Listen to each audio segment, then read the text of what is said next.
Distinguished delegates, before we start our discussion this morning, I would like us to adopt the draft of the first reporting committee A. Please note this report only contains the decisions considered under agenda sub-item 13.3. Tomorrow's report will include the decisions approved in yesterday afternoon's session. Once we close the sub-item, I now give the floor to our rapporteur, Ms. Basimwa, who will read the report in question. Ms. Basimwa, you have the floor. Thank you, Chair. Committee A held its first and second meetings on 18th and 19th May 2026, chaired by Dr. Timur Sultaganziev of Kazakhstan and Mr. Fernando Israel Espinoza Oliveira of Mexico. In accordance with Rule 35 of the Rules Procedure of the World Health Assembly, the committee elected Mr. Fernando Israel Espinoza Oliveira of Mexico, Mr. Ibrahim Nishan Ahmed of Maldives as vice chairs, Mr. Ronald Basimo of Uganda as rapporteur. It was decided to recommend to the 79th World Health Assembly the adoption of the attached decision relating to the following agenda item, which is Protect Health. 13, Public Health Emergencies, Preparedness and Response. 13.3, Open-Ended Intergovernmental Working Group on the WHO Pandemic Agreement.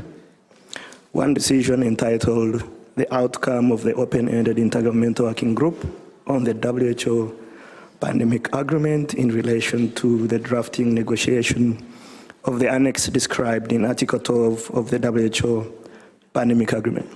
Thank you, Chair. Thank you, Mr. Basimwa. I understand the committee is willing to adopt this report as read out. Are there any objections?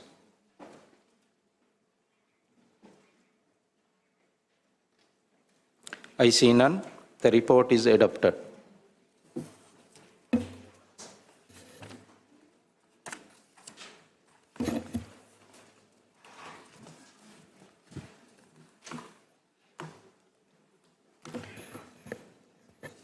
We will now reopen the grouping of the following agenda items under Protect Health. Sub-item 14.1, WHO's work in health emergencies, and sub-item 14.2, strengthening the evidence base for public health and social measures.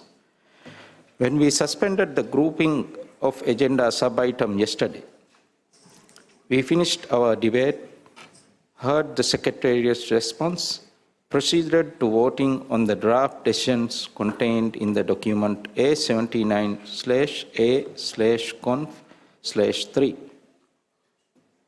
We will now proceed to the explanation of votes. Those delegates wishing to speak, please press the microphone button now to be added to the speakers list. The microphone will open automatically when I call your delegation to take the floor. There is no need to touch the microphone button again, as this will remove you from the speakers list. I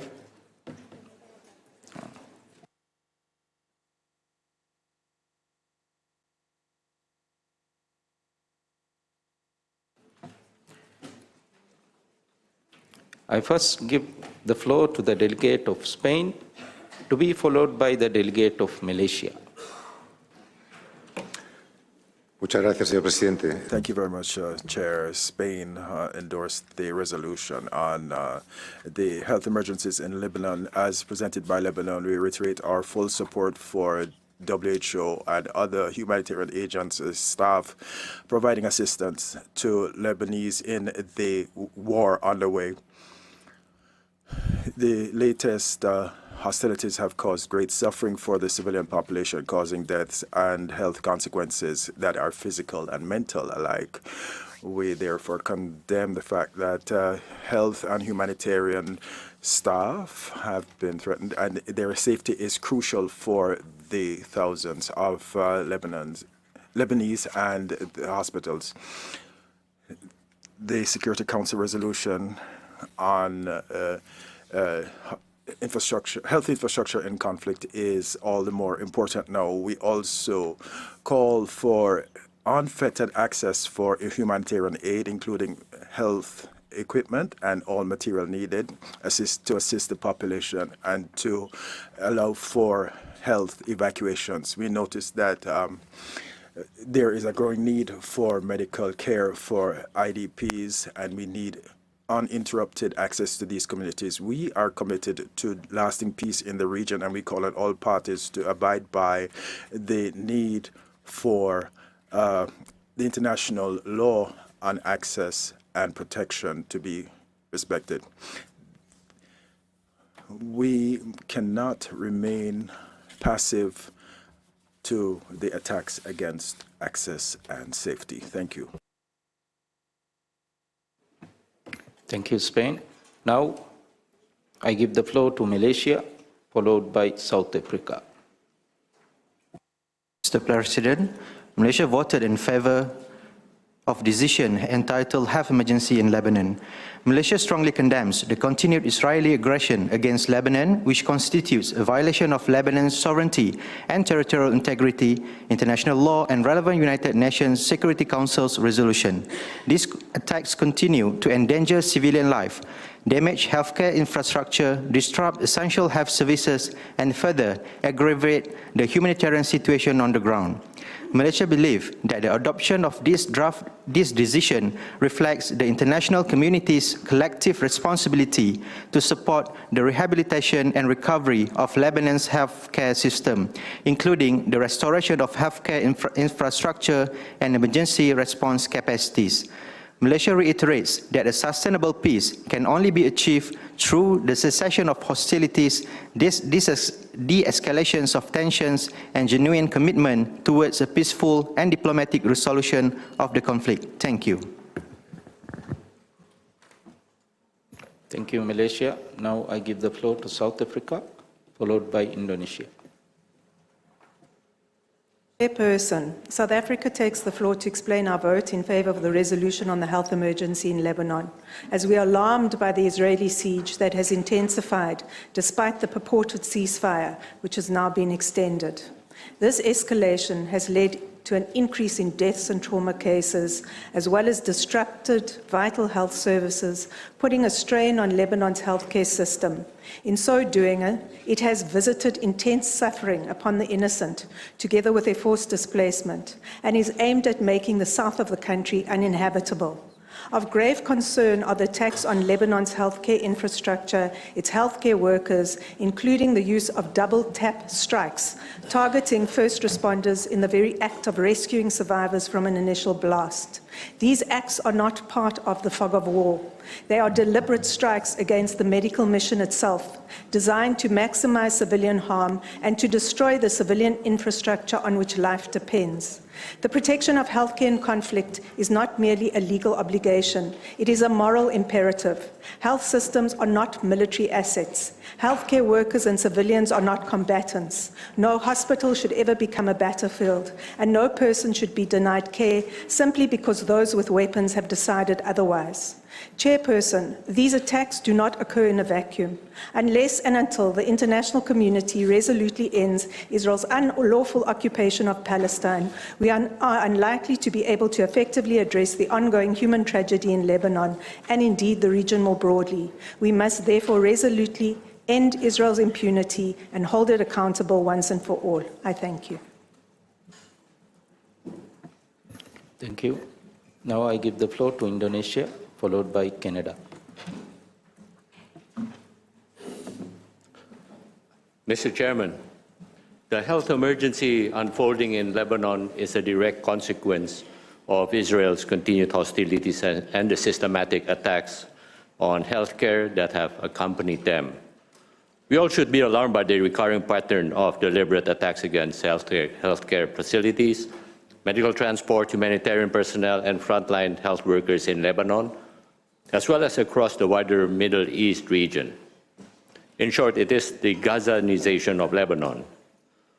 A health system already weakened by years of economic crisis is now buckling under wartime pressure, severely disrupting the delivery of essential health services. What is at stake is not only buildings or services, but the resilience of an entire system. Its toll falls hardest on those least able to bear it: women, children, the displaced, and those living with chronic illness. A collapsing health system will also weaken regional disease surveillance, deepen refugee health needs, and strain the wider humanitarian response. Further, we condemn the killing of Indonesian peacekeepers serving under UNIFIL and demand thorough investigation and full accountability.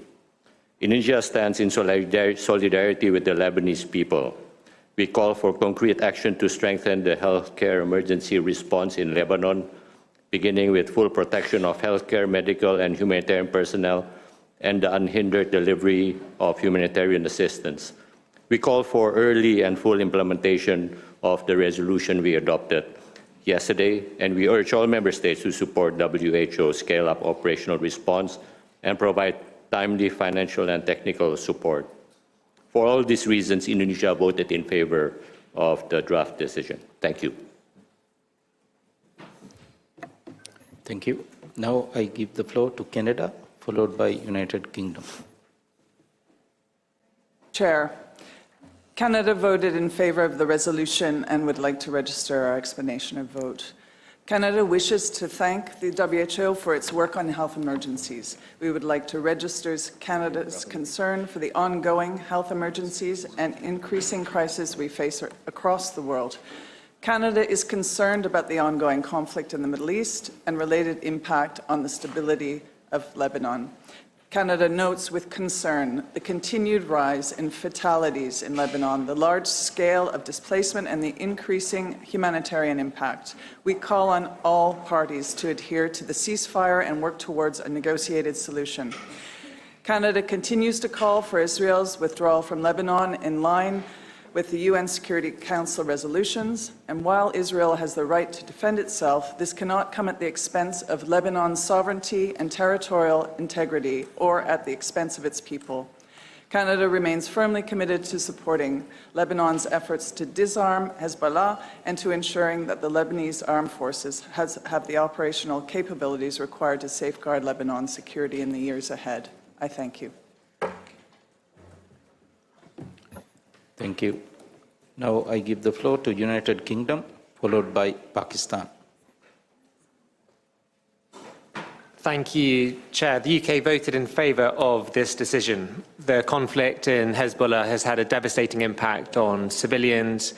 We utterly condemn Hezbollah and its attacks against Israel, including against civilian areas. These must cease.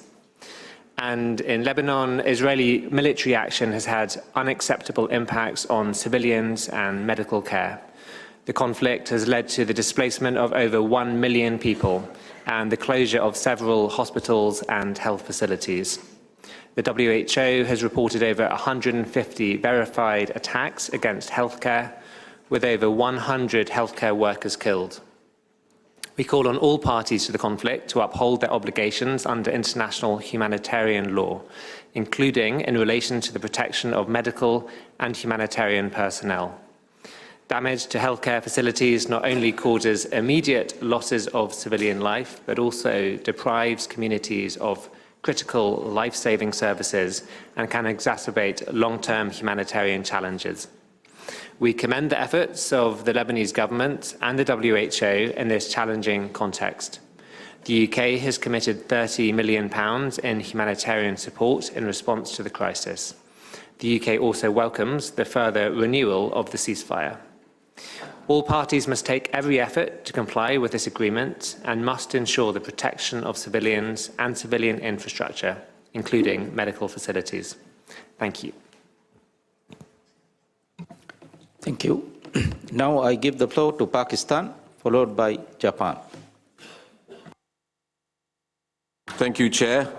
Good morning, colleagues. Pakistan voted in favor of the draft decision tabled by Lebanon and commends Lebanon for bringing this important text before the Assembly. We've also honored to circulate the draft decision within the OIC 57. The draft decision rightly captures the catastrophic toll that ongoing attacks have inflicted on Lebanon's health systems, attacks on health infrastructure, disruption of essential services, including maternal care, immunization, and emergency response. Pakistan endorses calls for WHO to urgently scale up its operational response and for member states to provide timely, flexible, and predictable support to sustain Lebanon's health systems. Chair, let us be unambiguous about the root cause of this catastrophe. The suffering of the Lebanese people is not incidental. It is the direct and deliberate result of Israel's unlawful military aggression. Israel, as an occupying power, has systematically targeted civilian infrastructure, bombed hospitals, and killed health workers. What is unfolding in Lebanon is genocide, a continuation of the same genocidal conduct Israel has inflicted upon the people of Gaza. This assembly must call it what it is. This culture of impunity must end. Israel must immediately cease its attacks, withdraw from occupied Lebanese territory, and allow unhindered access to health services for all. Pakistan stands in unwavering solidarity with the brotherly people of Lebanon and call for early and full implementation of the resolution we adopted yesterday. I thank you very much. Thank you, Pakistan. Now I give the floor to Japan, followed by Sri Lanka. Thank you, Chair. As stated in this draft decision, it is an important obligation of the Member States to reaffirm our obligation to respect and protect healthcare in accordance with international humanitarian law. Japan supports the idea of the draft decision in general terms and voted in favor of the decision.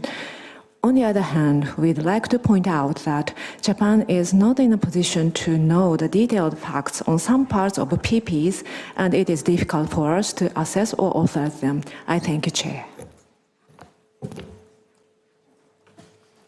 Thank you, Japan. Now I give the floor to Sri Lanka, followed by Israel. Thank you, Chair. Sri Lanka aligns with the Director General's report and underscores the urgency of sustaining the health emergency preparedness, response and resilience framework amid resource constraints. The global evidence is clear. Reduced financing has already disrupted services for millions, with disproportionate impacts on maternal and child health, nutrition and gender-based violence response. Without sustained investment, the broader implications for global health security are severe, risking reversals in hard-won gains. At the regional level, Southeast Asia has integrated collaborative surveillance and laboratory networks into preparedness strategies, yet climate-related disasters continue to expose systematic vulnerabilities. Sri Lanka's Universal Preparedness Review and Pandemic Fund-supported initiatives demonstrate national commitment, but recent experience such as Cyclone Ditwa highlight the need for stronger financing, logistics and equitable service delivery. We therefore call upon member states and partners to ensure predictable, diversified financing for HPR to strengthen regional and national capacities and to embed resilience into primary healthcare systems. Sustained investment in emergency workforce systems, supply chains, and community protection is essential to safeguard lives and uphold the principles of equity and solidarity in the global health security. The Ministry of Health Sri Lanka welcomes the update under document A79/5 and supports the ongoing efforts of WHO to strengthen the evidence-based for public health social measures. Sri Lanka stresses the importance of enhanced global collaboration in data sharing, methodological standardization, capacity building, alongside strengthened monitoring and evaluation frameworks incorporating epidemiological and health system indicators. In conclusion, Sri Lanka reaffirms its commitment into advancing evidence-based public health measures through strengthened national systems, integration of social and behavioral insights, and continued multilateral cooperation fully aligned with our new national policy and WHO global agenda. Thank you, Chair. Thank you, Sri Lanka. Now I give the floor to Israel, followed by Algeria. Thank you, Chair. Israel remains actively engaging in an ongoing negotiation with Lebanon, aiming to achieving a lasting agreement between the two states. The discussion taking place in Washington are focused on reaching a peaceful solution that ensures security and stability for both sides of the borders. Israel is negotiating in good faith and with hopes to reach a long-lasting peace agreement. However, we must oppose the item because it does not accurately represent the situation on the ground. Any item or decision concerning the health situation in Lebanon cannot exist without a clear mention of the Iranian terrorist proxy Hezbollah, which remain an acute threat to the countries in the region, and particularly for the Lebanese health sector.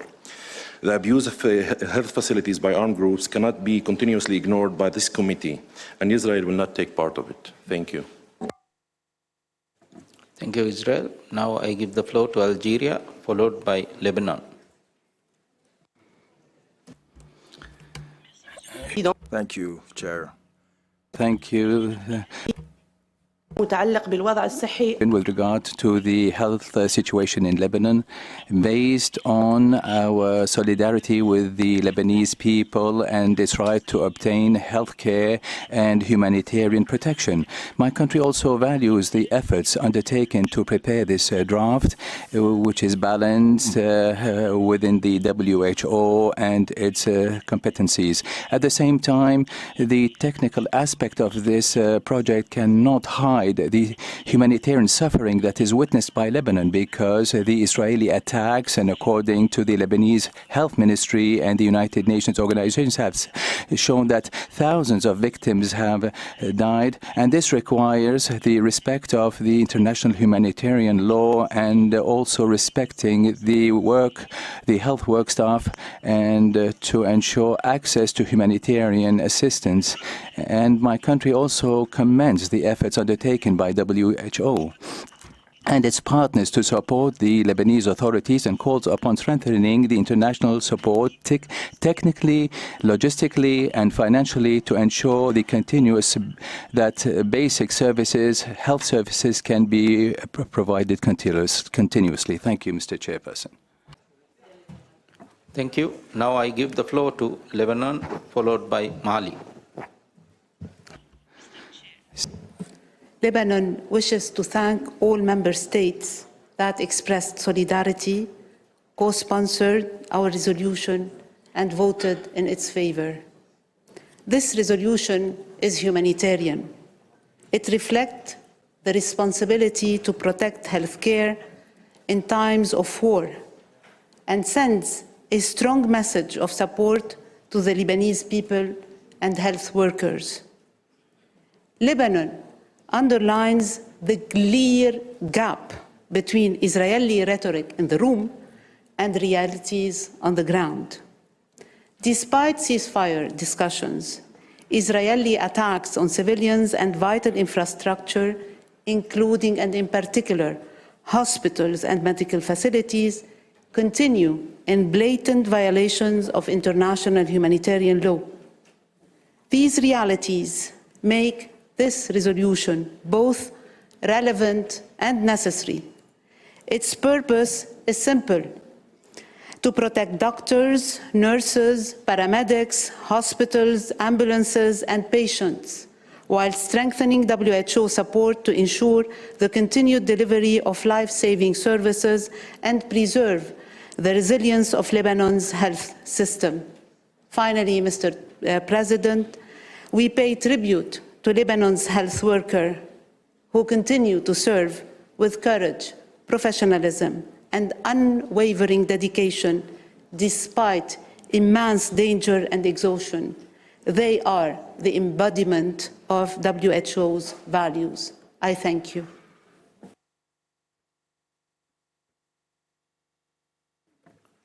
Thank you. Now I give the floor to Iran. Thank you, Mr. Chair. Good morning, distinguished colleagues. The Islamic Republic of Iran voted in support of the draft decision on the health emergency in Lebanon. We commend the timely recognition by the World Health Assembly of the grave health situation facing Lebanon as a result of ongoing hostility by the genocidal regime of Israel.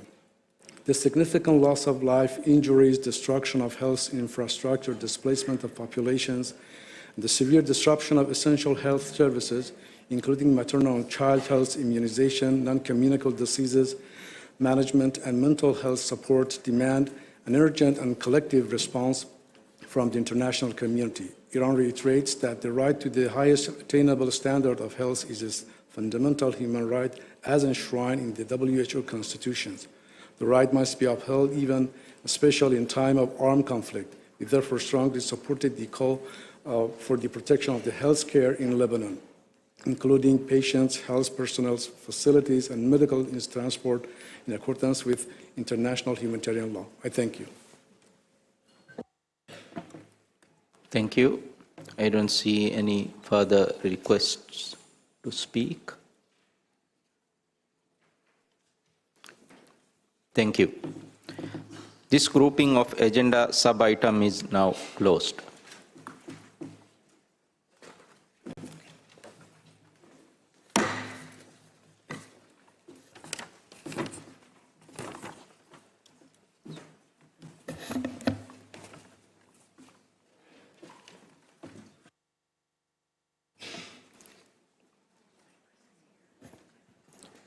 We will now take up the agenda sub-item 14.4, implementation of Resolution WHA 75.11, 2022 under Protect Health. The relevant documents are A79/10, A79A-Conf/1.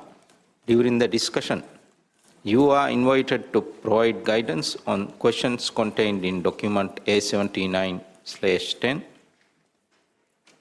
We are also invited to consider the draft decisions contained in document A79A-Conf/1. The associated financial and administrative implications are contained in the document A79/A/Conf/1 Ed 1. I will now open the floor for discussion. Would those delegates wishing to speak please press the microphone button now. The microphones will automatically open automatically when I call your delegation to take the floor.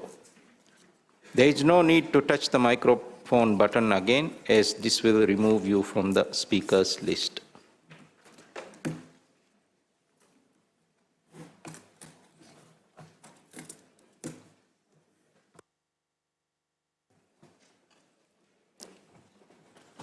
I first give the floor to the delegates of Cyprus, followed by Lithuania.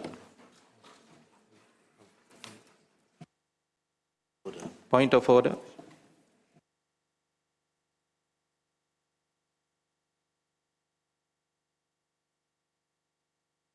Okay, I give the point of order to Russian Federation.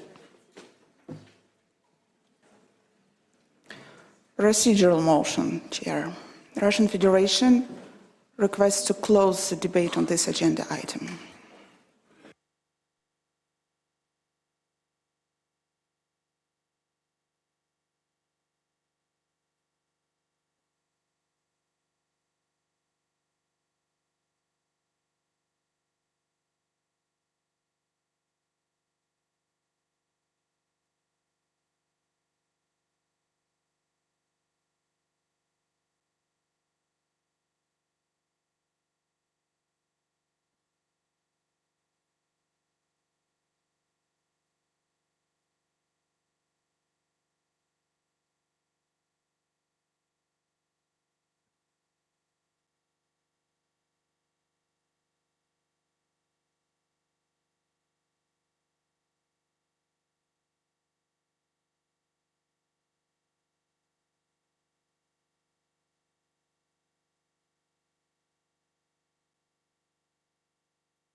Thank you, Russia. I will give our councillor to may explain the council details. Thank you very much, and good morning, everybody. So my understanding is that the delegate from the Russian Federation has made a procedural motion, I assume under Rule 61, to move the closure of the debate on the item under discussion. Now, the effect of this motion, if it is accepted by the committee, would be that we would close the debate and we would move straight to vote only on the proposals which have been moved before the closure. So we do have a proposal on the table, so we would move straight to the decision on whether to accept the proposal on the table. Let me explain the process for considering this motion to close. Under our rule, under Rule 61, it says that if a request is made for permission to speak against closure, it may be accorded to not more than 2 speakers, after which the motion shall be immediately put to the vote. So, having had this motion, if anybody wishes to speak against it, the Chair will give the floor to not more than 2 speakers to speak against the motion, after which we will immediately proceed to a vote on whether to accept the motion or not. So, with that, Mr. Chair, perhaps I could invite you to ask if there are any delegates that oppose the motion. Are there any delegates which oppose the... Okay, Ukraine.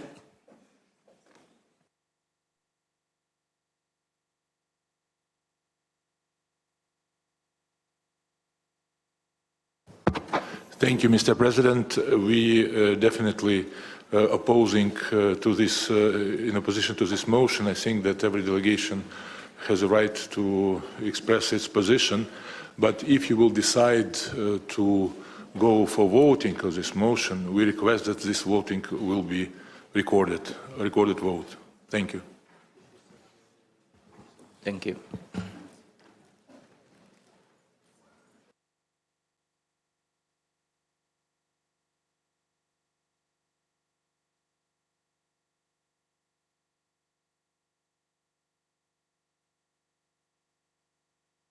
Now I will give the floor to United Kingdom.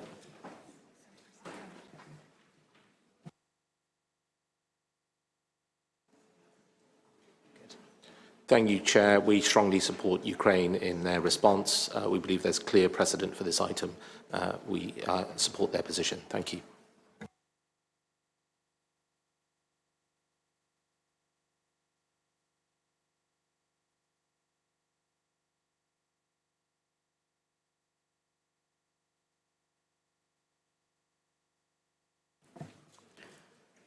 Thank you. We will have no more discussions on this, and we will move on to voting. Therefore, please give the Secretariat 1 minute of time. Thank you.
Thank you.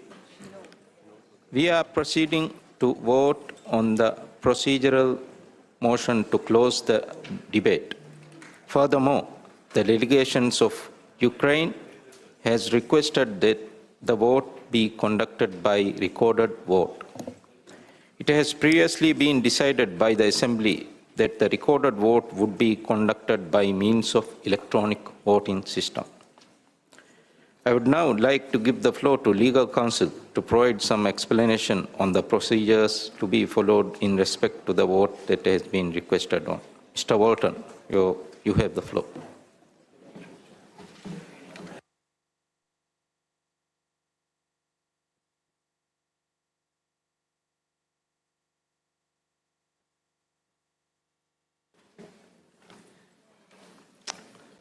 Thank you, Mr. Chair. So we were proceeding to a recorded vote on the procedural motion put forward by the Russian Federation under Article 61 to close the debate. In accordance with Rule 73 of the Rule of Procedure of the Health Assembly, this recorded vote will be conducted through electronic means. And I would remind you that in a recorded vote, what this means is that the vote of each member who casts a vote is recorded in the record of the meeting. Before the vote begins, please identify who in your delegation will cast the vote, and it should be a chief delegate, a delegate, or an alternate. As soon as the voting is open, you will see 3 lights appear on your console in front of you. If you wish to vote in favour of the procedural motion, please vote yes. That's the green button. If you wish to vote against the procedural motion, please vote no, and that is the red button. And if you wish to abstain, please press the blue button. So, green button in favour of closure of the debate, red button against closure of the debate, and the blue button for abstention. Once the Chair has declared the vote open, you will have 1 minute to cast your vote.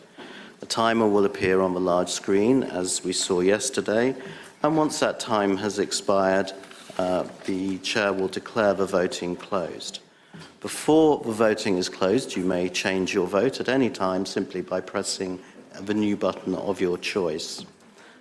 But once the time has expired, you will no longer have that opportunity. After the voting time has expired, the Chair will declare the voting closed and he will announce the result.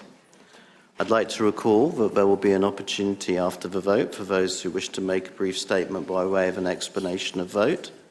But I would also like to recall that once the vote has begun, no one may interrupt it except on a procedural matter, a point of order, I beg your pardon, relating to the actual conduct of the vote. I will now read out the names of those members that are represented at this session but are not entitled to vote today, and they are Afghanistan, Dominica, St. Lucia, Somalia, South Sudan, Sudan, Bolivarian Republic of Venezuela, and Yemen. These member states will not be able to cast a vote through the electronic system today. Thank you very much, Mr. Chair.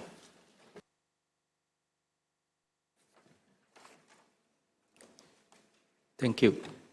Are there any questions?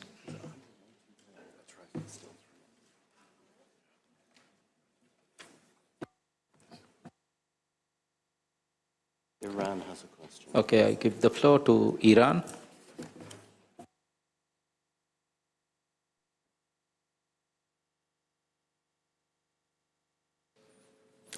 Thank you, Mr. President, for giving me the floor. Indeed, we raised the flag while the legal consultation was in process.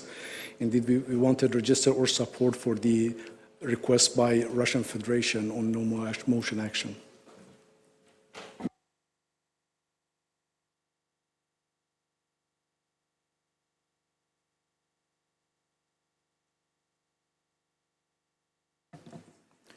Thank you, Iran. The rules doesn't allow us for further discussion. We'll move straight to the vote. Thank you.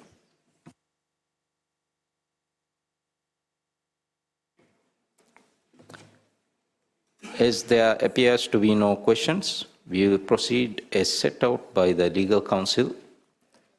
It is so decided. I therefore declare that voting is open. Secretariat, please activate the timer.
Thank you. I declare that the voting is closed. While the results are being generated, I would like to ask the delegations to please remain in the room. Thank you.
The following is the result of the vote. Number of member states with the right to vote, 181. Number of member states absent, 82. Number of votes in favor, 10. Number of abstentions, 35. Number of votes against, 54. The motion to close the debate is therefore rejected by 54 votes against 10 in favor with 35 abstentions.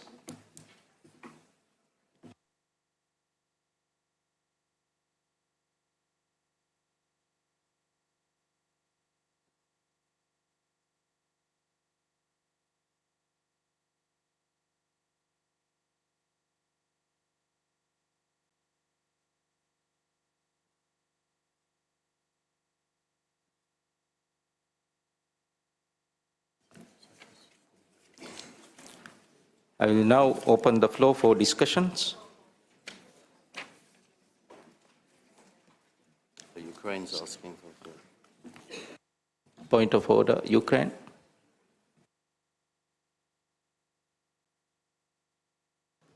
Thank you, Mr. President. This is really point of order on technical issue. When you gave me the floor to speak on motion proposed by the Russian Federation, so my speaking slot, which was between Poland and Republic of Moldova, disappeared. So it's just technical, and of course I am in your hands. Still, please consider me as one who is willing to speak on this issue. Thank you. Thank you. Now I will give the...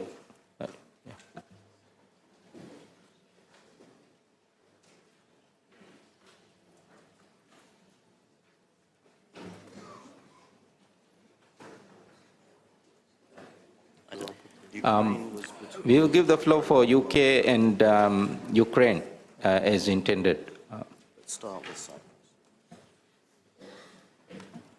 Now we will start the floor with Cyprus, followed by Lithuania. Chair, I have the honor of speaking on behalf of the European Union and its 27 member states.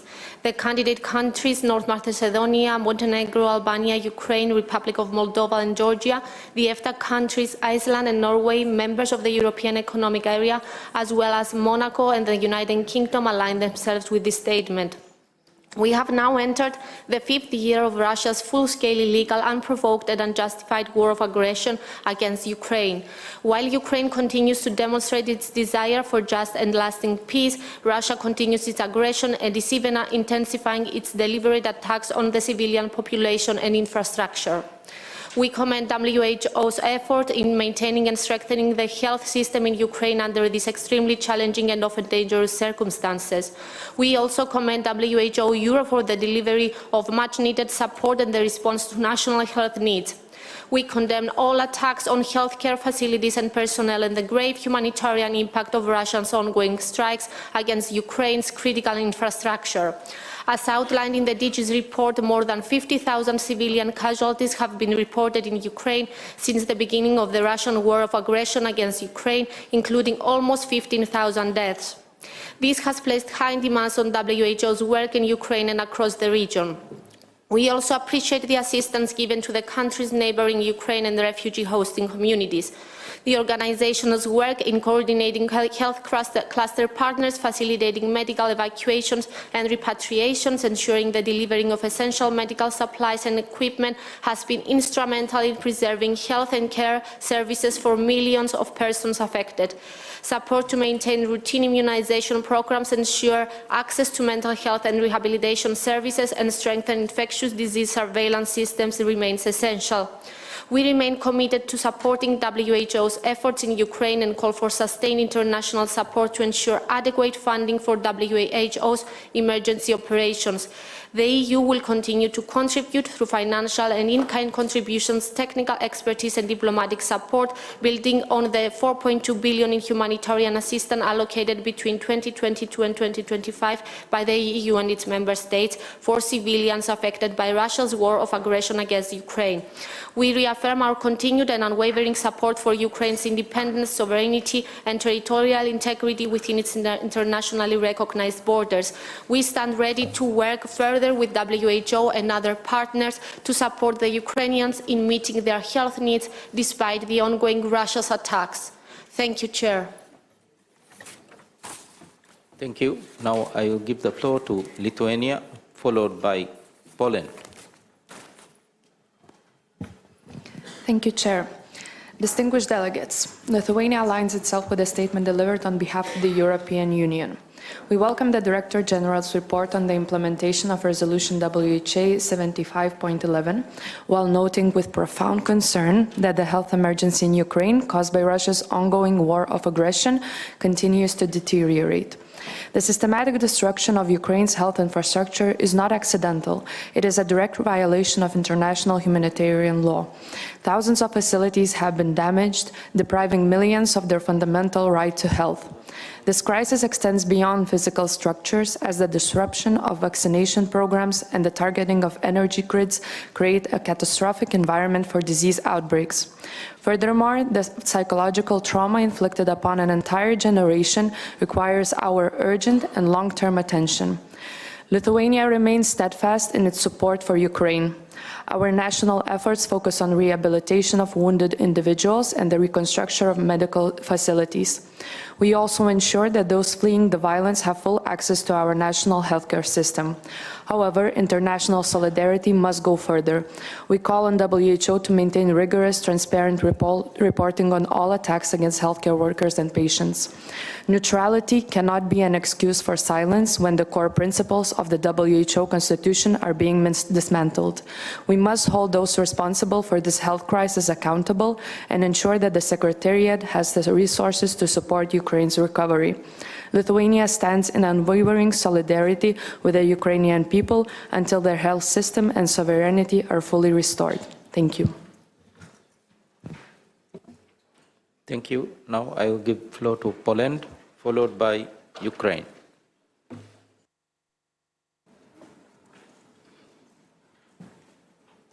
Thank you, Chair. Poland aligns itself with the statement delivered by Cyprus on behalf of the European Union, its member states, and like-minded countries. We thank the Director General for the updated report on the implementation of Resolution WHA 75.11 of 2022. It is 2026, and once again we find ourselves repeating the same message. We condemn the Russian unprovoked and unjustified war of aggression against Ukraine. WHO reports more than 56,000 civilian casualties and almost 3,000 attacks on healthcare. For more than 4 years, Russia has been violating the international humanitarian law, acting against all the ethical values of the modern world. The aggressor attacks healthcare facilities and vehicles, killing both aid workers and people in need who are unable to defend themselves. Violence intensified last winter, with attacks on civilian and energy infrastructure, disrupting electricity, heating, and water supplies in extreme conditions.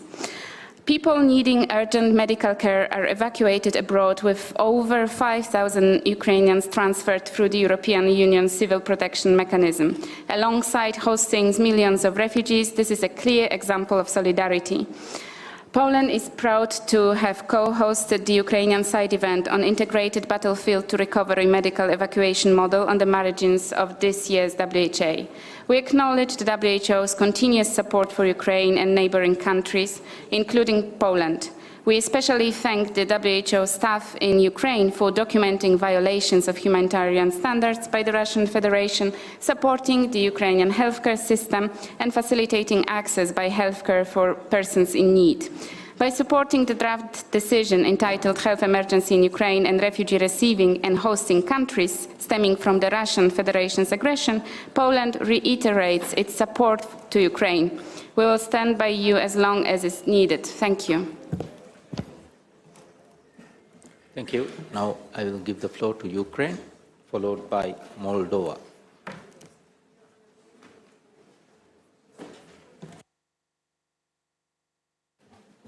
Thank you, Mr. President. I would like to thank WHO for the report on the implementation of the Resolution 7511 on health emergency in Ukraine stemming from the Russian aggression. We welcome the valuable efforts made by the WHO and its partners to ensure the effective implementation of this important document and to address the health and humanitarian impacts of the Russian Federation aggression against Ukraine and in the wider region. Since May 2022, the World Health Assembly has adopted one resolution and 3 decisions, while the WHO Regional Committee for Europe has adopted one resolution on health emergency in Ukraine and refugee receiving and hosting countries stemming from the Russian Federation's aggression.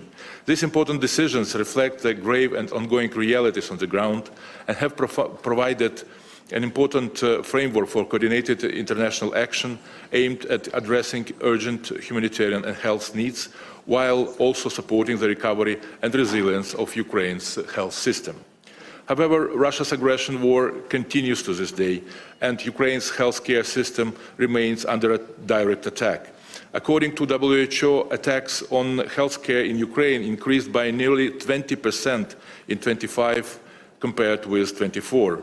Since the beginning of the full-scale invasion, WHO has verified more than 3,000 attacks on healthcare, affecting health workers, facilities, ambulances, and medical warehouses. These attacks have killed 239 and injured at least 991 innocent people who were either providing or receiving medical treatment at that time. The draft decision before you is co-sponsored by 45 WHO member states so far. It aims to ensure that WHO continues to provide sustained support for the humanitarian and emergency health response in Ukraine. It also underscores the need to support the recovery and strengthening of Ukraine's healthcare sector, which has been severely affected by the ongoing Russian aggression against Ukraine. On behalf of Ukraine, I would like to kindly invite all the delegations to support the draft decision submitted by Ukraine. I thank you. Thank you. Now I will give the floor to Moldova, followed by Hungary. Thank you, Mr. Chair. The Republic of Moldova aligns itself with the statement delivered by the European Union. We also thank the Director General for the updated report on the humanitarian and emergency health response in Ukraine and refugee hosting countries. While we continue to hope for tangible progress towards a just and lasting peace in Ukraine, the situation on the ground remains extremely worrying. We strongly condemn Russia's ongoing war of aggression against Ukraine and the deliberate escalation of attacks targeting civilians and civilian infrastructure, including healthcare facilities. And we are deeply alarmed by the sharp increase in attacks on the health infrastructure since last World Health Assembly. Hospitals, health workers, patients, ambulances operate under constant threat. Mr. Chair, in these particular challenging circumstances, we commend the work of WHO and the humanitarian personnel in strengthening the resilience of Ukraine's health system. The Republic of Moldova stands in full solidarity with Ukraine and its people and remains committed to ensuring protection and access to essential health services for Ukrainian refugees. We thank WHO and all partners supporting the humanitarian response and assistance giving for the health sector both in Ukraine and refugee hosting countries. And we call for the continuation of this support. We reaffirm our resolute support for the independence, sovereignty and territorial integrity of Ukraine. We also reiterate our commitment to a just and comprehensive peace in Ukraine, essential for the recovery and rebuilding Ukraine's health system. And we fully support the draft decision under this agenda item, which we co-sponsor. Thank you. Thank you. Now I will give the floor to Hungary, followed by Monaco. Thank you, Chair. Hungary aligns itself with the statement delivered by Cyprus on behalf of the European Union and its member states. We are taking the floor in our national capacity to confirm our co-sponsorship of the resolution entitled Health Emergency in Ukraine and Refugee Receiving and Hosting Countries stemming from the Russian Federation's aggression. I thank you. Thank you. Now I will give the floor to Monaco, followed by Germany. Thank you, Chair.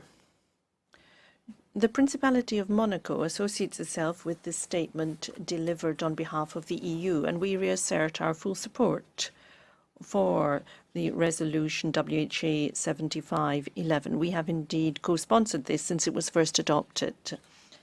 And we support also the contents of the DG's report. The information given remains very worrisome, and it reminds us of the scale of the impacts of this conflict on people.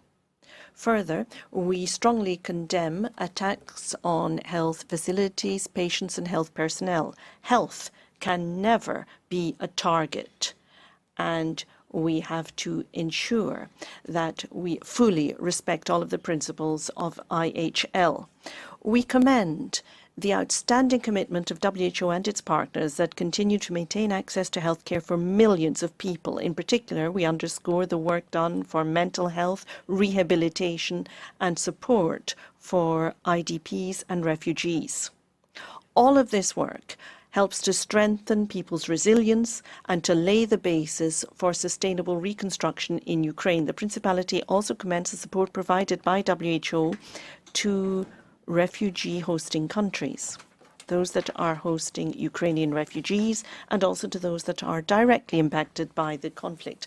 The Principality of Monaco wishes to contribute to international solidarity, and we adopted a mechanism to provide temporary protection for IDPs from and displaced persons from Ukraine, as well as refugees from Ukraine, including that they would be given access to health care. We wish to reiterate our solidarity with the people of Ukraine and our commitment to the sovereignty, independence and territorial integrity of Ukraine. Thank you. Thank you. Now I will give the floor to Germany, followed by France. Honourable Chair, Germany aligns itself with the statement delivered by Cyprus on behalf of the European Union and its 27 member states. The illegal Russian war of aggression against Ukraine has been raging for more than 4 years now. Russia's attacks on energy infrastructure and other civilian targets, such as hospitals, elderly homes or kindergartens, became increasingly vicious and brutal.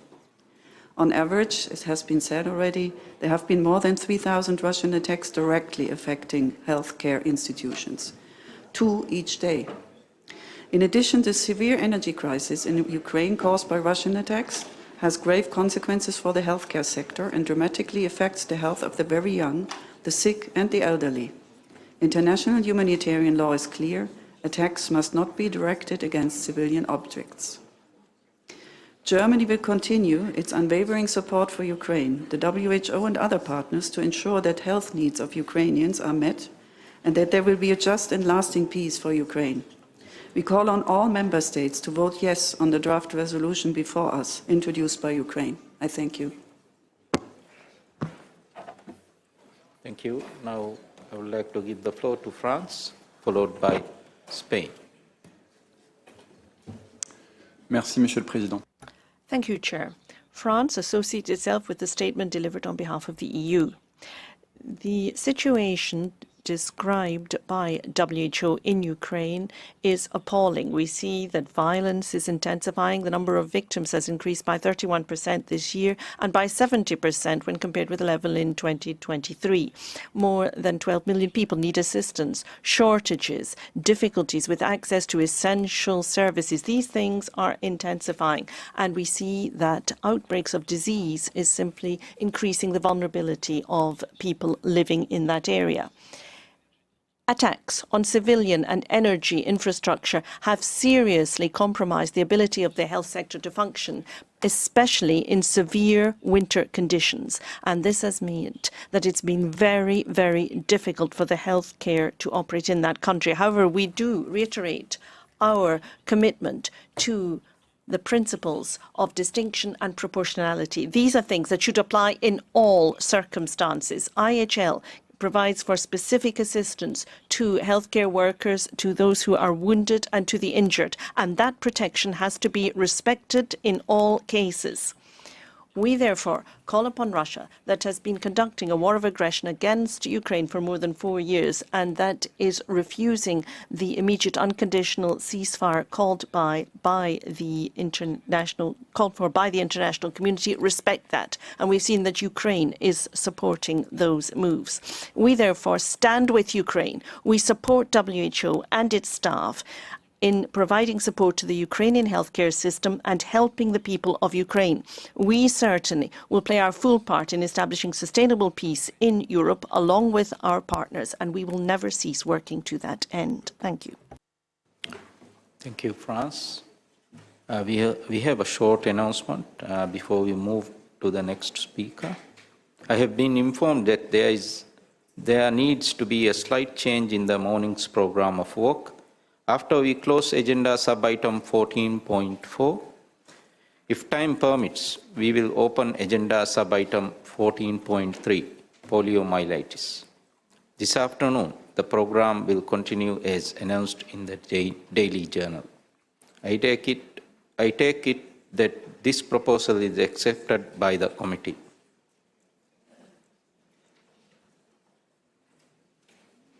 I see no objections. We shall proceed in this way. Now, I will give the floor to Spain, followed by Estonia.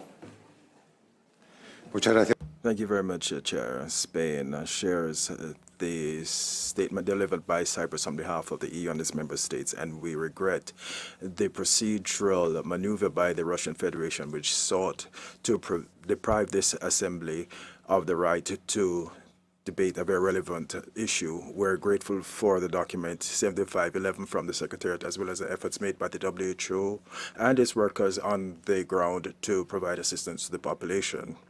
We strongly condemn attacks of the Russian Federation against health workers and infrastructure, which is a flagrant violation of international right, which has not ceased since the beginning of this war of aggression against Ukraine. Given the appalling situation and the consequences of a protracted conflict and the attacks against the health of the people of Ukraine, it's increasingly difficult because of the shortages of medicines and workers. We must therefore scale up the WHO's work to assist the population. We must also redouble the international's community's commitment to the WHO's work and to continue to provide assistance to Ukraine. We also have been hosting a great number of refugees from Ukraine in response to this resolution. We call for Russian Federation to cease its hostilities, and we call for an immediate ceasefire and resumption of negotiations towards a lasting peace that will respect international law, and of course, that would include the full territorial integrity of Ukraine. Thank you. Thank you. Now I will give the floor to Estonia, followed by Australia.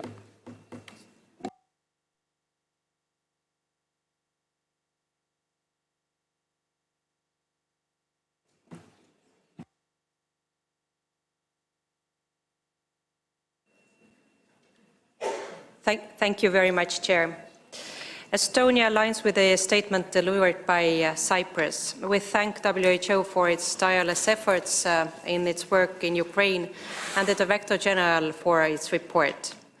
The full-scale Russian aggression against Ukraine has been ongoing for more than 4 years now. UN reports indicate that 2025 was the deadliest year for civilians in Ukraine since the beginning of Russia's illegal, provoked and unjustified war. In addition, last year alone, there were 579 documented and verified attacks on healthcare facilities, resulting in deaths and injuries among healthcare workers and patients. Disturbingly, this pattern has persisted into 2026. Russia continues deliberate attacks on hospitals, schools, and other civilian infrastructure. This is utterly inhumane and against international law. Therefore, the continuing health emergency in Ukraine resulting from the Russian aggression requires the implementation of this resolution adopted by WHO 4 years ago and it has to remain under close political scrutiny. And finally, all attempts by the Russian Federation to get rid of this agenda item avoid the discussion and WHO's work, monitoring and reporting of the health emergency in Ukraine are utterly cynical. So in case of a vote, Estonia calls all member states to vote yes on this decision. I thank you. Thank you. Now I will give the floor to Australia, followed by Canada. Thank you, Chair. Australia thanks the Director General for the implementation report on Resolution WHA 75.11, and we are pleased to again co-sponsor Ukraine's Health Assembly decision. Australia remains steadfast in our condemnation of Russia's unprovoked and unjustified full-scale invasion of the Ukraine, including its strikes on critical infrastructure and civilian populations in Ukraine. Russia's barbaric, increasing attacks on Ukraine's health sector are necessarily exacerbating human suffering by depriving Ukrainian civilians of urgently needed care. The 31% increase in civilian casualties in Ukraine compared to 2024, reported in the Director General's report, is unacceptable. Australia commends WHO's sustained health support to Ukraine and refugees receiving countries under challenging circumstances, including its coordination with the Ukrainian government and over 200 partners to provide emergency health support to 2.3 million people in 2025. We welcome capacity-building efforts to upskill health workers and upgrade health facilities, leading to improved access to primary health services, including enhancing mental health and psychosocial support, as well as efforts to deliver health services on the front lines of the conflict. Australia supports all efforts to achieve a peace deal for Ukraine that ends Russia's war and provides the conditions for the recovery and rebuilding of Ukraine's health system. We note the Director General's report with thanks.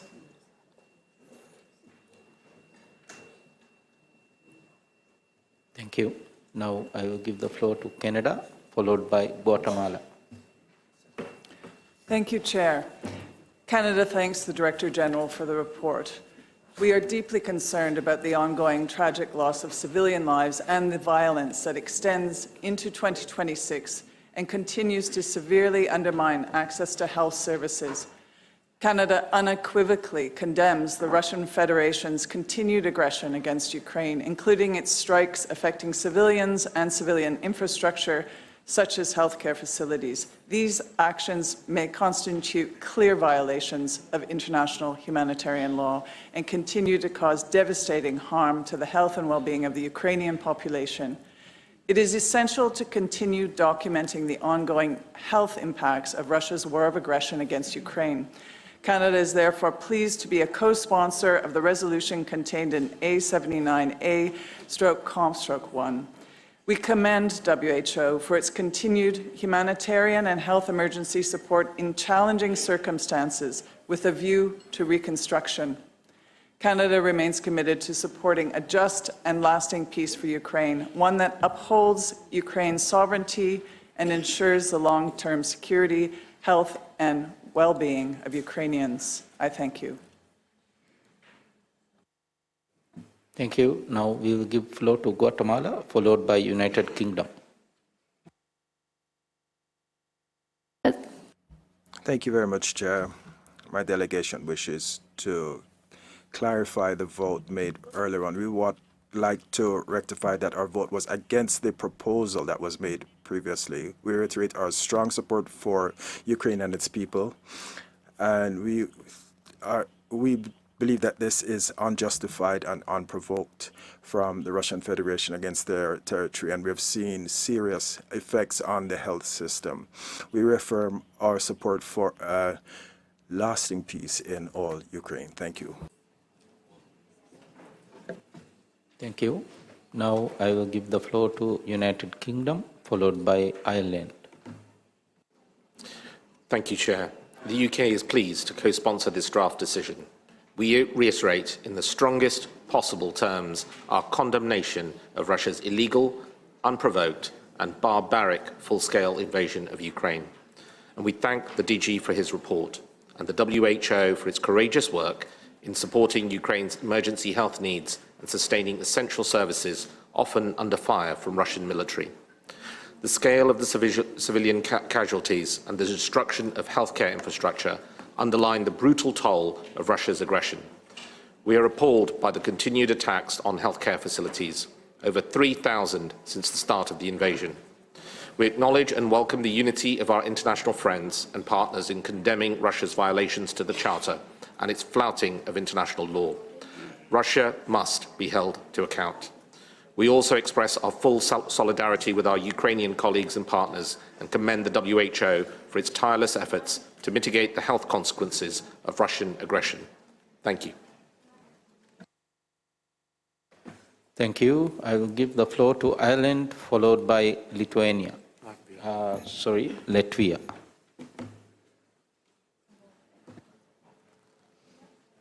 Thank you, Chair. Ireland aligns with the statement delivered by Cyprus on behalf of the EU and its 27 member states. We are now in the 5th year of Russia's illegal and unprovoked full-scale invasion of Ukraine, and Ireland remains unequivocal in our support and solidarity with Ukraine. Ireland commends the WHO for its unwavering commitment and exceptional leadership in responding to and coordinating health responses in complex humanitarian situations.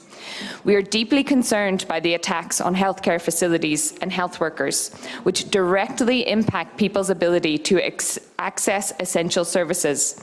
In particular, we note how the vulnerabilities of women and girls are being exacerbated as humanitarian needs continue to rise. We applaud the efforts of the WHO in maintaining and strengthening the health system in Ukraine under extremely challenging circumstances, and despite the increase of verified attacks on healthcare facilities in 2025. Their work in ensuring the delivery of essential medical supplies and equipment and facilitating medical evacuations has been instrumental in preserving health and care services for those affected by the unjustified war. We reaffirm our respect and admiration for the people of Ukraine amidst this brutal Russian aggression. They are a brave and resilient people who have won the admiration of millions of people in Ireland, Europe, and far beyond. Ireland has contributed extensive political, humanitarian, non-lethal military and economic support to Ukraine since February 2022 and has welcomed over 120,000 Ukrainians under the EU Temporary Protection Directive, of which some 80,000 are estimated to remain in Ireland. We therefore look forward to the outcome of today's discussion. Thank you. Thank you. Now I will give the floor to Latvia, followed by Panama. Thank you, Chair. Latvia aligns itself with the statement delivered by Cyprus on behalf of the EU, its member states, and like-minded countries. Latvia expresses its steadfast support to Ukraine and its people and condemns Russia's war of aggression against Ukraine in the strongest possible terms. We continue supporting a constant involvement of WHO within its mandate, and in particular in accordance with Resolution WHA 75.11. And it is of utmost importance to closely follow the health emergency caused by the Russian Federation's aggression. Colleagues, by adopting the decision on health emergency in Ukraine stemming from the Russian Federation's aggression, WHO would demonstrate its commitment to the principles and values of our Assembly, accountability and international law as such.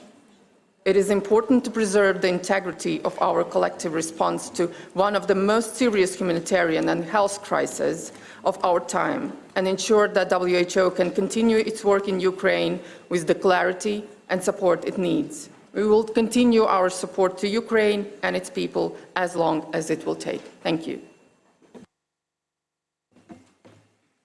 Thank you. Now I will give the floor to Panama, followed by Ghana. Thank you, Chair. My delegation is grateful for the presentation of the report on the implementation of the resolution WHA 75.11, and we recognize the sustained efforts of the WHO and its partners to tackle the serious health situation in Ukraine. This reflects that a complex and protracted health crisis, and it needs humanitarian resources, and there are millions of people who are affected and displaced, and there's a direct impact on health systems, including damage to infrastructure, disruption in essential services, and difficulty in accessing medicines. We welcome the response of the WHO, especially its support for over 2 million persons and the capacity building of the health workforce and the deployment of mobile services and provision of medicines and essential supplies. We would like to make the following recommendations. First, strengthen the protection of health infrastructure and health workforce. Second, ensure that there is sustained financing that is predictable and flexible and enables us to ensure continuity of services. We must focus on the resilience of the health system and integrate primary health care, mental health care, and essential services, especially in conflict areas. And 4, ensure better coordination between humanitarian and development actors and to facilitate the transition towards long-term sustainable systems. We reiterate our commitment to humanitarian action and international solidarity and to protecting the right to health in all contexts. Thank you. Now I will give the floor to Ghana.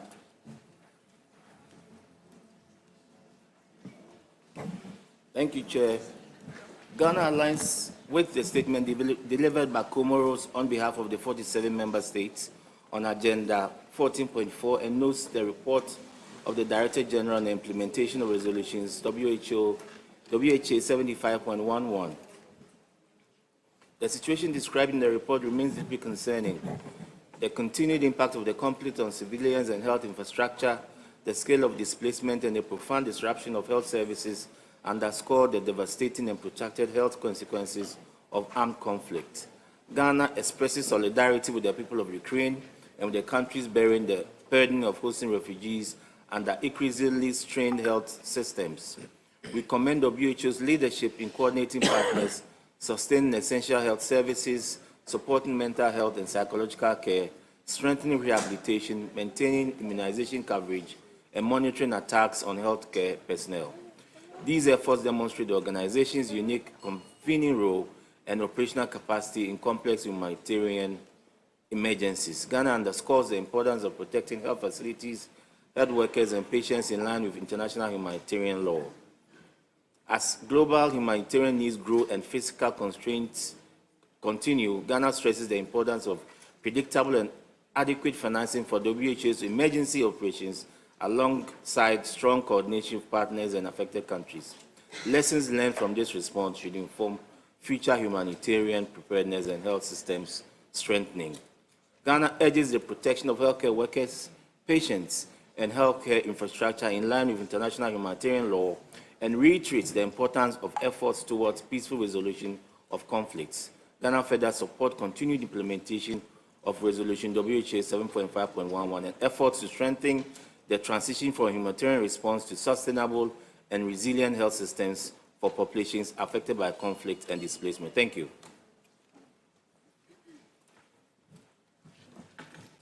Thank you. As I see no further requests for the floor from member states.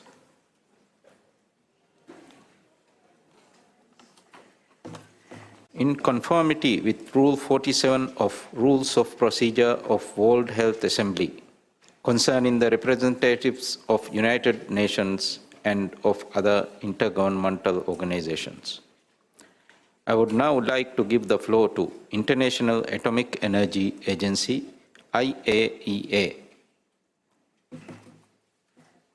Ukraine is facing a long-term challenge regarding national capacity to meet increasing demands for cancer diagnostic, management and treatment services.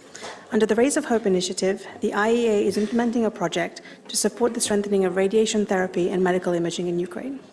Chair, since the start of the armed conflict, the IAEA has been closely monitoring and assessing the nuclear safety and security situation in Ukraine and sharing objective and impartial information with the international community.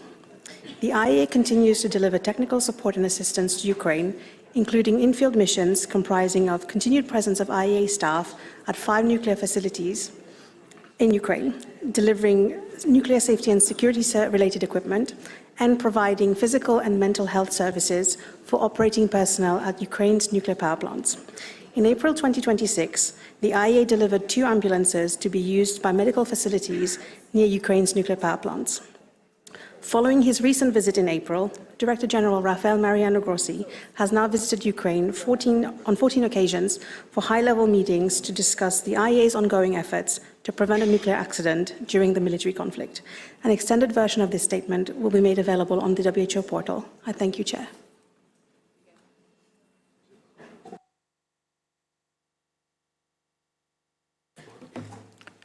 Thank you. As I don't have any further requests from the floor, I shall now give the floor to the Secretariat, Dr. Altaf Musani, Director of Humanitarian Disaster Management, WHO Emergency Preparedness and Response Program. Thank you, Chair. So acknowledging the feedback from the member states and some clarifications since this report was published, WHO has recorded 190 new attacks on healthcare with 86 injuries and 15 deaths between the 1st of January and the 6th of May 2026. On May 14th, a clearly marked United Nations vehicle was severely damaged by drone strikes in Kherson City. This is the second incident that week. On May 12th, in Dnipro region, a clearly marked United Nations truck was hit during aid delivery and the driver was injured. The results of a recent health assessment between March and April 26, to be published shortly, illustrates the following. 76% of respondents are experiencing mental health issues, an increase of 72% from a year ago. 13% of households in Ukraine need some form of rehabilitation services, of which 65% tried to get access to these services, but a majority faced problems. Currently, 83 health cluster partners in Ukraine reached an additional 328,000 people with health and humanitarian assistance. The World Health Organization distributed $5.5 million worth of essential medicines, medical equipment, and supplies delivered to health facilities across Ukraine. The World Health Organization continues and will ensure facilitated healthcare services for more than 1,854 refugees in Poland, Moldova, Romania, and Bulgaria, An additional 789 people have received training on supporting refugees within hosting communities. Thank you, Chair. Thank you, Dr. Altaf. Is the committee ready to note the report contained in the document A79/10?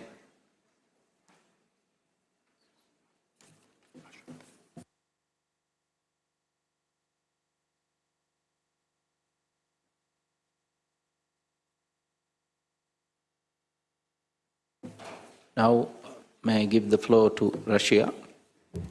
Thank you, Chair. Chair, we do not support this report as submitted. Last week, Ukraine attacked Russia, and we saw that thousands of drones were launched against us. We have also seen just the week before that we saw indeed no less than 1,500 drones entering Russia from Ukraine. We have given WHO information about all of the attacks on Russian facilities, that is to say, more than 250 Russian facilities that were attacked by Ukraine, and only 35 of them have been officially reported by WHO. And indeed, in the report, even that figure has deliberately been lowered. When we're talking about the 112 attacks on Russia, for instance, WHO is talking only about attacks on Ukraine, ignoring the information that has been submitted to WHO on attacks on Russian facilities. So we would ask WHO to stop misleading the world and to stop disseminating misinformation. When it comes to voting on this report, we think that, in fact, we want this to be voted on because we're against it, and in order to save time, I'll tell you already, we also want there to be a vote on the draft decision. Thank you. Thank you, Russia.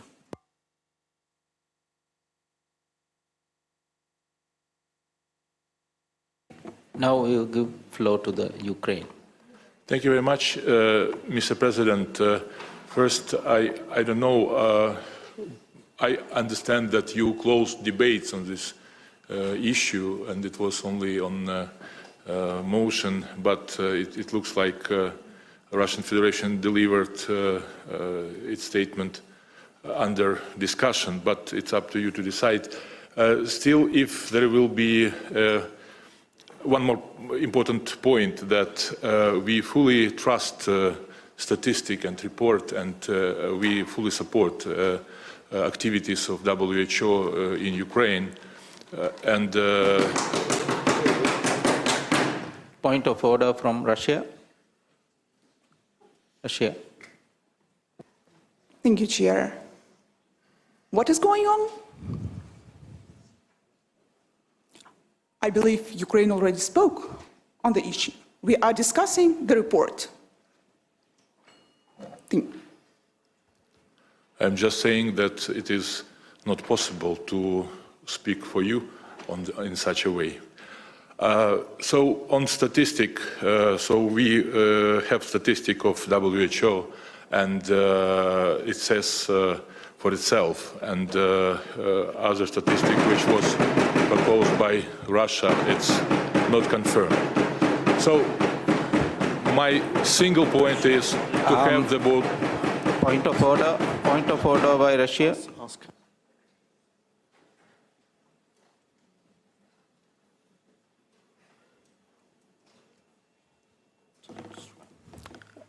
Russia, please raise your flag if you wish to speak.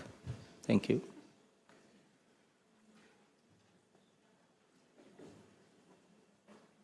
Is it a point of order, Russia?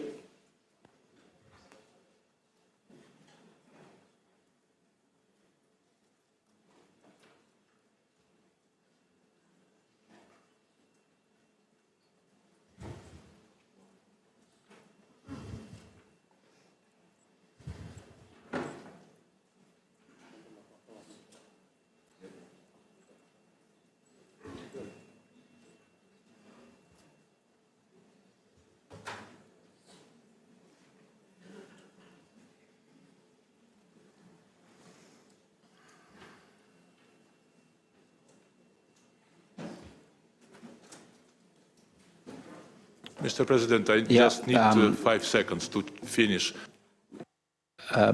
Please wait.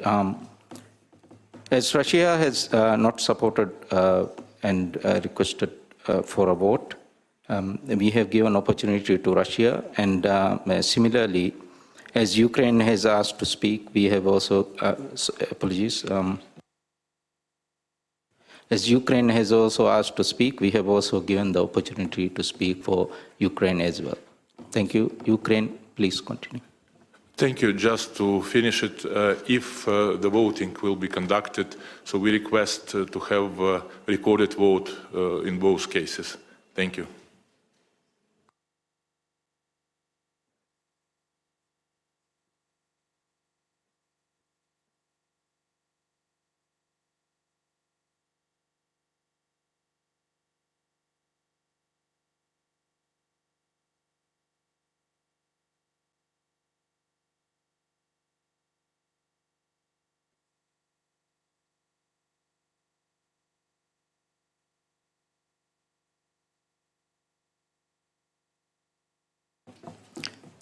As there has been a request for a recorded vote, I'll hand the Councillor for further. Thank you. Just so we are clear about what the process is at the moment and what exactly the question is, let me explain. The Chair had put to the committee whether it wishes to note the report of the Secretariat. The Russian Federation has objected to the noting of the report and has requested a vote on this question, and Ukraine has indicated that if we have a vote on this question, it should be a recorded vote. That is the situation as I understand it. As you know, noting a report is not a question of approval or disapproval by the committee. It is simply a neutral action to acknowledge the existence of the report without giving approval or disapproval one way or the other. Nonetheless, since it is a decision that may be taken by the committee, the Russian Federation has asked us to take that decision by vote, and we will proceed now to do so. So, Mr. Chair, with your permission, shall I explain how the vote will be conducted? Yes, please proceed. Okay, thank you. So, to repeat, the vote is on the question as to whether to note the report, and let me get the correct number for it.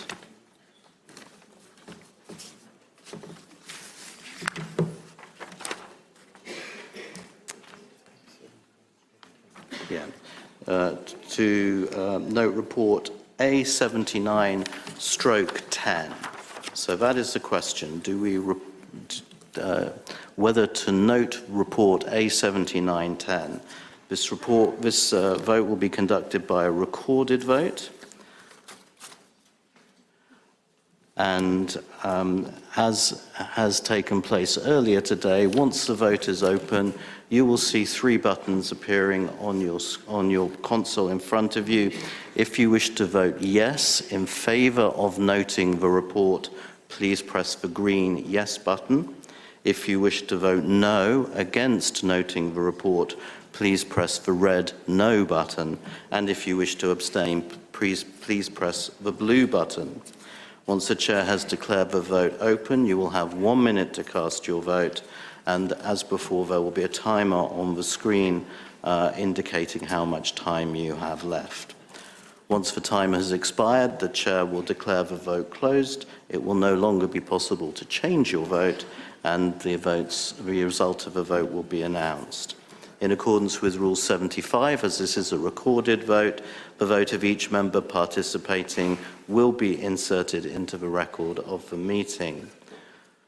I should also recall that once the vote has begun, no one may interrupt it except on a point of order connected directly to the actual conduct of the vote.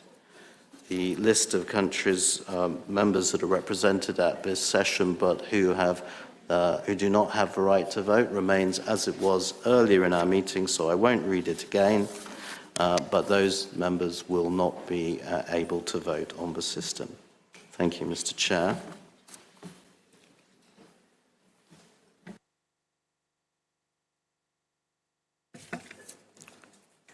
Thank you. Are there any questions?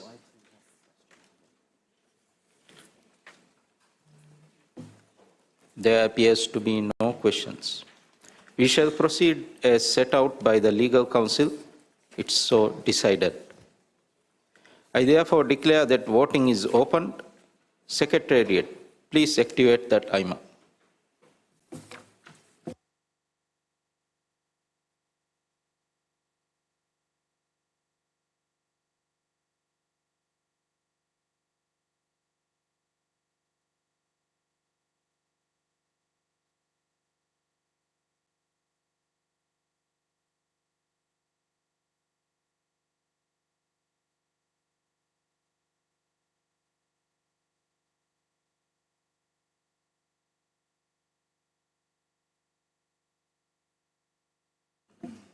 Please note that you have 30 seconds left to cast your vote.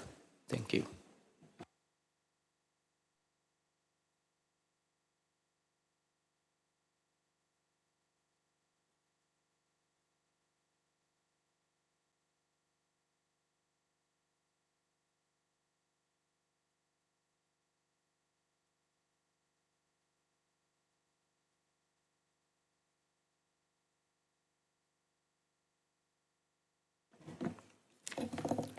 I declare that the voting is closed. While the results are being generated, I would like to ask delegations to please remain in the room. Thank you.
The following is the results of the vote.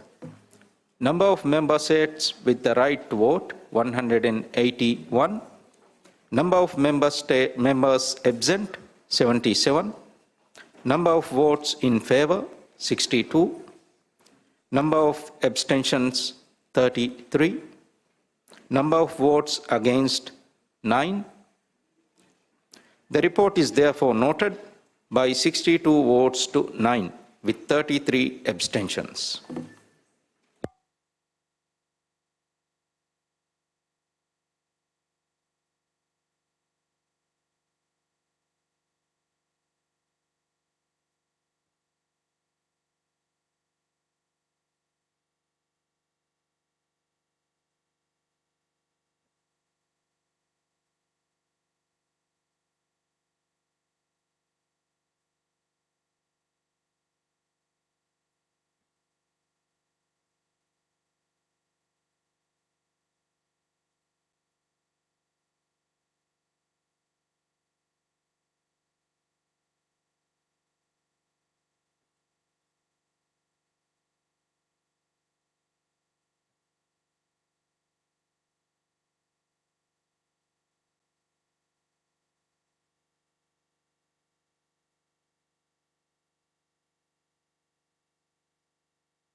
As we have a request for recorded vote on the draft decision A79A Conf 1, I will hand over to the legal counsel for further explanation.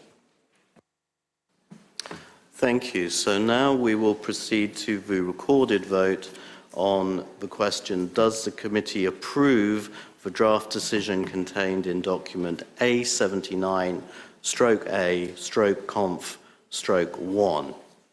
So this is the draft decision contained in document A79/A/Conf1. In accordance with the rules of procedure, this will be conducted through a recorded vote through electronic means in the same way as we just did on the question of whether to note. The procedure will be the same. Once the chair opens the voting, the lights will appear on the console in front of you. If you wish to vote yes, that is in favour of approving the draft decision, press the green button for yes. If you wish to vote against the draft decision, then press the red button for no. And if you wish to abstain, please press the blue button. So green in favour of approving the draft decision, red against approving the draft decision, and blue for abstention. Once the chair declares the vote open, you will have 1 minute in which to cast your vote. And again, as before, no one may interrupt the voting except on a point of order connected with the actual conduct of the vote. The names of the member states who are unable to vote remains unchanged, so I will not repeat it. Mr. Chair.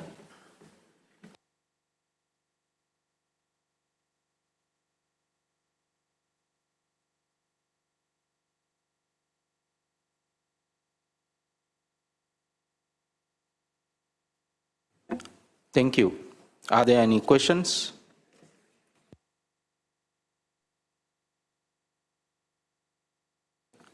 I would like to give the floor to Algeria.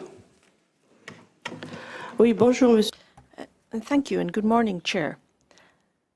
I do have a question about what exactly we're going to vote on now. To be quite honest, I'm a little bit lost. Could you sum up again? You talked about a draft decision. Could you tell me exactly what it is and what precisely we are now going to vote on, please?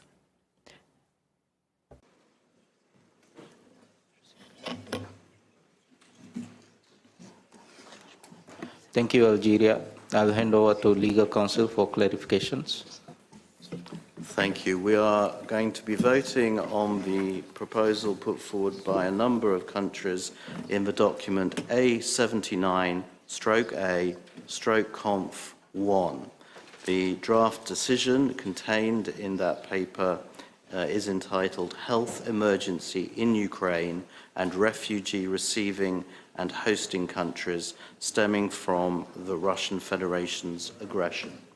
So that is the title of the draft decision which is being proposed, and I repeat again, it is contained in Conference Paper 1, that is document A79/A/Conf/1.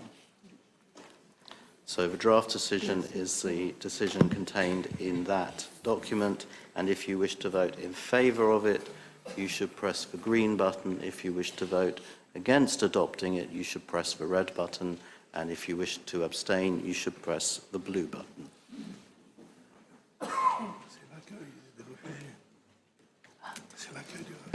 Merci, Monsieur le Président. Merci. Thank you.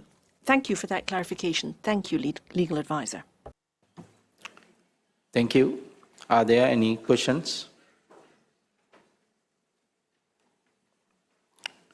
There appears to be no questions. We shall proceed as set out by the legal counsel. It is so decided. I therefore declare that voting is open. Secretariat, please activate the timer.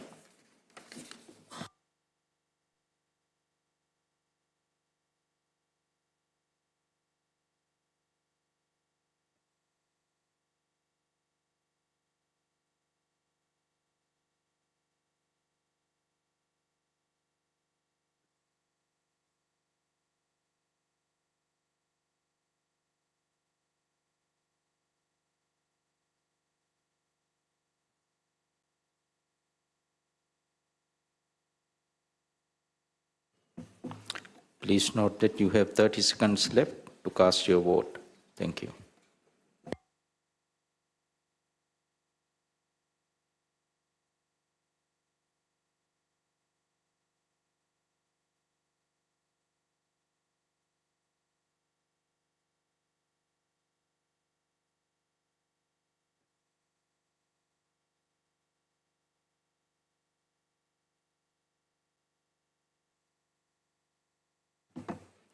I declare that the voting is closed. While the results are being generated, I would like to ask the delegations to please remain in the room. Thank you.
The following is the results of the vote.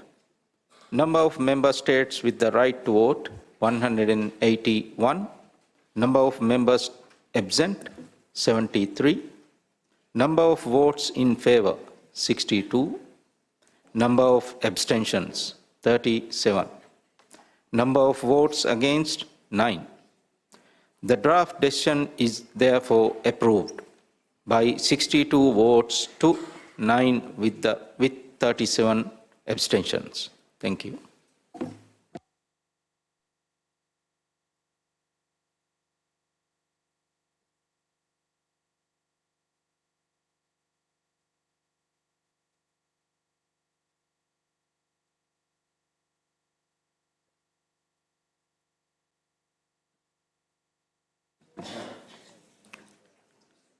I will now open the floor for explanations of vote.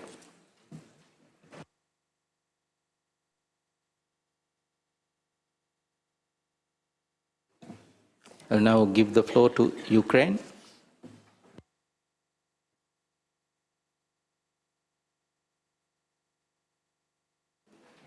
Thank you, Mr. President. Ukraine voted in favor of this decision, and we express our gratitude to all member states that supported the adoption of this decision and stood in solidarity with the Ukrainian people. Your vote is a clear demonstration of the international community's continued commitment to protecting healthcare, supporting humanitarian response efforts, and upholding the principles of the UN Charter and international law. We appreciate the steadfast support of the WHO, its Director General Office in Ukraine, and partners in responding to the ongoing health emergency caused by the Russian Federation aggression against Ukraine. Today's decision sends an important message that attacks on healthcare and medical personnel must not be tolerated, and that the health needs of millions of Ukrainians remain a priority for the international community. Ukraine remains committed to close cooperation with WHO and member states to ensure continued delivery of emergency medical assistance, recovery of damaged health infrastructure, and strengthening of our healthcare system despite the ongoing challenges posed by Russia's war of aggression against Ukraine. I thank you.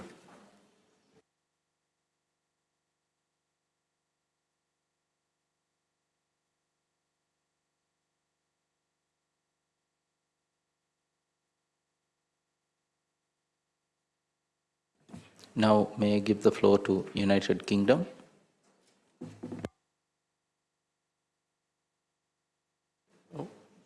Thank you, Chair. and thank you to Ukraine for your leadership on this resolution. I also wish to thank the Director General and the WHO for your continued support and commitment to Ukraine in the face of the damage that was being caused day in, day out by Russia's aggression. We voted for this resolution, we co-sponsored it, we want a just and lasting peace. But peace begins with truth, and that is what this report provides. This war could end in a moment. Russia stops its invasion. Until it does, we will continue to hold Russia to account and support Ukraine in defending its people, its sovereignty, and the principles of the UN Charter. Thank you. As I see no more further, all right, Iran. Thank you, Mr. President. Yesterday, the non-political and purely technical resolution within the mandate of the World Health Organization proposed by Iran was not approved by the committee. Today, however, a different decision, explicitly political in nature, has been adopted. This sequence manifestly demonstrates a double standards in how health matters are treated within this august body. Let it be clear, the protection of health system matters everywhere, at all time, and without exception. I thank you.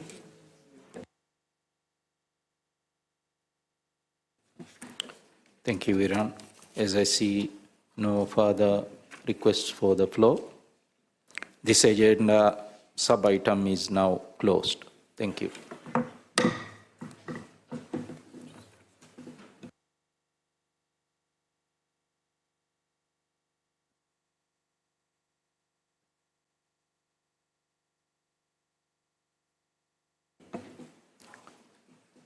We will now take up the agenda sub-item 14.3, poliomyelitis under Protect Health. The relevant document is A79/5.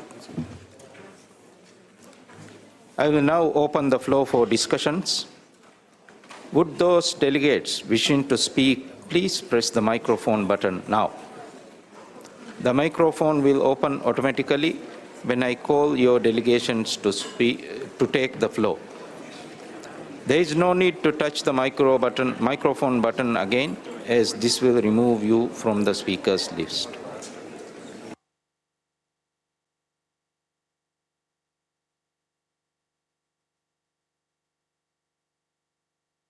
So there's a point of order from Monaco.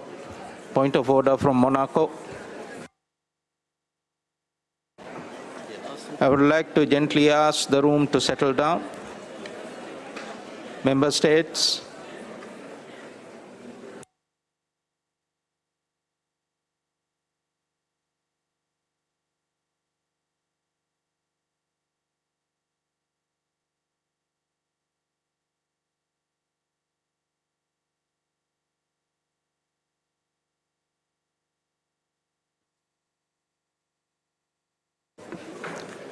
I would like to give the floor to Monaco.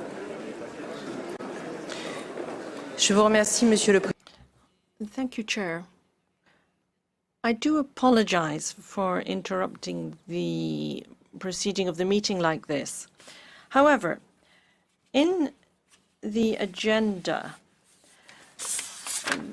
that was submitted to us, we see one order of business, and then some amendments to that order were not announced or were announced very late this morning.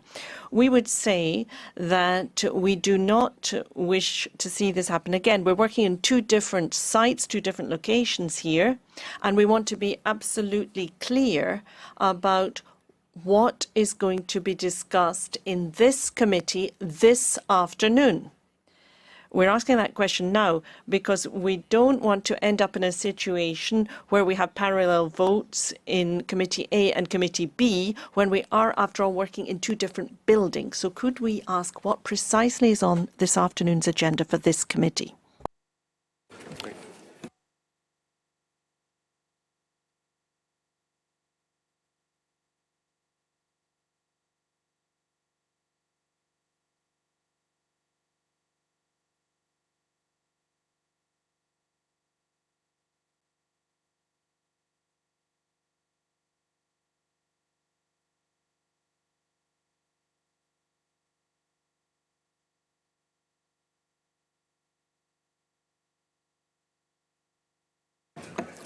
Thank you.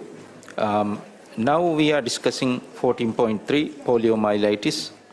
And after the lunch break, we will resume at 2:30. And we will open the grouping of agenda sub-item 11 and 12.3.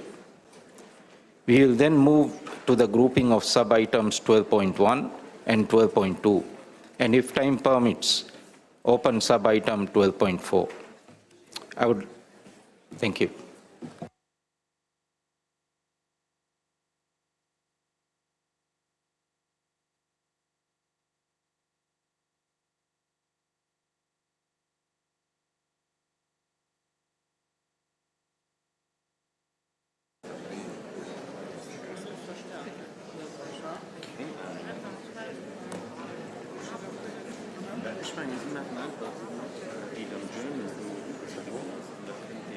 I would like to request all member states to settle down, please.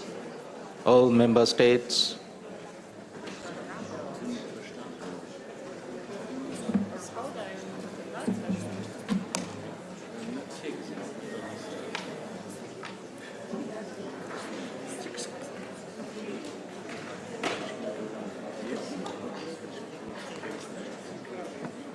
I would like to give the floor to first Libya and then followed by Sri Lanka. Libya.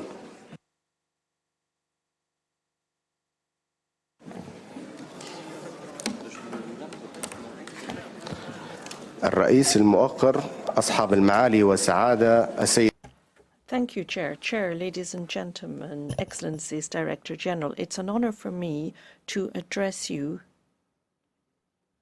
on behalf of the Emro region. We note that there are many people who are victims today because of the geopolitical sanctions that apply in our part of the world. And we are therefore doing our utmost to strive to eliminate poliomyelitis. We are actually the last part of the world where that virus remains endemic. But we are doing our utmost to tackle this issue. We have seen, however, that in Afghanistan and Pakistan, there have been declines in transmission trends, and we think that is a cause for optimism about wild polio virus transmission. There have been no new cases reported in the occupied Palestinian territory for almost a year now. And that's because of high quality and very effective vaccination campaigns.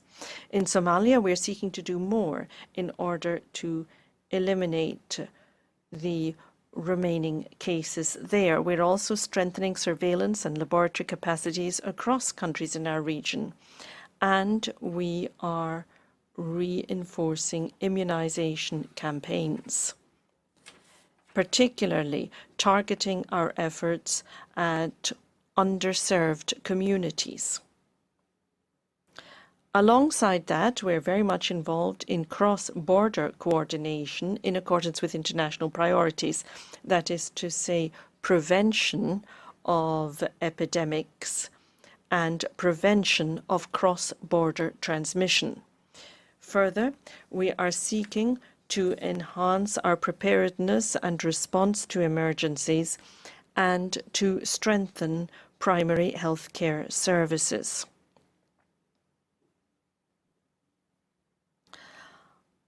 Unfortunately, population movement is creating a barrier for some of what we are trying to do, and also it is something that increases our operational costs as we seek to achieve poliomyelitis eradication.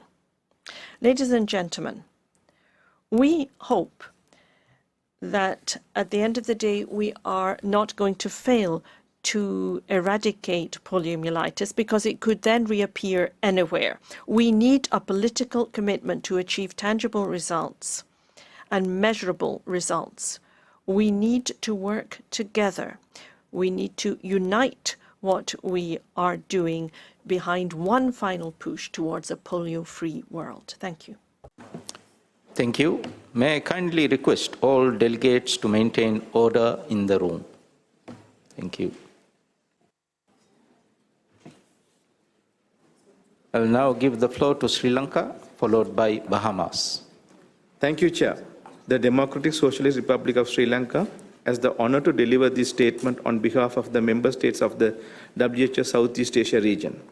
The region appreciates the Director General's detailed report and remains fully committed to the global effort to eradicate polio and sustaining a world permanently free from poliomyelitis. The WHO Southeast Asia region has remained certified polio-free since 2014. This achievement reflects strong routine immunization programs, resilient primary healthcare systems, effective surveillance mechanism, and sustained political commitment across our member states. The region welcomes the extension of the polio eradication strategy 2022-2029 and supports the framework for sustaining a polio-free world. We emphasize that maintaining progress requires a strong immunization systems, high population immunity, sensitive acute flaccid paralysis, and environmental surveillance, robust laboratory networks, and rapid outbreak response capacity. In 2024, 9 out of 10 countries in the region achieved certification standard acute flaccid paralysis surveillance sensitivity, supported by a strong regional polio laboratory network. Variant polioviruses detected in India, Myanmar, and Nepal were responded promptly and effectively with no subsequent outbreaks reported. The Southeast Asia Regional Certification Commission continues to provide important oversight for eradication, containment, transition, and circulating vaccine-derived poliovirus elimination efforts. The region further highlights the importance of preparedness for future vaccine policies transitions, including bivalent oral polio vaccine, cessation, and strengthened IPV schedules in line with global guidance. On reaching all remaining zero-dose children, the region stresses the importance of strengthening primary healthcare systems, improving subnational micro-planning, expanding community-based outreach, and integrating immunization with maternal, newborn, child health, and nutrition services.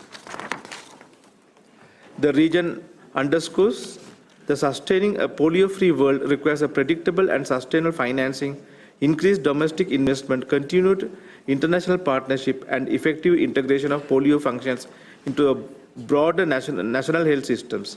However, reduced funding in the current global environment, the region urges continued global solidarity and sustained support, particularly for vulnerable and priority countries in the region, to protect the gains achieved and prevent future outbreaks. The Southeast Asia region affirms its collective commitment to work closely with WHO partners and all member states to achieve a sustained world permanently free from poliomyelitis, ensuring that no child anywhere remains unprotected. Thank you. Thank you, Sri Lanka. Now we will give the floor to Bahamas, followed by India. Thank you, Chair. The Bahamas aligns strongly with the vision of a polio-free world. Eradication is both achievable and essential. And notwithstanding tremendous progress, our collective responsibility is clear. Until every child is protected, no country is fully safe. In the Bahamas, we are targeting our most vulnerable and hard-to-reach populations, integrating immunization into primary health care and expanding partnerships with private providers and civil society are examples of strategic initiatives to ensure that no child remains invisible. We continue to maintain a safe and reliable vaccine supply, sourced through the PAHO Revolving Fund, while embedding catch-up vaccinations into disaster preparedness and emergency response planning. Securing sustainable financing to fully implement the Global Polio Eradication Initiative Strategy 2022 to 2029 is crucial. Access to donor and partner financing remains critical to eradication efforts, since polio infrastructure and expertise must also be integrated into broader health systems for strengthened health services long after eradication is achieved. Chair, we must act now to sustain a polio-free world for future generations.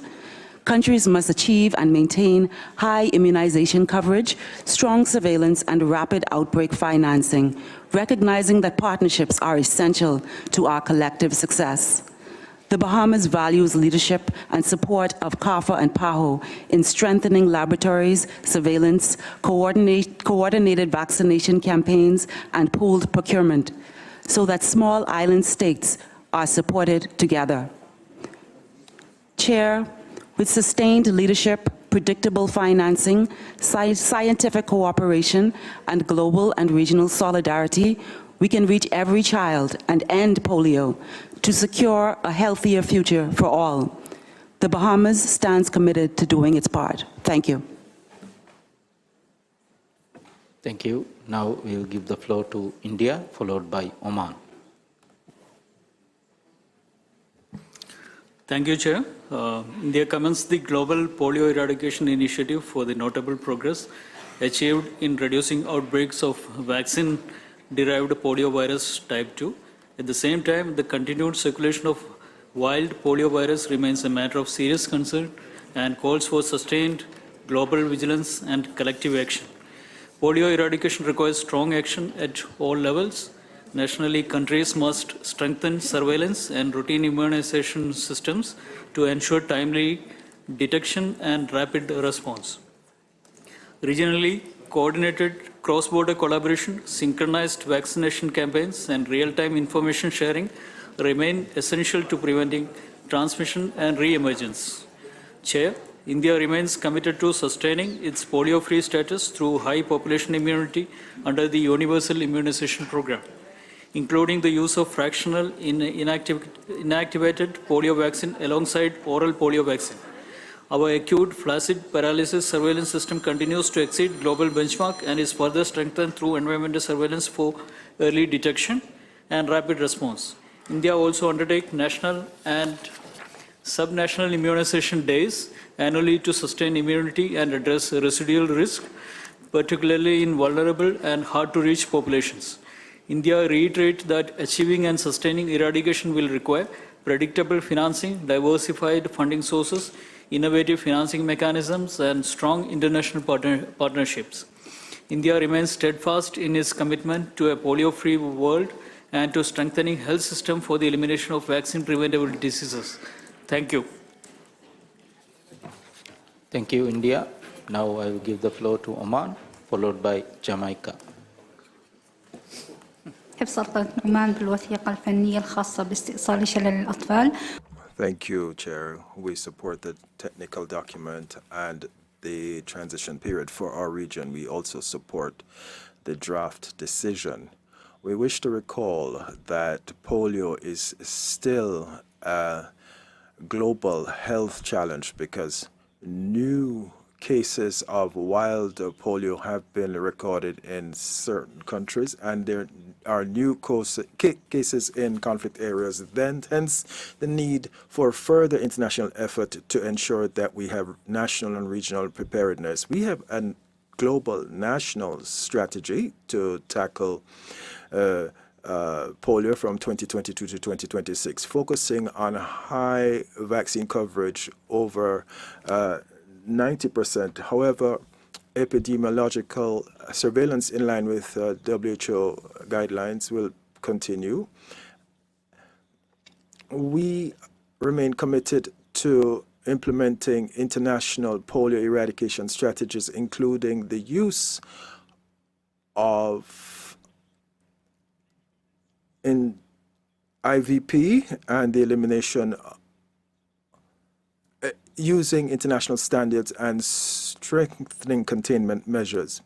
We have also stepped up efforts to strengthen our early warning systems and to tackle regional outbreaks, and we are embedding this in our health institutions. We also have a benchmark laboratory for polio at the regional level.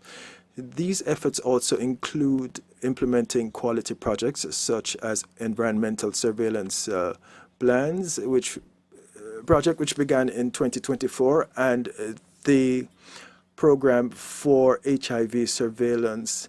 And this includes new techniques to analyze polio strains. We must continue our work with WHO and international partners to support efforts to eradicate polio and to promote global health security. Thank you. Thank you. Now I will give the floor to Jamaica, followed by Saudi Arabia. Chair, Jamaica reaffirms its unwavering support for the polio eradication strategy 2022 to 2026 and the Global Polio Eradication Initiative. As a nation that has been polio-free since 1982, we understand that as long as polio exists anywhere, we remain at risk for re-importation. Jamaica has taken decisive steps to bolster our defenses. Following a national catch-up campaign, we achieved a significant post-pandemic recovery with polio-3 coverage moving from 89% in 2021 to 96% in 2025. To further strengthen our routine program, Jamaica is preparing to introduce the hexavalent vaccine in 2026. This transition will see our national requirements move to 3 primary doses of IPV, providing our children with the highest possible level of protection.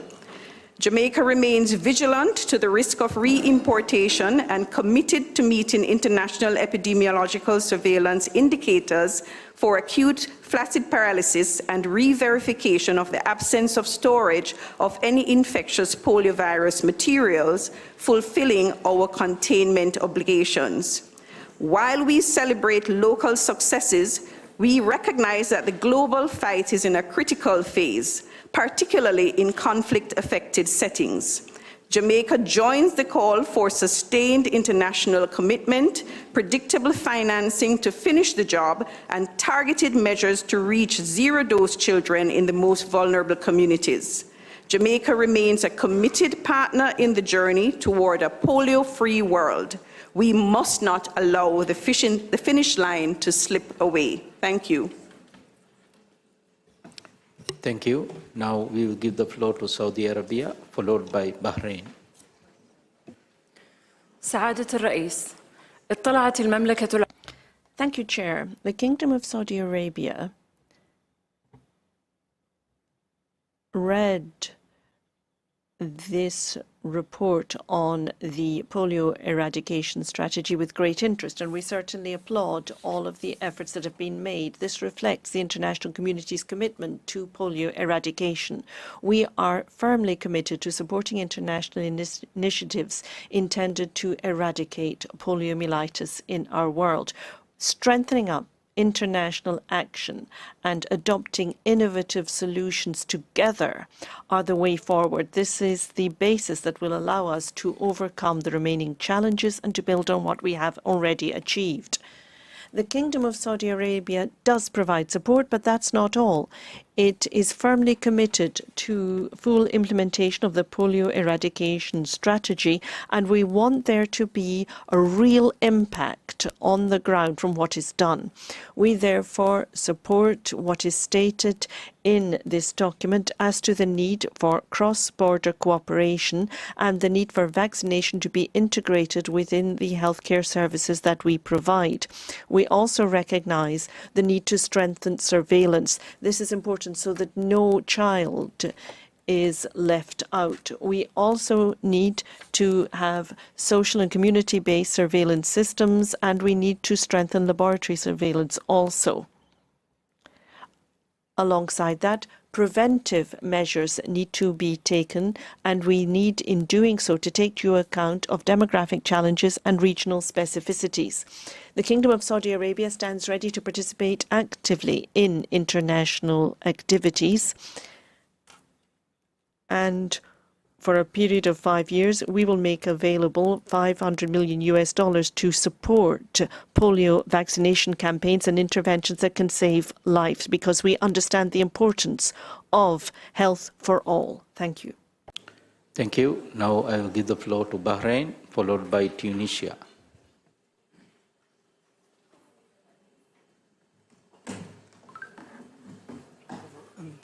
السيد الرئيس تضع مملكة البحرين. Thank you, Chair. the Kingdom of Bahrain believes that polio eradication is a national priority, and in our health policies, this principle is respected. We support this global strategy. Our kingdom has preserved a high vaccination rate when it comes to tackling polio, and we have a rate of over 95% since 1997, which has had a direct impact on the kingdom, which has not seen any new cases of polio for the last 30 years. We have a surveillance program against the acute phase to ensure that we can detect new cases early. We have a new environmental surveillance program in place since 2023. We are also conducting surveillance against the polio virus linked to HIV in 2026. Any such cases are analyzed by the relevant committee to tackle this virus. We have a national policy in place to ensure that we are prepared and can respond to any possible importation of this virus from abroad. This strategy is regularly updated whenever there is an outbreak of pandemics. We are also aware of the need for international cooperation and the exchange of knowledge to contain the virus. This enables us to achieve the international objective, which is to eradicate poliomyelitis from our region. Thank you.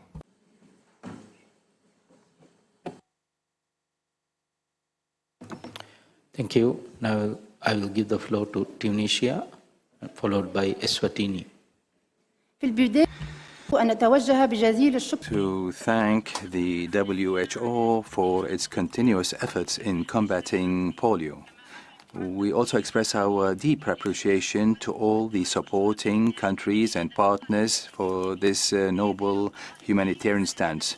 Totally combating polio is one of the public health priorities at the global level, and we are confident that the success in this field requires coordinated efforts, strengthening collective commitment and showing international solidarity. The world has witnessed in the past decades tangible progress in combating this disease, where the virus has been eradicated in most countries of the world. However, the threat is still present in certain regions, especially those where the health systems are fragile and where they witness humanitarian crisis. In this context, the extension of implementing the global strategy to combat polio reflects the awareness of the international community of the importance to continue exerting efforts until we put an end to all types of viruses. And here we would like to recall that Tunis has been successful in combating the polio virus for more than 30 years, and this achievement is the fruit of the commitment of the state in supporting vaccination programs and strengthening surveillance according to international criteria. And in addition to this surveillance, a surveillance system of polio has been strengthened by surveying the primary immune deficiency in cases in children since 2021, and also the environmental surveillance of the polio virus since 2025. We continue supporting health teams and all stakeholders in the national program of vaccination through many trains like field visits, while concentrating on evaluation and follow-up. And in order to putting an end to the type 1 wild polio or the vaccine-derived viruses, we are mindful in continuing providing high-level immunization coverage, while also in what is incompatible with modern scientific recommendations and international and global initiatives, and also carrying out surveillance according to international criteria, strengthening coordination between countries of North Africa. The speaker cannot be heard anymore.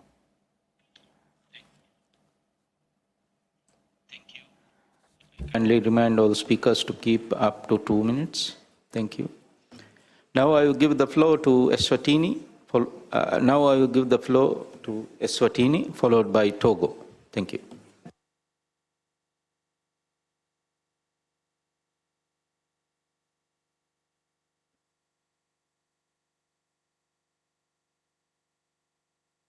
Eswatini, kindly press the button, microphone.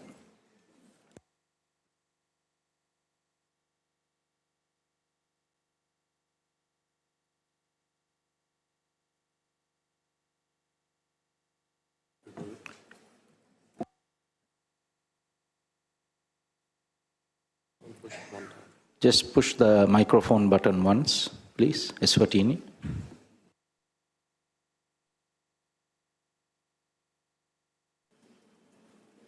Chair, the Kingdom of Eswatini acknowledges and aligns itself with the Statement of Africa Region on poliomyelitis and reaffirms our unwavering commitment to the Polio Eradication Strategy 2022-26, the GPIA 26 Action Plan, and the Strategy for Sustaining a Polio-Free World. Since establishing its expanded program on immunization, EPI, in 1979, the Eswatini has sustained consistently high polio vaccination coverage, ensuring that no child within our borders is left unprotected. This sustained immunization effort contributed directly to the recording of our last polio case in 1989 and our formal declaration as polio-free in 2005, a status we are proudly upheld for over 3 decades. Our robust surveillance system ensures that all suspected acute flaccid paralysis cases are promptly reported, investigated, and tested, with outbreak investigations commencing within 72 hours, accounting for transmission patterns, transit routine, and border dynamics. Environmental surveillance further strengthen our IFP systems by providing an early warning capability to detect silent polio virus transmission before clinical cases emerge. On rapid outbreak response, the Kingdom has finalized its national polio preparedness and response plan and conducted a polio outbreak simulation exercise to rigorously test operational readiness across government, health, and community sectors. Eswatini calls for sustained, predictable domestic and international financing of polio eradication initiatives towards a polio-free world. I thank you. Thank you. Now I will give the floor to Togo, followed by Philippines.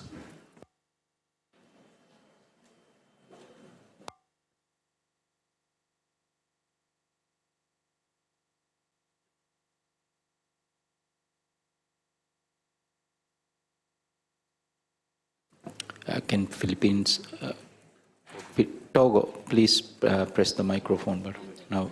Now you can speak. Please push the microphone button once more.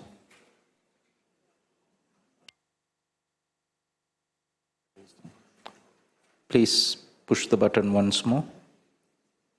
Togo.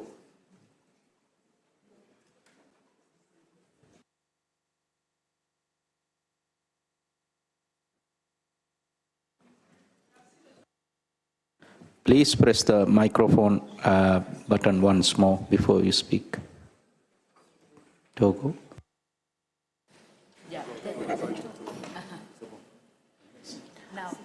Merci, Monsieur le Président.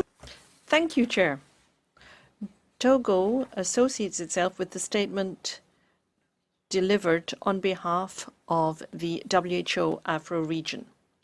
In October 2007, Togo was certified as being free from wild indigenous poliovirus. That certification was issued by the Regional African Certification Commission.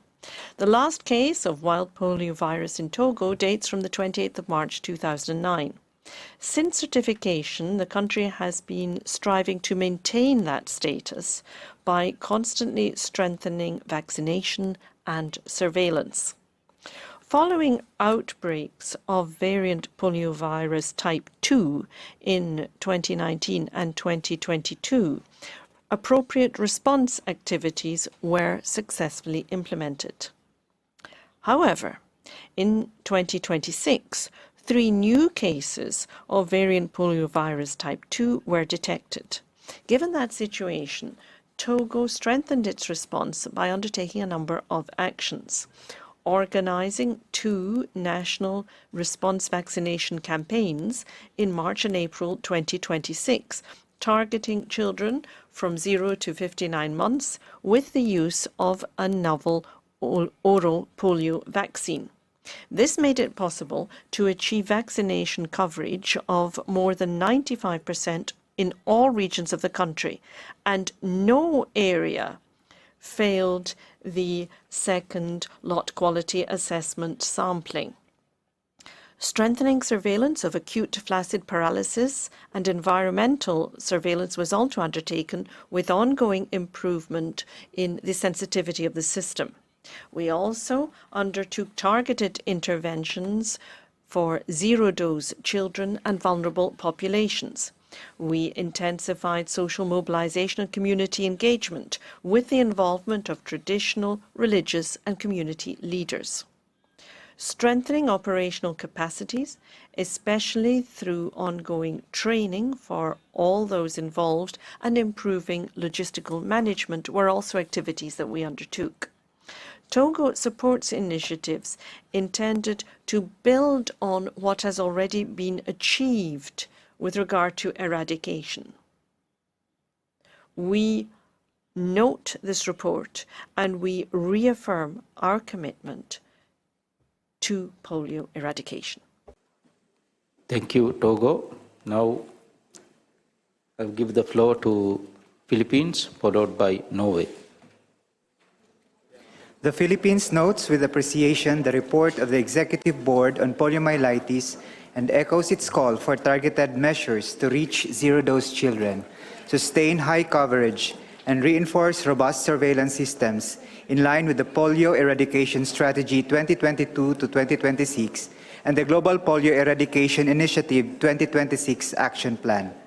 The Philippines is finalizing its National Immunization Strategy 2026 to 2030, a multi-year roadmap grounded in a comprehensive situation analysis and developed through a participatory process with technical support from WHO and contributions from UNICEF and other partners.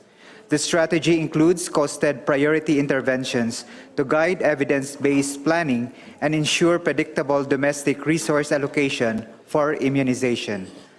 Anchored on the goal of sustaining a polio-free Philippines, our national approach is built on 7 strategic areas to strengthen routine immunization and overall program management. Scaling up and sustaining quality immunization services that are responsive to local contexts, including hard-to-reach and conflict-affected communities. Increasing public trust, demand, and uptake of vaccines through strengthened multi-sectoral engagement and proactive risk communication. Sustaining supportive leadership and governance to ensure coherent, accountable program implementation. Strengthening vaccine supply and cold chain systems. Enhancing vaccine-preventable disease surveillance and outbreak response, including rapid detection and coordinated action. Harmonizing monitoring and evaluation systems, and accelerating the digitalization of our information systems to improve data quality and use. Reinforcing primary healthcare reforms to integrate immunization more effectively into routine services. We reaffirm our support for global efforts to eradicate polio and underscore the importance of sustained international cooperation and predictable financing to secure a polio-free world for future generations. Thank you. Now I will give the floor to Norway, followed by Panama. Norway supports polio prevention, surveillance, and response as an integrated part of national health systems, as well as in regional and global preparedness and response systems. In our view, this is an important strategy towards preparing and sustaining a polio-free world. We would like to see an increased focus on integration of immunization in primary healthcare services and believe this is a sustainable strategy for making sure that we reach all children with vaccines. In places with weak routine immunization systems, it will be important to ensure that campaigns are effective and complementary to routine systems. We welcome the reporting on gender equality strategy and note the set targets. In future updates, we would welcome reporting against these targets to better understand the performance of this work. Collaboration between DPEI and Gavi and actors including civil society is key for ensuring operational alignment and integration on the ground, as well as for successful implementation of the polio transition agenda. We therefore call for national governments to invest in health of their populations through building strong health systems providing integrated care accessible for all. While donors can play a complementary role, national leadership and commitments will be key. Thank you. Thank you. Now I will give the floor to Panama, followed by Vanuatu. Gracias. Thank you, Chair and distinguished delegates. My delegation is grateful for the presentation of the report on poliomyelitis and reaffirm our strong commitment to global eradication of this disease. We recognize the progress made under the Eradication Framework Strategy 2020 up to 2026 and the sustained leadership of the PEI, and it is therefore vital that we step up efforts to reach those children that have not had any doses, especially in vulnerable and conflict-affected areas. Existence of outbreaks in some areas reminds us that as long as the virus exists in any corner of the world, it's still a threat to everyone. We therefore highlight the importance of having high immunization coverage and strengthened surveillance and rapid response to any outbreaks as recommended by the EB. We are polio-free because of our immunization program, and we have high vaccine coverage for decades. We have ongoing efforts to ensure that all children have a full vaccine schedule, even in remote areas, and we are strengthening epidemiological surveillance to tackle in a timely fashion any suspected cases. But there's still huge challenges and the need to have public vaccine confidence and to close the gaps in remote areas and ensure that there's sustainable financing for immunization programs. We call on the international community to maintain its financial and political commitment needed to ensure that we definitively eradicate polio through collective, sustained, and equitable efforts to ensure this happens. We continue to be committed to the WHO's efforts to protect this and coming generations. Thank you. Thank you. Now I will give the floor to Vanuatu, followed by Tanzania.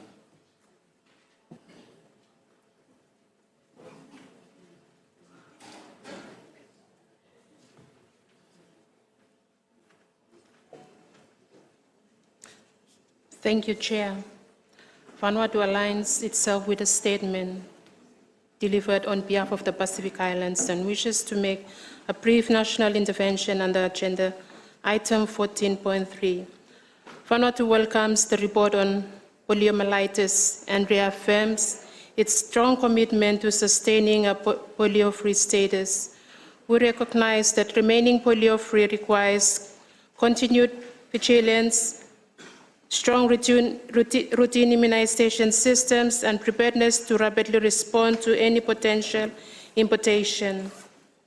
Vanuatu expresses its full support for the Polio Eradication Strategy 2022 to 2026 and the Global Polio Eradication Initiative 2026 Action Plan, and congress on the importance of targeted measures to reach zero-dose children and vulnerable communities. These priorities are highly relevant for small island developing states where geographic dispersion, hard-to-reach populations, and health workforce constraints can leave pockets of under-immunization. While Vanuatu remains polio-free, we acknowledge that immunization coverage in some of our communities remains suboptimal, and that strengthening routine immunization is essential if polio eradication is to be sustained in the long term. Continued efforts are needed to improve coverage, strengthen surveillance, ensure rapid outbreak response capacities, including thorough community engagement and integration with primary healthcare services. Vanuatu also welcomes the continued focus on sustaining a polio-free world, and fully supports the call for sustained international commitment and global resource mobilization to finance polio eradication efforts with a strong emphasis on predictable and sustainable financing. Such support remains critical to protect hard-won gains, particularly for countries with limited domestic physical space. In closing, Vanuatu reaffirms its commitment to working with WHO, Global Polio Eradication Initiative and partners to sustain polio-free status. Thank you, Chair.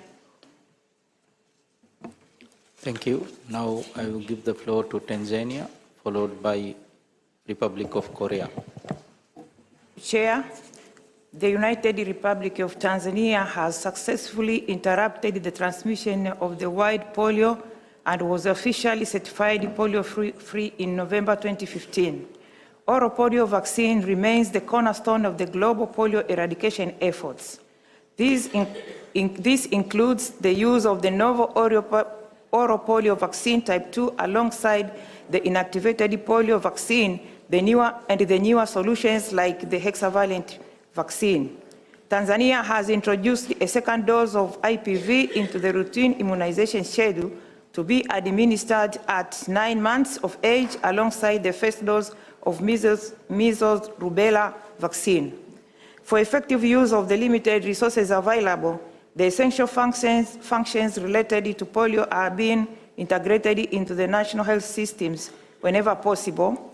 Particularly, we have incorporated AFP sample shipping into the national sample referral system. Tanzania recognizes the critical importance of sustaining the progress made in polio eradication efforts, both within the country and as part of the global initiatives. We commit ourselves to strengthen cross-border collaboration in implementing strategies aimed at boosting immunity and ensuring the continued interruption of polio virus transmission in the region. I thank you. Thank you. Now I will give the floor to Republic of Korea, followed by Mexico. Thank you, Chair. The Republic of Korea fully supports targeted vaccination strategies, including identification of regions with a high number of unvaccinated children and analysis of the underlying regions. And household-based consultations to address vaccine hesitancy in settings where injectable vaccines are difficult to administer. OPV remains indispensable, yet we also recognize that OPV use should be minimized to prevent the emergence of vaccine-derived poliovirus strains. Given the highlighted resource constraints, the primary priority among all polio eradication activities must be containment of poliovirus outbreak in epidemic zones. Accordingly, Republic of Korea endorses initiatives such as Afghanistan's polio legacy challenge. We strongly encourage governments to secure long-term financing, probably a 3 to 5 year commitment rather than relying on short-term funding. We have also reinforced its robust strategies for polio control and prevention. We have achieved a 97% vaccination coverage nationwide, supported by consistent budget allocation under the National Immunization Program, NIP. In addition, Korea is the world's third country to obtain the WHO certificate of containment for essential polio vaccine manufacturing facilities. The environmental surveillance of poliovirus initiative last year is still ongoing, reporting results to WHO from this year. The Republic of Korea stands ready to remain an active partner in the global fight against polio to achieve a polio-free world. I thank you. Thank you. Now I will give the floor to Mexico, followed by Iran.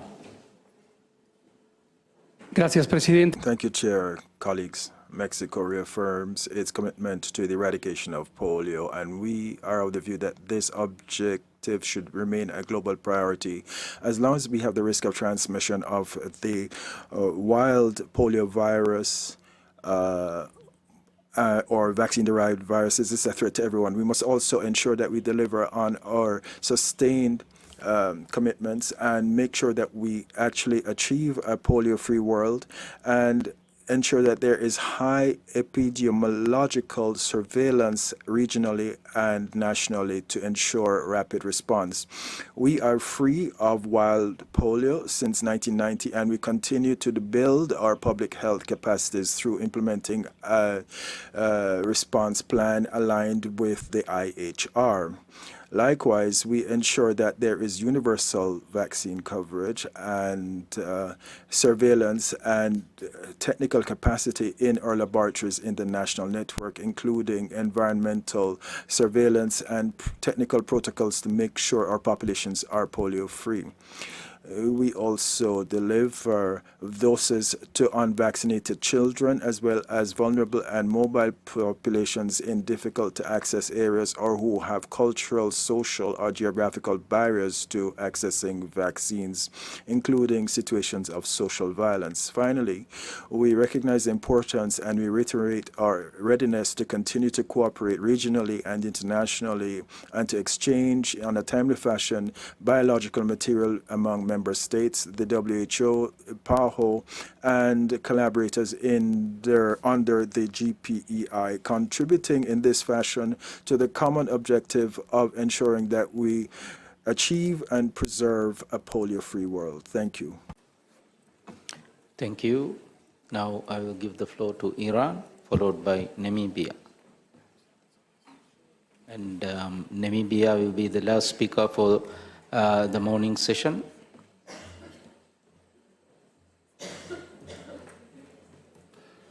Mr. Chair, the Islamic Republic of Iran has implemented its national program in line with global strategies, with strong political commitment and sustained coordination across sectors. A key strength of the program is the integration into the PHC system, domestic production of polio vaccine, and provision of free immunization for all children.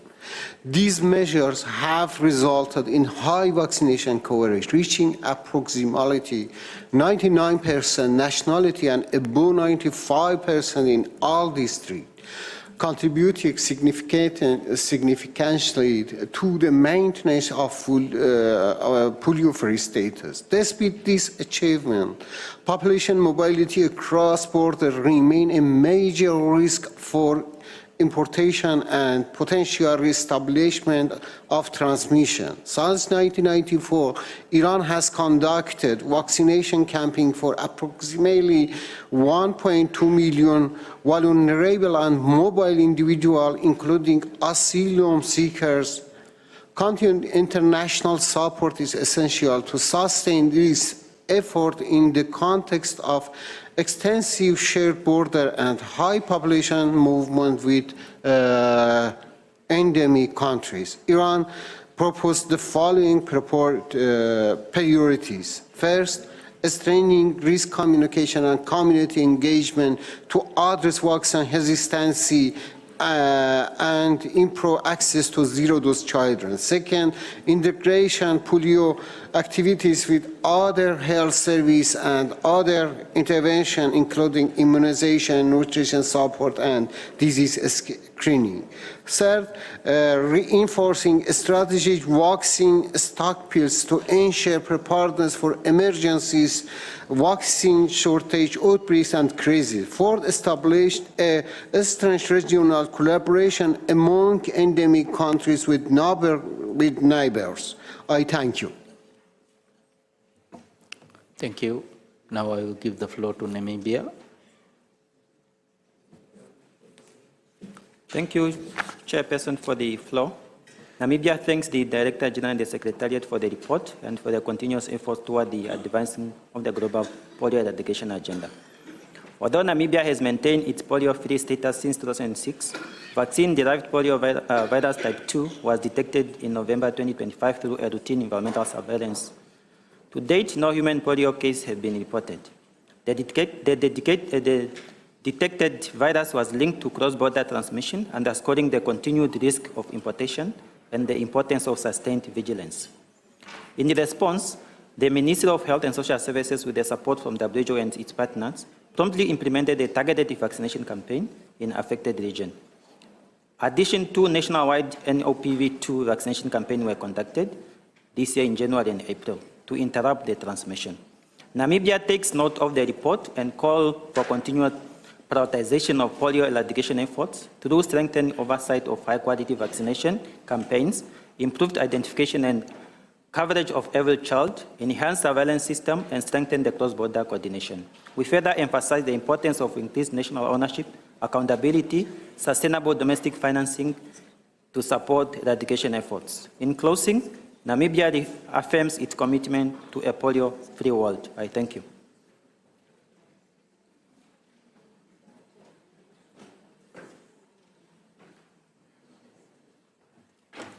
Thank you. Delegates, we have now come to the end of our meeting and we will suspend the discussion on this agenda sub-item. When we resume at 2:30 after the lunch break, we will open the grouping of agenda sub-item 11 and 12.3. We will then move to the grouping of sub-items 12.1 and 12.2. And if time permits, open sub-items 12.4 as per today's journal. I would like to remind the delegates that several official side events are taking place during the lunch break. Please refer to the official side events calendar on WHA website and WHA app. The meeting is now closed. Thank you.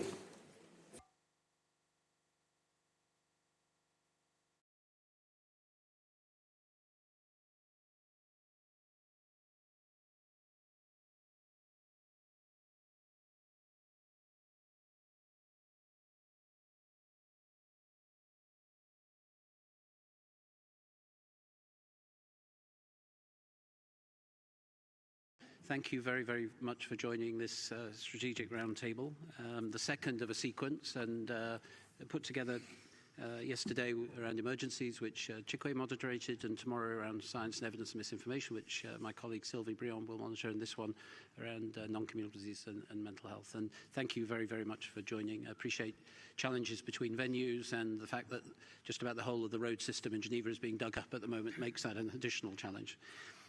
It's my great, great pleasure and a signal of just how important this issue is within the World Health Organization to welcome Director General of WHO, Dr. Tedros. Thank you. Thank you, Jeremy. Excellencies, honorable ministers, dear colleagues and friends, non-communicable diseases and mental health conditions account for 80% of all deaths globally and represent 7 of the top 10 causes of death. They are also a leading cause of morbidity and disability, and they put a huge burden on health systems, both operationally and economically. They are deeply interconnected, driven by shared risk factors and determinants, and increasingly affecting people throughout life. Yet, the global response remains too fragmented by disease, by sector, and by level of care. These challenges are not abstract. They represent lives cut short, families under strain, and communities held back. But NCDs and mental health conditions are also largely preventable and treatable. We have the knowledge and the tools. What we need is faster, more coherent, and more ambitious implementation. Addressing NCDs and mental health cannot be achieved by the health sector alone. It requires leadership across government and across sectors, with meaningful engagement with communities, civil society, and people with lived experience. Integration is a political choice and a prerequisite for more equitable, resilient, and people-centered health systems. The political declaration adopted by the UN General Assembly last year, is the most ambitious yet, with concrete targets on tobacco, hypertension, and mental health. It puts a strong focus on actions that improve lives through primary health care, prevention, financial protection, and equitable delivery systems. Our focus today is not on what to do, but on how to move faster and deliver. Deliver how to drive coordinated action across sectors, deliver on how to strengthen primary health care, and how to tackle determinants of health. After all, health is created not only in clinics, but also in homes, schools, workplaces, and communities. Strong connections between people, sectors, and institutions are essential to building healthier and more resilient societies. WHO stands ready to support member states with evidence, norms, technical assistance, and partnerships. But progress will depend on collective action and sustained political commitment. As we approach 2030, the task is urgent and the path is clear. Our shared responsibility is now to deliver with urgency, equity, and accountability. In today's discussion, I ask you to be candid, practical, and forward-looking. The challenge is huge, but so is the opportunity to promote health, prevent disease, and save lives. I thank you. And Jeremy, back to you.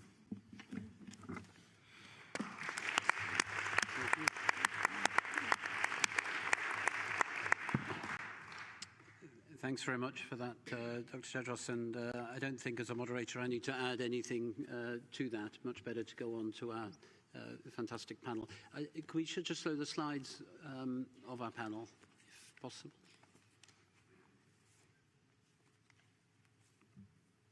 That's great. Thank you very, very much. And as Dr. Tedros just said, what we would love to have is your candid and practical thoughts and forward-looking. Obviously, there is a formality to this in this incredible room, but this is also an opportunity to be a little bit less plenary and a little bit more tell us what you think, which I'm sure would welcome.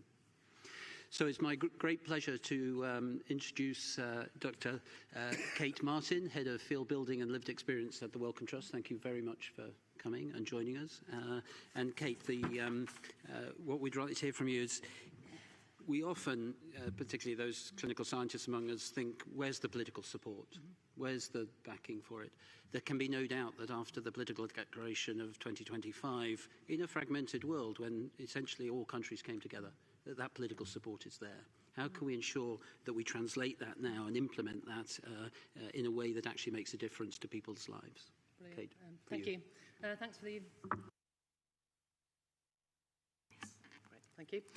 Thanks for the introduction and thanks so much for having me. It's wonderful to be here and a brilliant question. So I think it's undoubted that the commitments made to NCDs and mental health were unprecedented. And in particular, what I really liked to see was the recognition that people with lived experience have expertise.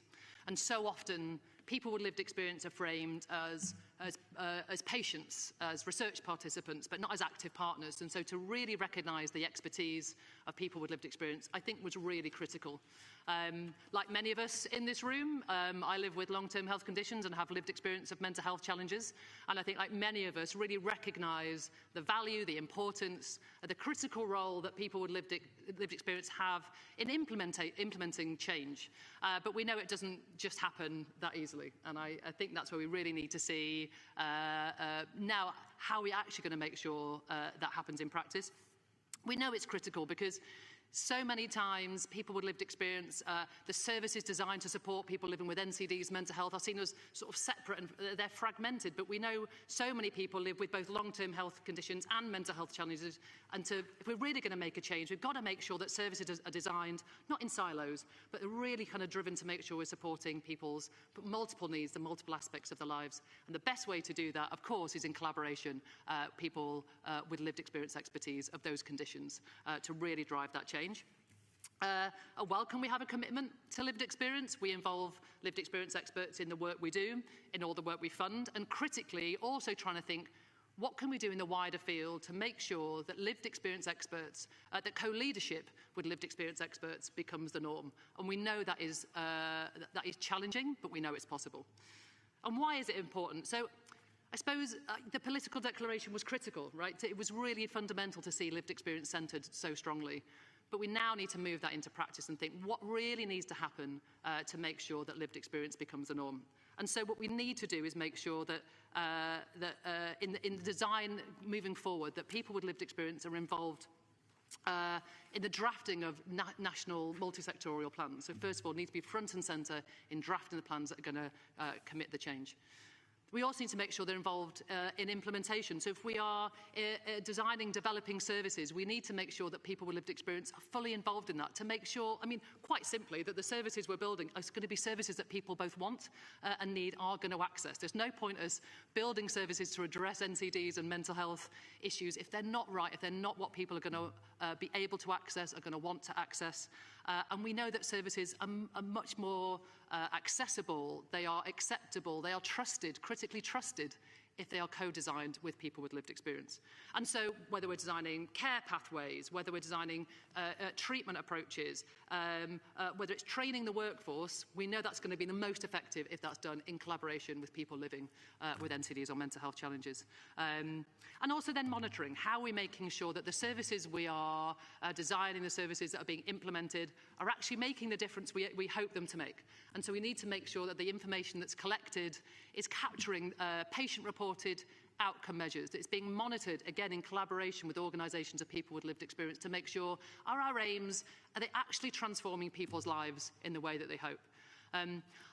I know from years of working in lived experience involvement at local, national, regional level, that saying it is so easy.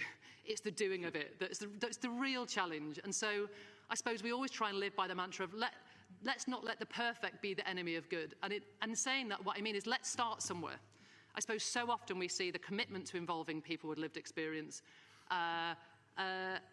and that we spend so much time talking about how to do it, we don't move forward with doing it. So let's start somewhere. Let's make a commitment to do something and try and do that well before we move on to the next thing. Let's just start doing something, I think, is the key. And also, let's bring people together to learn together. People will be facing the same challenges, trying to solve the same issues around how to really integrate meaningful lived experience involvement. Let's learn together. Let's really bring those lessons together.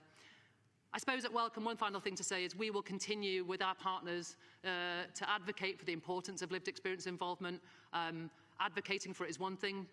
We also know it needs resourcing. We will commit to continuing to resource organisations of people with lived experience to be involved in making that change. And at a national level, that's also critical. We really need to make sure organisations of people with lived experience are both well-resourced, but also involved in sort of formalised mechanisms to make sure this becomes a reality. So thank you so much for your time.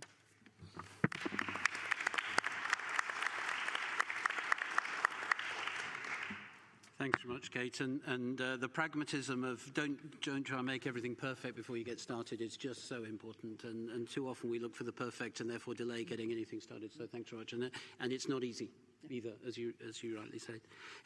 Turning now to Dr. Catherine Loftus, Director General of Health and Chief Medical Officer, Norwegian Director of Health Norway. That title underestimates Catherine's huge contribution, and just I'm sure on behalf of all of us at WHO, thank you for everything you've contributed to WHO over the years with various roles and things.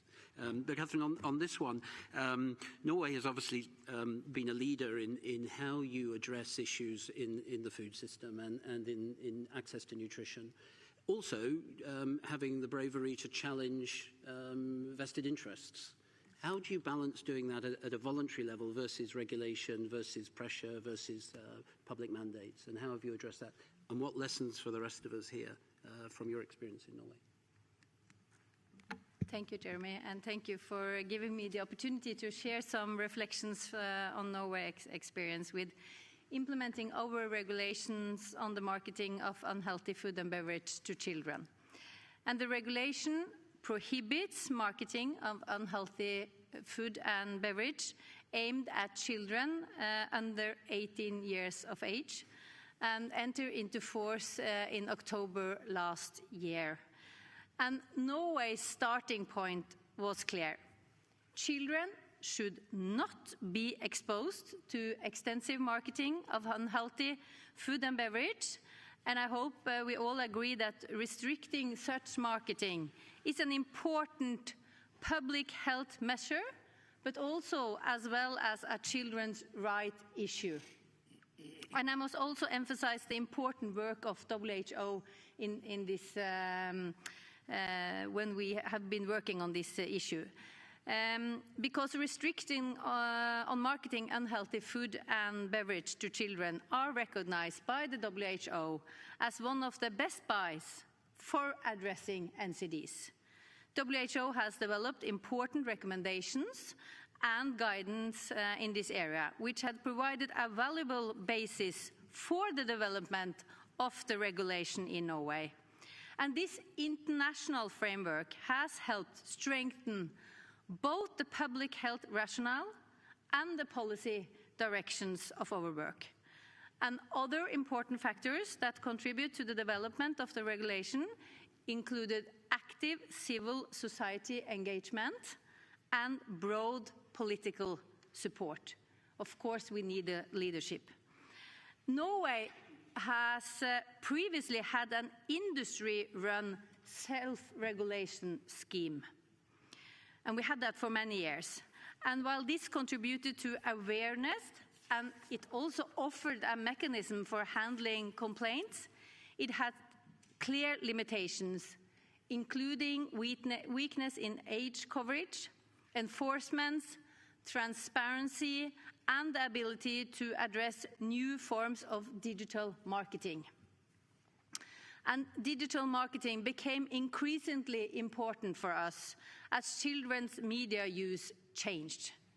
Exposure now happens through social media, influencer marketing, digital games, sponsorship and product placement, rather than through traditional advertising alone. And this is why Norway decided to move to statutory regulation. And one important feature of the new framework is that it protects all children under the age of 18, not just those under 13 as the self-regulatory scheme. Another important feature is that it applies broadly across platform and marketing techniques, reflecting the reality of today's media landscape. And a key lesson from our implementation, because it hasn't been easy, is that we had a broad and transparent consultation process. And the proposal generated strong engagement from civil society, public agencies, professional communities, industry actors, sports organizations, and others.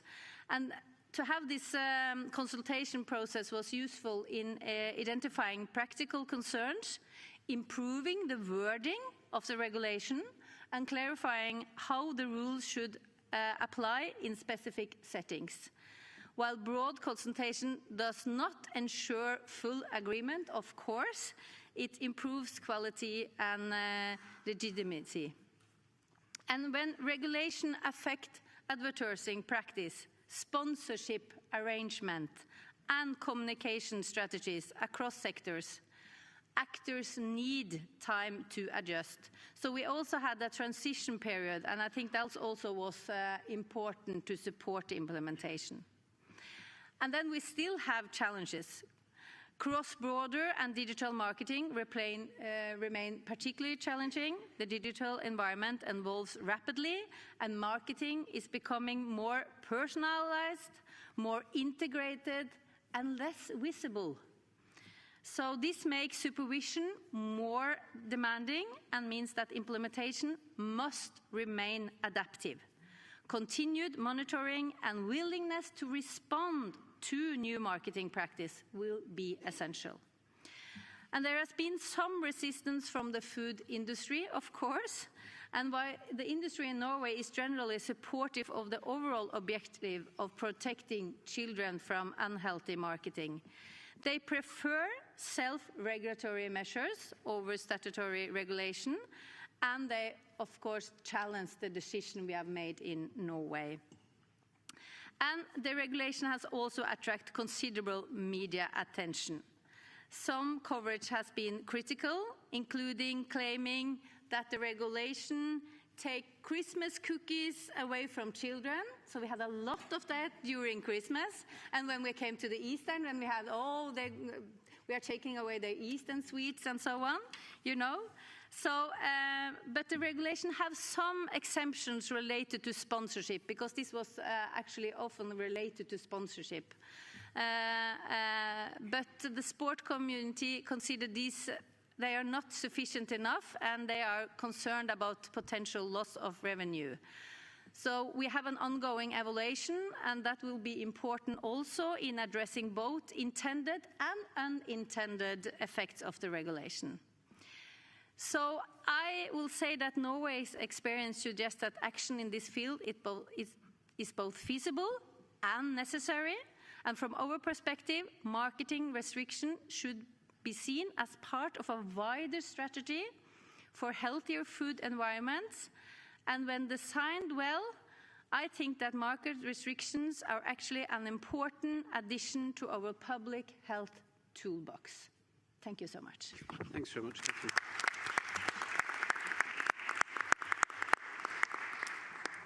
Thanks very much. And the idea, which is not unique to Norway, that you can have diverse, community-led, transparent discussions, and yet you can come to an agreed endpoint.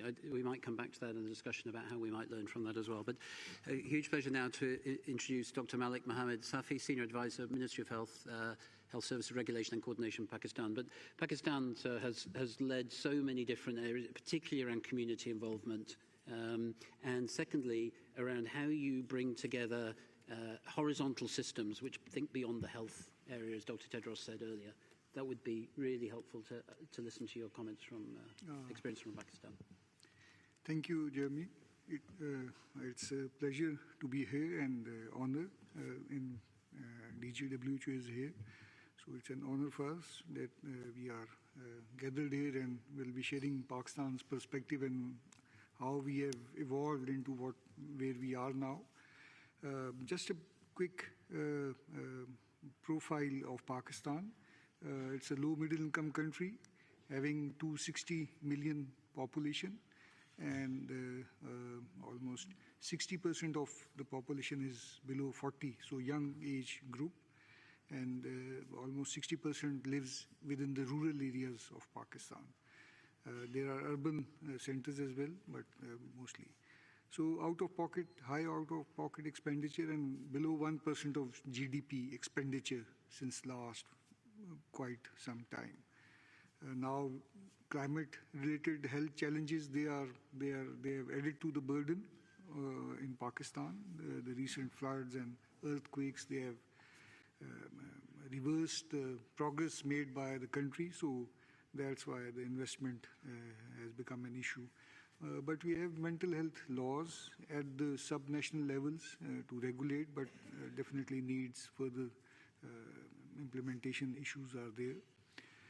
Post Al-Mata, primary healthcare systems and secondary healthcare systems, they are well developed across the country, but remain underfunded, though significant funding is being provided, but due to inflation and all that challenges, it remains a bit underfunded, due to which number of physicians, nurses, they are a bit on lower side, and along with the supply chain systems. So this was just an overview. About mental health, it has remained a bit neglected area for quite some time. I've spent almost 35 years of my service within the public health sector, from primary health care up till the national level. So we have been witnessing gradual evolvement of our systems, and now we are here. So a major breakthrough came in 2014 when WHO EMRO presented and shared the NCDs and mental health EMRO framework. So that was a good starting point for us, and the ministry, after the devolution, was reconstituted and it started its work. We engaged WHO and other partners to work upon. So after this mental health framework was shared, so it gave us an impetus and understanding and a clear sort of line where country should be heading to.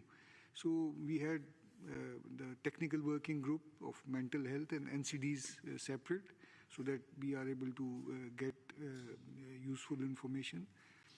Then MH-GAP was there, so we piloted across the subnational, each 2 districts in each province, so that with the support of WHO, and that helped us to understand things and advocate at the provincial level as well to the higher-ups, to the policy makers, because it was before that not considered as an important area to be seen and dealt with. So very few hospitals and very few physicians remained at the service, with huge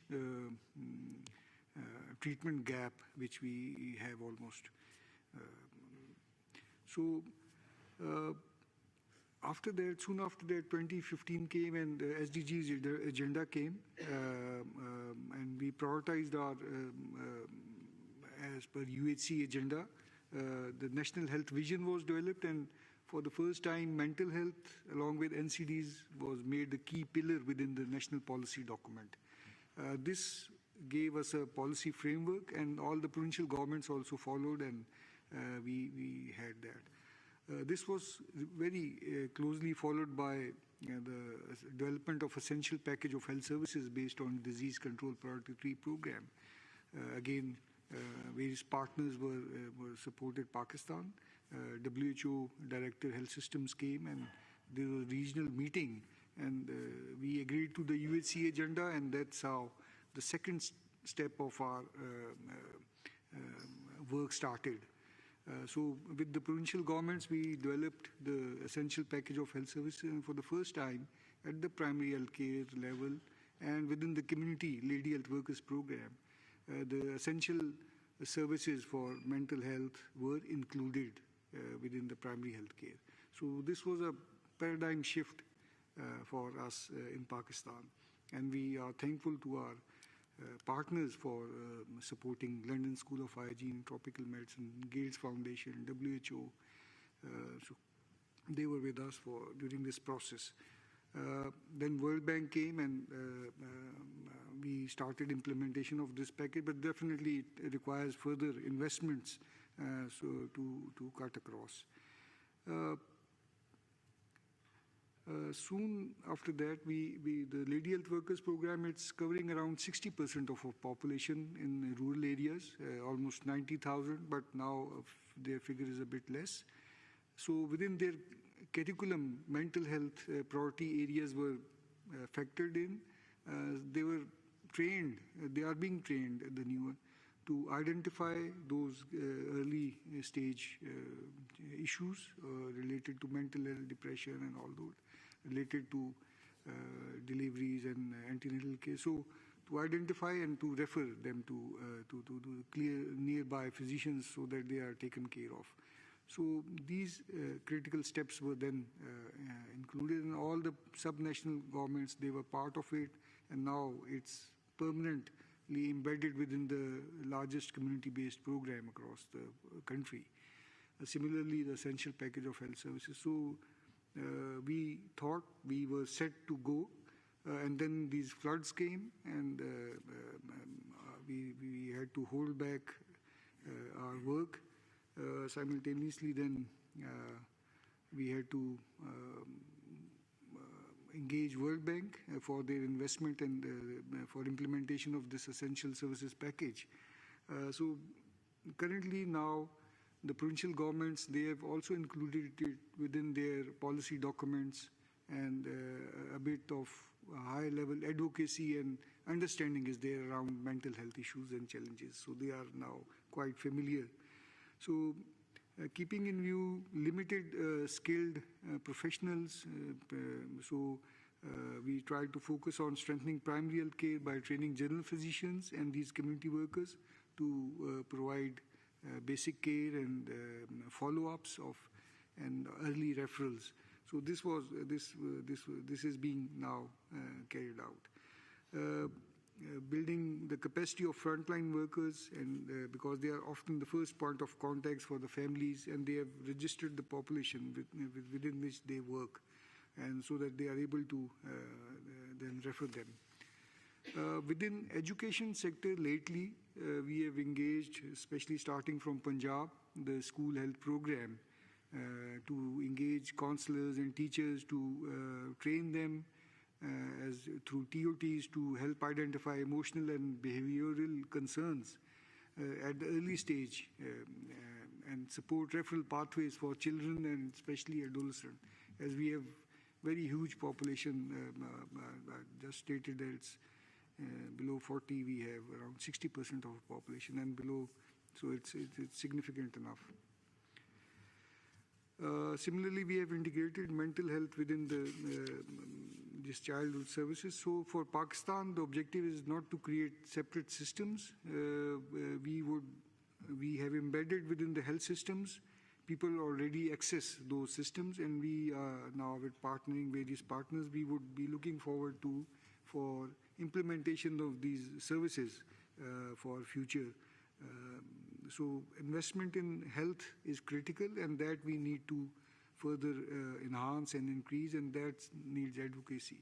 So for the future, my last point, we have now recently developed the National Health and Population Policy for the next 10 years, and mental health is one of the critical pillars within that, so that it gets the attention of policymakers both at national and subnational level, and also apprises the global community that it has been put on priority area. So addressing within the community at primary health care and at the school level. So I think by moving ahead in this direction with the support of partners, we would be able to overcome.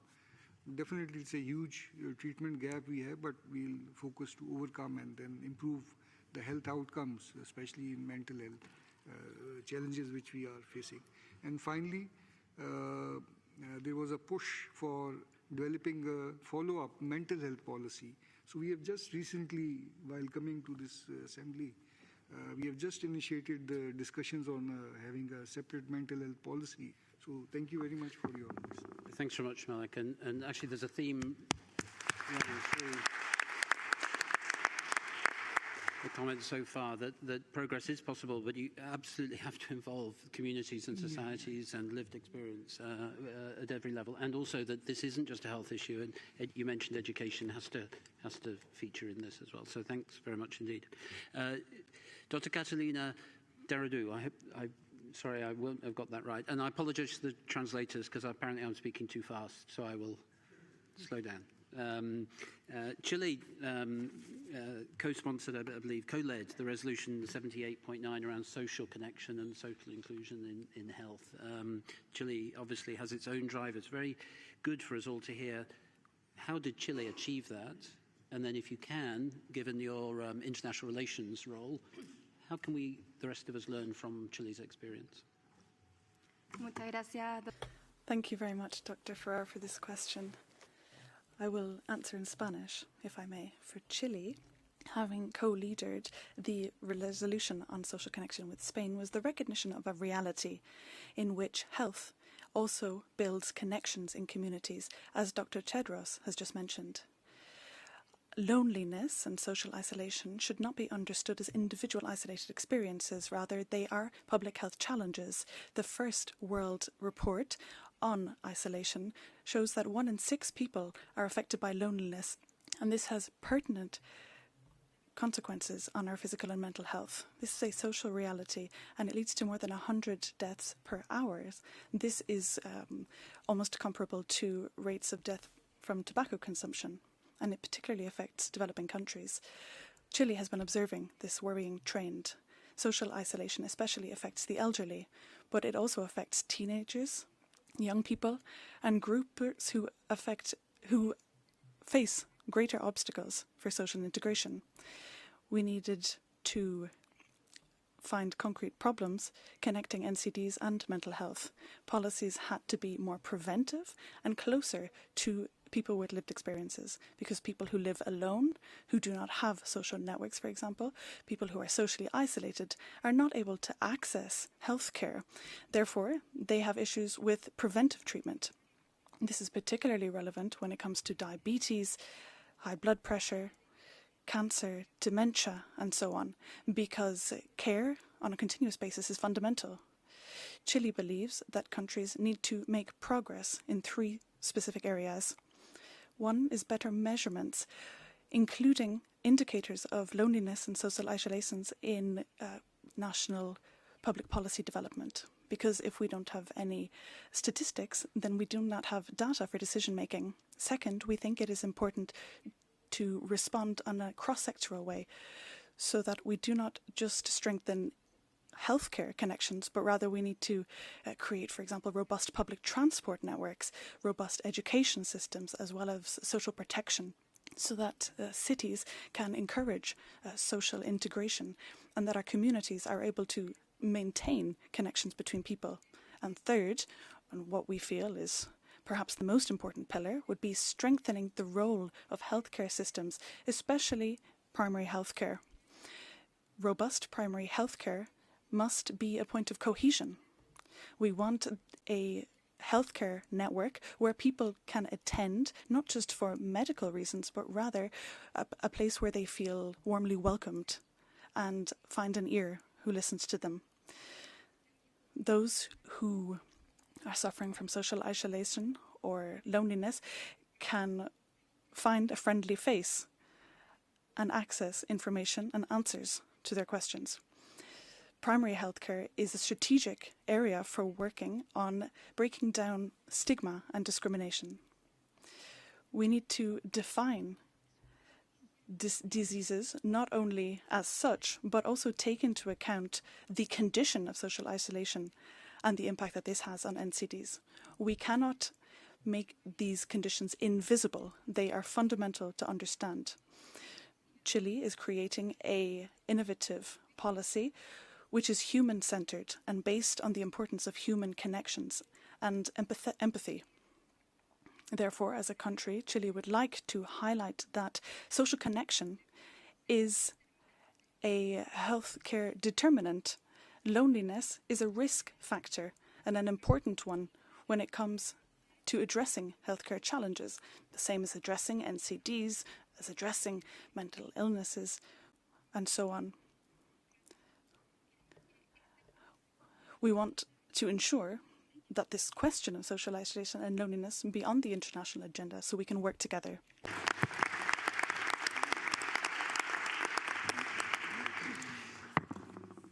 Thanks very much, Catalina. And it's absolutely true that Chile has many ways led the world on that. So huge thanks to you. And your comment there that when we all... Thank you. You want to have a health system that you want to be part of. Thanks very much, Dr. Tedros. And when you turn up at a health service, you want not just a smiling face, but you want somebody that listens to you as well and listens across ages. So thank you very much for that connection.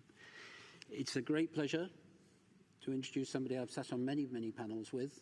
Your Excellency, Dr. Teodora Herbosa, Secretary of Health of the Philippines. You are leading so much of this work, and you have you're hosting a conference later this year, I believe.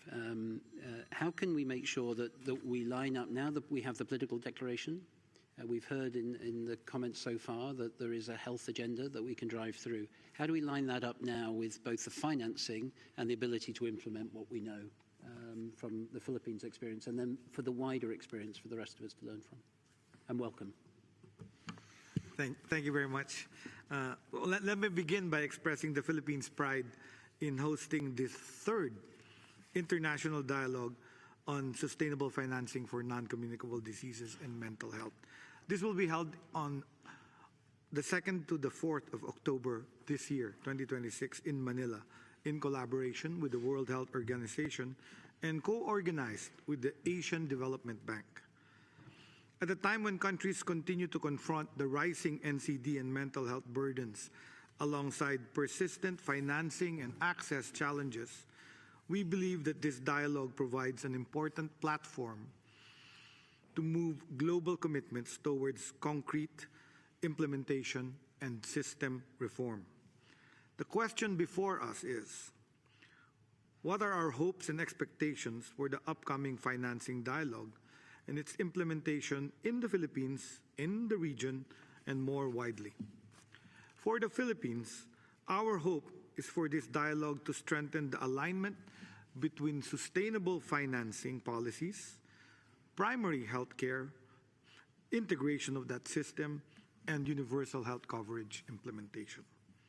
We hope to advance practical solutions to reduce out-of-pocket spending, improve continuity of care, and ensure that NCDs and mental health services are accessible to all.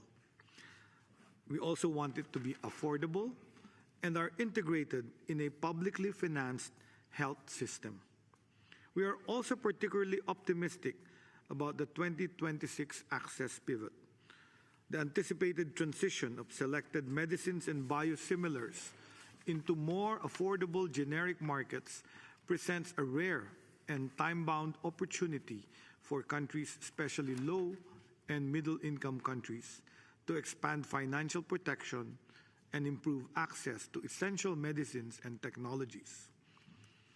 At the regional level, we hope this dialogue will deepen cooperation among countries through mechanisms such as the proposed Regional Compact on access to health products and services. Through pooled procurement, coordinated regulation, market shaping, and shared financing strategies, countries can collectively lower costs and improve equitable access to medicines, diagnostics, and other health technologies. More broadly, our expectation is that this dialogue will produce outcomes that are practical, measurable, and sustainable. We hope that the Manila Declaration, the Sustainable Financing Toolkit, and the commitments emerging from this process will help countries translate political commitments into real reforms that people can feel in their everyday lives. Ultimately, financing discussions must lead to stronger health systems, better financial protection, and improved health outcomes for people living with NCDs and mental health conditions worldwide. Thank you very much. Back to you, Jeremy.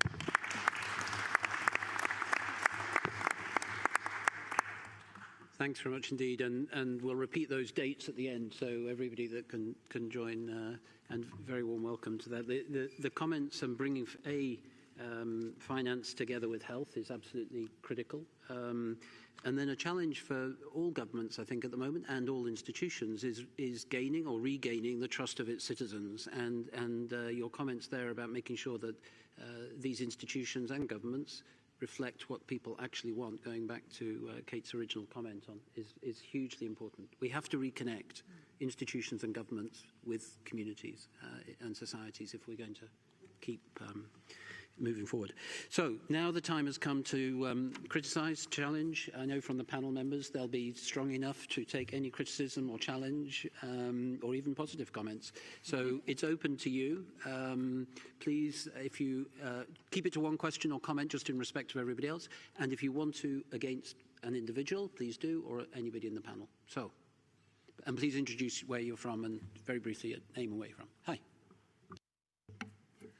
Good afternoon. I'm Rick Bauer with the International Association of Hospice and Palliative Care. And so whenever I hear integration, I get excited, but we don't need to create a new model. We have that model in palliative care that looks at the biopsychosocial, and I never heard mentioned spiritual aspect of that person, because so much of the loneliness is existential. What is my meaning? What is my purpose? Where is hope in my life? And so if we're going to create this integrated model, we can use the palliative care paradigm that looks at the whole person with their social needs, their nutrition needs, their mental health needs, their physical needs, and their spiritual or existential needs. So I hope we don't forget that when we're creating this system. Catalina, do you want to take that? Yes, thank you very much for the comment. We very much agree with the integrated system of palliative care. In Chile, palliative care is seen within primary health care. So we have a network connected of physicians and nurses and other social workers that go to the patient's house and accompany them through that process. And we believe that social connection can be within the primary health care role. So yeah, we very much agree with it. And we're glad that social connection and loneliness is seen as a social determinant of health and seen as the process of sickness and as the process of being a human. We don't see this as a disease. Loneliness is not a disease, it's a situation. And we have to address it in the means that we have. And we have to connect the people. We cannot do this alone. And I see the progress, artificial intelligence and cities becoming bigger and more pathways, but we've lost each other in the way. So I think that palliative health care has that within. Thank you very much. Just take away, we love each other. That's the two comments you've made this afternoon. We love each other, and when you turn up at a health station, you want somebody that has a smile. Yeah.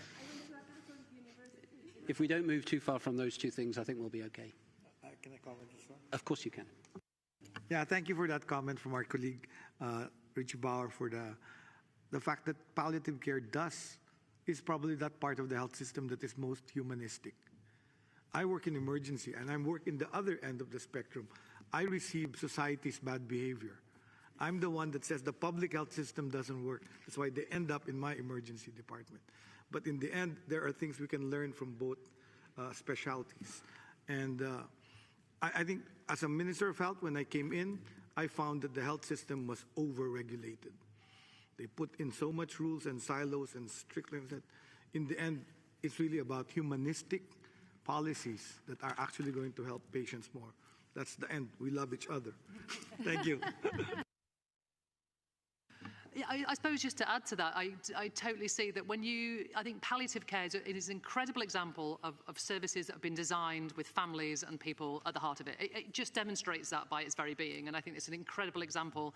I think similarly we see incredible examples in the HIV sector of what happens, a change that can be made when civil society, people with lived experience come together and are fundamentally integrated as part of the system and part of the change. We see it in many other areas as well. So I suppose I'm saying this because I think there are already incredible examples out there we can learn on. We don't have to start from scratch every time.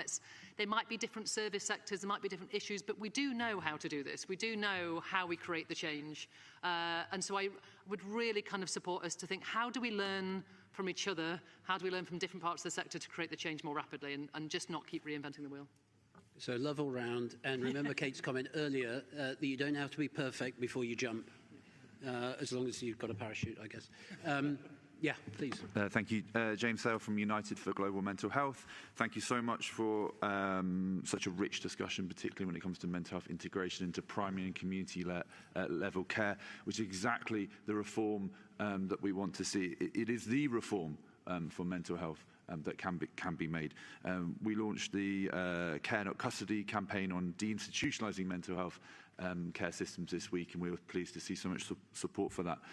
One of the points I just wanted to raise was really building on that is when we look to the future of global health systems and national health systems, is encouraging those working on those discussions to listen to, particularly member states who are talking about this already, is that mental health needs to be invested in for its own ends, but also seeing mental health as the cross-cutting issue when it comes to health systems and its impact on physical health outcomes. And understanding that and realizing that can help us all achieve the goals that we have across the NCD community and beyond. And just on a very final point, Kate, thank you so much for raising so many brilliant points on experts by experience having to be involved.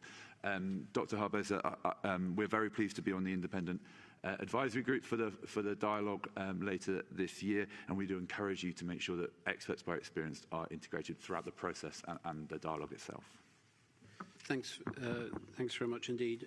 I'll come back to the global health architecture discussion in my final comments, because I think they're absolutely critical that this community generally integrates into that system, and I'll call for that later. Yeah, please. Good afternoon. I'm Rabia Shammai. I'm the head of the National Mental Health Program at the Ministry of Health in Lebanon. Apologies for arriving late. I'm coming from the airport directly here. Thank you for the panelists for such a rich discussion. What I wanted to share is a couple of learnings from Lebanon. We've been working at reforming the system since 2011. It started with the Syrian crisis, an influx of 1.5 million Syrian refugees that are still in the country. And right now, on top of that, we have 1 million internally displaced person. So, and an economic crisis, an explosion in the port. So we have at least 7 crises. So we were able to build, despite or because of crisis, I don't know anymore, a mental health system. And I think it's really important to look at this nexus between how having a solid system can inform humanitarian response, but how humanitarian crises that are so many in the world right now can support system building. And I urge everyone to have a system building approach, not parallel tracks. The political declaration is really good, and for Lebanon, we have a strategy, we have a coordination mechanism with other ministries and other sectors. We have an investment case for why we should invest in mental health. We have a project law in the parliament. But I think in Lebanon and other countries, what is still lacking is budget. It's not the evidence, it's budget. And what governments, I think, should do, and I'm sure there are other government officials here, is simply add a budget line, take that decision, even if it's too small, start there, and you're not alone. There's a global community of people to help you how to start. So that would be my take on things. Catherine, adding a budget line, you're on the spot. Can you add a budget line in a government? You can ask any question you want. Yeah, but I agree. It's smart to just try to start with something, because then you have the line actually, and then you have something to build on, and then to show evidence and results after that. So yeah, I agree. We like disagreement here as well, so we don't have to all agree with each other. By the way, if there's... Yeah, please. Yes, thank you, Mr. Chairman. Thank you, colleagues. I'm from Qatar, and we are working strongly on NCDs and mental health, as it's the reason for death is more than 70% of the population. We are so proud that we are achieving the 36% for NCDs to lower it by 36% by 2030. We mostly achieved most of it. But we're still having challenge that how to connect the NCDs integration together, because we found many mental health have other diseases, and some diseases end by a mental health problem. And now by people with successful aging that's happening around the world and in Qatar, it ends by people who have a mental health problem in some part, before retirement, after retirement, with losing somebody in the family. So these are very important to have a standard.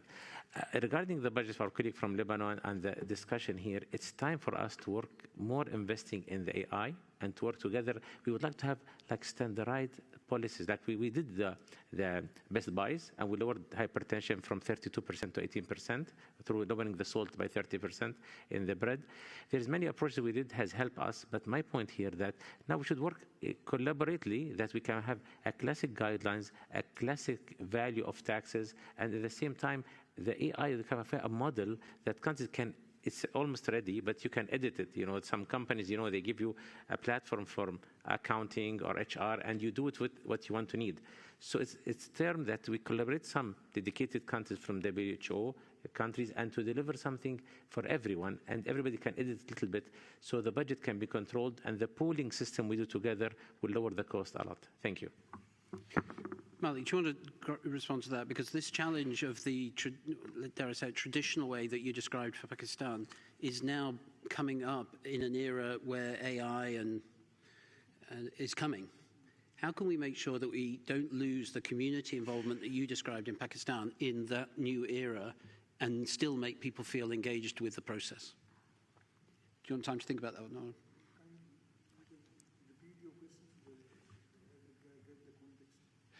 How do we ensure that in an era of AI and big data that we don't lose the sense of community involvement and engagement? So I would say that data, to start with, it's very important that we need to have it for evidence-based policies and all that. So we need to first have data pertaining to our mental health statuses and across the country, both from public and private sector. So Qatar being a more developed nation, so they are utilizing the AI services. But within our setup, we have just initiated, started discussions on utilizing AI for our analysis and all that, and then coming up with solutions. So it's a very primitive phase state in which Pakistan is currently. But the things have been started and we are thinking of that. Okay, we'll take the last comment at the back there, who we tried to persuade to move closer, but you stayed at the back. Thank you so much. My name is Christina. I am from Movendi International, and I would love to congratulate to this panel and also to the Norway especially. I'm listening here, I'm looking at the title, It Takes a Village. And what I would like to highlight is that very often village wants to do something, and then there are global actors that are completely disconnected from the village, who are really undermining the efforts. And I think that what Catherine from Norway presented is really great examples how you overcome the forces and that you put people over profit. So I would just like to congratulate, and if there is something more to say to that from Catherine's side, that would be fantastic. But you have already mentioned that it's actually feasible to also introduce policies that are maybe not in the interest of big commercial determinants of health. So just congratulations from my side. Thank you. Catherine, do you want to take that? But also just add to that, in this era where people will argue that a libertarian approach doesn't do what you've done in Norway, what's the counter to that? How do we counter that argument that you're taking away people's freedom? Yeah, that has been the discussion in Norway as well, but I think we have to think about the children, because it's about the children, and we as adults should protect our children. And we have seen, we are also working now with how to regulate their digital use, how much are they on the internet and so on, how old should they be.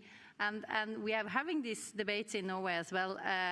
When should the state take over, and what is left to us as parents? But for us, it's important that we think this is a children's right, and it's also public health. So it's both of them. But of course, we have this discussion when we are working with all of these different measures when it comes to children. But they can't take good decisions on their own behalf. And a lot of parents actually also tell us that it's more easy when we regulate, because they think that they should do the best for their children. So if the neighbor says it's okay, then they will also say it's okay. But when the state come in and say, okay, we regulate this for you, then some parents think it's more easy also to be a parent. Yeah. We'll talk about it offline. It's just this very interesting mix, though, between when a community trusts the state. I think what you describe is right, and trust in Norway is very high. The challenge we've got is it's not as high in every other jurisdiction, let's be honest. And that's why sorry, translators, I'll speak more slowly. That's why the trust is at the heart of everything, from what Kate said at the start to what everybody else. We're going to draw it to a close because most meetings at WHO overrun, and this one's going to finish a minute early, so we're done. To the panelists, huge thanks. A, for sticking to time.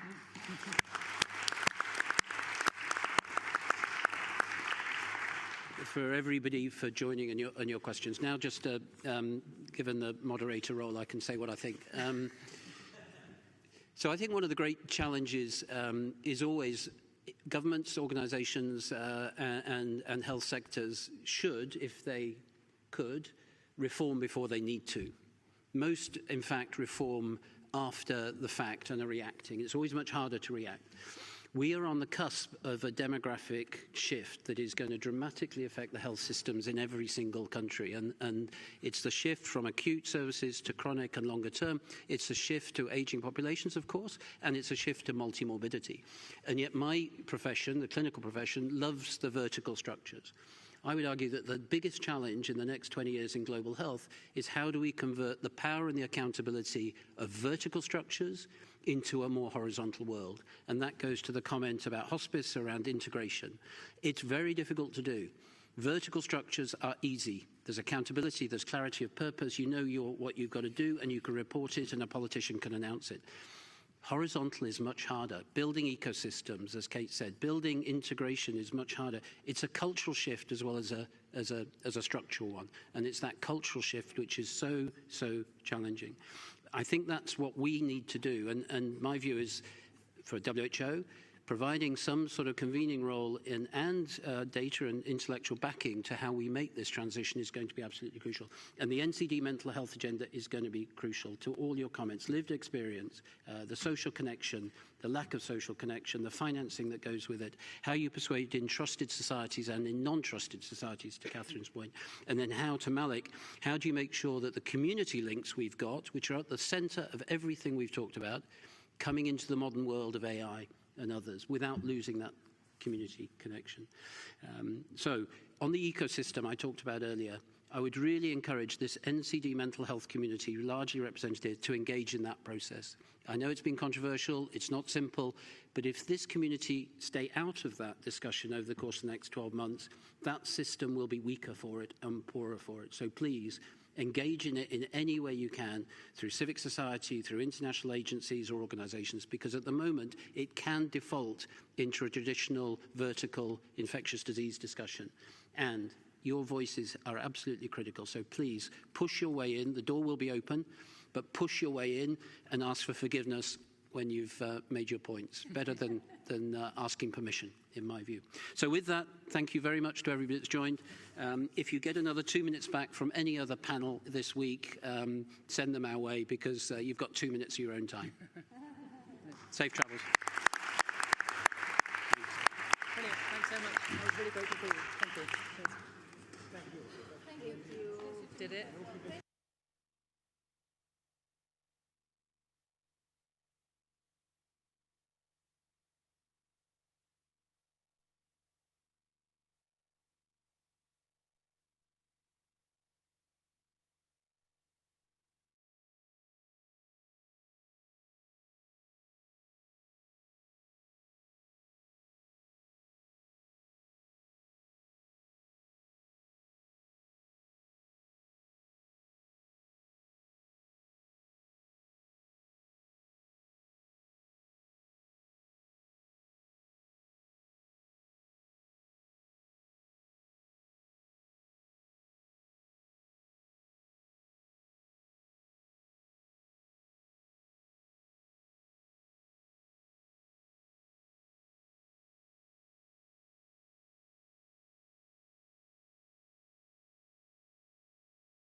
The meeting is called to order.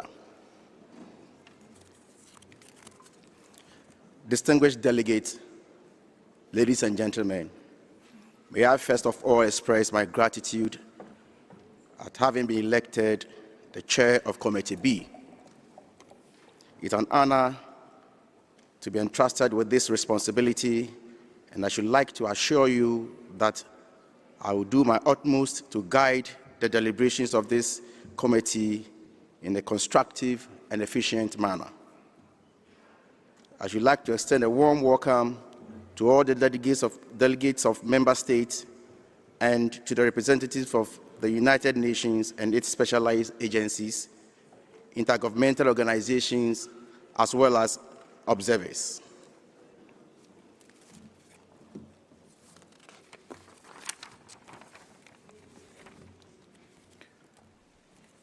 Dear delegates and colleagues, this is a defining moment for our organization and a theme that speaks to the heart of our work: reshaping global health, a shared responsibility. Much of that reshaping will happen in this room. Our agenda items will include the program budget, the realignment process, audits and oversight, governance report reform, and the reform of the global health architecture under UN 80 initiative. These issues concern the power and performance that underpin everything else this Assembly has set out to do.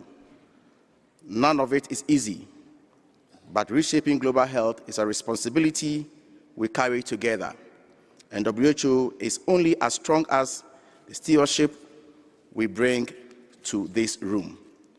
I trust that in that shared spirit, we'll rise to the task before us.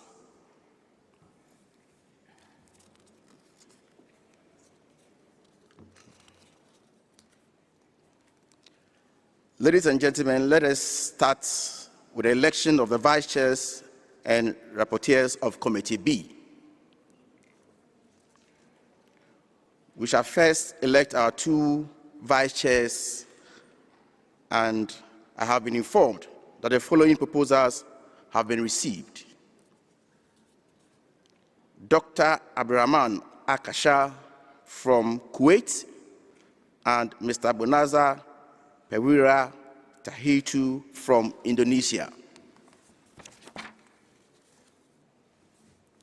Are these proposals acceptable to the committee?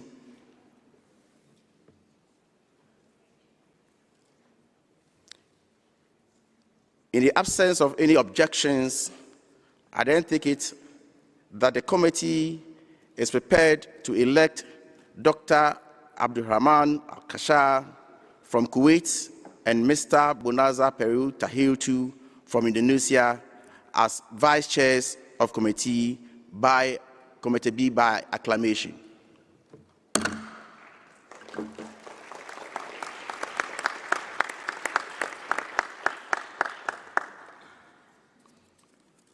We shall now elect rapporteurs of Committee B, and I have been informed that Dr. Shalaka Kujo from India has been proposed for this position. Is this proposal acceptable to the committee?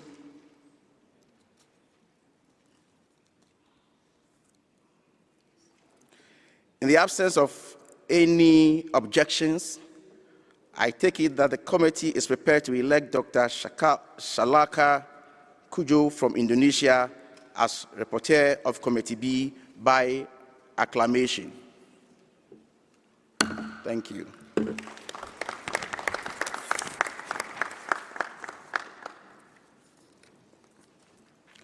I would now invite Dr. Akasha, Mr. Tahitu, and Dr. Kujo to please come to the restroom to take their seats.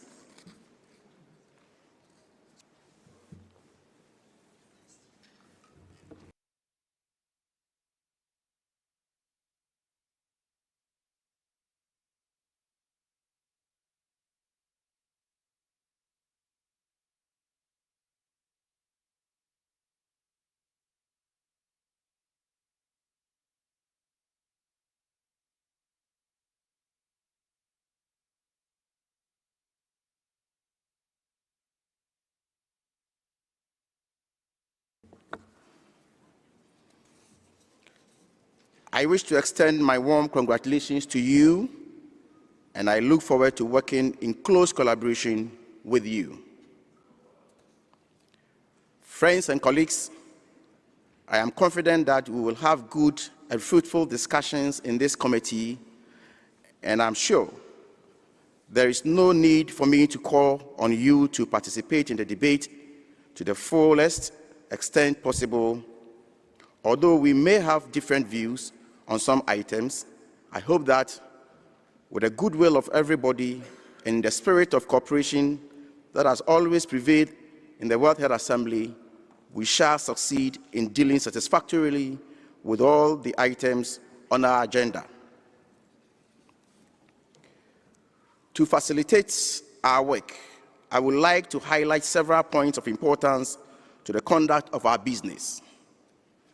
First, the working hours of the Committee B will be in the morning from 9 to 12 noon, in the afternoon from 14:30 to 17:30, or as indicated in the Daily Journal.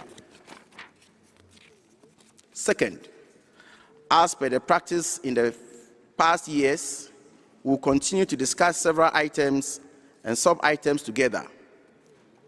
This information has already been communicated to all delegates through the pre-WHA briefing and in the informal notes by the Secretariat. Additionally, it is also included in the Daily Journal. All delegations are asked to limit their interventions to one statement only per grouping.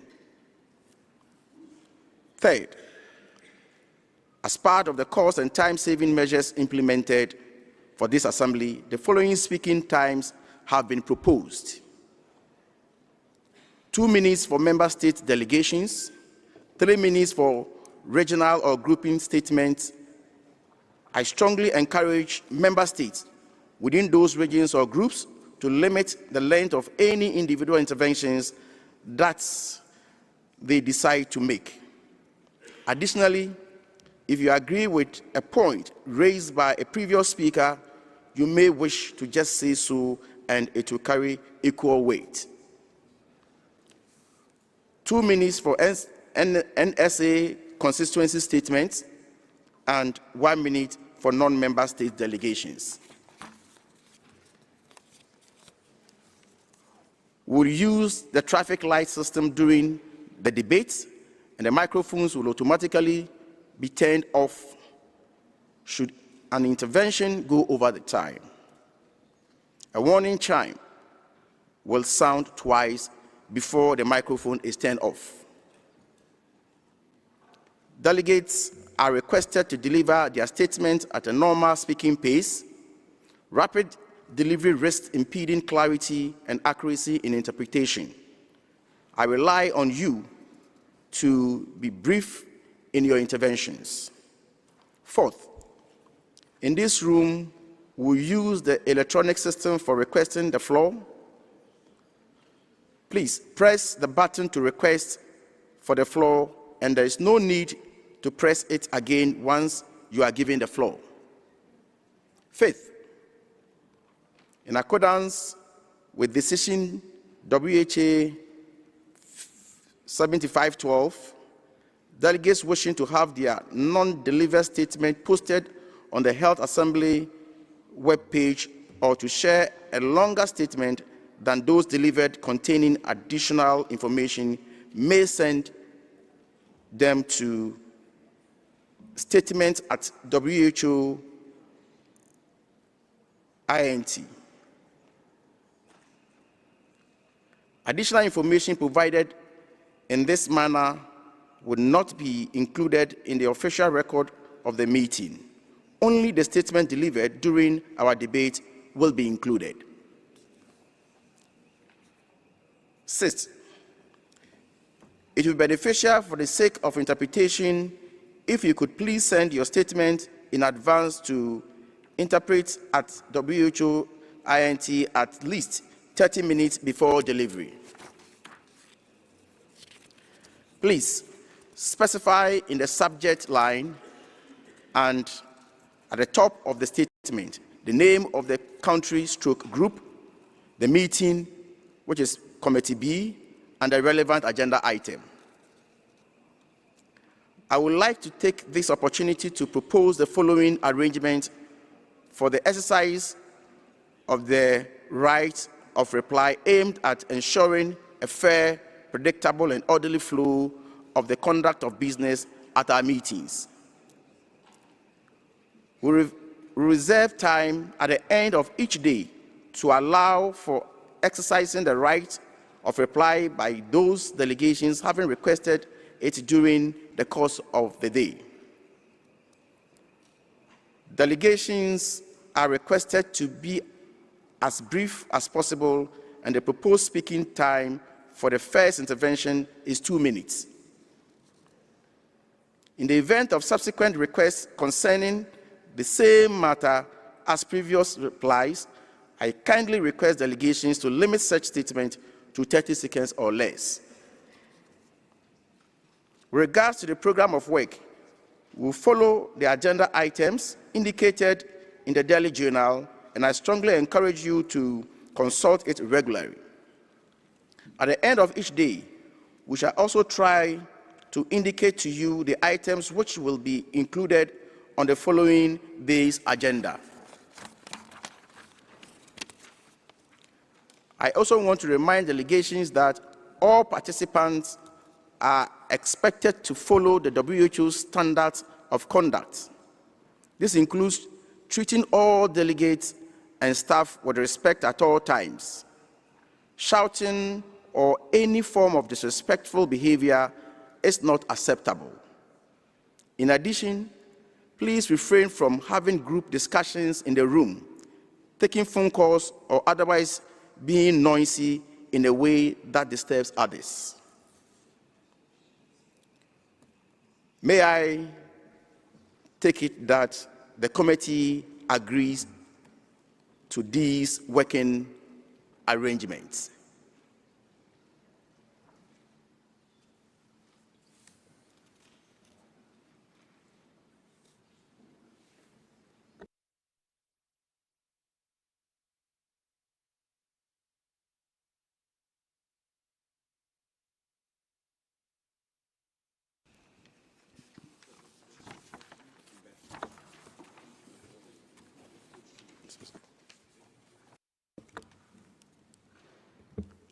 I give the floor to Cyprus.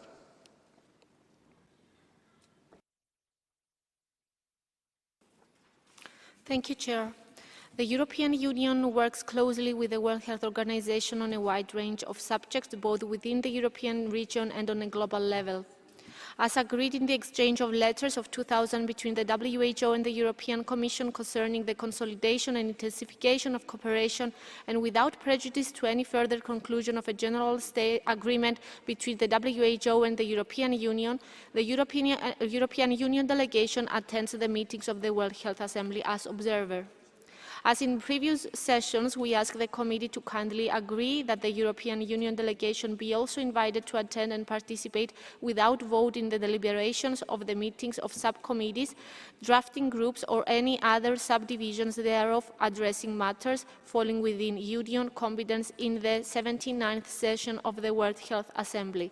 Thank you.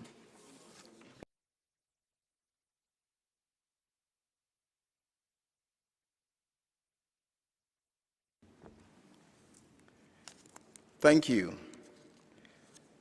Thank you once again for your kind support, and looking forward to successfully finalizing our very important and extensive agenda.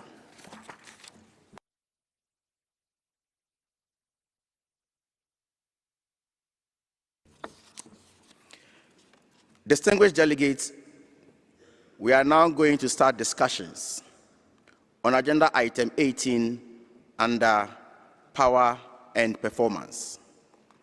Matters under these agenda items have been discussed during the 44th Program, Budget and Administration Committee last week. Before we open the floor for discussion, in order to ensure that all delegates are well informed about the outcomes of this meeting and to shorten our discussions, I would now like to invite Dr.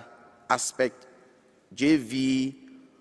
Maunganizi of Zimbabwe, the chair of PBAG, to provide information on the recommendations of the committee. Dr. Mungazi, you have the floor.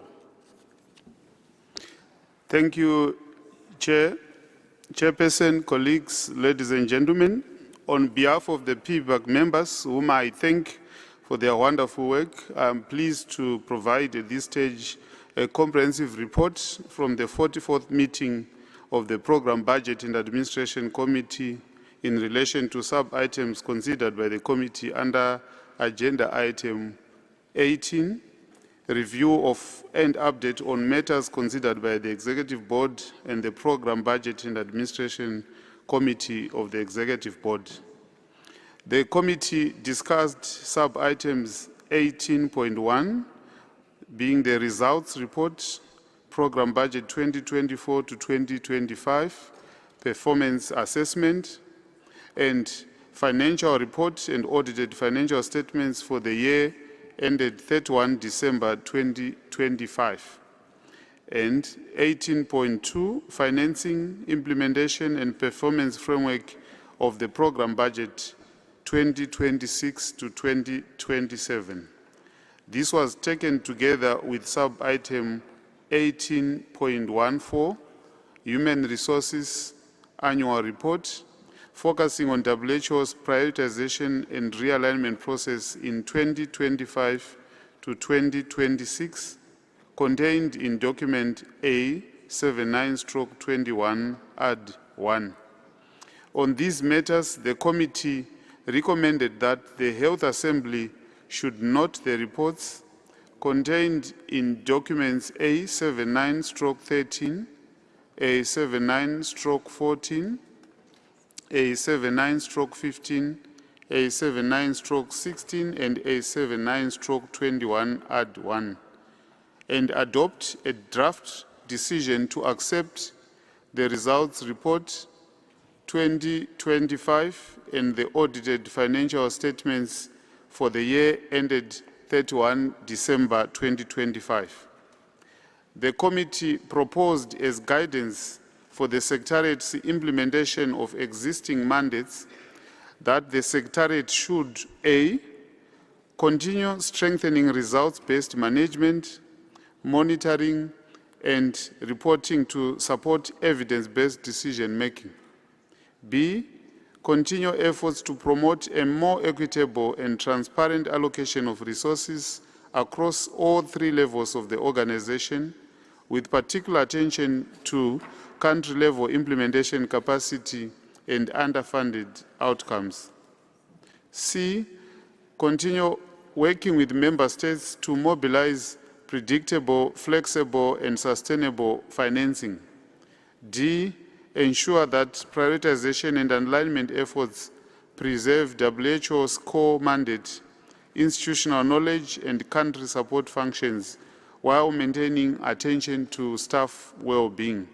And E, provide regular updates on the Secretariat's plans to address financing gaps during the current biennium. In relation to sub-item 18.3, status of collection of assessed contributions, including member states in arrears in the payment of their contributions to an extent that would justify invoking Article 7 of the Constitution, the committee recommended that the Health Assembly should note the report and adopt the draft resolution contained in document A79/17. Turning to the audit matters, the committee considered sub-items 18.7, report of the external auditor, 18.8, report of the internal auditor, and 18.9, external and internal audit recommendations, progress on implementation.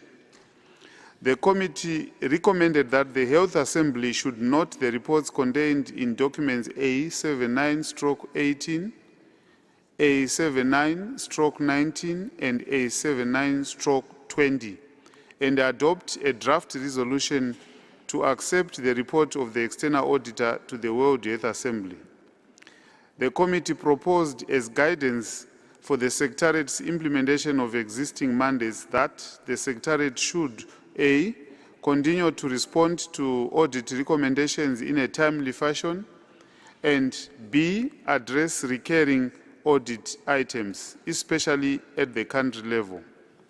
Finally, Chairperson, with respect to sub-item 18.14, the Human Resources Annual Report, specifically document A79/21, the committee recommended that the Health Assembly should note the report and proposed as guidance for the Secretariat's implementation of existing mandates that the Secretariat should A. Accelerate the strengthening of equitable geographical representation at all levels of the organization, with particular attention to senior and higher graded positions. B. Continue advancing gender parity at all levels of the organization, with particular attention to senior and higher graded positions, paying due attention to equitable geographical representation. C. Continue to strengthen human resource capacity at the country level. And D. Continue initiatives and support measures aimed at promoting staff mental health and well-being. Thank you, Chairperson. Thank you. Let us start with budgets and finance matters. We will now address jointly the following sub-items. Item 18.1, Results Report, Program Budget 2024-2025, Performance Assessment, and Financial Report and Audited Financial Assessment for the year ended 31st December 2025, provided in document A79/13, A79/14, and A79/Info 4.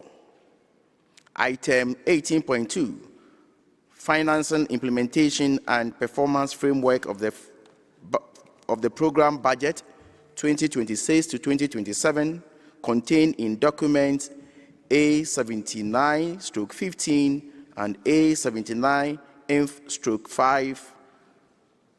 We will also consider reporting on operational efficiencies contained in document A79/16, item 18.14, Human Resources Annual Reports. We'll only consider document A79/21/add1 in this decision.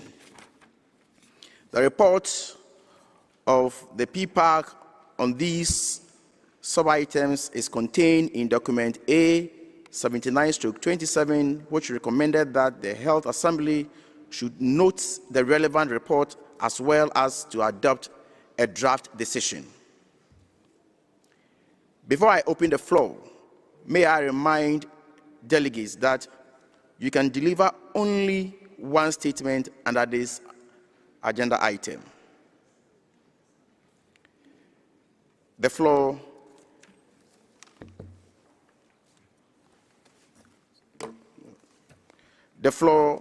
is open for discussion, and I would like to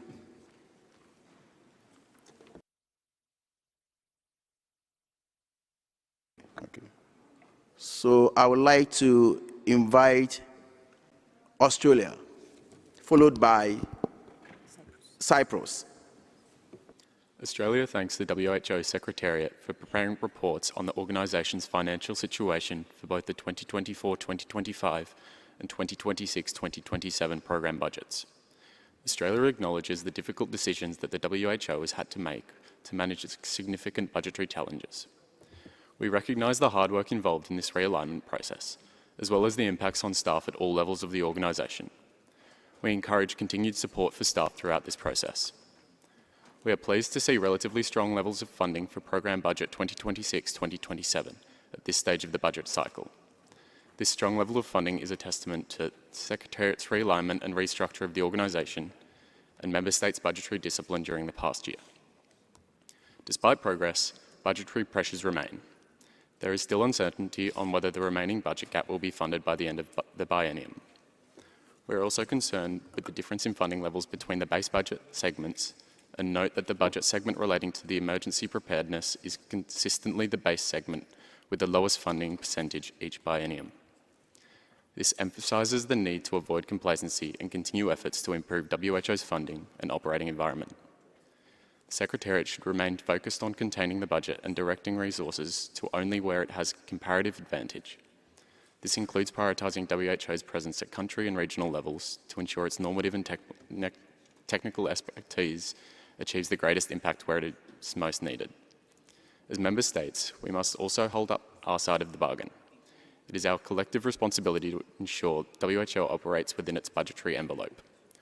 We must remain disciplined and resist expanding the work program without proper evaluation of the associated value and budgetary impact on new initiatives. Thank you. I now give the floor to Cyprus, followed by Bhutan. Chair, I'm delivering this statement on behalf of the European Union and its 27 member states. The candidate countries North Macedonia, Montenegro, Serbia, Albania, Ukraine, Republic of Moldova and Georgia, as well as Armenia, align themselves with this statement. The EU thanks the Secretariat for the report and acknowledges the significant efforts undertaken to adapt the programme budget 2026 to 2027 to a challenging and evolving financial and organisational context. We would like to highlight 3 key points. First, we underline the importance of aligning priorities, resources, expected results and impact.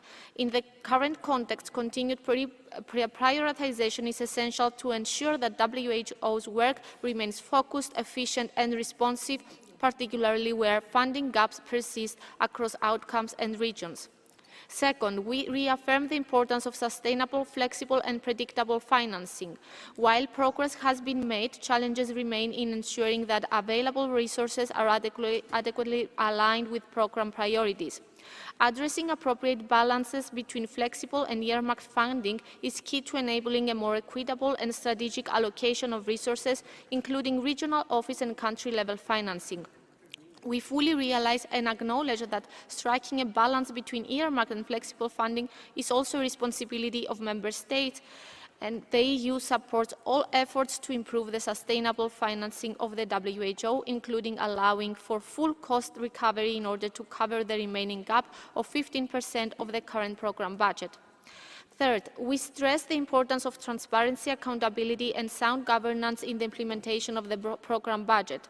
Strengthening the link between the programme budget, the general programme of work and Member States' initiatives, as well as their financial implications, remains essential to support informed and responsible decision-making by Member States and governing bodies, and to ensure overall coherence.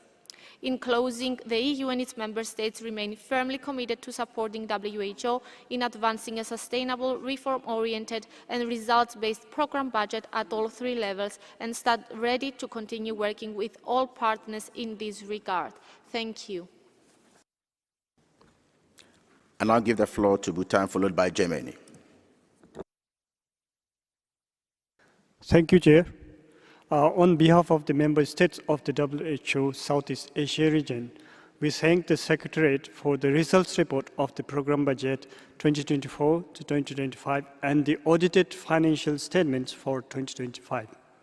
We note the report and commend the evidence-based approach taken to assess performance under GPW 13. Our region recognizes 3 key messages from the end of biennium assessment. First, that the progress remains fragile and uneven. Second, that results are highly dependent on financing and country capacity. And third, that the impact is maximized when WHO's comparative advantage is clearly prioritized and adequately resourced. Despite notable gains, we remain concerned that the $3 billion targets and the health-related SDGs remain off track.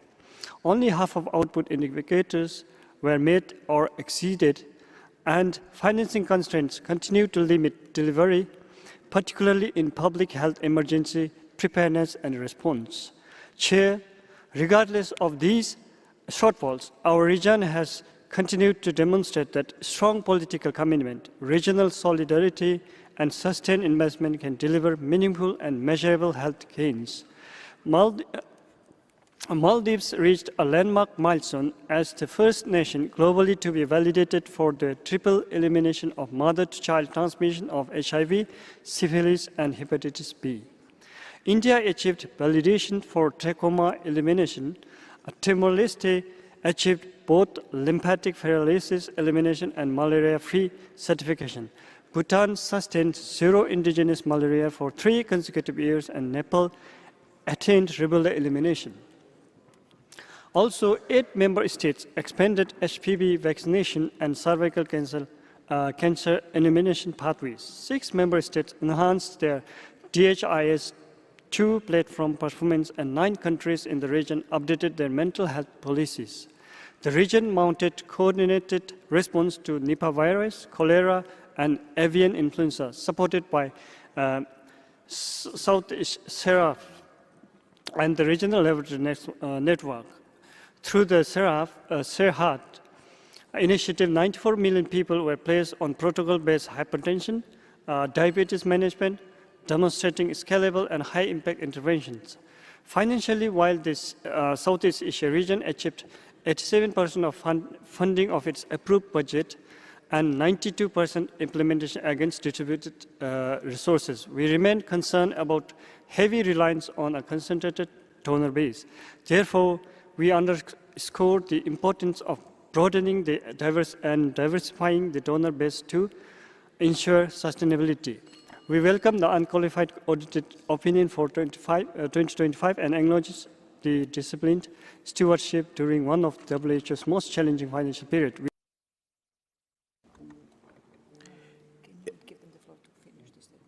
Now,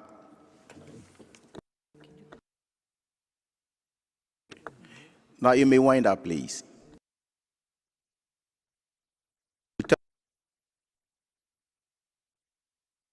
You may wind up in a few seconds, please.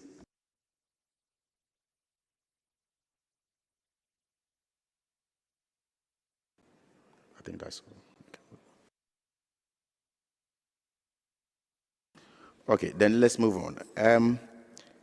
I'll give the floor to Germany, followed by Brazil. Thank you, Chair. Germany aligns with a statement delivered by Cyprus on behalf of the EU. Yes, we have made progress, and the program budget will be well funded if all projections become true. However, this is not a time to applaud ourselves. WHO is still under enormous pressure. Despite the fact that we had to radically reduce the overall budget envelope and the number of staff by more than 2,000, and that we had to use major reserves, still we are facing a large funding gap. These challenging times will remain the financial reality for the upcoming years. The increase in assessed contributions is key to stabilize the organization.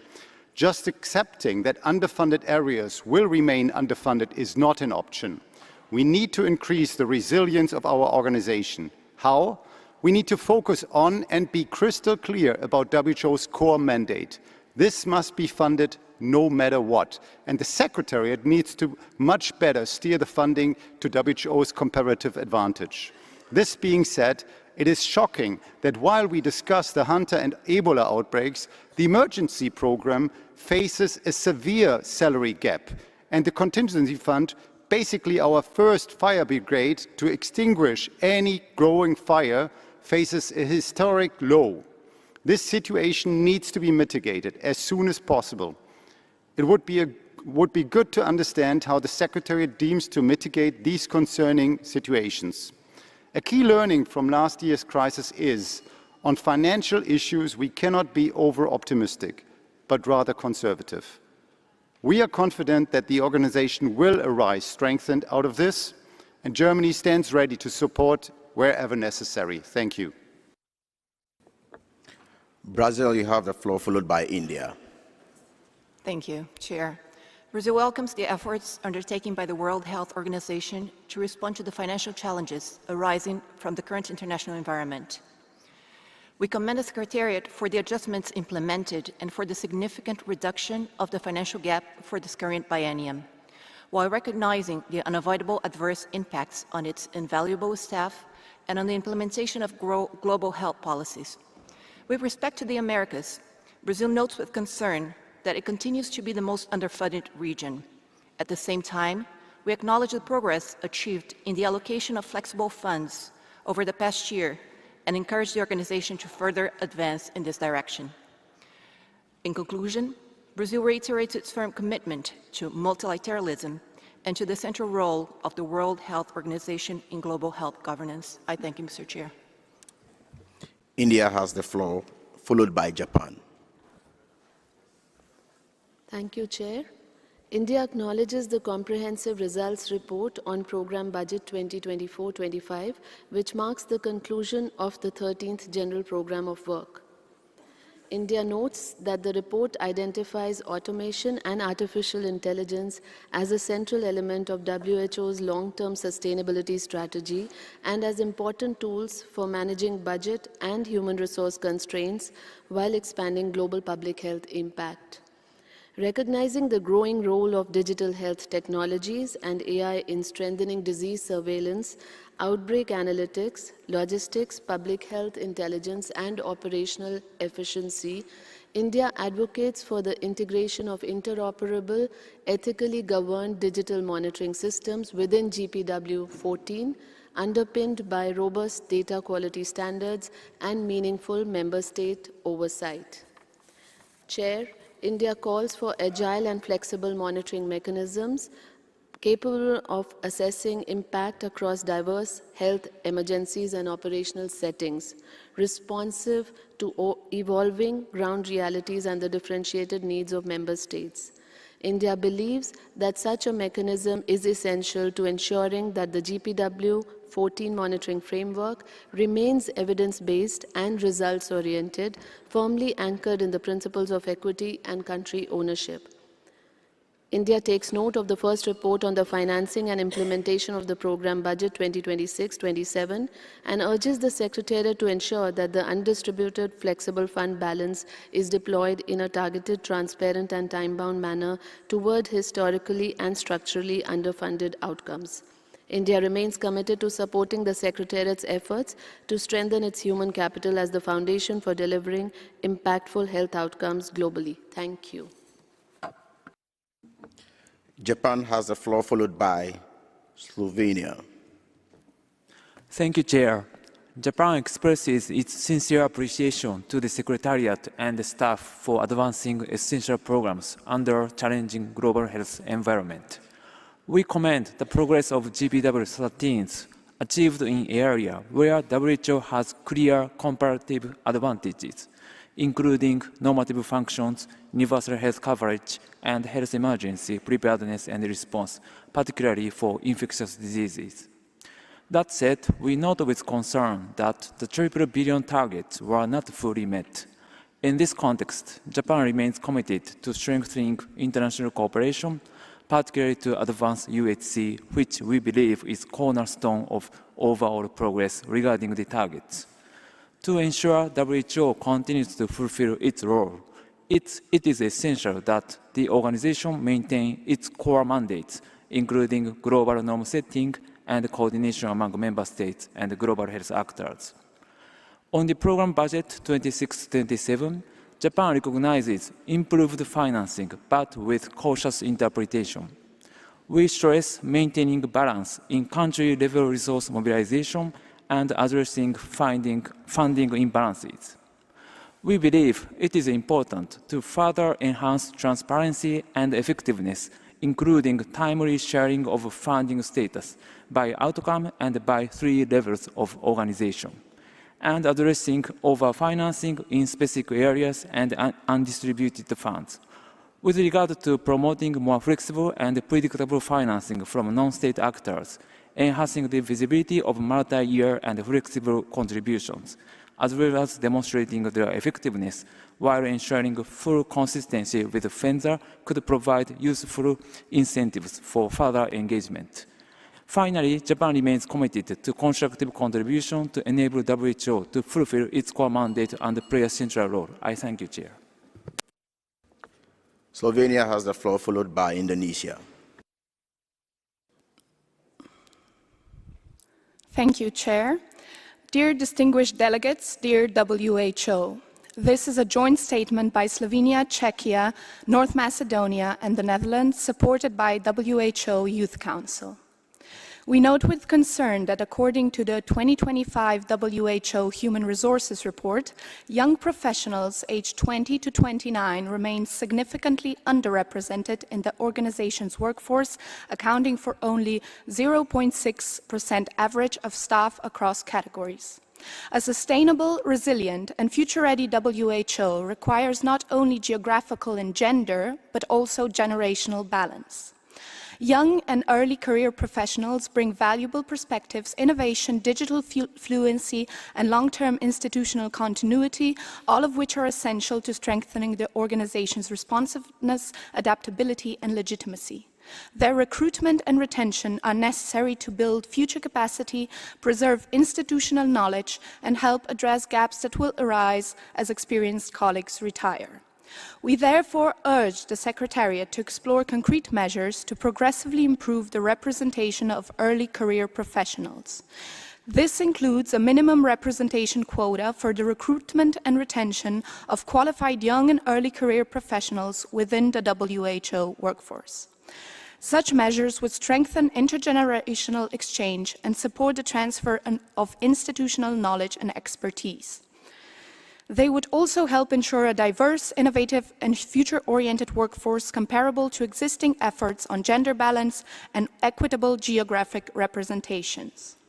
Such measures should be implemented transparently, on the basis of merit, and in line with the principles of diversity, inclusion, and workforce sustainability, ensuring that WHO remains equipped to meet current and future global health challenges. We kindly ask other member states and WHO to critically consider this urgent issue for intergenerational fairness and collaboration. Thank you. Indonesia has the floor, followed by Poland. Chair, we are concerned about the funding uncertainty facing WHO. We must strike a balance between our ambition and pragmatism. While safeguarding WHO's critical functions to support country strengthening, this is critical as the world remains off track in achieving health-related SDGs targets. Stronger alignment also requires collective discipline by member states to treat the approved program budget as the main reference for financing choices. We must improve how WHO is financed by reducing reliance on a small number of large contributors and on earmark funding. Funding should be targeted more toward strategic but underfunded outcomes, such as emergency preparedness, health system strengthening, and financial protection, as well as toward under-resourced countries and regional offices where delivery gaps are most acute. Any effort to strengthen sustainable financing must be coupled with appropriate governance reforms to strengthen transparency and accountability, including on budget allocation, expenditures, timely reporting on measurable results, and staffing decisions. Chair, Indonesia attaches great importance to equitable geographical representation in the WHO workforce. However, we remain concerned about the persistent underrepresentation of Indonesian nationals, including at headquarters. While Indonesia falls within the desirable range under the formula in WHA 5635, our representation does not fully reflect what our nationals can potentially contribute to this organization. We raise this not as a national concern alone, but as part of our shared interest in ensuring WHO benefits from the broadest possible range of experience, perspective, and talent. We are fully supportive of the feedback 44's recommendation that the Secretariat should accelerate the strengthening of equitable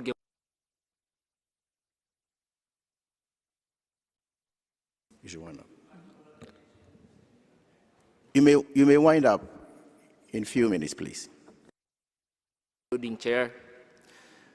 We also urge the Secretariat to work with represented countries to attract talent from less represented countries and regions. Thank you, Chair. Now, Poland has the floor, followed by China. Thank you, Chair. Poland aligns itself with the EU statement made by Cyprus. We thank the Secretariat for this comprehensive and insightful reports. The experience of GPW 13 clearly highlights the need for more focused, coherent and country-centered monitoring framework under GPW 14. We would encourage WHO to streamline its indicator set, prioritizing those that are most closely linked to tangible health outcomes and that can be effectively measured and acted upon at country level. At the same time, we see strong value in advancing real-time data-driven monitoring, including the use of digital tools to identify implementation gaps early and enable timely course correction. Strengthening the linkage between the results, resources, and program delivery will be essential to demonstrate impact more clearly. We also believe that further efforts are needed to enhance coherence and integration across programs and levels of the organization, ensuring that monitoring is not fragmented but supports a unified view of performance. Clearer alignment between global, regional, and country reporting, combined with more concise and actionable reporting formats, would improve usability for decision-making and oversight. In conclusion, GPW provides an opportunity to move towards a more strategic, adaptive, and impact-oriented performance framework, building on lessons learned. Thank you. China has the floor, followed by Bulgaria. Thank you, Chair. China appreciates the report submitted by the Secretariat. We noticed that WHO's current financial situation remains stable, yet still faces considerable pressure. In 2025, WHO's expenditure exceeded its income, while the share of flexible funding remains limited, and the organization is highly reliant on earmarked VC. Areas in AC affected the predictability of funding and flexibility. China appreciates the Secretariat's measures taken despite severe constraints to ensure core functions and advanced budget readjustments and efficiency gains. We believe that the key to preserve WHO's financial sustainability is to uphold the leading role of member states' contribution while broadening the funding basis, predictability and flexibility of financing. We urge member states to pay their contributions on time and in full and support a gradual increase of AC. The Secretariat can continue to diversify funding channels, increase integrated resource allocation so as to guarantee funding for priorities and gaps in global health. Regarding the monitoring methods outlined under GPW 14, China welcomes the Secretariat's efforts to draw lessons from GPW 13 and emphasize a result-based management grounded in evidence. We support improving the alignment between outcomes and output indicators, define baseline and phase targets reasonably with stronger follow-up and analysis of financial inputs. We suggest that monitoring should focus on national needs and priorities, better reflect developing countries' concerns, attach greater importance to equity and accessibility, use the results of monitoring to improve decision-making, optimize resource allocation, and improve implementation outcomes. Thank you, Mr. Chair. Bulgaria has the floor, followed by Thailand. Chair, Bulgaria aligns with the statement delivered by the EU and its member states. We support the Secretariat's efforts to ensure sustainable financing so that WHO can perform its core functions in global health in the changed financial and geopolitical reality. Yet, the expenditures of funds must be justified based on realistic needs and analysis of financial shortages with due transparency, accountability, and appropriate monitoring of financial management. Bulgaria also considers that the ongoing prioritization process within the organization should be needs and result-oriented, avoiding overlap of commitments and parallel structures with other international organizations, and given the limited financial resources. We support an approach of greater flexibility in voluntary contributions and more strategic targeting of funds towards chronically underfunded outcomes. The proposed 26-27 program budget should allow for better prioritization in line with needs and resources, greater transparency and accountability for their use, as well as an outcome assessment of the actions taken. Targeting a more equitable allocation of resources across outcomes, stronger monitoring and accountability for the funds spent could bring for financial sustainability. It is extremely important to exercise strict discipline in proposing and drafting new resolutions based on the criteria already reported by DG, including financial implications for the implementation of the resolutions. We call Member States to strictly adhere to the proposed criteria in order to fit in WHO's realistic budget and implementation capacity. I thank you. Thailand has the floor, followed by Philippines. Chair, Thailand allied itself with the regional statement delivered by Bhutan and welcomes the result report, the audit financial statements, the financial and implementation update for program budget 2026 to 2027, the report on the operational efficiencies, and the annual report on human resources. We commend the Secretariat and the WHO staff for sustaining delivery in a challenging financial environment. The GPW13 results show important progress, but also uneven and fragile achievements across countries and outcomes. For GPW14, stronger results-based monitoring is needed to link outcomes, output, financing, and country priorities, enabling member states to identify gaps and corrective action early. We appreciate the clean audit opinion, while noting persistent financial risks, including earmarking imbalances across outcome and regions, and chronically underfunded areas, particularly emergency preparedness. Continued efforts are needed to mobilize predictable, flexible, and sustainable financing with transparent updates on remaining gaps during the biennium. Operational efficiencies include digitalization and responsible use of automation and AI are welcome. However, efficiency and prioritization should not weaken WHO's core mandate, country-level support, institutional knowledge, or staff well-being. We support noting the reports and accepting the result report and audit financial statements. Thank you. Philippines, followed by New Zealand. Chair, the Philippines commends the 2025 results report and notes the 2026-2027 program budget. We welcome the achievement of 1.75 billion more people living healthier lives in the 90% projected funding level. However, progress remains fragile. Only half of output indicators were met, and disruptions in surveillance in many countries show that access gains can stall when country capacity, implementation systems, and financing are weak. We therefore support sustained increases in assessed contribution and call for pledges from WHO investment round to be translated into actual, flexible, and predictable financing.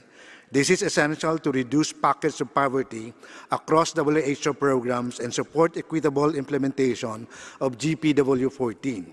We also encourage the Secretariat to finalize its partnership and financing strategy, guided strictly by FENSA, and to strengthen transparent tracking of results and country-level impact.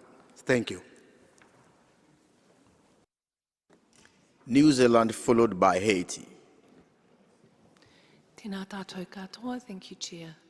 New Zealand thanks the Director General for the results report and the update on financing, implementation and performance of the program budget. We note that while progress has been made, it remains insufficient and uneven, with the world off track to achieve the Sustainable Development Goals and the triple billion targets. This reinforces the need for a more focused and prioritised program budget, underpinned by clear, measurable targets. We welcome the strength and focus on impact at country level, including improvements to monitoring, evaluation, and results frameworks. Clear targets, robust performance measurement, and transparent reporting are essential to support accountability and demonstrate delivery. In constrained circumstances, New Zealand encourages WHO to maintain a strong emphasis on accountability, transparency, and proactive risk management.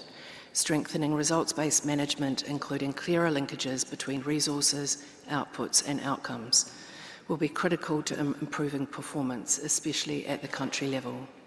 We encourage WHO to continue prioritising its work, ensuring resources are aligned to areas of greatest need and to functions where WHO has a clear comparative advantage. We reiterate the importance of sustainable, predictable, and flexible financing, including for underfunded areas, alongside continued progress to strengthen WHO's financial base. New Zealand remains committed to working constructively with Member States and the Secretariat to ensure WHO is fit for purpose and able to deliver equitable, effective and resilient health outcomes, including for vulnerable populations and in the Pacific. I thank you, Chair.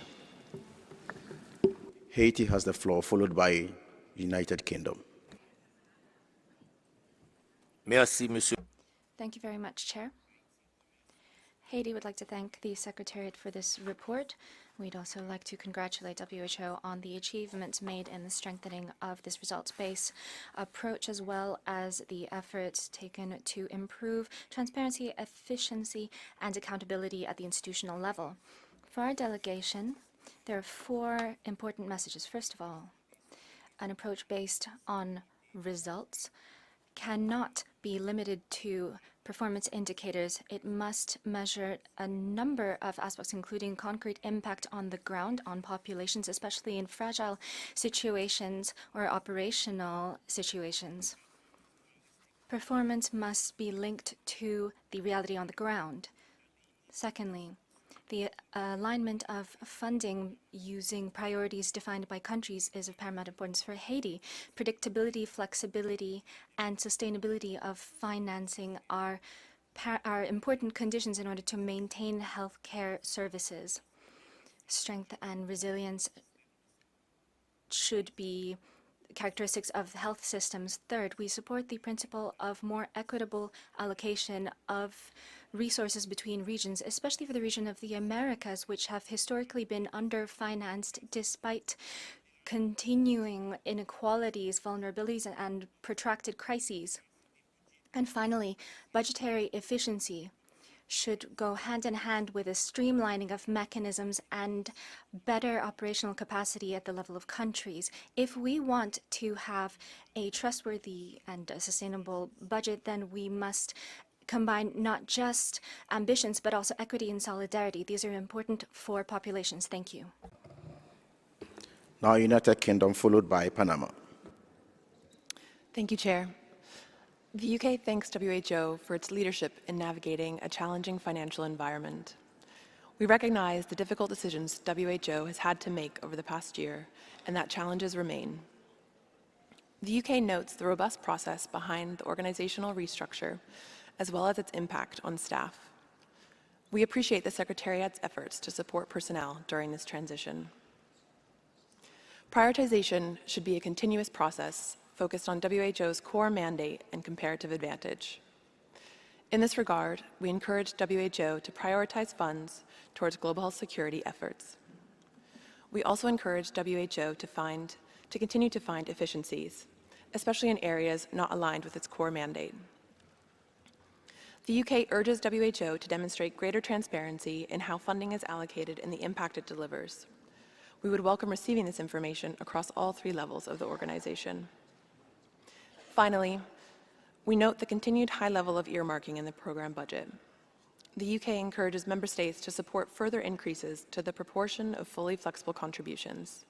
This will be critical to enable the Secretariat to direct funds where they are most needed and support the long-term sustainability of WHO. Thank you.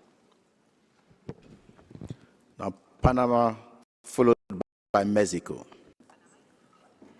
Gracias, señor. Many thanks. Panama expresses its thanks for the reports connected to financing, budget, and human resources, and we recognize that 2025 was a pivotal year, characterized by significant progress in global health governance, including the pandemic agreement, and marked also by unprecedented financial pressure, including cuts in donor contributions and the interruption of financing from certain member states. My delegation expresses its concern because, in general terms, the results continue to remain insufficient and uneven, with just 50.4% of output indicators met, and global targets, including those connected with the SDGs, far out of reach. From our region's perspective, these reports highlight challenges that are also reflected in the Americas. There are continuing uneven distribution of budget between regions, uneven access to health services, gaps in universal coverage, and weaknesses in emergency preparedness. In our view, what we've seen is that progress is better when there are structured systems, sustained financing, strengthened national capacities, while limitations in information systems, human resources, and financing directly affect results. My country recognizes the progress made, but underscores that the main challenge is transforming this progress into more equitable, sustainable, measurable results.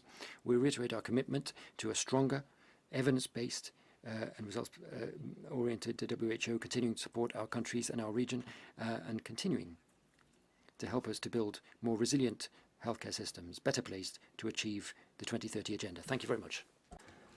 Mexico has the floor, followed by Zambia. Gracias, señor presidente. Many thanks, Chair. Mexico takes note of the reports, and we recognize the effort to provide evidence-based information with a better traceability and alignment between priorities, outputs, and results, particularly with regard to universal health coverage, epidemiological surveillance, and emergency preparedness. But we recognize that progress continues to be insufficient and uneven. The 3 billion targets were not fully reached, and only part of the output indicators were met. And that confirms the need to further focus WHO's action on its comparative advantages, normative functions, data, epidemiological surveillance, and technical support for countries, which is highly valued. Programmatic activities must be based on evidence, data, and targets adopted by member states and financial viability. The organization must avoid the waste of resources without a sustainable financing base and the capacity of implementation of its budget. We underscore Resolution 251 on mandates adopted by the UN General Assembly on the 31st of March under the UN 80 initiative, and we believe that that should be implemented as well by the WHO. The complex financial context means that we need to strengthen financial planning in the medium term, the issue of risk assessment and also contingency measures in order to protect the essential functions. We recognize the cost effectiveness measures, and they must be based on transparency, accountability, avoiding exceptional solutions, replacing structural reforms. We'd also like to underscore our concern that the region of the Americas needs to be better reflected in terms of getting a return on the investment that it provides. We need to see a stronger, sustainable WHO based on measurable results. Thank you very much. Zambia has the floor.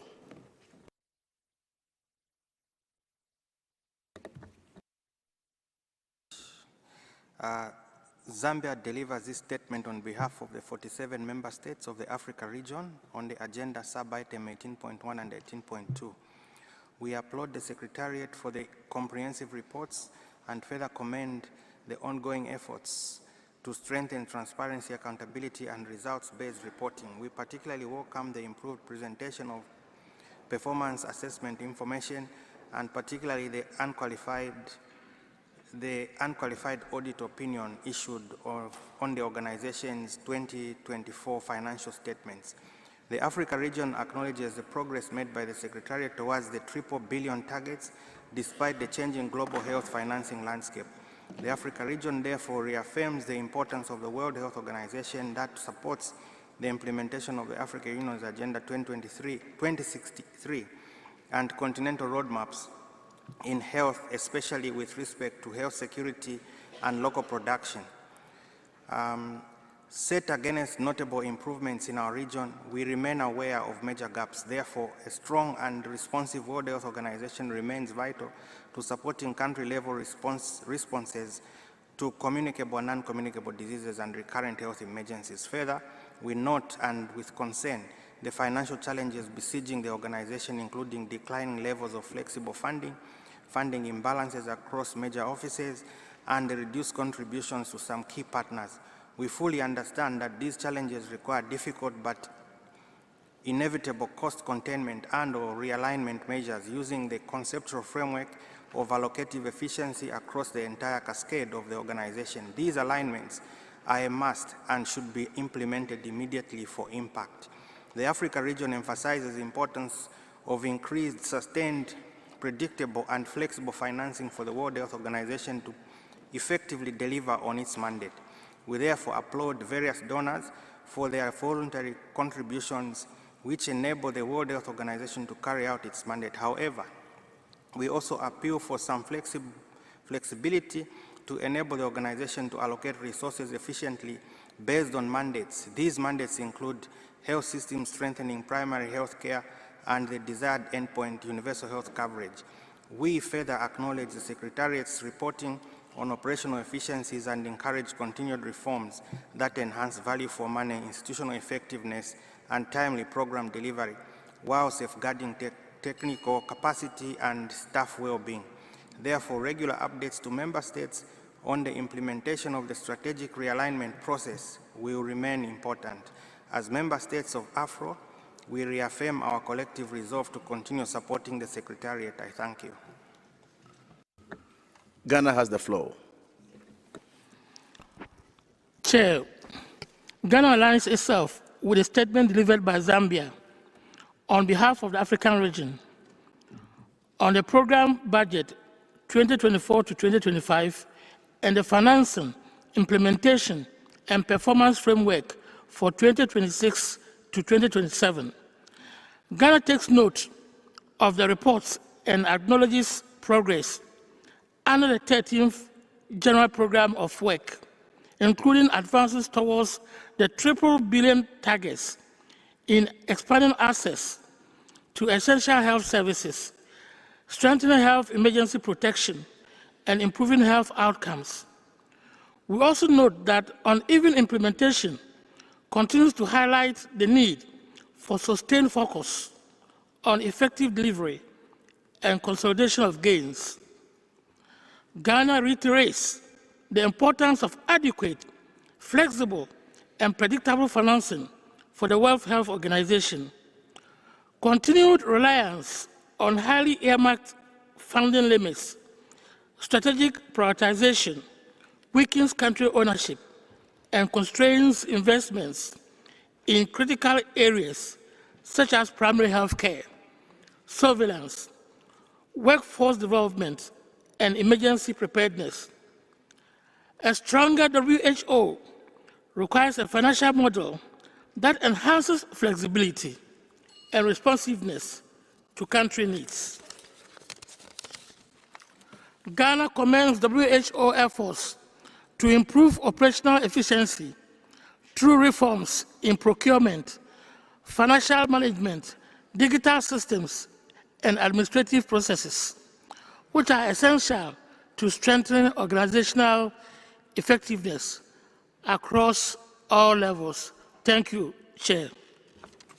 I thank you all for your contributions, and as there are no more speakers requesting the floor, I would like to give the floor to the Secretariat to respond to any questions raised.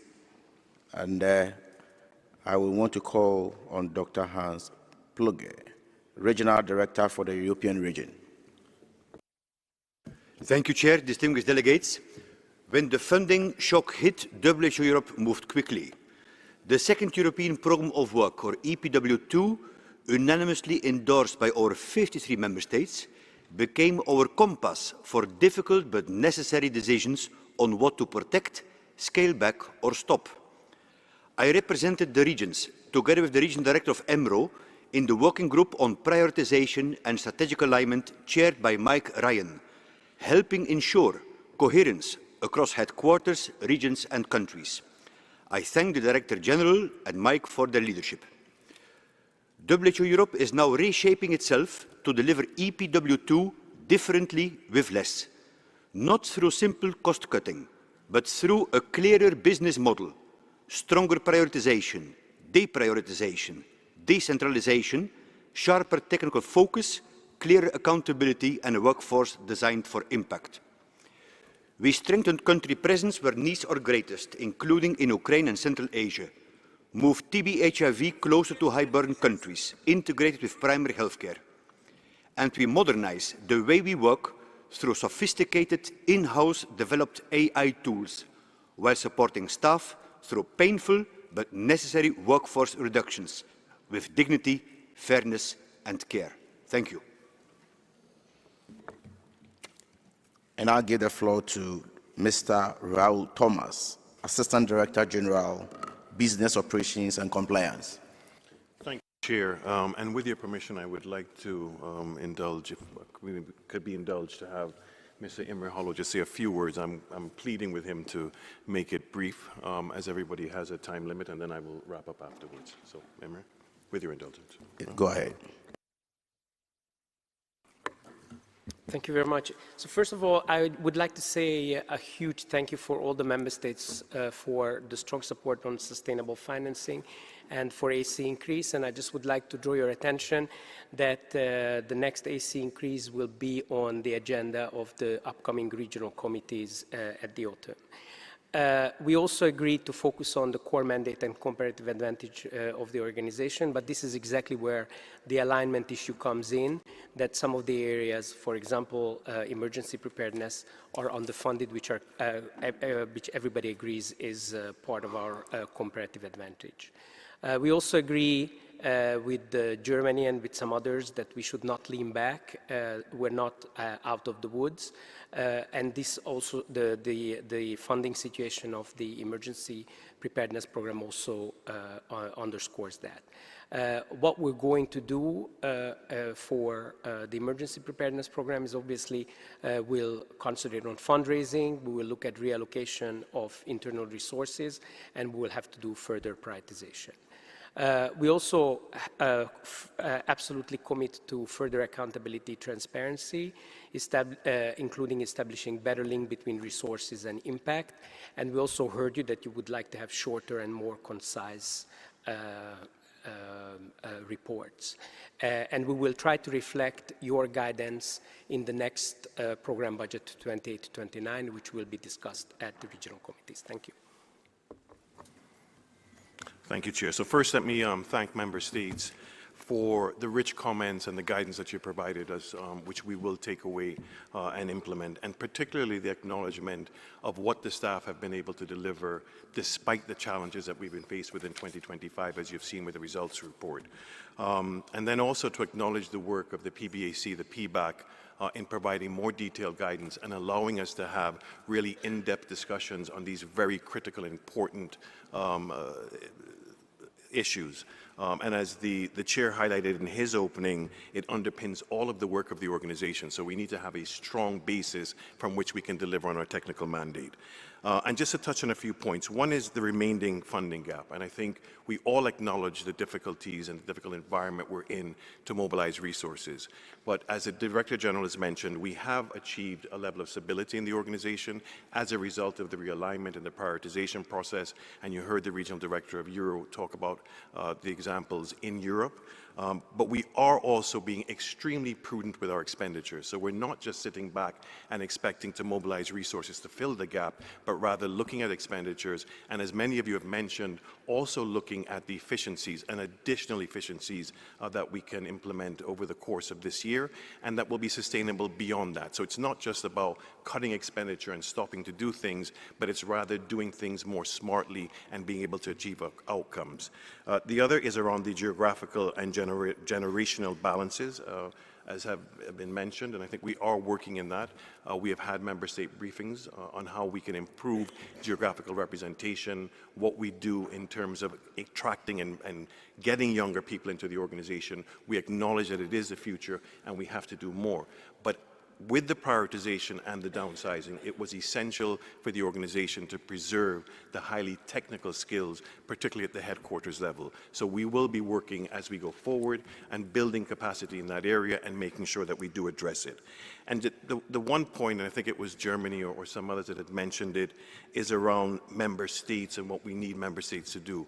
And what we really need is not to expand, because the prioritization exercise has brought us back to our core mandate. We still have work to do in that respect, but what we cannot afford is for member states to pull us in other directions outside of our core mandate, particularly through funding, which is why it's essential to get ourselves to sustainable financing, increase the AC contribution, as you have committed to do, and we're grateful. And it's really grateful on our part to hear the commitment of so many member states to the AC increase in sustainable financing.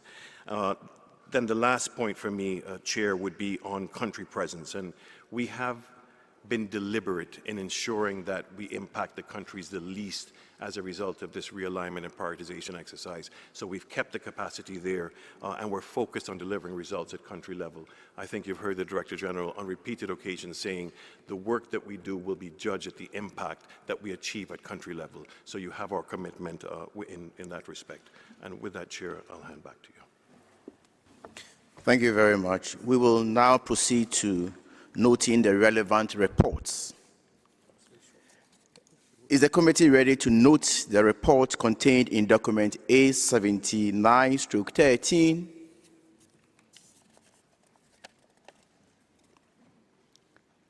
I see no objection, and it is so noted. Is the committee ready to note the report contained in document A79/14?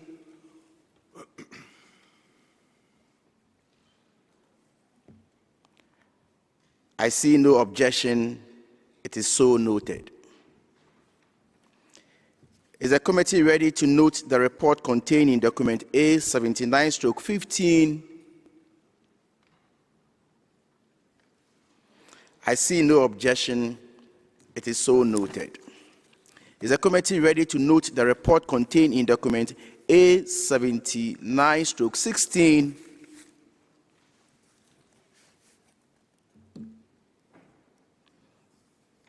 I see no objection. It is so noted. Is the committee ready to note the report contained in document A79/21 Add 1?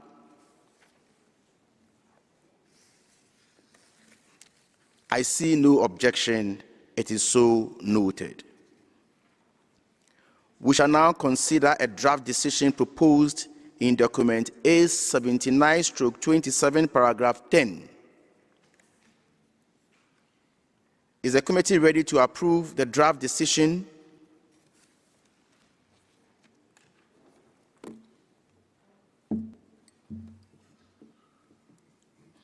I see no objection.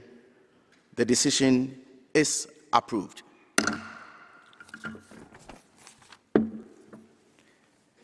This concludes our discussion on this group of sub-items.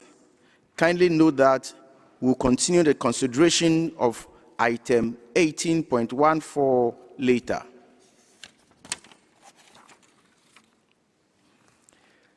Distinguished delegates, thank you for all your interventions.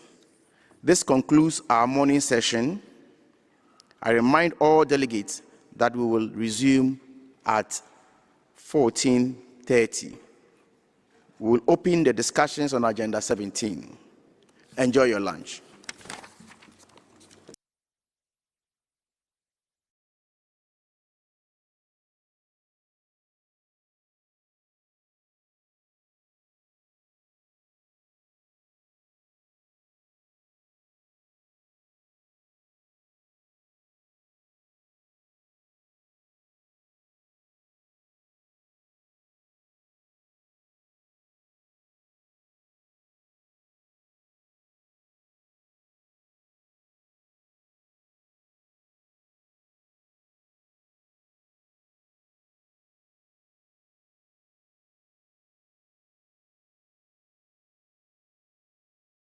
Remind you that all participants in WHO events are expected to follow the organization's standards of conduct.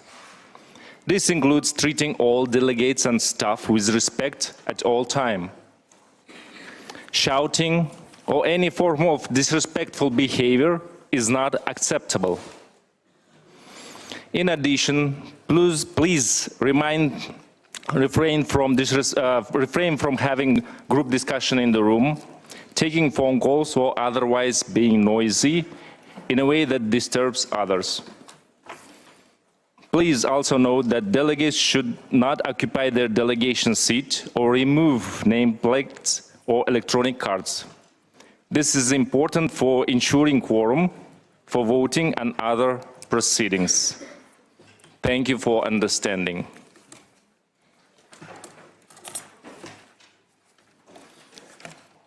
We will now take up the grouping of the following agenda items under Provide Health.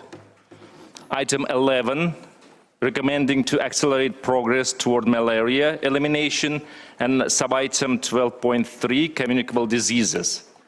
This sub-item contains 3 bullet points as follows: Immunization Agenda 2030, Roadmap for Neglected Tropical Diseases 2021-2030, and NTB Strategy. The relevant documents are A79/4 and A79/5. During the discussion, you are invited to provide guidance on the questions contained in document A79/4. Under sub-item 12.3, bullet point NTB strategy, we are also invited to consider the draft decision recommended by the Executive Board in decision EB 158.3 contained in document EB 158/2026/Reg/1. I will now open the floor for discussions. Would those delegates wishing to speak please press the microphone button now?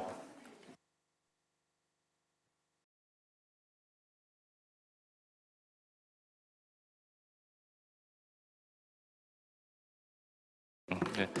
I first give the floor to the delegate from Nigeria, followed by Nepal.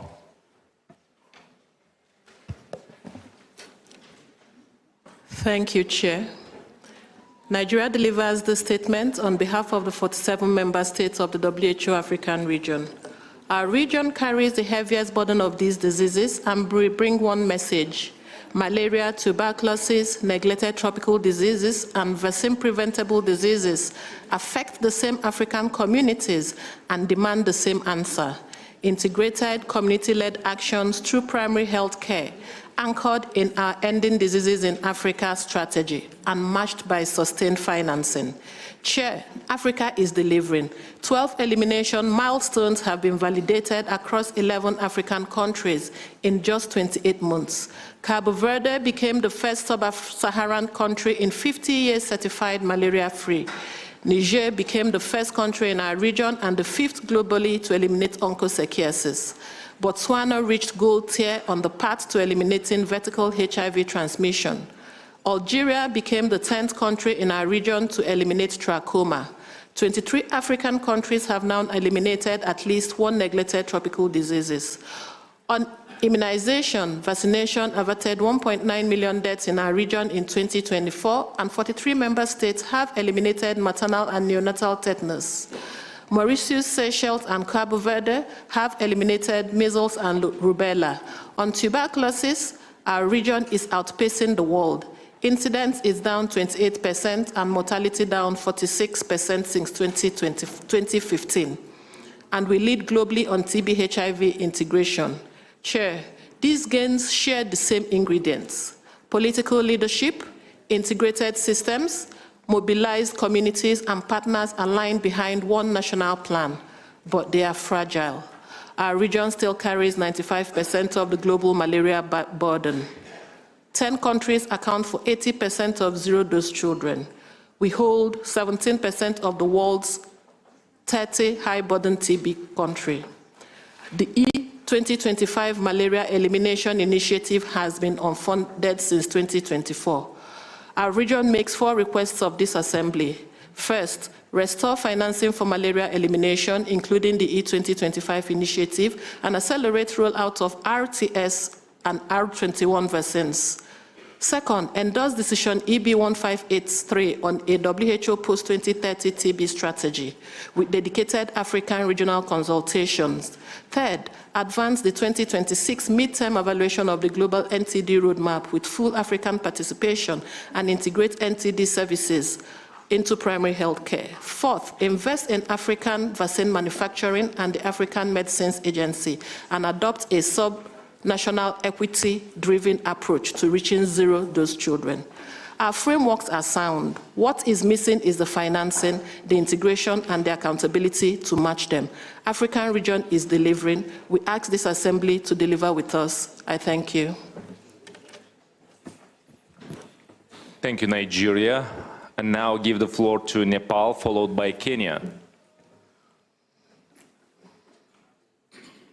Distinguished guests, ladies and gentlemen, Nepal is representing Regional 1 Voice of CRO region.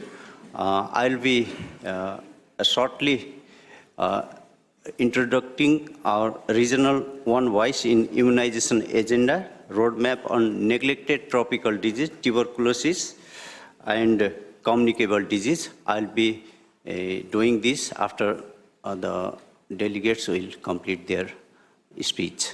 Thank you. Thank you, Nepal. Now the floor is given to Kenya, followed by Republic of Korea. Okay, thank you, Chair. Kenya aligns itself with the statement delivered by Nigeria on behalf of the 47 member states of the WHO African region. On agenda number 11, item number 11, Kenya has made significant progress against malaria, with cases and deaths declining by 30% and 32% respectively since 2023. To sustain these gains, Kenya is scaling up malaria vaccines, advanced vector control, and digital surveillance to address emerging challenges, including climate change, inequities, and resistance. We call for increased resource mobilization, technical support, and stronger cross-border collaboration to accelerate uptake of WHO-endorsed interventions.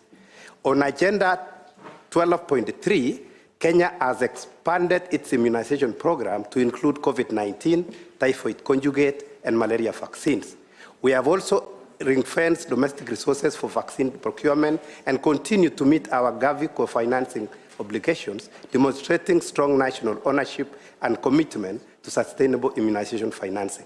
Regarding neglected tropical diseases, Kenya is proud to have been certified Guinea worm-free and to have eliminated human African trypanosomiasis as a public health problem. Lymphatic filariasis and trachoma remain on track for elimination by 2027.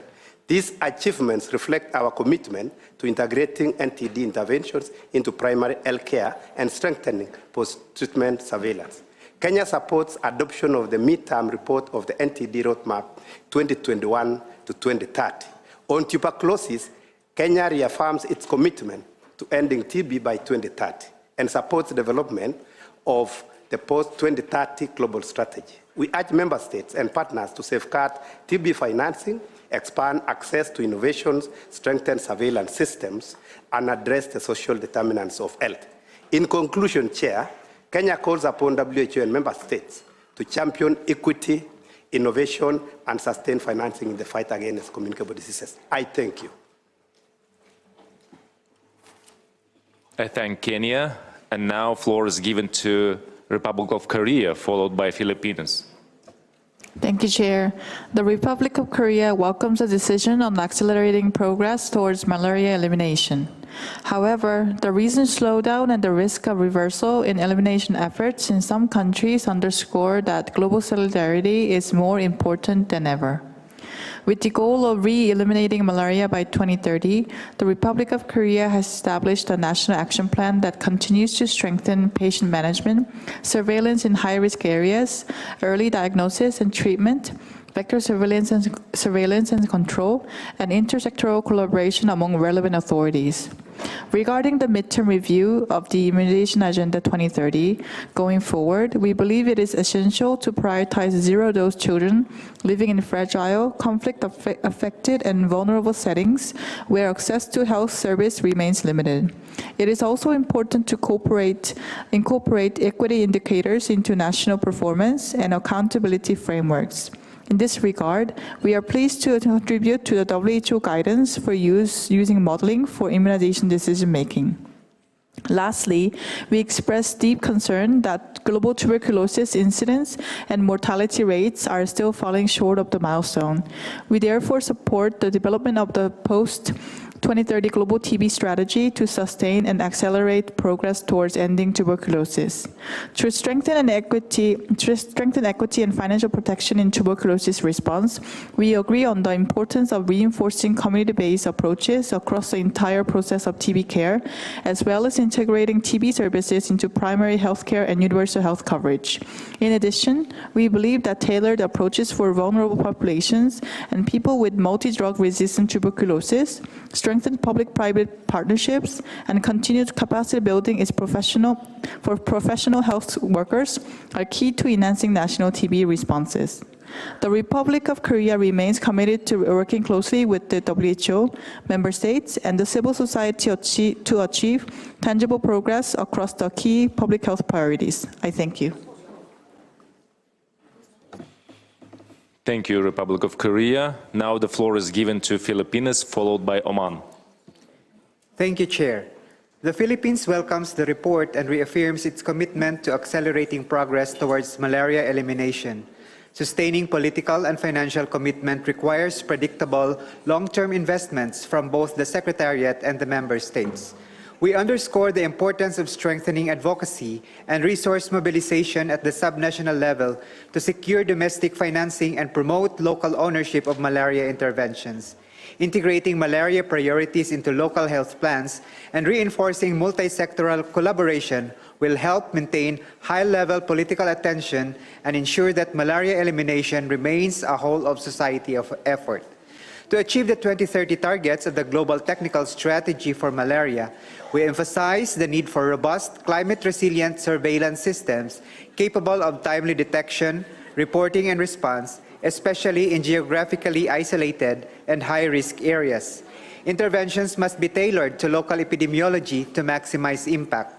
Sustained investments in case management, vector control, cross-border collaboration, community engagement, and quality-assured diagnostics are essential to prevent resurgence and address emerging challenges such as imported malaria and climate-related risks. The Philippines also notes the broader communicable disease agenda and supports the adoption of the Executive Board decision. Strengthening malaria elimination efforts must go hand in hand with advancing the Immunization Agenda 2030, the Roadmap for Neglected Tropical Disease 2021 to 2030, and the End TB Strategy.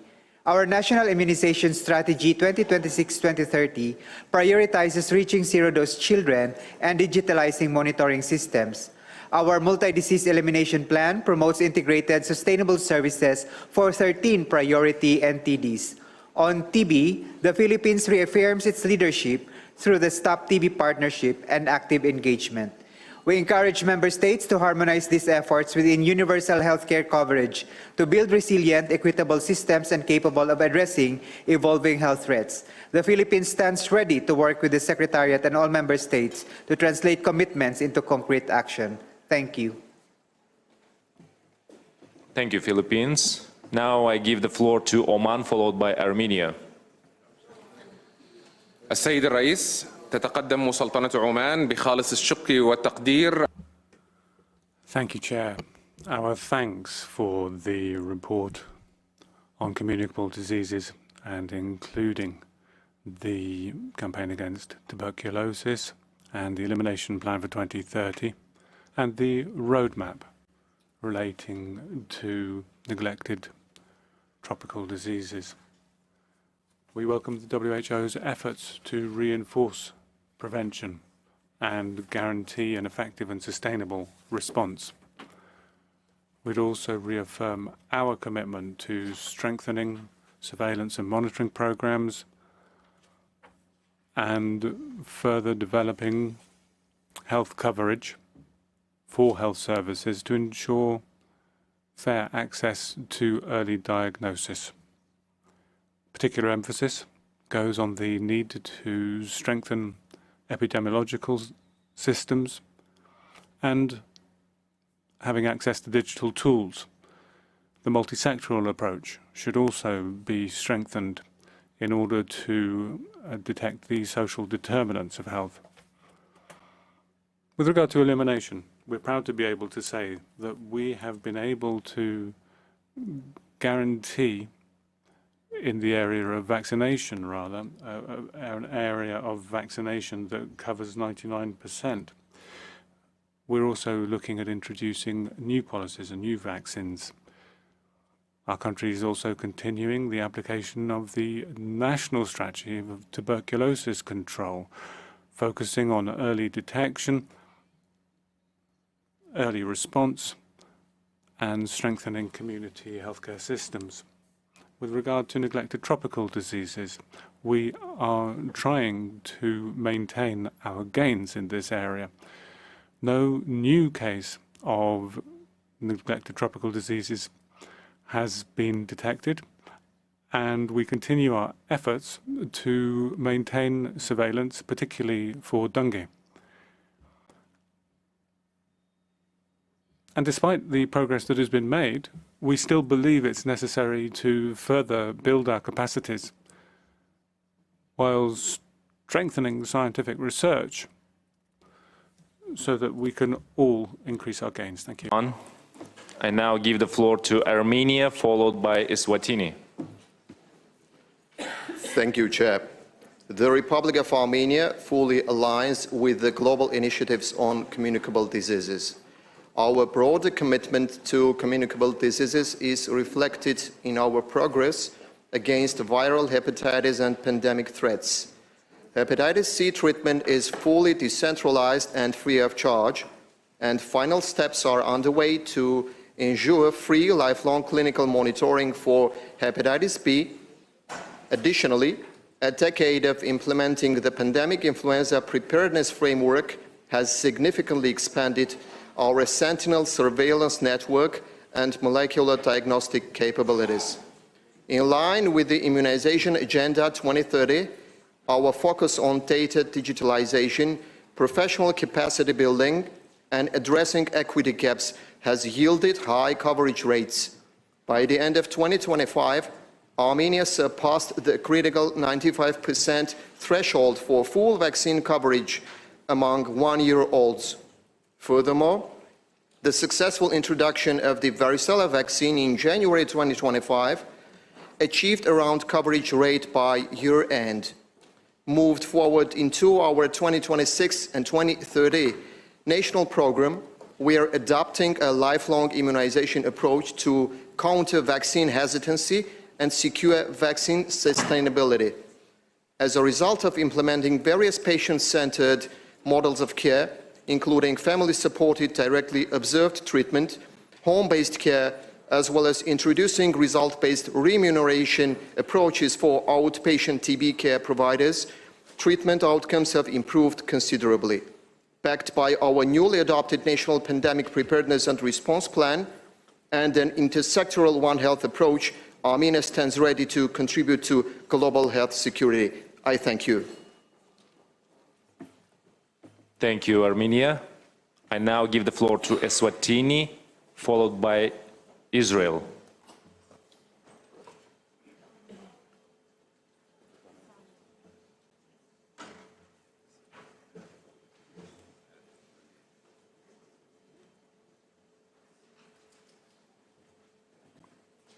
Eswatini, please push the button again.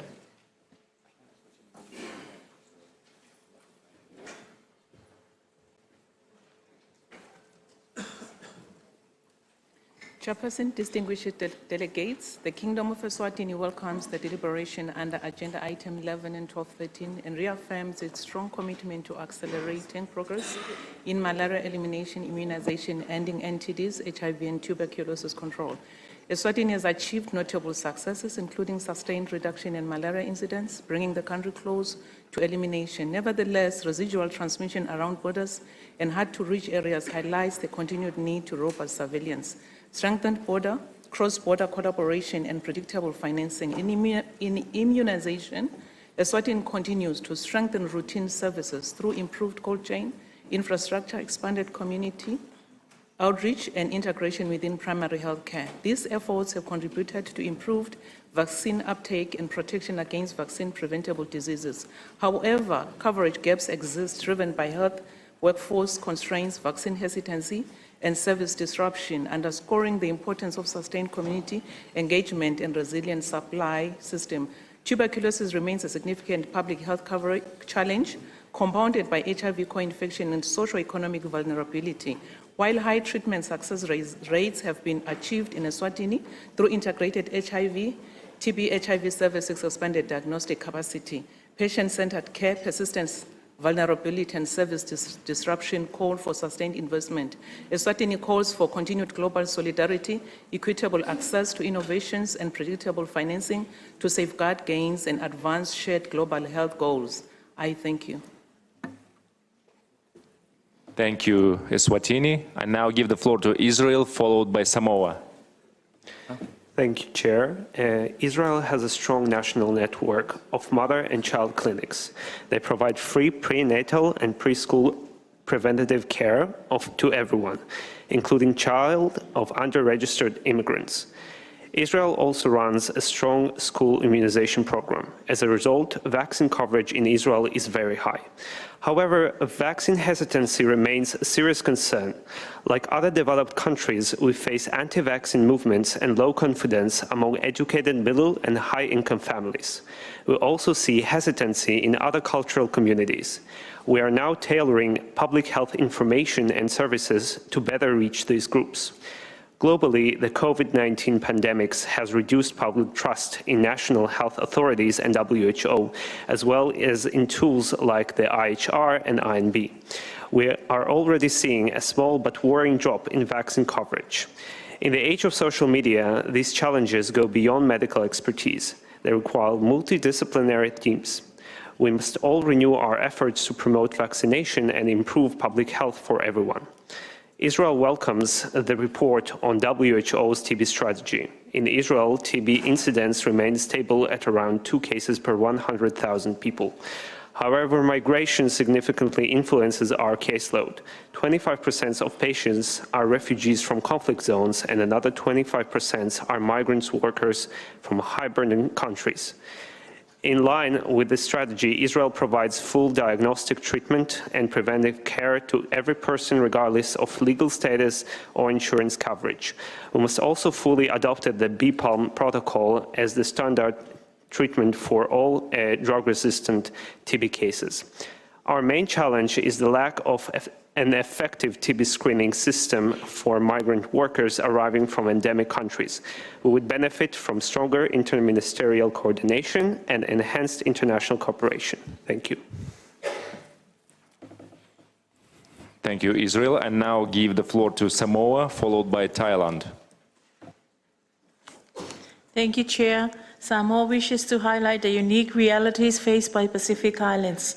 Samoa reaffirms its commitment to Immunization Agenda 2030. As a small island nation vulnerable to outbreaks and natural disasters, sustaining high immunization coverage remains essential to protecting our people.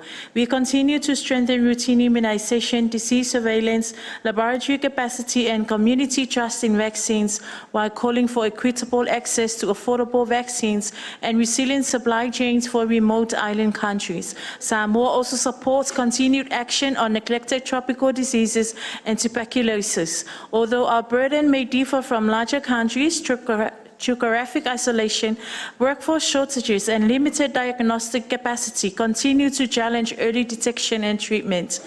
We encourage stronger regional collaboration, technical assistance, and sustained financing tailored to SIDS context. Mental health must also be treated with equal urgency. Samoa continues efforts to integrate mental health services into primary health care and community-based services while recognizing the impact of climate change, disasters, and social pressures on the well-being of our people. Finally, Samoa strongly supports UHC grounded in equity, resilience, and people-centered care. For Pacific Seats, achieving UHC requires sustained investments in primary health care, health workforce development, digital health innovation, and emergency preparedness. We welcome the draft global strategy for integrated emergency, critical, and operative care, which is highly relevant for geographically dispersed island populations. Samoa thanks WHO and partners for their continued support to Pacific Island countries and reiterates the importance of solutions that are flexible, climate resilient, and responsive to the reality of small island developing states. Faftai Telelava, I thank you. Thank you, Samoa. And now give the floor to Thailand, followed by New Zealand. Thank you, Chair. Thailand appreciates the Director General comprehensive report. We align ourselves with the regional statement delivered by Nepal regarding malaria elimination and communicable disease. We reaffirm our strong commitment to achieving and sustaining malaria-free status. The recent increase in malaria cases among E2025 countries underscore the fragilities of progress toward malaria elimination. To achieve the 2030 targets, Thailand calls upon the WHO and partners to sustain technical support and strengthening collaboration mechanism to prevent resurgence and sustain progress toward malaria elimination. We also emphasize the critical need to address communicable disease, particularly vaccine-preventable disease, neglect tropical disease, and tuberculosis. Thailand supports the advancement of the Immunization Agenda 2030 with a strong focus on reducing disparity in vaccine access, especially among zero-dose and under-vaccinated children in hard-to-reach and underserved communities. Regarding NTDs, Thailand recognizes the importance of the NTD roadmap and remains committed to strengthening health literacy, preventive chemotherapy, post-elimination, surveillance and international cooperation, and the One Health approach for tackling NTDs. We also emphasize the need to enhance global cooperation to address others overlooked and undervalued diseases, such as leptospirosis, which remain a significant public health concern in many regions. Thailand also supports the development of a post-2030 WHO strategy on tuberculosis aligned with primary health care, universal health coverage, and global health security. We reiterate our strong commitment to eliminating tuberculosis in partnership with the WHO and other member states. Thank you. Thank you, Thailand. Now I give the floor to New Zealand, followed by Angola. Tēnā koutou katoa. Thank you, Chair. New Zealand would like to address the mid-term review of Immunisation Agenda 2030 under Agenda Item 12.3. We share the concerns raised in the report, noting that global progress is lagging, especially for children who have not received any vaccines or are under-vaccinated, a challenge we are also facing at home. Immunisation remains one of the most effective public health interventions. In New Zealand, we have reaffirmed this through our national target of 95% full immunisation coverage by 24 months of age. To support this, we have recently published a strategic approach to immunisation 25 to 2030, which sets a renewed vision for an equitable, high-performing immunisation system across the life course. A central pillar of this strategy is building trust and confidence. We recognise that public trust is fundamental to uptake. Our approach emphasises culturally appropriate communication, trusted local providers, and co-design with communities to better understand and respond to vaccine hesitancy and misinformation. Alongside this, we are strengthening access, improving data and surveillance, and investing in workforce and system capability, reflecting the integrated primary healthcare-based approach called for under Immunisation Agenda 2030. New Zealand also remains committed to supporting immunisation efforts across the Pacific, working in partnership to strengthen preparedness and response to vaccine-preventable diseases. Chair, achieving IA 2030 will require sustained global cooperation, renewed focus on equity, and deliberate efforts to rebuild confidence in vaccines. New Zealand stands ready to work with Member States and the WHO to deliver on this shared ambition. Ngā mihi nui, I thank you, Chair. Thank you, New Zealand. I now give the floor to Angola, followed by Malaysia. Chair, Angola reaffirms its commitment to malaria.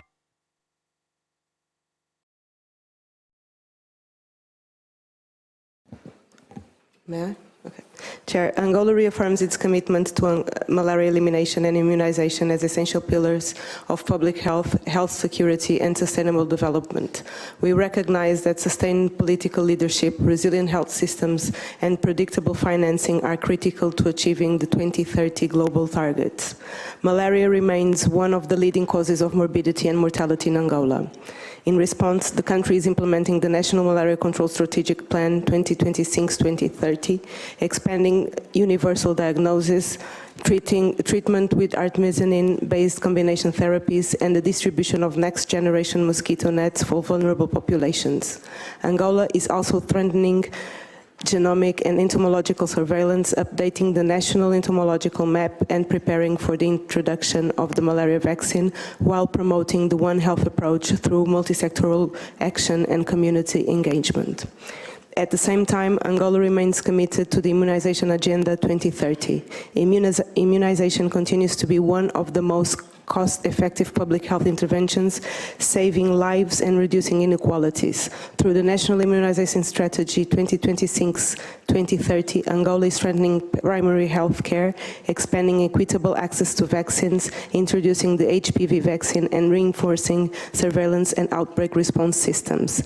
Despite the progress, important challenges remain, including zero-dose children, inequalities in access, climate-related vulnerabilities, and declining external financing. In this context, Angola is mobilizing domestic resources and investing in human resources, cold chain systems, logistics, and digital information systems. Angola values the continued support and technical leadership of the WHO, Gavi, and partners, and reaffirms its commitment to ensuring that no one is left behind in access to malaria prevention, treatment, and life-saving vaccines. We thank you, Chair. I thank Angola. The floor is now given to Malaysia, followed by Ecuador. Thank you, Chair. Malaysia has successfully sustained zero indigenous human malaria since 2018, while continuing to address the growing challenge of zoonotic transmission. This achievement is supported by strong political commitment and sustained domestic financing, with approximately USD 50 million allocated annually for surveillance, diagnostic, treatment, and integrated vector control, including during the COVID-19 pandemic. Malaria elimination remains a national health security priority. Malaysia emphasizes the need for stronger WHO technical leadership to drive alignment and support member states in accelerating IA 2030 implementation. Priorities include strengthening data systems, improving outbreak response capacity, and reaching zero-dose and vulnerable populations. We encourage enhanced regional collaboration and structured learning within the Western Pacific to support coherent, efficient, and country-led immunization system strengthening. We view NTDs not only as a health issue, but also as a development and social justice challenge requiring integrated, multi-sectoral, and equity-driven strategies under the One Health framework. Malaysia is in the pre-certification stage for yours and continues to address last-mile challenges, including social determinants, geographic barriers, and access constraints in remote areas. For leprosy, Malaysia has maintained national prevalence below the elimination threshold since the mid-1990s, while scaling up active case detection, contact screening, and preventive interventions in remaining endemic pockets, particularly among remote and indigenous communities, towards achieving zero autochthonous cases. Malaysia remains committed to achieving zero human rabies by 2030 through MyRest sustained community engagement and equitable access to PEP, and welcome to WHO Gavi partnership to strengthen vaccine supply chains for lymphatic filariasis. Malaysia is strengthening surveillance and test and treat activities in the remaining endemic district in Sabah, while preparing the national elimination dossier for WHO certification before 2030. Building on its 2021-2030 national strategic plans, Malaysia's post-2030 TB strategies emphasize an integrated, prevention-oriented framework centered on UAC and precision medicine. This vision prioritizes expanded risk-based screening and the deployment of advanced diagnostics such as rapid molecular testing and high digital X-ray at the primary care level. By integrating whole genome sequencing and modernized service delivery through fast-track contacting, tracing, and virtual observatory therapy, the strategy seeks to enhance surveillance and operational efficiency through a whole society approach. Malaysia aims to address evolving epidemiological trends with practical, innovative, and field solution. Thank you.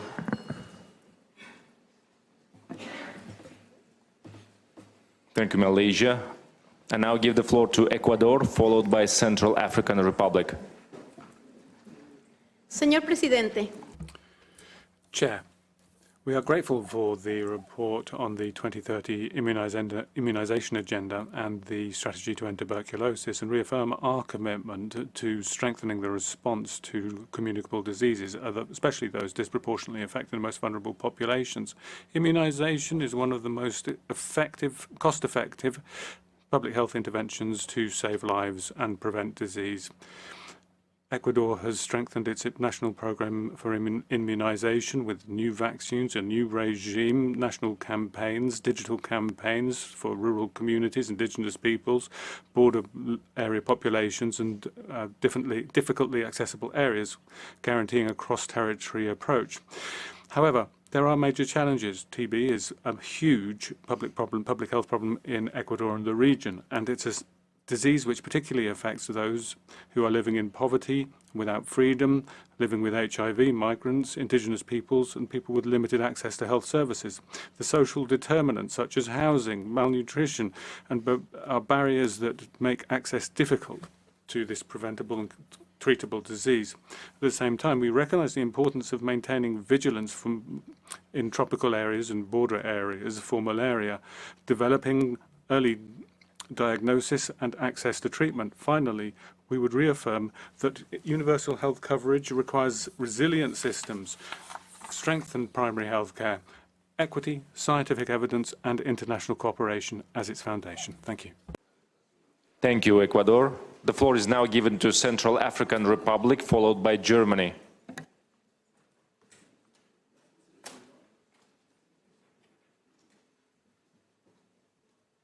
Thank you, Mr. Chair.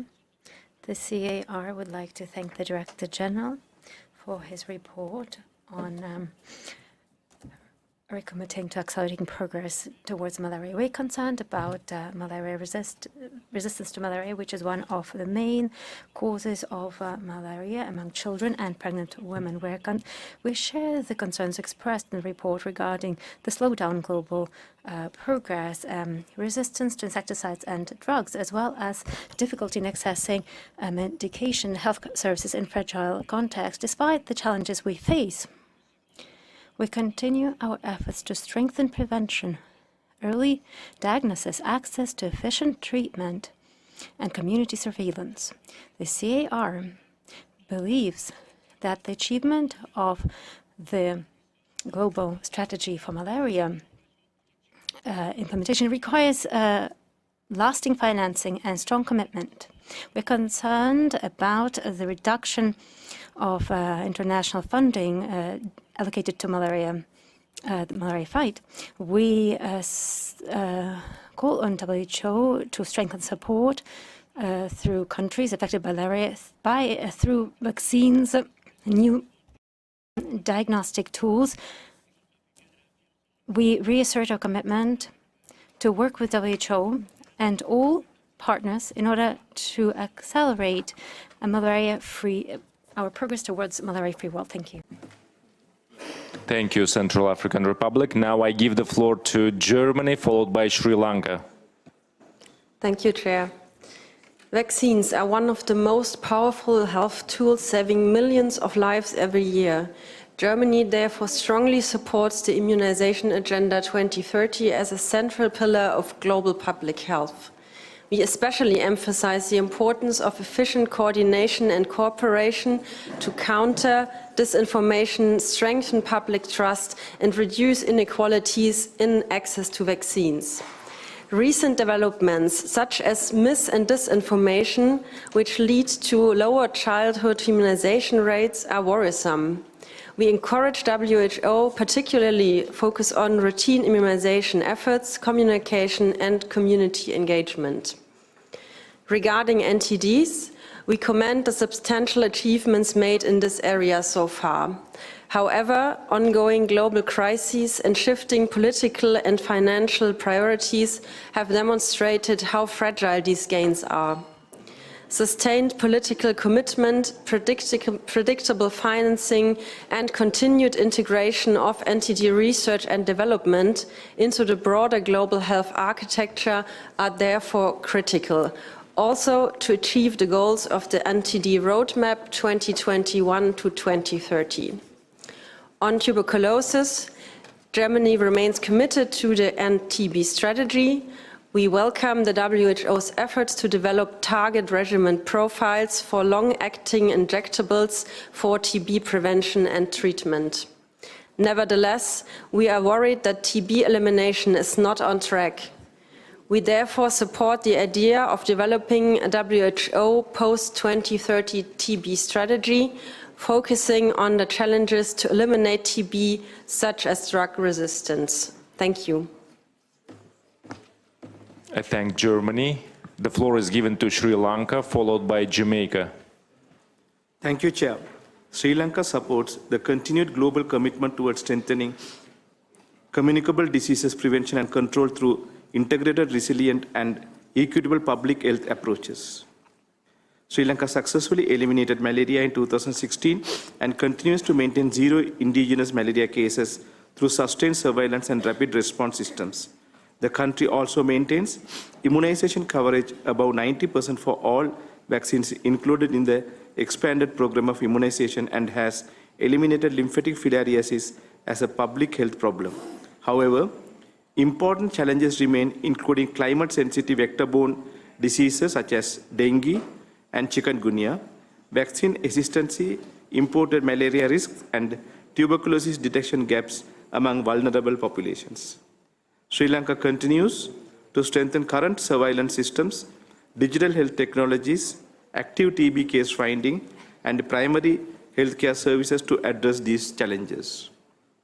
Sri Lanka reaffirms its commitment to global collaboration, sustainable financing, and collective action to accelerate progress towards malaria elimination, Immunization Agenda 2030, neglected tropical disease control, and ending tuberculosis. Thank you. Thank you, Sri Lanka. Now the floor is given to Jamaica, followed by Congo. Chair, Jamaica notes the concern the findings of the Immunization Agenda 2030 midterm review. While we have made strides, we must acknowledge that global progress remains off track. The persistent threat of misinformation and declining public trust requires our urgent collective action. Jamaica remains a steadfast champion of immunization. Despite the disruptions of the pandemic, our program has shown phenomenal resistance. In October 2024, Jamaica was honored with the PAHO Henry Smith Award for the most improved vaccination coverage in the Caribbean. By 2025, we significantly improved our second dose MMR coverage from 83% in 2022 to 93%. For antigens such as BCG, polio, and DPT, we are maintaining and exceeding the 95% coverage rate. To future-proof our health system, Jamaica has launched a National Electronic Immunization Registry to improve data accuracy and monitoring. 2, we have embedded vaccination into our primary healthcare reform 2021-2030, ensuring immunization is a service provided throughout the life course. And 3, we have developed a draft national policy for older child and adult vaccination supported by the Canada Can Give project. Jamaica stands in solidarity with the call to prioritize zero-dose and under-vaccinated children. Community engagement, local data use, and life course approaches are essential for closing the immunization gaps. We must bridge the equity gap by strengthening national financing and global cooperation. Chair, Jamaica supports the recommendation of the immunization midterm review and calls for accelerated, coordinated action, particularly to address inequities in fragile and vulnerable contexts, ensuring no one is left behind. Thank you. Thank you, Jamaica. And now I'll give the floor to Congo, followed by Indonesia. Mr. Chair, Excellencies, ladies and gentlemen, ministers, it is with honor and respect that the Republic of Congo takes the floor at this assembly and reaffirms its commitment to the vision carried forth through the 2030 immunization agenda that seeks to ensure equitable access to vaccines for all throughout life. The Republic of Congo has started important reforms of its vaccination programs in order to strengthen the immunization coverage and improve access to vaccination services, including in the remote areas. My country welcomes the leadership of WHO and the constant support of technical and financial partners. The results obtained are encouraging.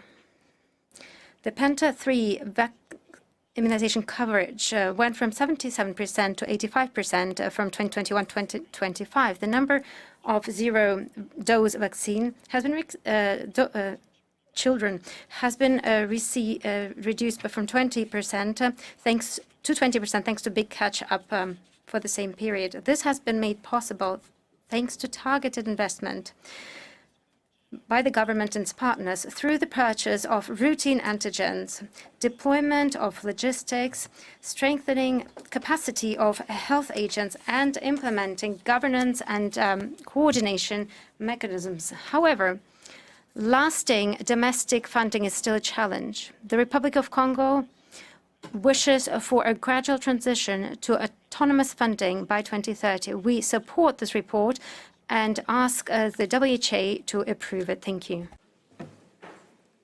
Thank you, Congo. I now give the floor to Indonesia, followed by United Arab Emirates. Thank you, Chair. Indonesia welcomes progress under the Immunization Agenda 2030, the NTD Roadmap, the NTB strategy, and global malaria elimination efforts. Across these agenda items, Indonesia sees one common challenge. Progress against communicable diseases will not be sustained unless health system can reach those being left behind. For this reason, Indonesia believes accelerating progress requires stronger, more integrated health system for all, built on primary health care, universal health coverage, community engagement, reliable data, and multi-sectoral collaboration. On immunization, to reach zero-dose and underserved population, Indonesia has expanded community-based and outreach services and strengthened digital integration through Satu Sehat for real-time monitoring and targeted interventions. On neglected tropical diseases, Indonesia continues to strengthen surveillance and early detection. We believe that addressing NTDs requires tackling their underlying drivers, namely poverty, environmental conditions, and inequitable access to basic services. On malaria elimination, Indonesia remains firmly committed to achieving elimination by 2030. While gaps exist, significant progress has been made with 412 districts and cities and 7 provinces already certified malaria-free. Indonesia has strengthened political commitment and financing through local advocacy, multi-sectoral collaboration, and village-based funding, and has established a roadmap to accelerate intervention and prevent re-establishment in malaria-free areas. Indonesia encourages WHO to further strengthen technical support, promote innovation in diagnostic and vaccines, support interoperable surveillance systems, and advance multi-sectoral approaches to address persistent health inequities. Indonesia remains committed to building resilient, people-centered, and equitable health system, ensuring inclusivity and equity for all. Thank you. I thank Indonesia. Now the floor is given to United Arab Emirates, followed by China. Thank you, Chair. The UAE commends the WHO leadership in advancing communicable disease control and welcomes the Immunization Agenda 2030 and TB strategy, the neglected tropical disease roadmap, and the related frameworks as integral to achieve universal health coverage and SDGs by 2030. The UAE reaffirms its commitment to Immunization Agenda 2030's vision of equitable vaccine access. Guided by the National Policy for Immunization, the UAE maintains high national immunization coverage through multi-sectoral framework that strengthens supply chain management, health workforce capacity, and evidence-based decision-making.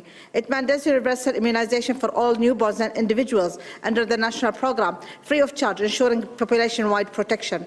On TB, the UAE reaffirms its commitment to TB strategy, national TB program that have been updated in line with the latest WHO recommendations, incorporating the active case finding, systemic screening of high-risk groups, advanced lab diagnostic technologies, and shorter evidence-based treatment regimes, ensuring early detection, accurate diagnosis, and improved patient outcomes.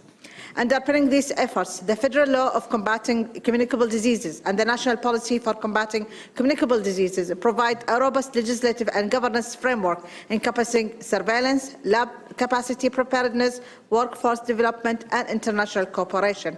The UAE remains committed to work with WHO and all member states to accelerate progress to all these agendas, leaving no one behind. Thank you, Mr. Chair. Thank you, UAE. I now give the floor to China, followed by Bahamas. Mr. Chair, China thanks the EB for its report on communicable disease. WHO has been actively promoting such work. China commends this. The Chinese government supports the vision and the strategic priority under the 2030 immunization agenda and underscores national ownership, evidence-based policymaking, and equitable coverage. China continues to implement the national program and maintain its high vaccination coverage rates. With its community-based prevention and control joint prevention as working methods, China continues to maintain malaria-free status. Responding to the 2021-2030 NTD roadmap, China has overall moved towards controlling or eradicating NTD.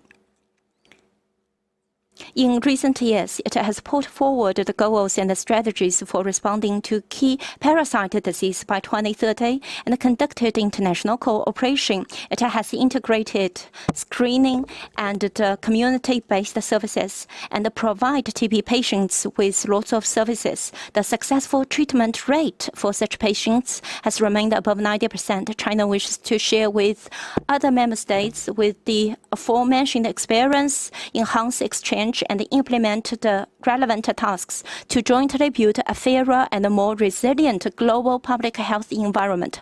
Thank you, Chair. I thank China. Now the floor is given to Bahamas, followed by Islamic Republic of Iran.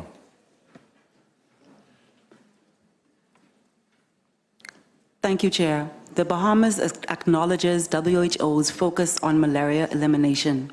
While malaria is not endemic, we remain at risk due to a tourism dependency and archipelagic geography. 0 endemic cases have been maintained through strong surveillance systems and collaborations such as CARPHA and PAHO. Case detection and monitoring can be strengthened through a One Health digital surveillance system, enabling real-time case detection. The Bahamas is firmly committed to Immunization Agenda 2030 and to life course vaccination. Continued collaboration with the PAHO Revolving Fund ensures equitable vaccine access. We call for stronger regional support, particularly in risk communication and vaccine delivery coordination. Our goals for 2026 to 2030 include achieving 95% coverage, thereby maintaining readiness for measles and polio. We support global efforts to control and eliminate neglected tropical diseases. While national burden is low, there are vector-borne risks driven by climate change.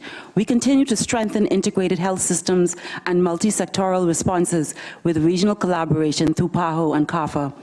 The Bahamas also supports EB 158/10 to develop a WHO post-2030 TB strategy. Significant progress has been made as TB incidence has declined by 57% since 2015, deaths by 43%, and HIV-TB co-infection also decreased. 0 rifampin-resistant TB cases was detected in 2024, and TB services remain free and integrated with HIV care, supported by expanded diagnostic capacity. Chair, challenges persist with supply chain vulnerabilities, workforce limitations, and access to new technologies.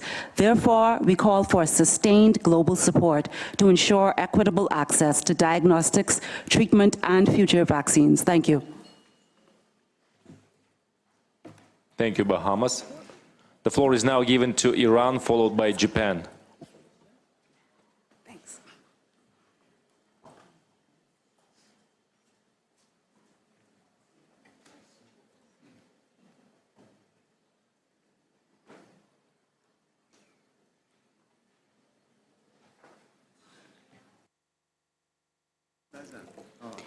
Iran appreciates WHO's continued leadership in advancing malaria elimination through the Global Technical Strategy for Malaria 2016 to 2030. Our experience demonstrates that strong surveillance, timely management of imported cases, reinforced border health services, and regional cooperation are essential to sustaining malaria elimination, and Iran remains ready to share its technical experience with member states. Regarding Immunization Agenda 2030, Iran continues to provide vaccination services free of charge and equitably national-wide, maintaining over 95% coverage for the past decade. Iran has remained polio-free since 2001 and sustained the elimination of endemic measles and rubella from 2019 to 2024. Pneumococcal and rotavirus vaccine were introduced to the national immunization program since 2024. However, recent imposed war against Iran, together with ongoing sanctions and regional conflicts affecting vaccine supply chain management and production capacities, threaten immunization gains and increase the risk of vaccine-preventable disease threat. Regarding the NTD roadmap up to 2030, urinary schistosomiasis and leprosy have been eliminated in Iran, needed verification process by WHO. Also, we have reported significant progress has been achieved in rabies control and reduction of cutaneous leishmaniasis. Despite major challenges, including unilateral forced measures, regional instability, and large refugee population, Iran continues progressing toward tuberculosis control. Nevertheless, sustaining these achievements require equitable access to VTDs. Iran remains committed to working closely with WHO and partners to strengthen regional and global health security and achieving determined goals. Thank you, Chair. I thank Iran. I now give the floor to the delegate from Japan, followed by Saudi Arabia. Thank you, Chair. Japan appreciates the Secretariat's report and commends its continued efforts. In a challenging global health environment, accelerating progress towards the 2030 malaria elimination targets requires focused investments in innovative tools, including vaccine and dual-active ingredients, insecticide treated nets, alongside their rapid, large-scale deployment and sustained market-shaping efforts. On neglected tropical diseases, further integration into national health information systems, and improvements in data quality essential. Japan promotes UHC by strengthening health systems guided by integration, innovation, and prioritization. Japan has demonstrated strong commitment to WHO-led NTD initiatives, including long-standing support for SBM, particularly in African countries. On tuberculosis, Japan supports development on the post-2030 global TB strategy. We emphasize the importance of integrating TB control into primary health care and UHC as a sustainable mechanism, and investing in innovatives such as vaccine, AI-enabled digital X-ray, and rapid diagnostics. Japan remains committed to supporting country-led efforts and self-reliance through continued financial contributions, including to Global Fund, the Stop TB Partnership, and the GHIT Fund, while also advancing dialogue on sustainable health financing flows through the UHC Knowledge Hub. I thank you, Chair. Thank you, Japan. I now give the floor to Saudi Arabia, followed by Russian Federation. السيد الرئيس ترحب المملكة العربية. Chair, first of all, we welcome international efforts to counter communicable diseases, to strengthen systems and achieve universal health coverage, to align ourselves with the SDG.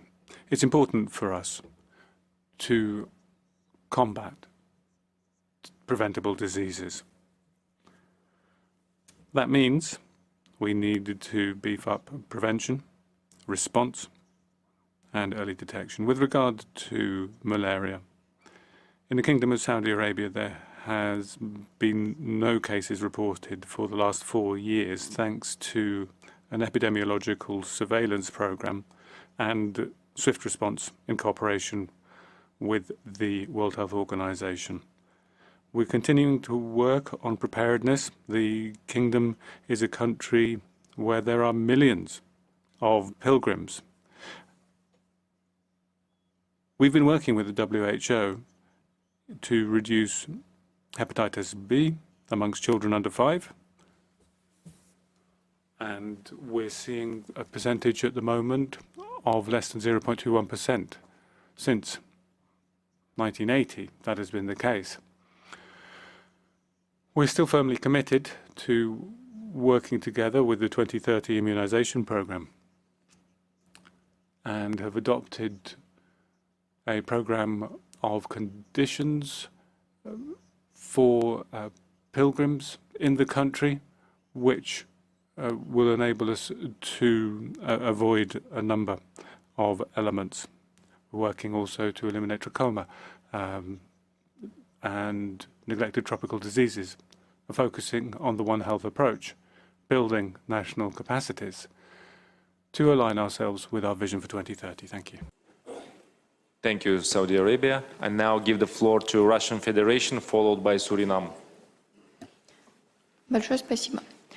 Поддерживаем рекомендации. Thank you very much. We support the recommendation to recognize the importance of immunization to respond to epidemics. Russia is fully in line with the national strategy for the development of prevention to 2035. The fundamental principles and goals are in line with the global strategy. We support the priorities of the WHO to fight neglected tropical diseases and TB. We see the effects of this, although they are not endemic. The same for malaria, focusing on those strains that can be eliminated. We need a roadmap to eliminate neglected tropical diseases, taking into account the challenges of important cases, for example, integrating campaigns for national health systems and developing best practice and scientific knowledge. Russia is lending assistance to countries affected by these problems and increasing their capacity to respond. Achieving the elimination of TB is a way of countering a threat to healthcare systems. We have an epidemiological surveillance system and see the importance of molecular diagnostic information. We're working to eliminate this in cooperation with the NTB strategy of the WHO and looking beyond 2035 in accordance with our own national strategies, including accessibility, early diagnosis, and universal coverage, prevention amongst risk groups, improving the diagnostic basis. And we also call on strengthening the international research platform in this area. Thank you for your attention. Thank you, Russian Federation. The floor is now given to Suriname, followed by Algeria. Thank you, Mr. Chair. Suriname aligns itself with the global commitment to eradicate malaria. In the early years of the 21st century, our country recorded the highest annual malaria incidence in the Amazon region. Today, we celebrate a monumental milestone. Suriname is proud to stand before you as one of the most recent nations to receive the WHO malaria elimination certification. This achievement marks a historic triumph for our country. Suriname's path to elimination relied on two critical pillars: decentralized primary health care by equipping the medical mission with rapid diagnostic tests and artemisinin-based combination therapy, the malaria service deliverer network to tackle the intense challenge of migrant gold mining communities scattered across our remote hinterland, providing accessible free diagnosis and treatment successfully outmarketed the black market sale of counterfeit or substandard ACTs, neutralizing a major driver of drug resistance. Mr. Chair,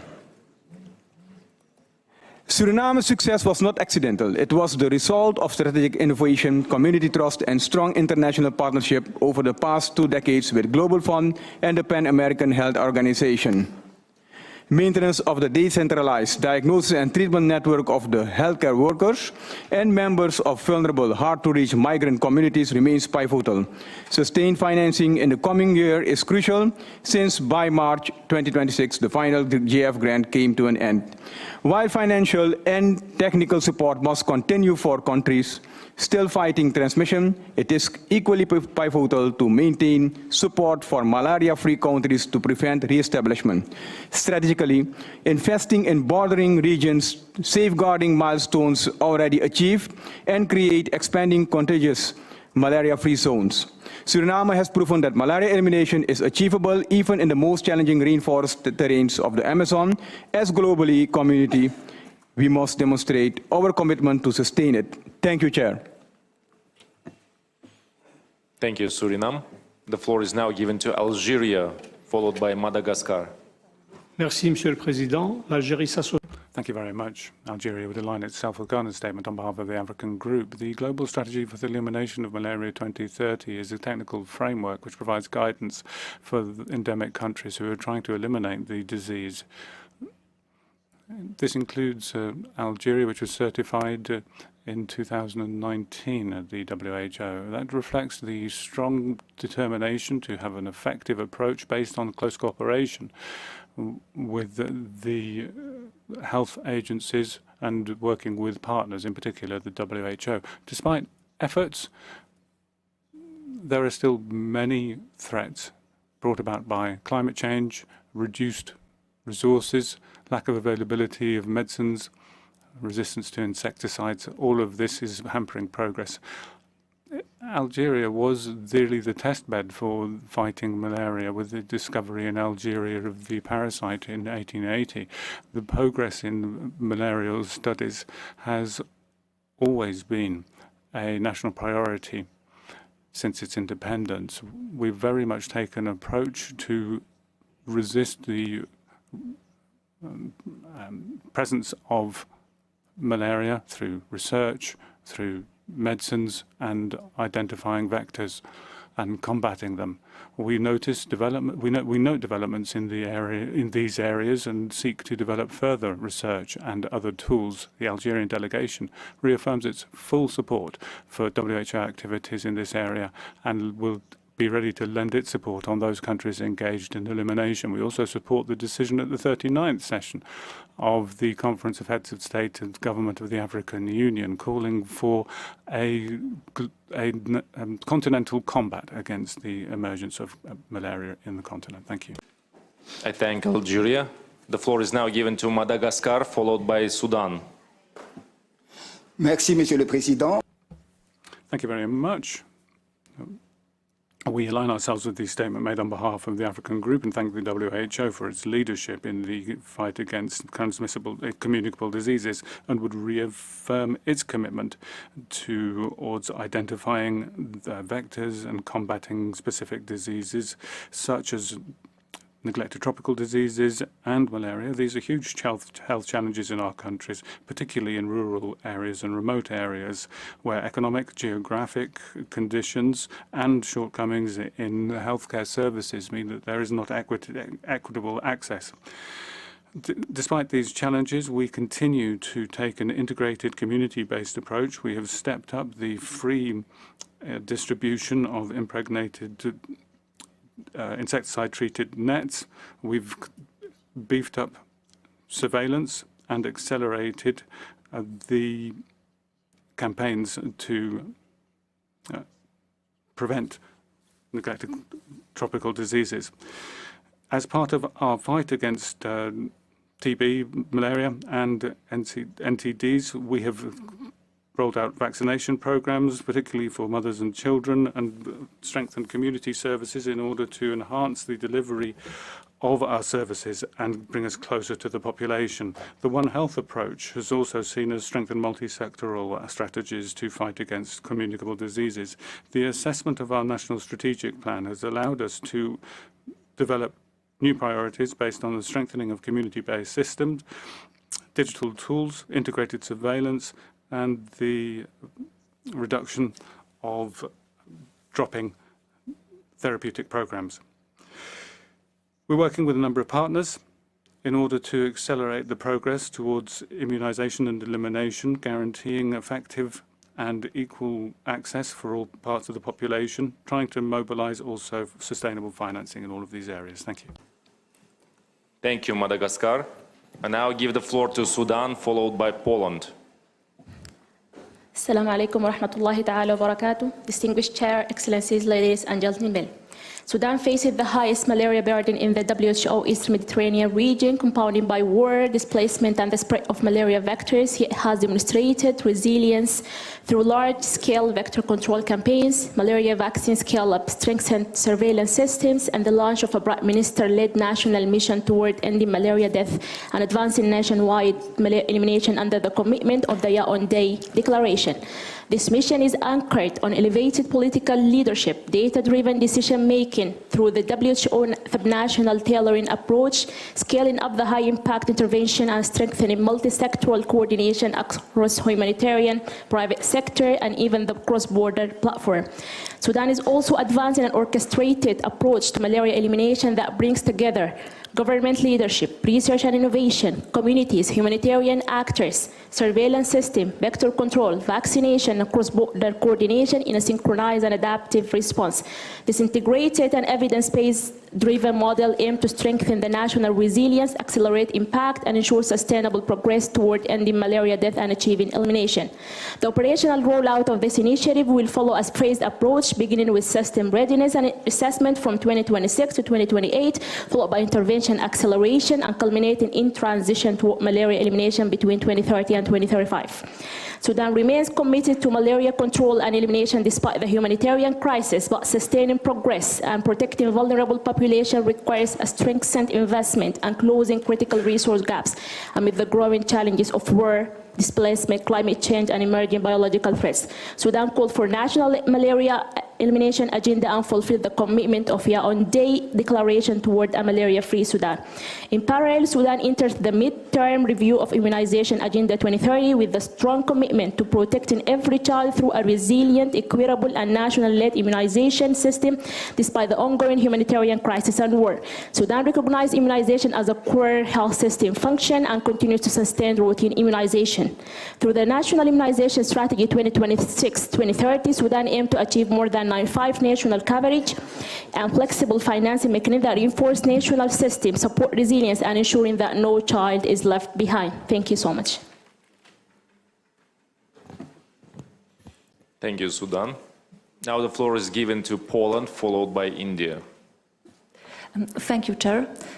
On agenda item 12.3, Poland thanks the Director General for the report and supports the continued implementation of the end-TB strategy, as well as the development of WHO post-2030 TB strategy. As we underlined during the last Executive Board session, tuberculosis remains one of the world's deadliest infectious diseases, despite being preventable and curable. Drug-resistant TB continues to place a heavy burden on the patient and health system and remains closely linked to the broader antimicrobial resistance agenda. Poland reiterates the importance of resilient and adaptable health systems capable of responding rapidly to changing epidemiological and humanitarian realities. The experience following the influx of refugees from Ukraine after 2022 demonstrated the importance of flexible, patient-centered and community-based models of TB care. In response to these challenges, Poland accelerated the implementation of WHO-recommended all-oral regimens and ambulatory treatments models for drug-resistant tuberculosis. These efforts, carried out in close cooperation with WHO and international partners, have contributed to long-term improvements in TB care delivery. Poland is currently preparing the National Programme for Tuberculosis Prevention and Control, aligned with the recommendations from the WHO Joint Review Mission conducted in Poland in 2024.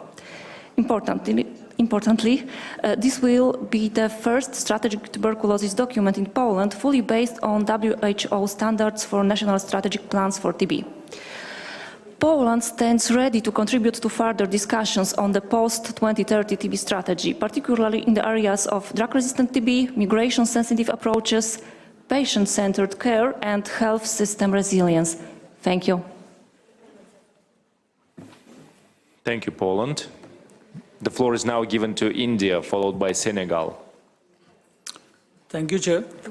India's malaria elimination strategy focuses high burden areas through strengthened surveillance, effective case management, and robust vector control measures, supported by near real-time monitoring through integrated health information platform for early detection and rapid response. Our national strategic plan for malaria elimination, which is from 23 to 27, prioritizes the introduction of newer drugs and diagnostics, AI-driven vector management, predictive modeling, and climate-based early warning systems, contributing to 80% reduction in malaria cases. India aligns with Immunization Agenda 2030 and recognizes the global concern regarding zero-dose and under-vaccinated children. Under the Universal Immunization Program, one of the world's largest immunization program, India provides free vaccines against 11 vaccine-preventable diseases to all eligible beneficiaries.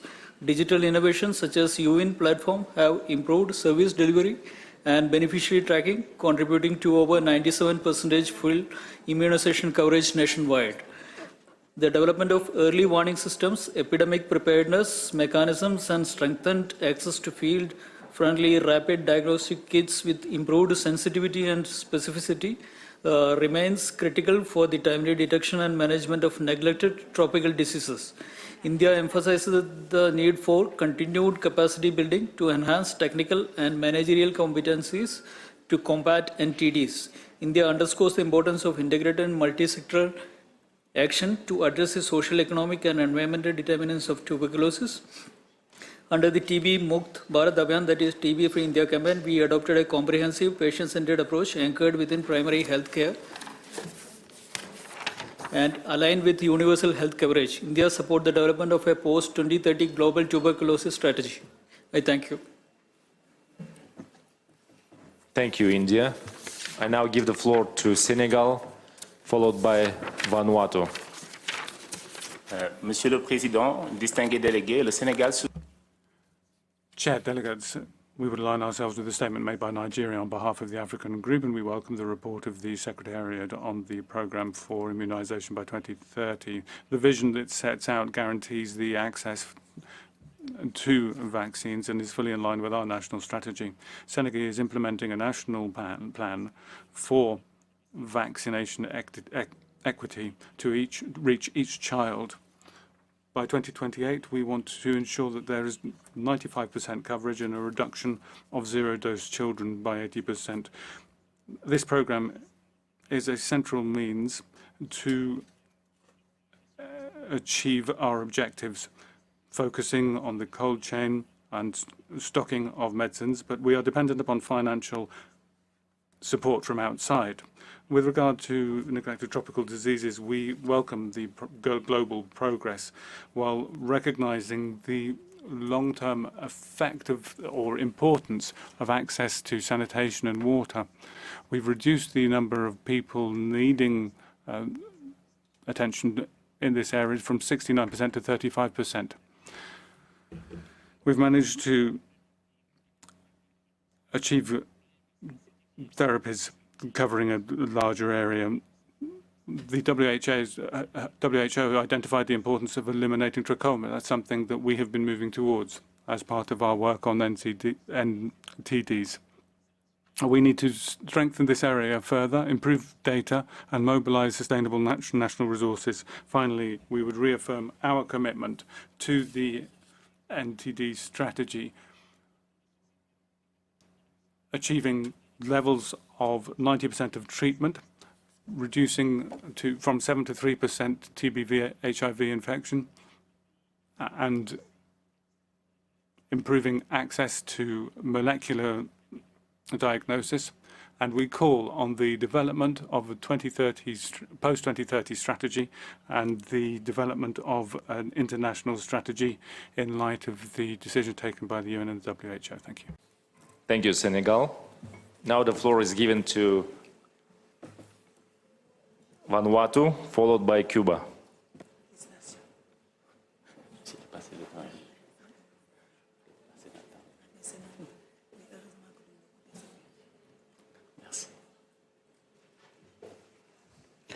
Thank you, Chair. Vanuatu welcomes the Director General's report and reaffirms its strong commitment in accelerating progress towards malaria elimination. On the first question, sustainable political and financial commitment, Vanuatu is treating malaria as a time-bound national priority supported by clear milestones and accountability. In the context of declining external financing and protecting domestic financing, and predictable partner support remains essential. To sustain political commitment, malaria elimination objectives are embedded within our national development plans, climate resilience strategies, and health security agendas. Vanuatu experience also shows that the final mile requires precision rather than scale alone. Transmission is increasing, localized require micro-stratification, hotspot-focused interventions, and real-time surveillance linked to rapid response. Addressing Plasmodium vivax relapse through effective radical cure, adherence, monitoring, and follow-up remains central in interrupting transmission. Chair, Vanuatu also supports the adaptation of Decision EB 1583 and welcomes the request to the Director General to develop a post-2030 WHO tuberculosis strategy. In conclusion, with consultation with member states, we view this as a timely step to sustain momentum beyond 2030 and to ensure alignment with primary health care, universal health coverage, and health security priorities. Vanuatu also takes note of the reports under Agenda Item 12.3, including the mid-term review of Immunization Agenda 2030 and the roadmap for neglected tropical disease 2021 to 2030.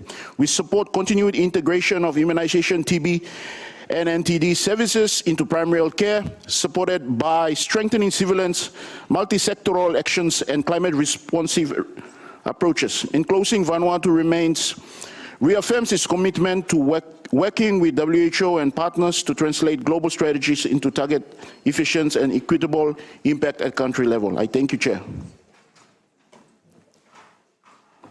Thank you, Vanuatu. I give the floor to Cuba, followed by Norway.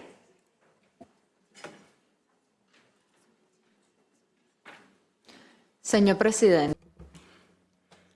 Chair, in the 2030 immunization agenda, there are indicators towards 3 areas: reducing mortality and morbidity of vaccine-preventable diseases, leaving no one behind, increasing equitable access to vaccines, and guaranteeing the health and well-being of all.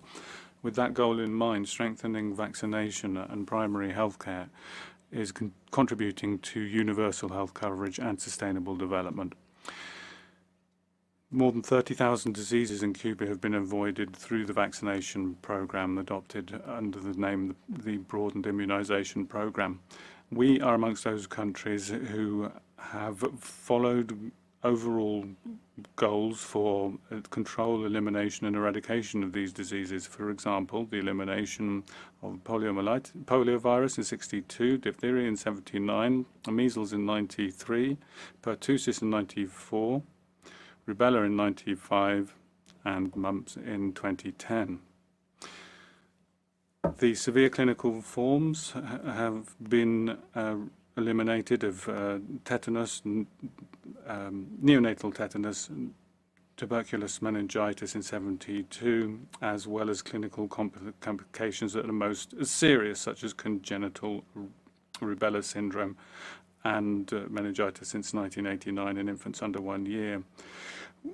We've created our own medications, Sovereign 1 and 2, and we have also developed HPV in 2025 of the papillomavirus. We have high levels of vaccination, above 95% for the 15 vaccines in the program, and we've broadened the network of vaccination points to bring services closer to the community. At the moment, we are working to install the provision of electrical power to remote vaccination points so that we can guarantee better access for the vaccination services. Thank you. Thank you, Cuba. Now the floor is given to Norway, followed by Tuvalu. Thank you, Chair. Norway supports the IA 2030 recommendations and stand by its goals while recognizing the need to adapt to current realities. The recent contraction in development assistance has created concrete program gaps that cannot be observed without consequence. Reducing the number of zero-dose children must remain a priority. These children often live in conflict-affected areas, remote communities, and settings where health systems are weakest. Tuberculosis is still one of the deadliest communicable diseases globally. We support the Executive Board's proposal to develop a WHO post-2030 tuberculosis strategy. Human rights and inclusion must continue to be at the core of the TB response. Reaching the IA 2030 targets requires integration of immunization into primary healthcare and national financing systems, with partner investments aligned to country priorities. Norway also draws attention to vaccine hesitancy as a distinct and growing challenge. In settings where access is not the constraint, misinformation is still driving a decline in uptake. Strengthening community trust and investing in health literacy must be treated as core components of national immunization programs. WHO's convening role in supporting member states towards this integration is valued and important. Norway remains committed to IA 2030 and to those that are yet to benefit from it. Thank you. Thank you, Norway. Now I give the floor to Tuvalu, followed by Brazil. Thank you, Chair. We thank the Secretariat for the report on Immunization Agenda 2030, the Roadmap for Neglected Tropical Diseases 2021 to 2030, and the End TB Strategy. For small islands developing states such as Tuvalu, strong primary health care systems and resilient immunization services remain essential to protecting our people from preventable diseases. We reaffirm our commitment to Immunization Agenda 2030 and recognize vaccine as one of the most effective and equitable public health interventions. However, geographic isolation, limited human resources, supply chain challenges, and climate-related disruptions continue to affect vaccine delivery in remote island settings. We therefore call for sustained international support to strengthen cold chain systems, workforce capacity, digital immunization tracking, and equitable access to vaccines.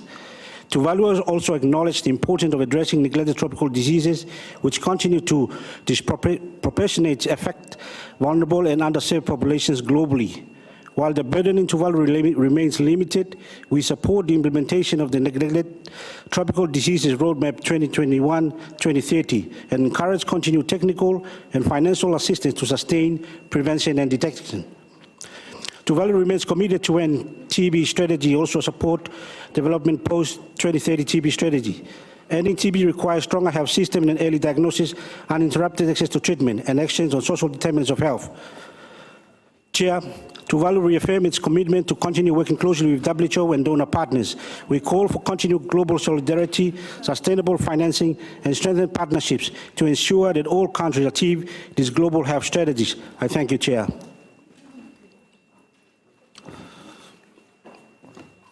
Thank you, Tuvalu. I now give the floor to Brazil, followed by Netherlands. Chair, Brazil convenes today to address the persistent challenge of communicable diseases, which continue to undermine global health security and equitable development. A coordinated strategic response remains essential. Regarding the Immunization Agenda 2030, progress remains off track. Misinformation continues to affect vaccination efforts worldwide. We must focus on reducing inequities in vaccine access, particularly among zero-dose and under-vaccinated children. Brazil is advancing vaccine development and supporting local and regional production through initiatives such as the Global Coalition for Local and Regional Production, Innovation, and Equitable Access. Brazil has also achieved sustained reductions in malaria cases and remains committed to eliminating the disease by 2035. Our strategy combines strengthened surveillance, investment in research, resource mobilization, and the integration of climate adaptation into malaria control efforts. Furthermore, The NTB strategy requires renewed commitment. Integrating patient-centered tuberculosis services into primary health care is essential. Brazil continues to implement active case findings strategy focused on at-risk population while expanding cooperation in research for new treatments. Addressing the social determinants of tuberculosis through integrated approaches remains indispensable. Our collective resolve and coordinate actions are vital to overcome communicable diseases and building a healthier future for all. Thank you, Mr. Chair. Thank you, Brazil. I now give the floor to Netherlands, followed by Pakistan. Thank you, Chair. On point 12.3, we thank the Director General for the report on progress made on the NTB strategy. We note with concern that despite significant progress, the world remains off track to achieve the TB targets of the end of TB strategy and the SDGs by 2030. What stands out is the high percentage of TB patients and their households that still face financial hardship due to their illness, despite the availability of free TB testing and treatment in most high-burden countries. It shows that TB remains a disease that disproportionately affects the poorest and the most vulnerable people in society, and underlines the importance to approach TB as both a medical and a socio-economic issue. In line with the 2023 political declaration, improved access to health and social benefit packages for people with TB will be needed to make sure that they not only overcome the disease itself, but also its detrimental social and financial impacts. For the upcoming NTB strategy, the Netherlands suggests emphasizing the importance of implementing cost-effective initiatives, including social protection, by fostering both international and domestic cross-sector partnerships and collaborations. This would ensure that we really, truly leave no one behind. Thank you, Chair. Thank you, Netherlands. And now give the floor to Pakistan, followed by Zimbabwe. Thank you, Chair. Malaria remains a major public health challenge in Pakistan, with over 2 million reported cases annually. The situation has been accelerated by climate change and humanitarian crisis, leading to significant surge in malaria transmission in high-risk districts. In line with global and national strategies, it is focusing on enhancing surveillance and detection to reduce malaria incidence to less than 1 case per 1,000 population at risk by 2030. Our country reaffirms its commitment to accelerating malaria elimination efforts. On NTDs, Pakistan remains amongst the highest burden country, with approximately 31 million people requiring intervention against 9 preventable NTDs. Extreme weather events, including catastrophic floods of 2022, 3 heavy rainfalls have led to surge in vector-borne diseases. Pakistan remains committed to eliminate these neglected tropical diseases and to ensure equitable access to prevention and treatment for all. Pakistan expanded program or immunization targets over 7.5 million children and 5.9 million pregnant women annually to protect against vaccine-preventable diseases. The focus remains to enhance coverage to prevent outbreaks. Country remains committed to eradicate polio through sustained efforts and coordination with Afghanistan. Pakistan continues to be amongst the highest burden countries, TB burden countries. It has aligned its national response with NTB strategy and is focusing upon improving TB case detection from 72 to 90%. Case notification and enhanced considerably from approximately 273,000 to 474,000 in 2023, reflecting improved surveillance and detection. Despite significant challenges, Pakistan reaffirms its commitment to ending TB tuberculosis. I thank you. Thank you, Pakistan. And I'll give the floor to Zimbabwe, followed by Tanzania. Thank you, Chair. Zimbabwe aligns with the African Region Statement and welcomes the reports on malaria, TB, NTDs, and immunization. On malaria, Zimbabwe is increasing domestic financing, empowering communities, strengthening vector surveillance, and addressing insecticide and artemisinin resistance through regional collaboration to accelerate the reduction in morbidity and mortality due to malaria, as well as fast-tracking elimination. On TB, instances fallen to 203 per 100,000 and treatment success reached around 91%. However, high cost affects nearly 80% of TB households. We are scaling up screening, oral regimens, and social protection while protecting TB financing. On NTDs, Zimbabwe has made significant progress towards eliminating 5 diseases through mass drug administration, WASH, and school-based deworming. Our 2023 to 2027 NTD strategy prioritizes domestic resources to sustain gains.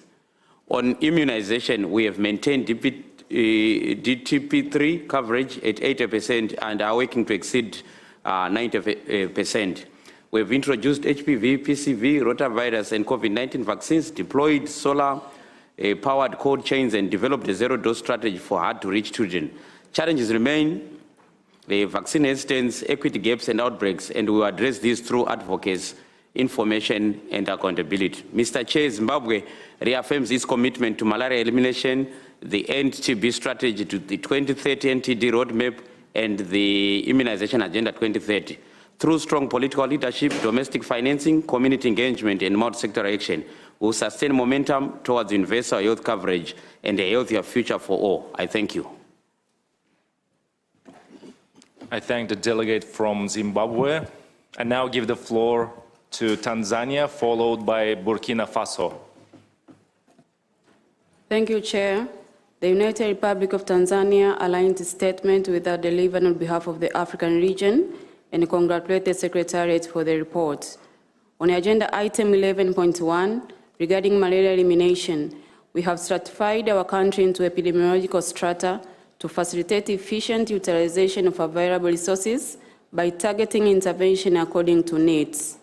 Focused interventions include allocation of more resources for vector control and case management, improve access to communities at risk, mobilize domestic resources for malaria control, and conduct routine monitoring of anti-malaria efficacy and insecticide resistance as guided by the monitoring findings.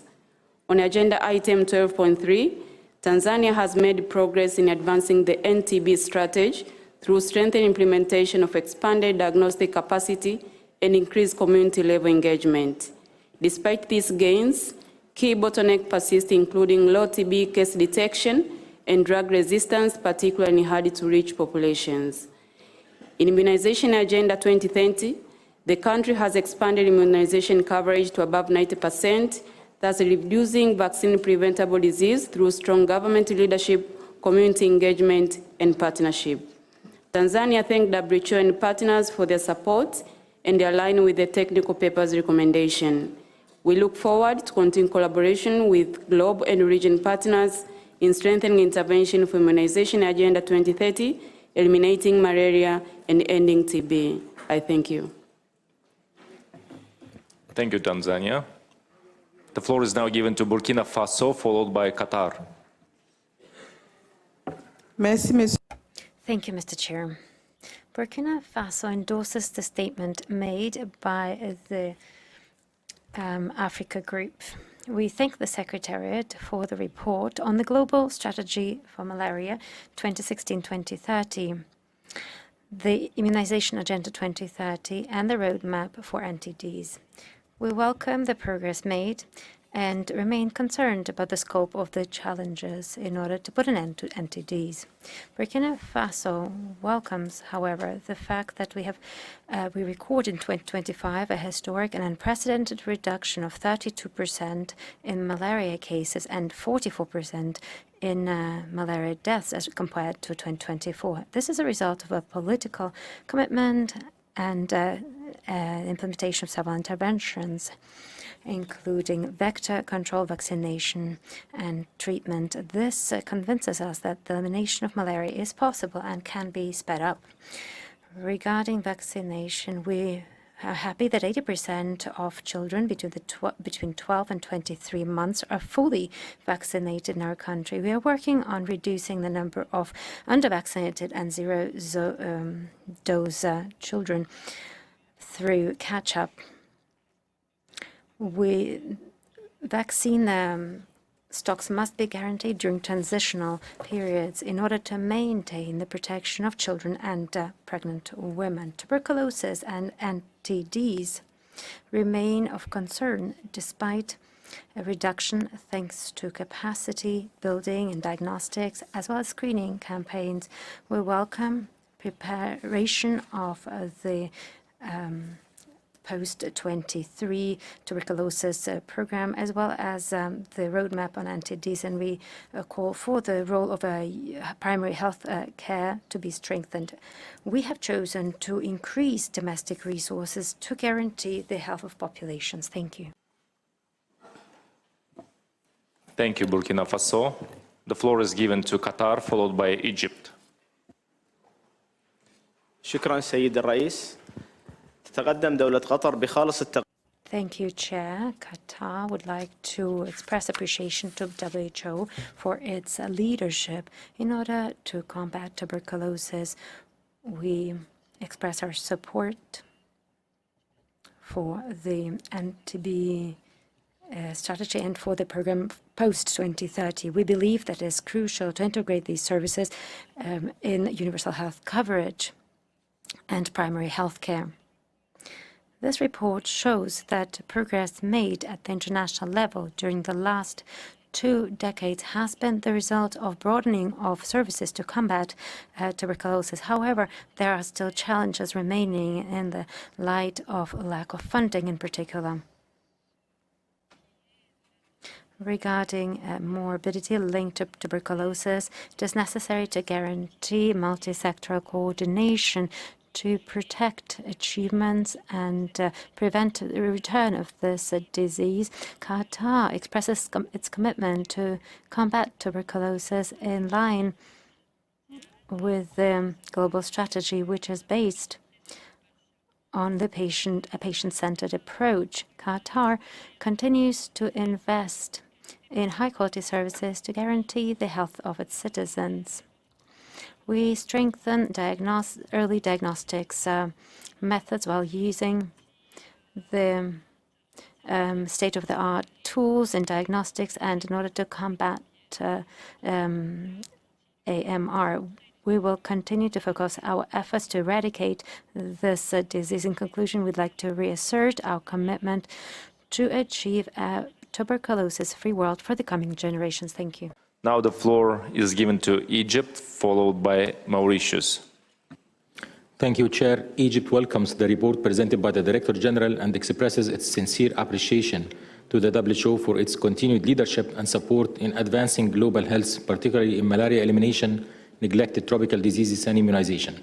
Egypt is proud to have received WHO certification as malaria-free in October 2024, reflecting decades of sustaining national efforts to eliminate transmission and maintain strong surveillance and prevention systems.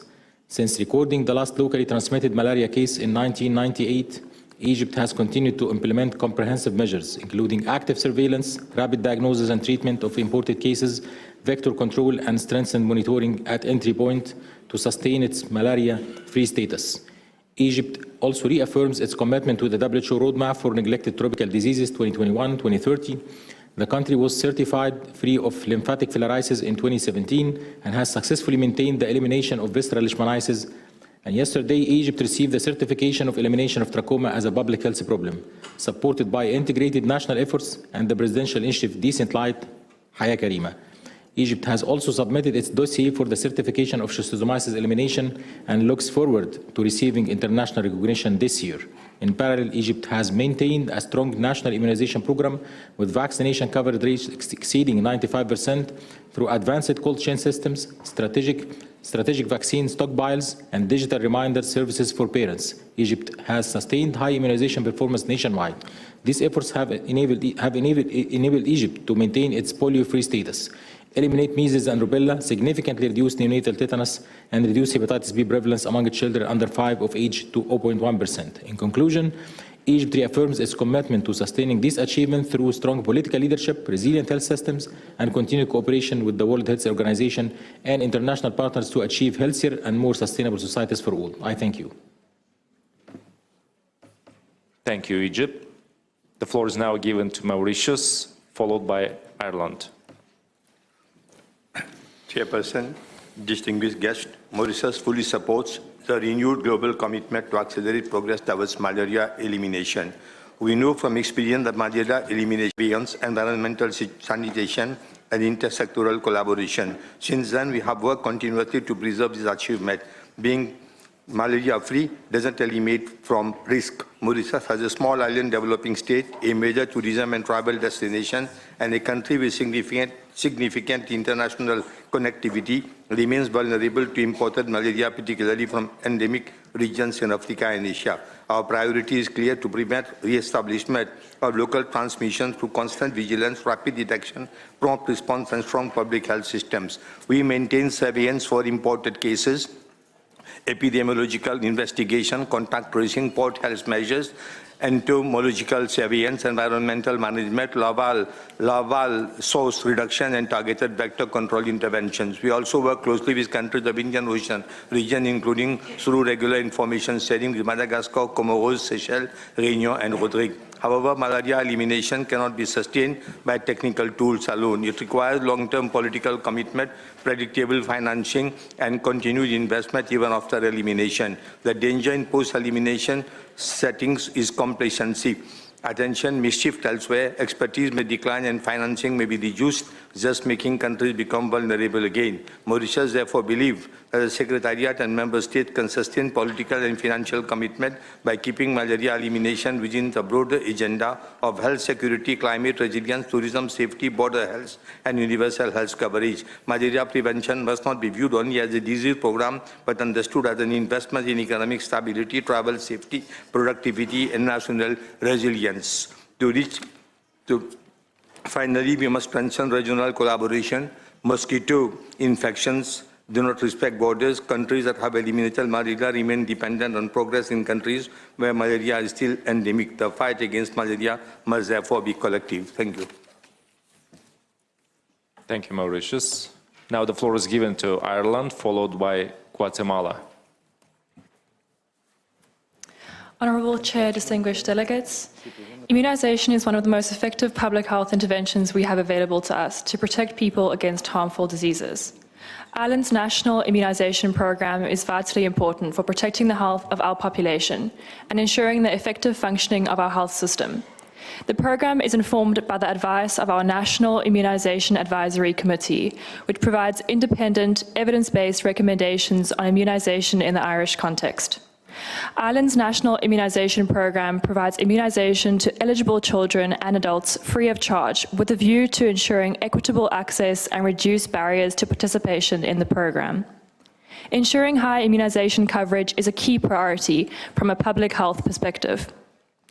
We are delighted to note that Ireland has one of the highest flu vaccine uptake rates for older people in Europe.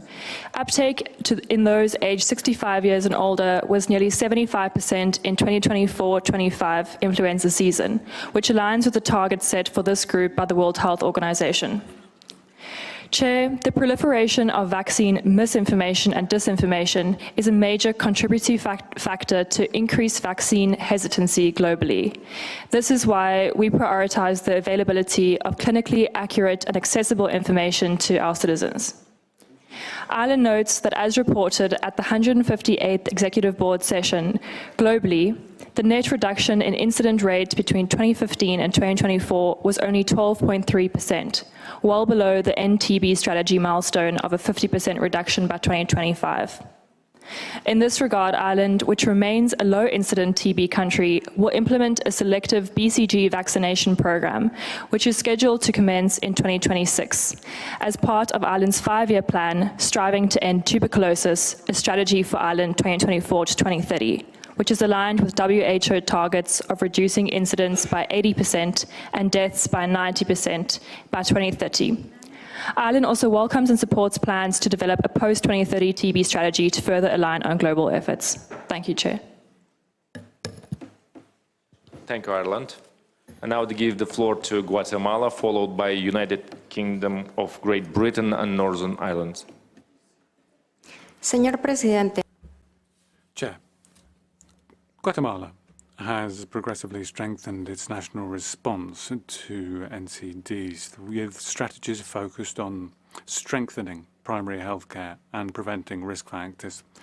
One area of progress is the heart strategy in the departmental directorates of the health service integrated networks, strengthening the approach and management of cardiorenal metabolic system, the development of clinical approaches to hypertension and type 2 diabetes, and the inclusion of digital tools for the planning, monitoring and provision of essential medicines.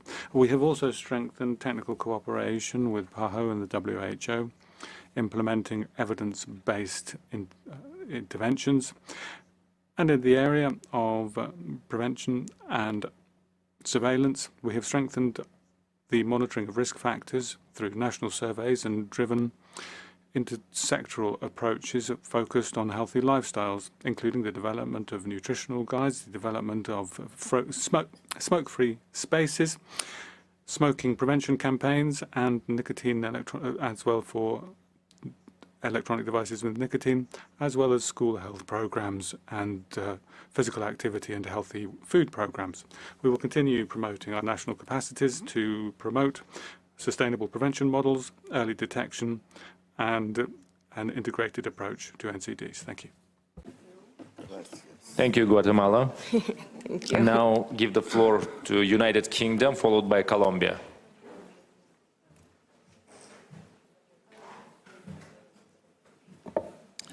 Thank you, Chair. The United Kingdom thanks the WHO for these reports. The United Kingdom is committed to global immunization efforts. Vaccination remains one of the most effective tools for global health, saving millions of lives globally each year.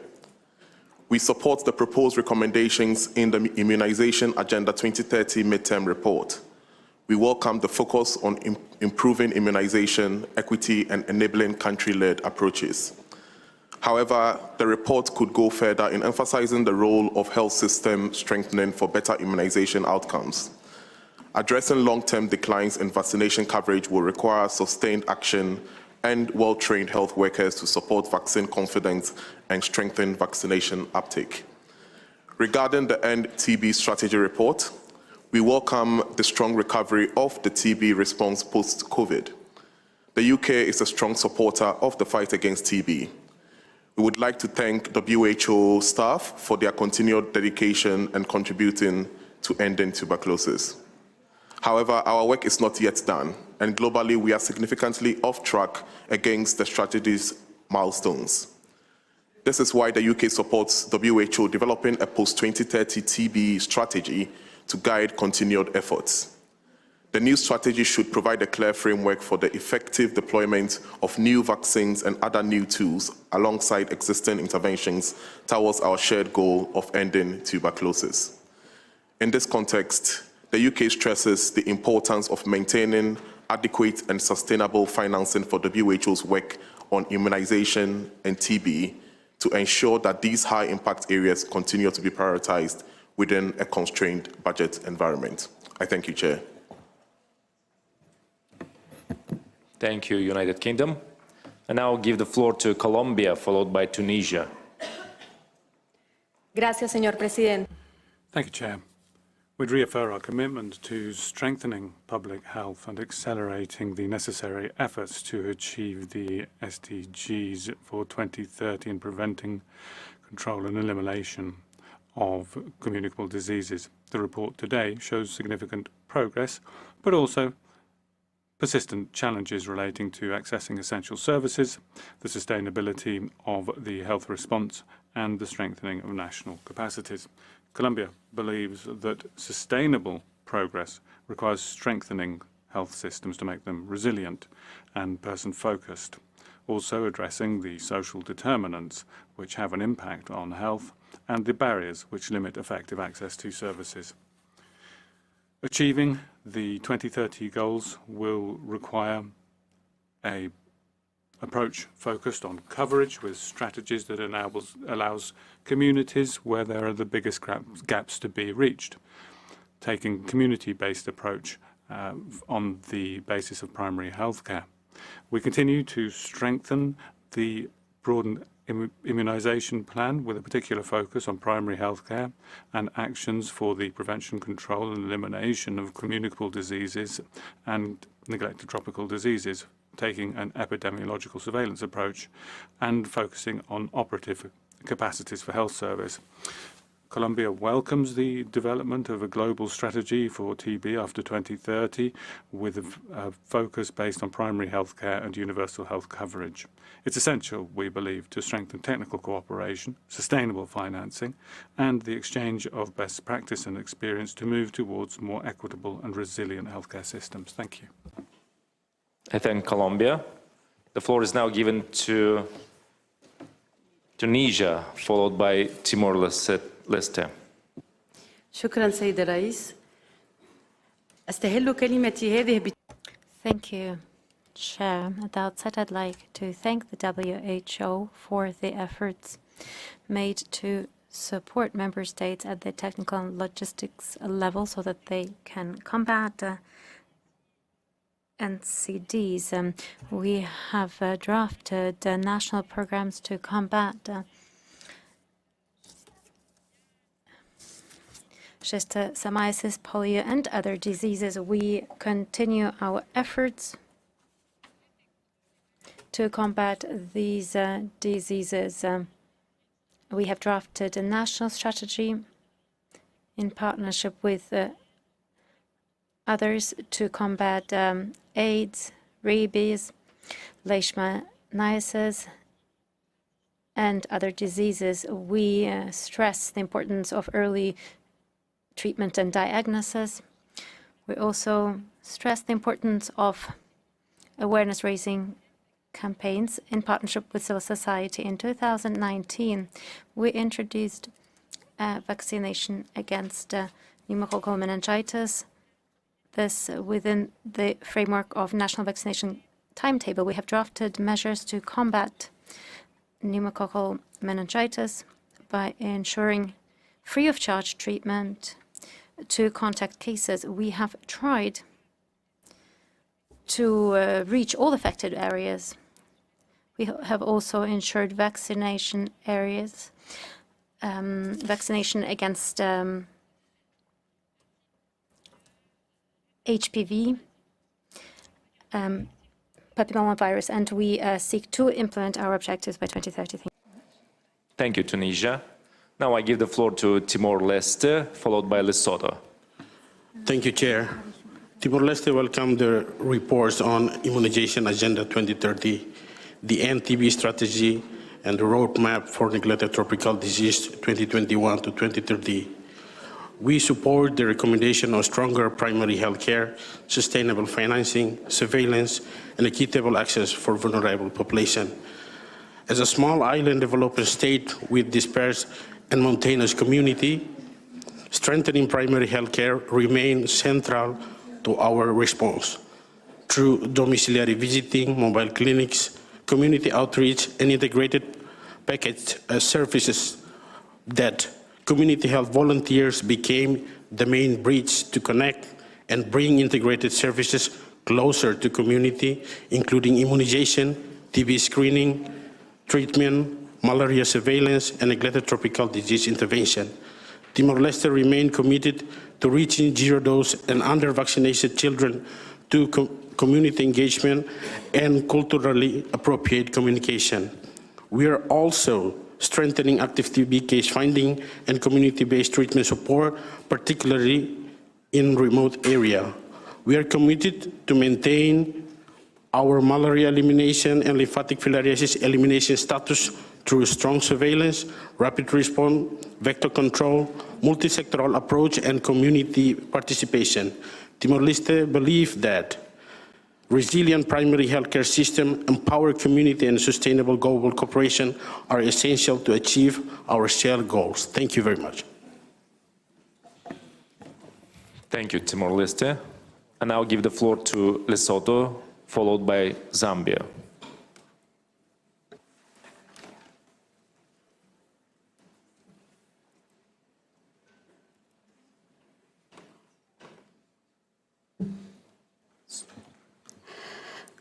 Chair, Excellencies, and distinguished delegates, Lesotho Expanded Program on Immunization, EPI, is firmly anchored within the Global Immunization Agenda 2030, IA 2030 framework, striving towards equitable life course immunization for every child, woman, and community. Central to Lesotho's IA 2030 response is the integration of maternal survival initiatives within EPI platforms. Regarding the maternal and neonatal tetanus elimination, we are expanding antenatal tetanus diphtheria vaccination to reduce preventable maternal and newborn deaths. These interventions leverage antenatal care contacts as immunization touch points, strengthening the continuum of care from pregnancy through early childhood. Critically, Lesotho has intensified zero-dose immunization outreaches targeting communities with prior vaccine access. Mobile health teams, community health workers, and community-based outreach campaigns are deployed to identify and vaccinate zero-dose children, prioritizing high-risk, geographically isolated, and socially marginalized populations. These efforts align directly with IA 2030 equity imperative, no child left behind. Despite progress made, Lesotho is faced with implementation challenges due to harsh terrain, dispersed rural population, limited health infrastructure, and persistent cold chain gaps, which continue to constrain routine immunization coverage, particularly in remote districts. Sustained political will, increased domestic financing, and strengthened partnerships with WHO, UNICEF, Gavi, and civil society remains essential to ensure IA 2030 translates from global aspiration into community-led reality. I thank you. Thank you, Lesotho. I now give the floor to Zambia, followed by Fiji. Thank you, Chairperson. Zambia reaffirms its commitment to eliminating malaria and ending tuberculosis as public health threats, and welcomes the consultative process towards a forward-looking post-2030 TB strategy and the renewed push for malaria elimination. On TB, Zambia has made significant progress towards the TB strategy targets. Chairperson, between 2015 and 2024, TB incidence declined from 391 to 272 per 100,000 population, a 30% reduction. Equally, TB mortality fell from 115 to 58 per 100,000, representing a 58% reduction. Despite this, gaps remains. Approximately 58% of TB-affected households still face catastrophic costs, largely due to income loss. This highlights the urgent need to strengthen social protection and address socio-economic drivers of TB. Zambia endorses a comprehensive standardized post-2030 TB strategy and commits to working with WHO, member states, and partners to develop an inclusive, evidence-based roadmap that delivers a TB-free world. Chair, on malaria, malaria remains a major challenge in Africa, and global progress has stalled. Zambia aligned with a call to recommit and accelerate elimination efforts. We are proud to be the first African country to roll out malaria big push monitoring and accountability framework, strengthening country-led coordination and performance tracking. Domestically, we have reinforced the malaria budget, increased government financing, leveraged private sector support through the End Malaria Council, Zambia. Zambia is also advancing data-driven subnational approaches and has introduced malaria vaccination alongside core interventions. We remain concerned about climate change, insecticide, and drug resistance, and the health system constraints. In conclusion, Chairperson, Zambia reaffirms its commitment to equitable access, strong surveillance, sustainable financing, and collective action for both TB and malaria elimination. We stand ready to collaborate to accelerate progress toward the 2030. Thank you, Zambia. I now give the floor to Fiji, followed by Morocco. Chair, on the outset, Fiji strongly support the recommendation on the report on Communicable Disease Immunization Agenda 2030 and to end the TB strategy. Immunization remains the foundation of Fiji's primary health care and public health agenda. Our data from 2024 immunization coverage survey report highlights that newborn coverage for BCG and hepatitis B stood at 90%, while a milestone immunization coverage at 6, 10, and 14 weeks exceed 95% nationally. The 12-month coverage stood stronger at 95%, and 18 months coverage is at 89%, alongside a marked increase in maternal vaccine uptake. Fiji is actively modernizing our national EPI schedule through a successful introduction of the hexavalent vaccine, moving towards a single-dose HPV regimen and evaluating HPV inclusion for boys. Recent local modeling research is guiding our transition from 3 doses pneumococcal schedule to an optimized 1.1 strategy. Equity drives this effort as our targeted outreach services continually across vast maritime and rural expanses to protect remote population children with disability and preterm birth. Chair, on TB, Fiji welcomed the report of the to end the TB strategy, and we support the development of the post-2030 TB strategy. Tuberculosis remains a public health challenge in Fiji, with the implementation of Fiji's National TB Strategic Plan 2023 to 2027. Fiji is strengthening early diagnosis, expanding access to rapid molecular testing, and decentralizing services to reach all communities, including maritime areas. We are also intensifying community-based screening, addressing our increasing co-infection situation with TB, HIV, and drug-resistant TB. Increased investment in innovation and research and equitable access to new tools will ensure shorter treatment regimen and improved diagnosis and treatment outcome. Fiji emphasized the sustainable financing model, resilient supply chain, and partnership is indispensable for universal health coverage, and I thank you, Chair. Thank you, Fiji. I now give the floor to Morocco, followed by Libya. Monsieur le Président, Chair, Excellencies, ladies and gentlemen, with regard to renewing commitment to accelerating progress towards malaria elimination, the Kingdom of Morocco welcomes the report, which rightly reminds us that the elimination of malaria is a major win for public health, but it is a fragile one. It requires constant vigilance and sustainable, ongoing political commitment and continuous investment. Morocco has prevented the local transmission of malaria and has kept its status as a country free of malaria. It is fully committed to keeping this. The maintenance of political and financial commitment is something that should be maintained, including those countries that have eliminated malaria. We should not weaken our systems, but rather adapt our systems towards preventing reintroduction. We welcome the technical support of the WHO. We believe it should be strengthened to pursue elimination and build sustainable financing mechanisms. We encourage WHO and partners to continue investments in innovation, particularly in the area of diagnostic tools, effective treatment, vaccines, and other health products. We are currently preparing our new strategic program for vaccination to 2030 in alignment with the international program. We reaffirm our constant commitment to vaccination. It's an essential part of protecting public health.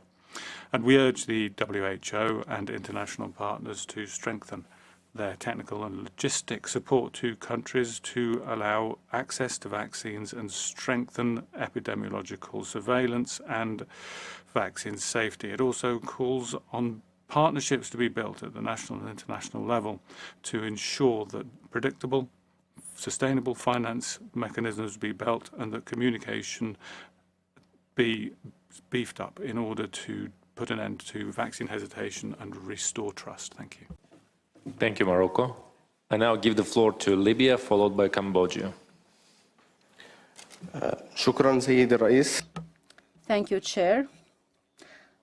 our national communicable diseases programs are faced with exceptional challenges, given the burdens that Libya is suffering as a result of the presence of more than 800,000 immigrants, which undermines our national and regional health programs. With regards to the immunization agenda, Libya provides free vaccination to children, but right now around 30% of these vaccines are provided to non-Libyan children who are transiting through the country. This has placed a heavy burden on our supply chains, and the coverage percentage of the DTP3 vaccine is around 86%. We call on UNICEF and WHO to provide additional stocks to transit countries in order to help them not to stop these immunization campaigns. With regards to fighting TB, our health system is faced with a lot of challenges. The success rates have declined to 57%. Immigrants constitute 60% of cases in the country. We have also recently detected the cases of multi-drug resistant tuberculosis along the border, and therefore we call upon the organization to provide technical assistance in order to use diagnostics programs such as GenExpert in some areas in the south. With regards to malaria, after decades of zero cases of malaria, in late 2024, we have faced a sudden threat of what is called airport malaria near one of our international airports, where we have registered a case of malaria through that was transmitted to the country through one of the international flights. And therefore, we call on the organization to implement the aircraft disinfection protocols. In conclusion, despite these challenges, we remain committed to the objectives of the WHO. Indeed, Libya has achieved a great deal of progress recently and has received certification for tuberculosis, or sorry, trachoma. To Cambodia, followed by Guinea. Honorable Chair, ladies and gentlemen, Cambodia welcomes the global progress toward malaria elimination under the Global Technical Strategy for Malaria 2016-2030 and also the Immunization Agenda 2030 and TB Strategy and Roadmap for Neglected Tropical Disease 2021-2030, reflecting the DG report. Key issues highlighted include slowing global progress and impact of funding gap on sustaining elimination gain. Cambodia experience demonstrate what can be achieved when strong political will is matched by community engagement, resilient health system, and sustained financing and international partnership. Since early 2024, we have detected no indigenous case of Plasmodium falciparum across the country. This represents a major milestone on our pathway toward WHO certification. Cambodia National Strategy for Immunization, Tuberculosis, and Neglected Tropical Disease are closely aligned with global framework endorsed by the WHO.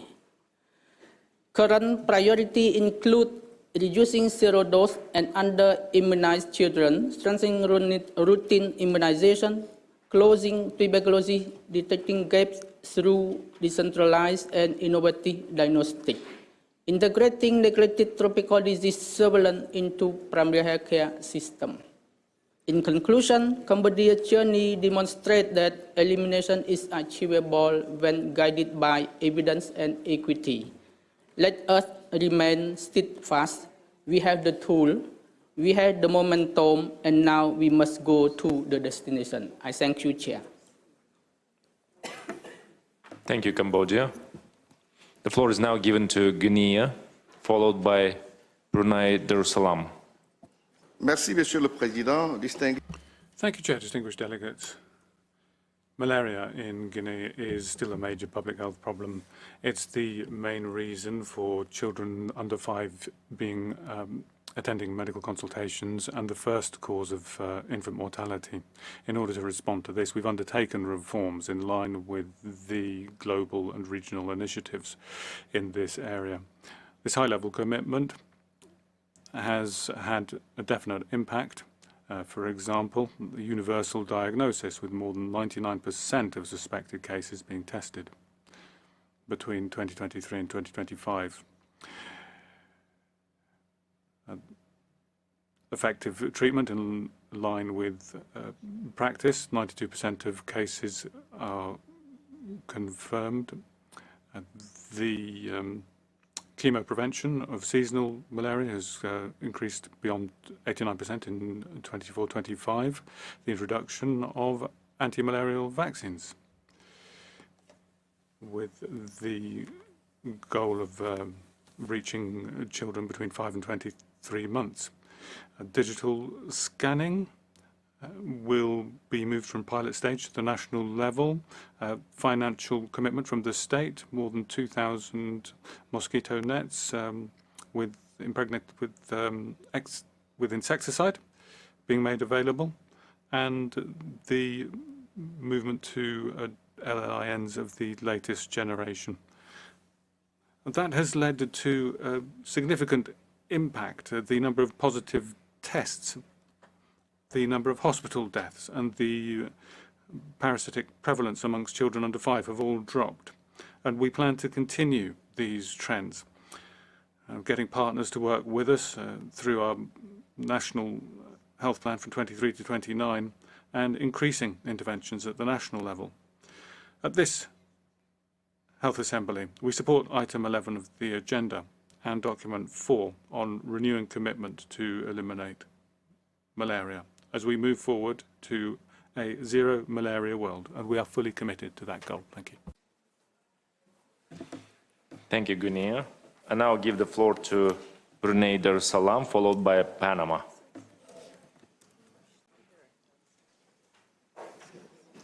Thank you, Chair. Brunei Darussalam thanks the Secretariat for the comprehensive reports on malaria, immunization agenda, the NTB strategy, and the roadmap for neglected tropical diseases. On malaria, Brunei Darussalam recognizes that while global progress towards elimination has continued, it remains fragile.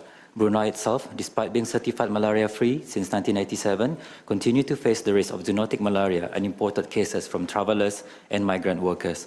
We stress the importance of maintaining strong surveillance system and response system, particularly in the last mile, and ensuring that vulnerable and mobile populations are not left behind. On the Immunization Agenda 2030, Brunei Darussalam supports the proposed recalibration for 2026 to 2030 period. Brunei has continued to sustain high routine immunization coverage, underpinned by strong primary healthcare, public confidence, and a resilient immunization system. While the vision remains valid, delivery must adapt to constrained financing, rising vaccine hesitancy, and persistent inequities. On NTDs, we commend the continued progress, including reductions in disease burden and the increasing number of countries achieving elimination. We underscore the importance of embedding NTD programs within national systems, strengthening data integration, and enhancing cross-border collaboration. On the NTB strategy, while progress is encouraging, the world remains off track to meet global targets with significant gaps in financing and persistent inequalities. Despite certain efforts, our national TB burden has remained stagnant over many years. A reminder that elimination requires strengthening of the surveillance system, screening, and patient-centered care, including ensuring adequate support for patients to complete their treatment. We therefore support the development of post-2030 TB strategy, which should align with evolving epidemiology, scientific advance, and broader global architecture. Chair, across all 3 agendas, Brunei Darussalam underscores that strong primary healthcare, sustainable financing, robust data systems, and continued global solidarity are critical to accelerating progress. We remain committed to working with WHO and partners to translate global commitments into equitable and sustainable outcomes at country level. Thank you. Thank you, Brunei Darussalam. I now give the floor to Panama, followed by Maldives.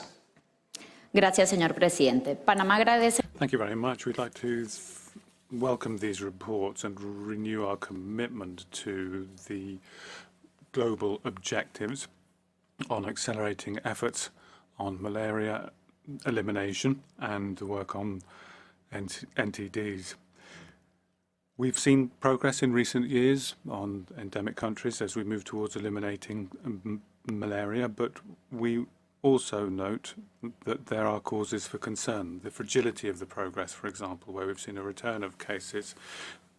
Resistance to medicines and insecticides is a problem, the gap in coverage, the weakness of surveillance system, and the impact of factors such as migration and climate change on the communication of diseases.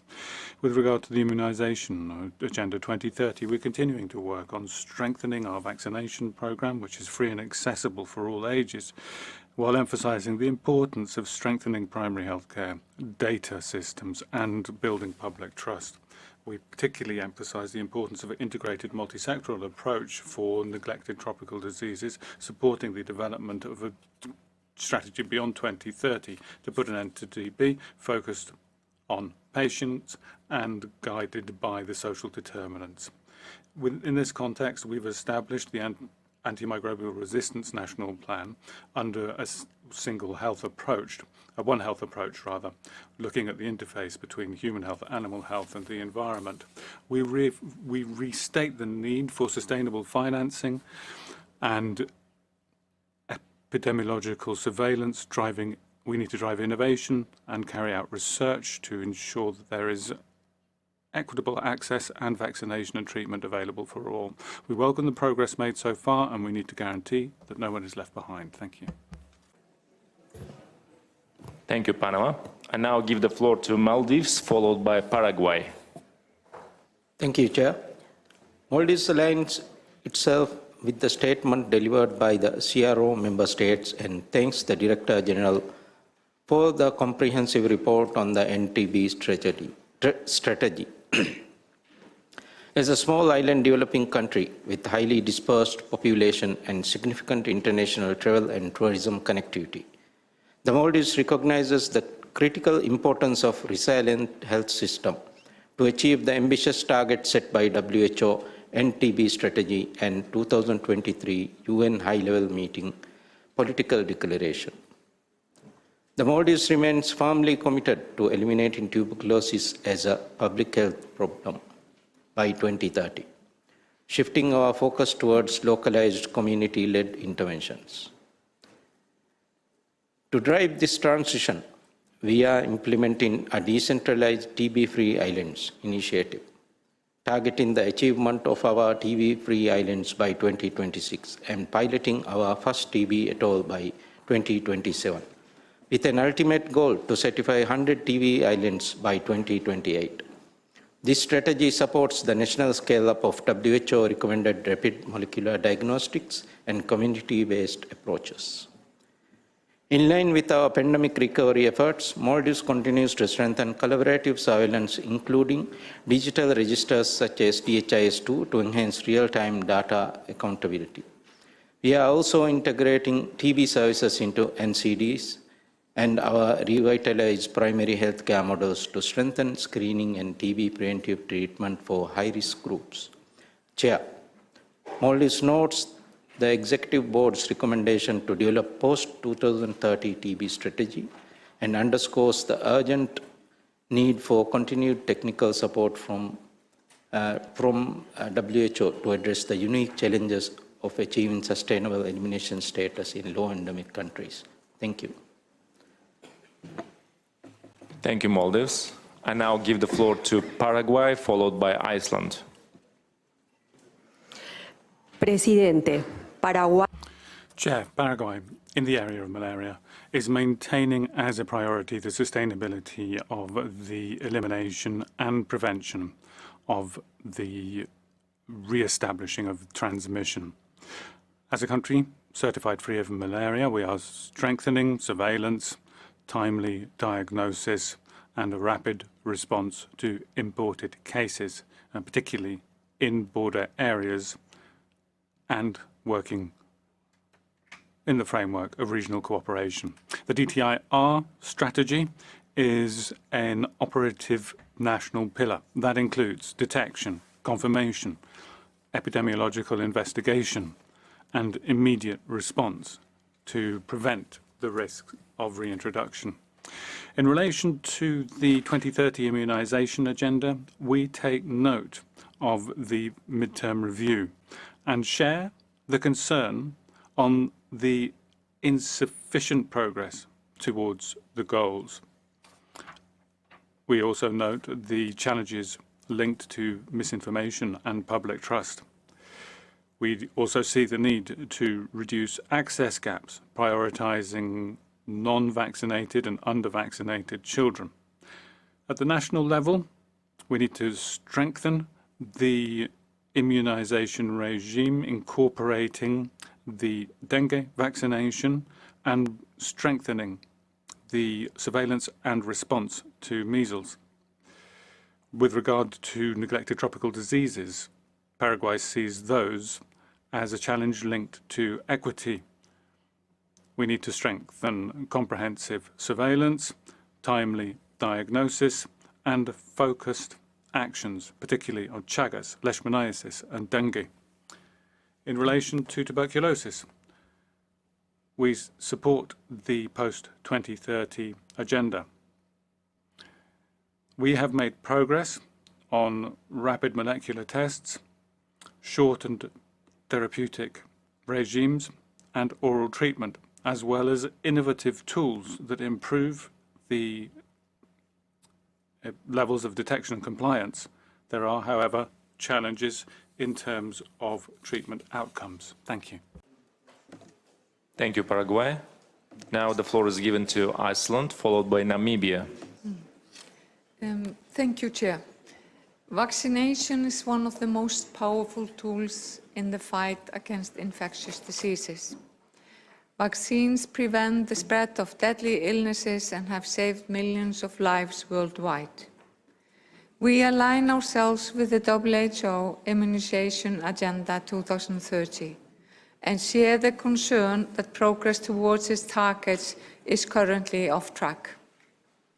We support continued efforts to combat misinformation, strengthen public trust in vaccines, and reduce inequities in access to immunization, particularly for zero-dose and under-vaccinated children in remote and conflict-affected settings. Iceland also supports stronger integration of immunization into primary health care and universal health coverage, reinforced surveillance and data system, sustainable financing, cross-sector collaboration, and continued global cooperation. Strong vaccination programs remain fundamental to protecting lives and advancing global health security. Thank you. Thank you, Ireland. Now I give the floor to Namibia, followed by Grenada. Thank you, Chair.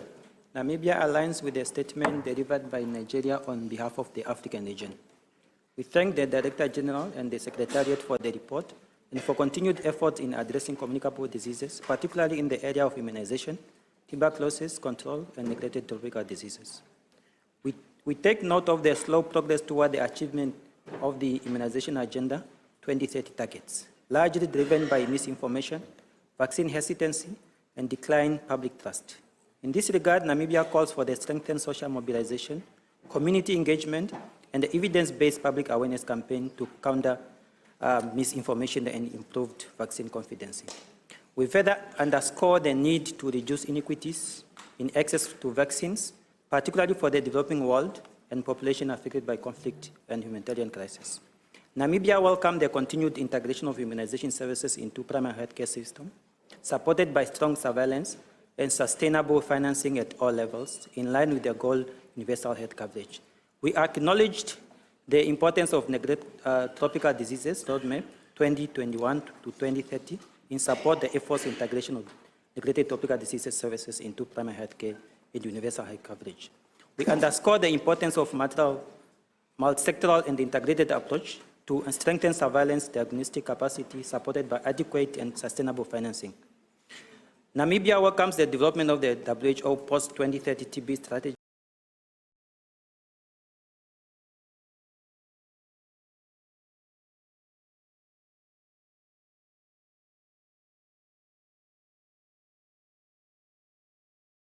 statement in supporting global efforts aimed to prevent and control communicable diseases. I thank you. I think Namibia, and give the floor to Grenada, followed by Antigua and Barbuda. Thank you, Mr. Chair. Grenada reaffirms its unwavering commitment to immunization as a fundamental pillar of primary health care and a cornerstone of our national health security. We remain guided by the evidence that preventing vaccine-preventable diseases and their complications is far more advantageous clinically, socially, and economically than treating them. Grenada continues to make steady progress in improving immunization coverage. We are encouraged that our efforts have been recognized regionally by PAHO, particularly in strengthening surveillance of VPDs and advancing strategies to increase vaccine uptake across our population. However, access to vaccines remain a persistent challenge. For small island developing states like Grenada, punishing freight and logistic costs significantly undermine our sustainability. In many instances, freight charges exceed 13 times the cost of the vaccine itself, even when products are sourced through regional pooled procurement mechanisms. This reality raises serious questions about equity and long-term viability for small, remote nations. We therefore call for global recognition of the unique structural challenges faced by SIDS in accessing essential health commodities. We urge the international community to work with us to establish a more appropriate, responsive, and sustainable arrangement that reflect our scale, geography, and vulnerabilities.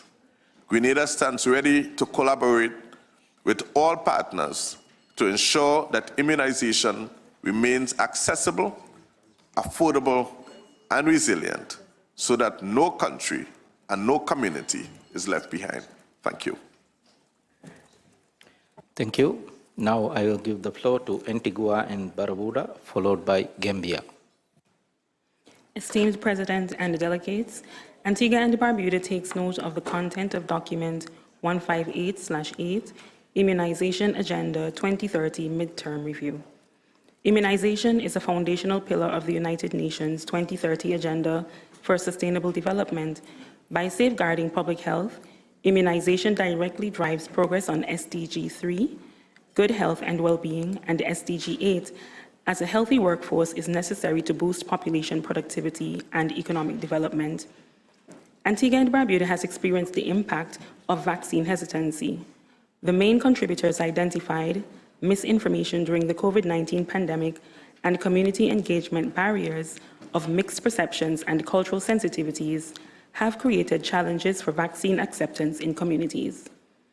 The country has strengthened its expanded program on immunization. Targeted outreach with tailored communication strategies for effective public health messaging is being carried out.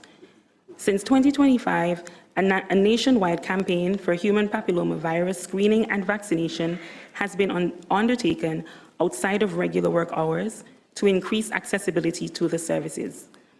Continuity of the national vaccination schedule is bolstered by the school vaccination program. Catch-up vaccination campaigns are underway in secondary and tertiary level educational institutions to ensure coverage of routine immunization and to close gaps in all people who have uncertain vaccination histories. In the Caribbean region, paper-based immunization records have been destroyed by natural disasters such as hurricanes and floods. Antigua and Barbuda request further technical assistance and targeted in-country implementation support for the digital transformation that will advance the Immunization Agenda 2030. Thank you. Thank you. Now I will give the floor to Venezuela, followed by Botswana.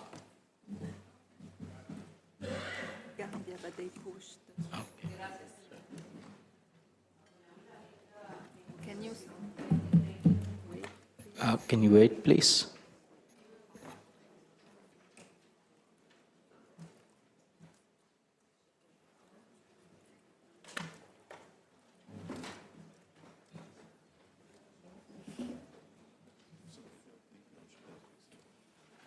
Okay, we'll give floor to Gambia, followed by Venezuela. The Gambia aligned itself with the statement delivered by Nigeria on behalf of the African Region Group. We thank the Director General for the report on Immunization Agenda 2030 and commend the leadership of WHO Secretariat on the fight to control and eliminate eradicate diseases, including vaccine-preventable diseases. The Gambia was already implementing component of the Immunization Agenda 2030 before the vision and strategy was conceived in 2020.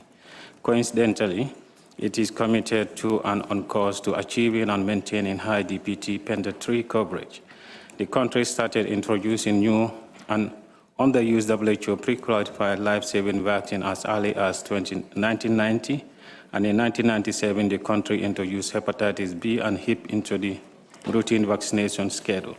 This was subsequently followed by pneumococcal vaccine, rotavirus, and MenA in 2013-2019 respectively. Furthermore, switching from DPT to Penta and from measles-only containing vaccine to combined measles-rubella virus, measles-rubella is also aligned with Immunization Agenda 2030. Further, the Gambia extend immunization service to adolescent girls 9 to 14 years in 2019 by introducing HPV into routine immunization. The government continues to demonstrate high political commitment by meeting its co-financing obligation with Gavi for the new vaccines while single-handedly funding the procurement of routine vaccine for the country. Thank you.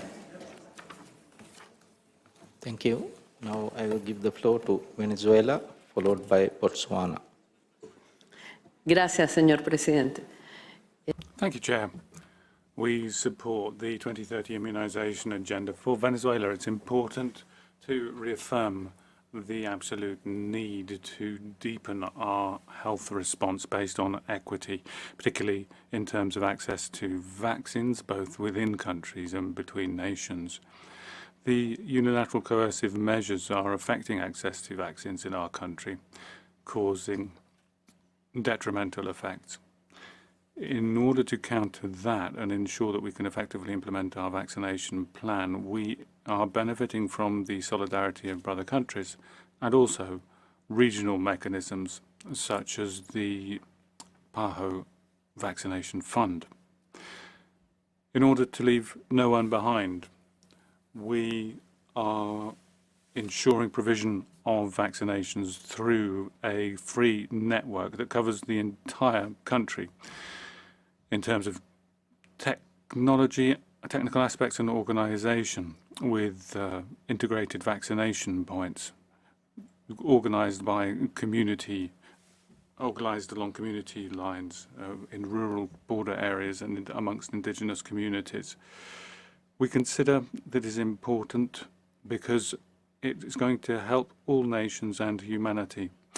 In order to do that, we need to strengthen finance, ensure that there is coherence between the plans, initiatives, and the functions of the various international organizations that are involved in pursuing this objective of vaccination. So we would reaffirm again the fundamental need to incentivize ongoing training and introduce new vaccines to guarantee global equitable coverage. Thank you very much, Chair. Thank you. Now I will give the floor to Botswana, followed by Belarus.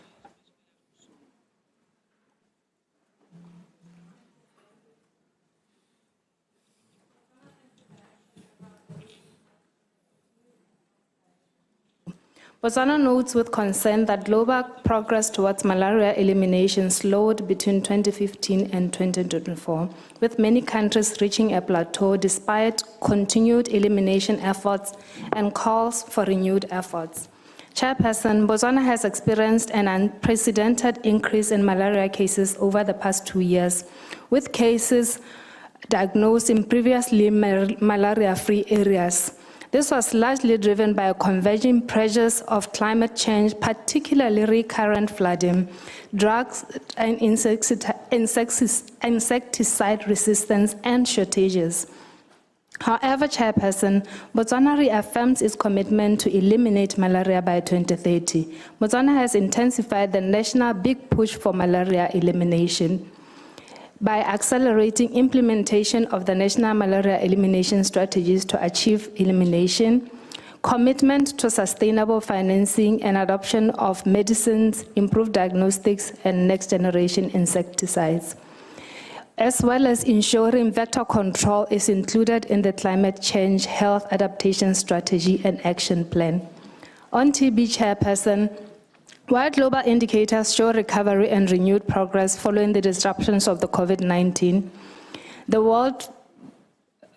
Botswana included remains off track to achieve the 2030 end TB targets.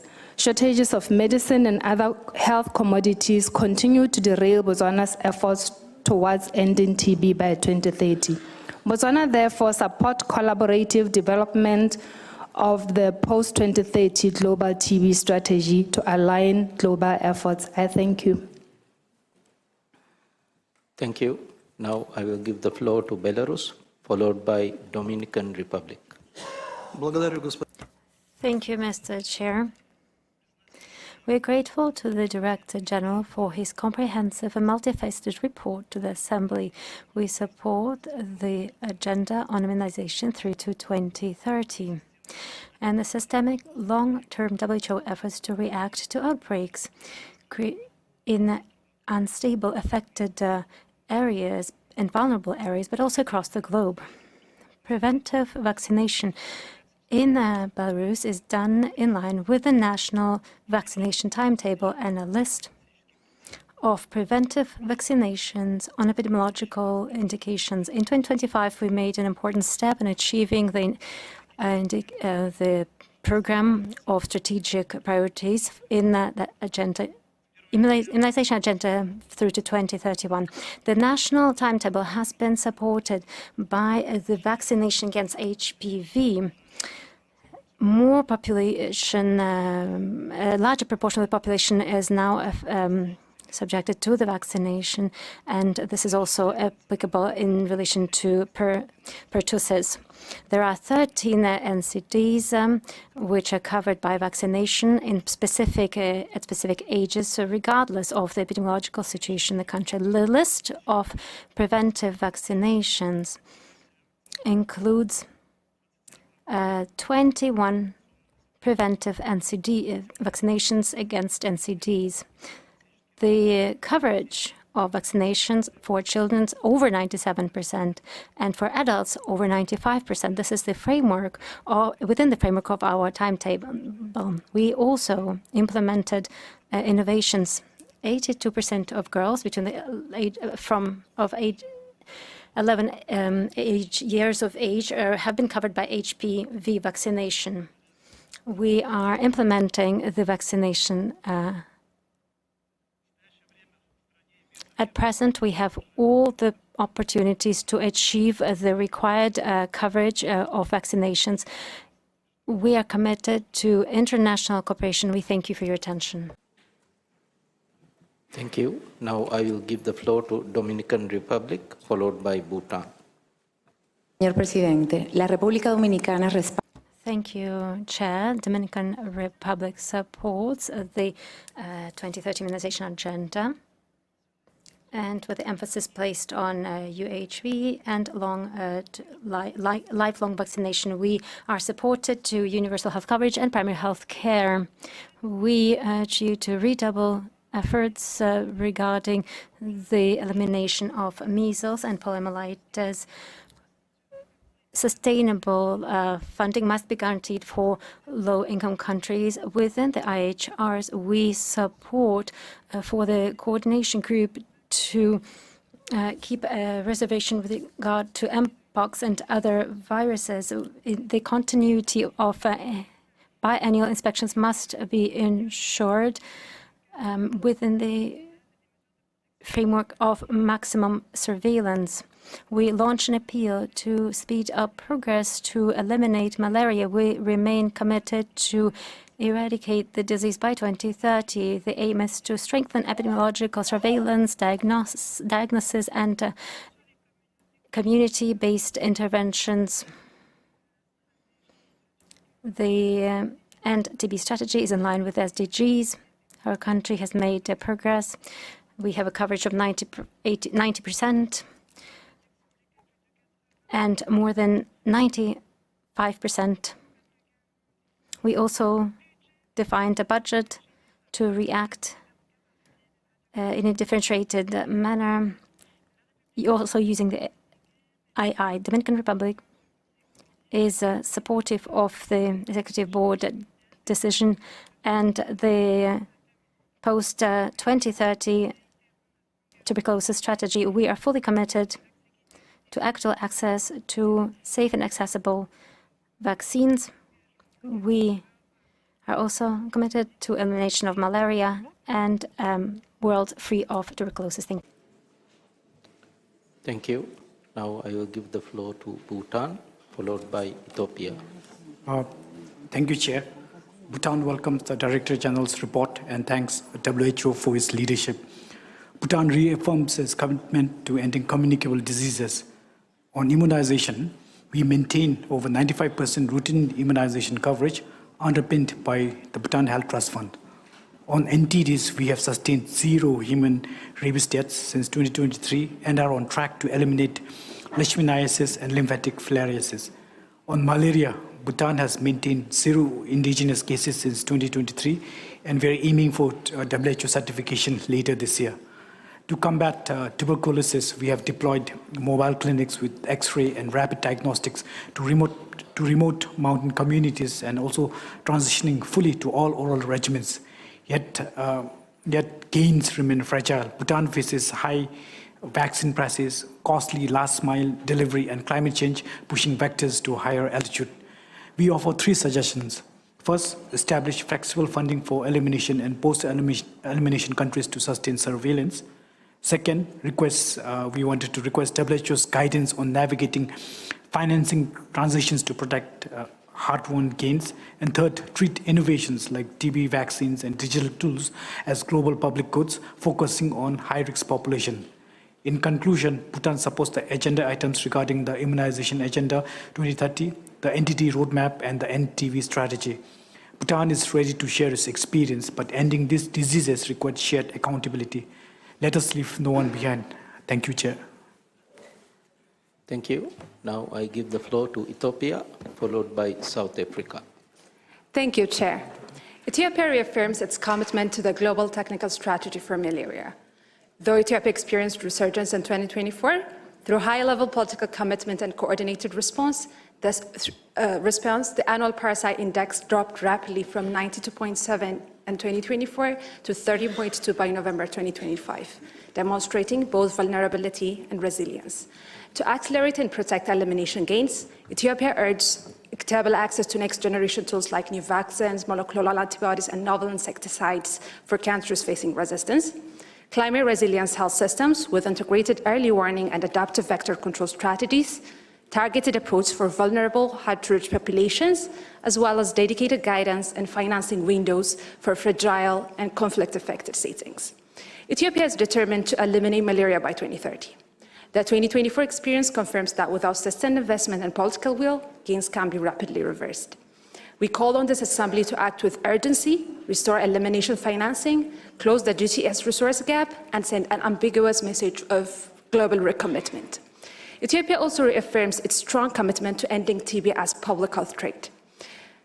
Ethiopia has made significant progress since the 2015 baseline, 30% decline in TB incidence, and 35% reduction in TB mortality, reflecting sustained investments, policy reforms, and programmatic innovations. Despite these achievements, critical challenges remain. The global funding landscape for TB is declining, posing a significant threat to sustaining and scaling up essential interventions.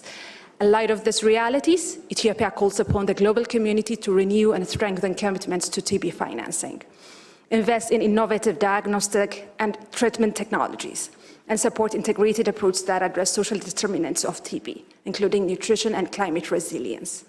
Sustained global solidarity coupled with strong national leadership is essential to accelerate progress towards ending TB. Thank you. Thank you. Now I give the floor to South Africa, followed by Bangladesh. Thank you, Chairperson. South Africa aligns itself with the statement made on behalf of the African member states. We welcome the report and strongly support decision EB 1583 to develop a WHO post-2030 TB strategy for the 81st World Health Assembly in 2028. Chairperson, South Africa continues to grapple with the heavy triple burden of TB, TB-HIV co-infection, and multi-drug resistant TB. While we have reduced our TB incidence, our national TB deaths have only declined by 17% compared to 2015, falling far short of the 50% target for 2025. Crucially, 56% of TB-affected households in South Africa still face catastrophic and impoverishing costs. To turn the tide, our national strategy recognizes that a novel TB vaccine is a critical pillar within the broader toolkit of innovation. We are aggressively modernizing TB care by rapidly introducing near point-of-care diagnostics and adopting safer, shorter, and more effective treatment regimens. Rather than implementing these tools in isolation, we are weaving them into the fabric of primary health care.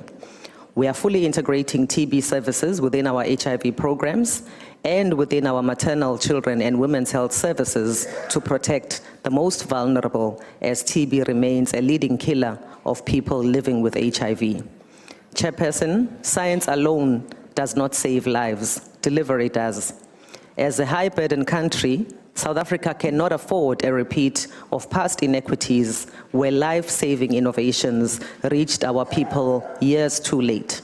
We call on member states and the global health community to remain firmly focused on equity over charity.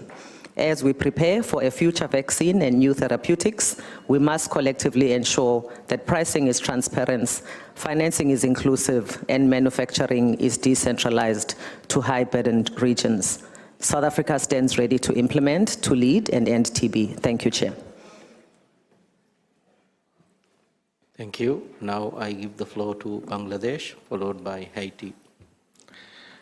Thank you, Mr. Chair. Bangladesh reaffirms its full commitment to the Immunization Agenda 2030 Roadmap for Neglected Tropical Diseases 2021 to 2030 and End TB strategy. Communicable diseases remain a significant global public health challenge, particularly in low and middle income countries where vulnerabilities are exacerbated by population density, climate risk, environmental factors, and health system constraints. Bangladesh has made notable strides in reducing the burden of communicable diseases through expanded immunization, strengthened surveillance, and community-based interventions. Our commitment to universal health coverage continues to guide investments in primary healthcare, early detection systems, and equitable access to life-saving vaccines. We underscore the need for ensuring sustainable, timely access to quality vaccines, enhancing laboratory capacity, and ensuring sustainable and predictable financing and local production to improve access to diagnostics, vaccines, and therapeutics to ensure that no country is left behind. Addressing antimicrobial resistance and integrating climate-sensitive health strategies are also critical to long-term success. Bangladesh has also made significant strides in reducing malaria mortality over the past decades, with substantial progress towards elimination in most areas as a result of adopting effective strategies and their successful implementation. However, achieving the last mile target still requires overcoming geographical and operational challenges persisting in the remote areas, particularly in the hilly regions. We also recognize the risks posed by climate change and antimicrobial resistance for the neglected tropical diseases, underscoring the need for strengthened collaboration. Bangladesh calls for sustained international financing, tailoring interventions to specific locations, equitable access to new tools and innovations for combating neglected tropical diseases. Bangladesh reiterates its commitment to a people-centered, equity-driven approach. We stand ready to collaborate with member states and partners to accelerate progress towards defeating communicable diseases, neglected tropical diseases, and TB by 2030. I thank you, Mr. Chair.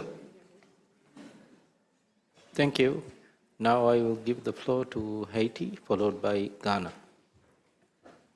Mr.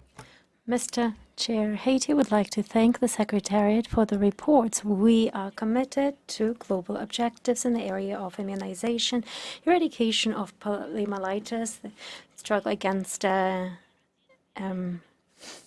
CDs and NTDs, and malaria. These priorities must not be addressed separately. They recall fundamental priorities. Fragmented approaches will not lead to lasting solutions. Only integrated, resilient, human-centered approaches will allow us to achieve sustained results. In Haiti, displacement of populations, operation constraints, and insecurity cannot be combined with fragmented approaches. We must focus on an integrated approach. Haiti conveys this into concrete actions, strengthening routine vaccination, catch-up with regard to zero-dose children, and reaching remote areas. Preparation for HPV vaccination and laboratory capacity strengthening, early diagnosis of tuberculosis, and also efforts to eliminate malaria. These efforts are reflected in our conviction: surveillance, immunization, neglected tropical diseases, malaria, community access must be part and parcel of the same system at the service of the population. 3 priorities. Firstly, ensuring a global financial commitment which is predictable and sustainable. Secondly, integrate primary health services, ensuring that each investment helps us strengthen the national system. Thirdly, adapt global strategies to the realities of fragile contexts with more operational flexibility and sustained support for national capacity. In the spirit of our theme, we must ensure that we have stronger and more resilient health systems. Thank you. Thank you. Now I will give the floor to Ghana, followed by Turkey. Thank you, Chair. Ghana aligns itself with the statement delivered by Nigeria on behalf of the 47 member states of the African region. And on agendas 11 and 12.3, Ghana appreciates the reports presented and reaffirms its commitment to strengthening the prevention, control, elimination of communicable disease in line with universal health coverage and the Sustainable Development Goals. The African region continues to bear the greatest burden of communicable disease globally, particularly malaria, tuberculosis, and neglected tropical diseases. Persistent challenges including climate variability, inadequate financing, antimicrobial insecticide resistance, weakened health systems, and introducing inequitable access to health technologies, which continues to threaten progress. In Ghana, malaria remains one of the leading causes of outpatient attendance, hospital admissions, and mortality, especially among children under 5 years and pregnant women. Ghana continues to scale up high-impact interventions, including insecticide-treated nets, indoor residual spraying, seasonal malaria chemo prevention, malaria vaccination, improved diagnosis, and effective treatment. We are particularly encouraged by the expansion of the R21 malaria vaccine program, which offers renewed hope in protecting vulnerable children and accelerating malaria prevention efforts. Regarding Immunization Agenda 2030, Ghana continues to strengthen routine immunization, expand culture and infrastructure, and improve equitable access to vaccines, particularly for underserved populations. The introduction of scale-up of vaccines such as malaria and HPV vaccines are contributing significantly to reducing preventable disease deaths. Despite progress made, financial gaps, workforce constraints, vaccine hesitancy, and inequitable access to medicines and diagnosis continue to undermine efforts. Ghana remains committed to working closely with WHO, member states, and partners to accelerate progress towards prevention, control, and elimination of communicable disease. I thank you, Chair. Thank you. Now I will give the floor to Turkey, followed by Papua New Guinea. Thank you, Chair. Turkey reaffirms its strong global commitments to accelerating progress towards malaria elimination. To sustain political and financial commitments, we believe that malaria elimination must remain firmly anchored within national health priorities and broader development agendas. This requires integrating malaria programs into PHC systems and UHC frameworks. Strengthening country ownership alignment with national strategies are to maintain momentum. To accelerate progress toward the 2030 targets, Turkey emphasized the need for a set of strategic measures. First, countries should prioritize resilient surveillance system capable of the early detection, rapid response, and prevention of re-establishment of transmission, particularly in the context of the increased mobility of the cross-border risk. Second, targeted interventions must focus on vulnerable and hard-to-reach population, including migrants and displaced communities, where malaria burden is often concentrated. Third, scaling up investment in research and innovation is essential to address emerging challenges such as drug and insecticides resilience, including the development of new tools, vaccines, and vector control strategies, taking the needs to integrate patient-centered TB services within the PHC and universal health coverage into account. Turkey is implementing a successful model in the fight against tuberculosis through free diagnosis and treatment, a widespread dispensary network, and directly observed treatment methods. Turkey supports the decision under this agenda item. I thank you. Thank you. Now I give the floor to Papua New Guinea, followed by Chile. Chair, Excellencies, distinguished delegates, Papua New Guinea welcomes the reports on the NTB strategy, immunization agenda 2030, and the neglected tropical diseases roadmap 2021 to 2030, and reaffirms our commitment to advancing communicable disease control as part of universal health coverage and the Sustainable Development Goals. Papua New Guinea continues to face significant challenges as one of the high TB burden countries globally, while also managing a substantial burden of neglected tropical diseases and low immunization coverage in hard-to-reach populations. Despite these challenges, we are making important progress through strengthened political commitment, integrated primary healthcare approaches, and innovative service delivery models. For tuberculosis, Papua New Guinea has transitioned from TB control to a TB elimination agenda through the implementation of our TB Elimination Plan 2026 to 2025, an emergency TB arrest plan. We have expanded rapid molecular diagnostics, rolled out shorter all-oral treatment regimens, and strengthened digital and community-based approaches to improve case detection and treatment outcomes. Under the Immunization Agenda 2030, we are strengthening governance, workforce capacity, vaccine supply chains, and digital health information systems, while prioritizing outreach service to reach zero-dose children in remote communities through integrated primary health care delivery. On neglected tropical diseases, Papua New Guinea has launched its National Strategic Plan for NTDs 2025 to 2029, expanded mass drug administration, strengthened integrated skin NTD services, and achieved important milestones, including the elimination of trachoma as a public health problem and national elimination of leprosy.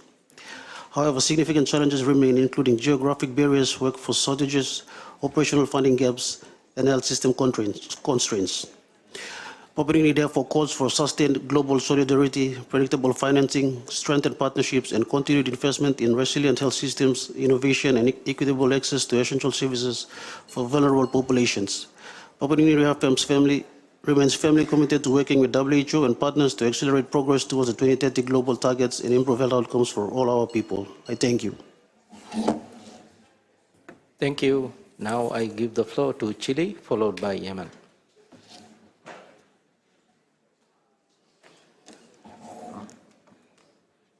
Gracias, señor presidente. Thank you, Chair. And thank you for the report. We value the work of the WHO in preventing, controlling, and eliminating communicable disease. In vaccination, we are committed to the 2030 agenda, and we note the midterm review. We have a solid record and a favorable healthcare culture built on population trust. Winter campaigns and the introduction of new strategies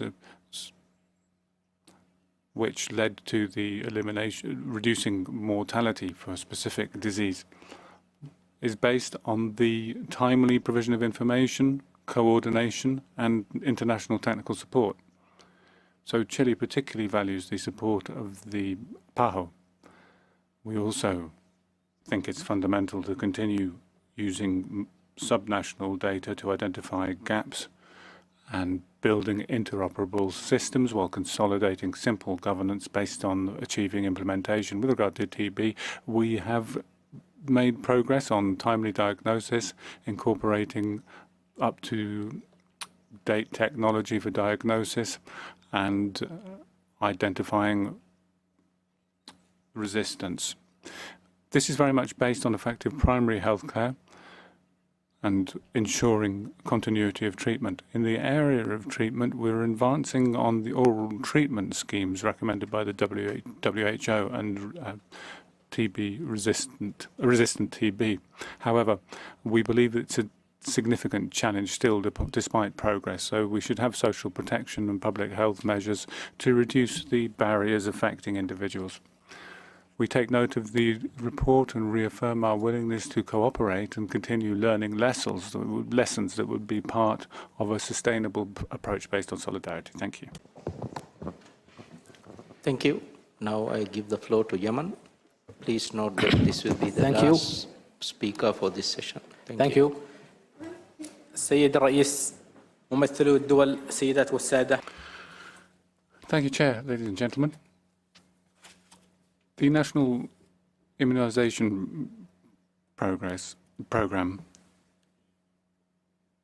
launched in 1974, saved the lives of millions of children. However, today, the context is extremely difficult, with a prolonged conflict and very limited resources. Our view is that it's essential to guarantee immunization as part of primary health care, to ensure that it can be provided in clinics and mobile facilities. We need to guarantee the cold chain and provide these services as part of the primary healthcare system. We need also to reach zero-dose children. The principle that we apply is that of leaving no one behind. And that is something that is centered in our strategy to 2030. We're also trying to link immunization programs to primary healthcare services. In the period 24-25, on the basis of our integrated approach, we were able to reach 3 million children under 5. And that included 200,000 children who, up to that point, were zero dose. The Minister of Health continues to step up efforts to distribute mosquito nets with insecticide to displaced persons and refugees in particular, and the government is entirely committed to the anti-malaria program. Thank you very much. Thank you. Delegates, we have now come to the end of our meeting and we will suspend this group of agenda items. Tomorrow, the committee will start at 9 a.m. Please consult the daily journal for the details. For your information, we wish to let you know that we will not be taking up the sub-item 14.5 tomorrow morning. I would like to remind the delegates that several official side events are taking place in the evening. Please refer to the official side events calendar on WHO website and WHA app. Have a nice evening. The meeting is now closed. Thank you.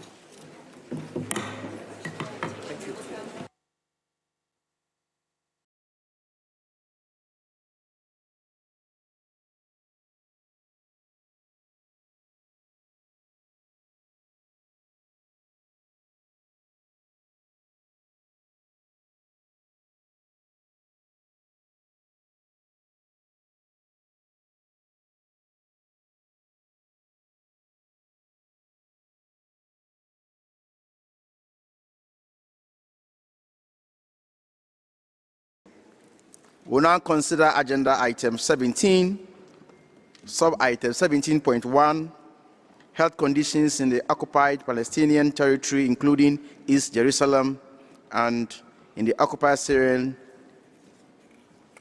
Golan. The report by the Secretariat is contained in the document A79/11. And at this item, we should also consider document A79/B/Conf1/1, which contains a draft decision. The financial and administrative implications for the Secretariat of the proposed draft decision, should it be adopted, are contained in document A79/B/Conf/1/1. Before I open the floor for discussion, I would like to highlight 2 points. First, I appeal to all delegations to deliver their remarks in a respectful manner and addressing closely the subject of the debate. Second, regarding time length, as per established practice, I will allow for flexibility for delegations most closely concerned by this agenda item and give them 4 minutes. However, I call upon all other delegations to respect the time limit of 2 minutes for member states' remarks and 3 minutes for group statements. This will allow us to finalize the discussion in a reasonable time frame. I will now open the floor for discussions. Those delegates wishing to speak, please press the microphone button now to be added to the speakers list. The microphone will open automatically when I call your delegation to take the floor. There is no need to touch the microphone button again, as this will remove you from the speakers list. The floor is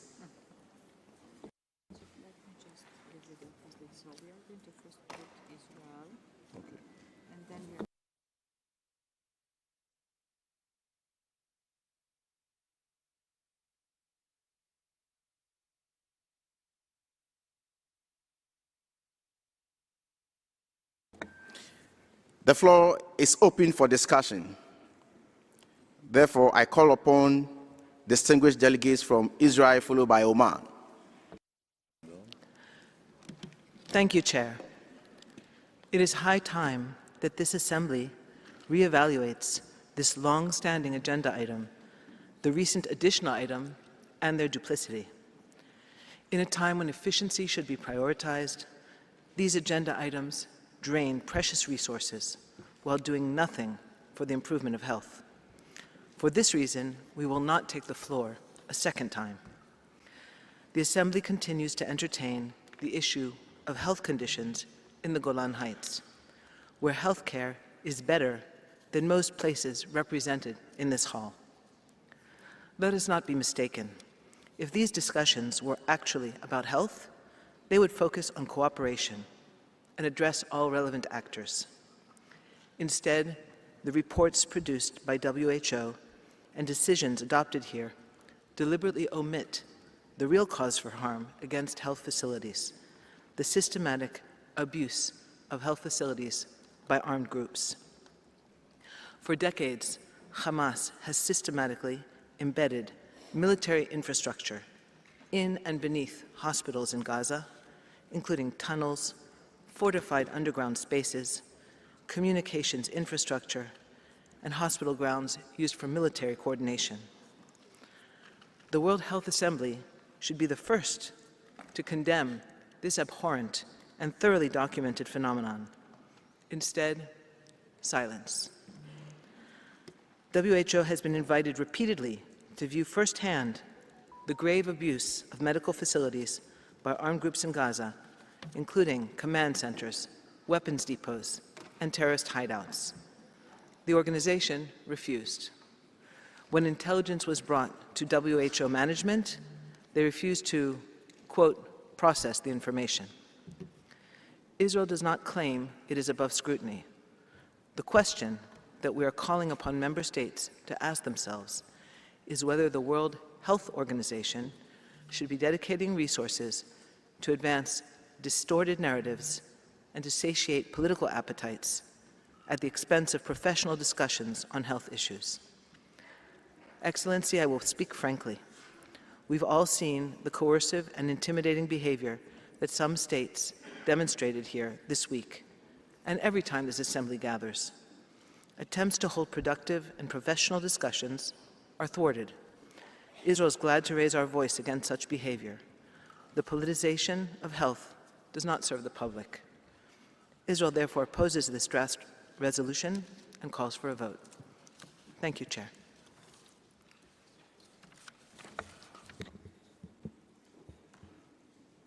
Oman now takes the floor, followed by Tekie.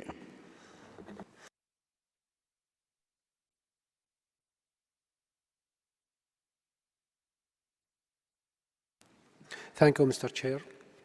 I am delivering this remarks on behalf of the Eastern Mediterranean region countries. Esteemed Chair, Excellencies, Director General, the region expresses deep concern at the situation in the occupied Palestinian territory, including restrictions on access to essential health services, damage to healthcare facilities, and severe shortage of medicines, supplies, and medical equipment. In the West Bank, including East Jerusalem, access to healthcare, especially tertiary services, continues to be affected by restrictions on movement, violence, and disruption of essential services. In the Gaza Strip, only a few hospitals are operating at full capacity, while the north of the Strip has no functioning hospitals, with severe shortages of health workers, fuel, medicines, and essential medical supplies. We also note with concern the continued inability to deploy a WHO fact-finding mission to the occupied Syrian Golan, as requested in a decision WHA 7816, limiting information on the needs of the population, including prisoners and detainees, and encourage coordination for deployment of a mission and the provision of health-related assistance. Excellencies, the suffering of the Palestinian people cannot continue. Children wait for treatment. Pregnant women seek safe delivery. The elderly are deprived of essential medicines. The injured require rehabilitation, and health workers continue to operate under extreme and dangerous conditions. The impact extends beyond physical harm, leaving deep psychological and social scars on families and communities affected by the fear, displacement, and loss.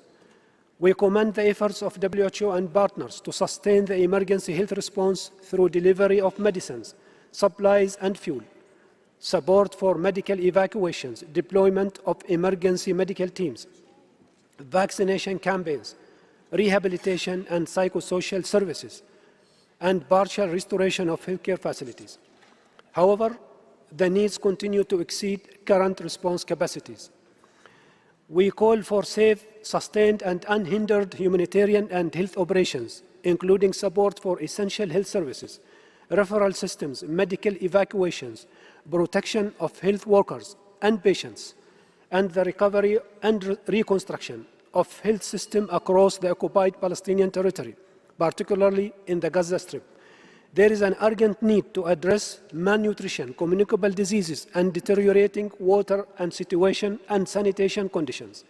Health must never become a casualty of conflict or occupation.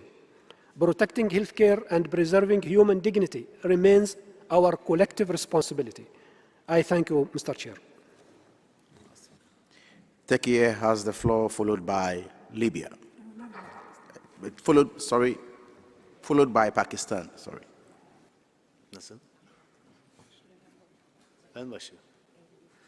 Thank you, Chair. Gaza continues to suffer the destroying consequences of 2 years of genocidal aggression, destruction, displacement, and attacks on civilians. The situation set back human development by decades.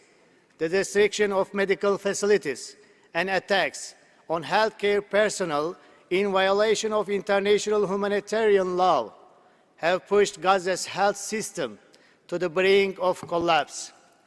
We are deeply concerned about the Gazans and their displacement and the increasing mental health consequences of this trauma.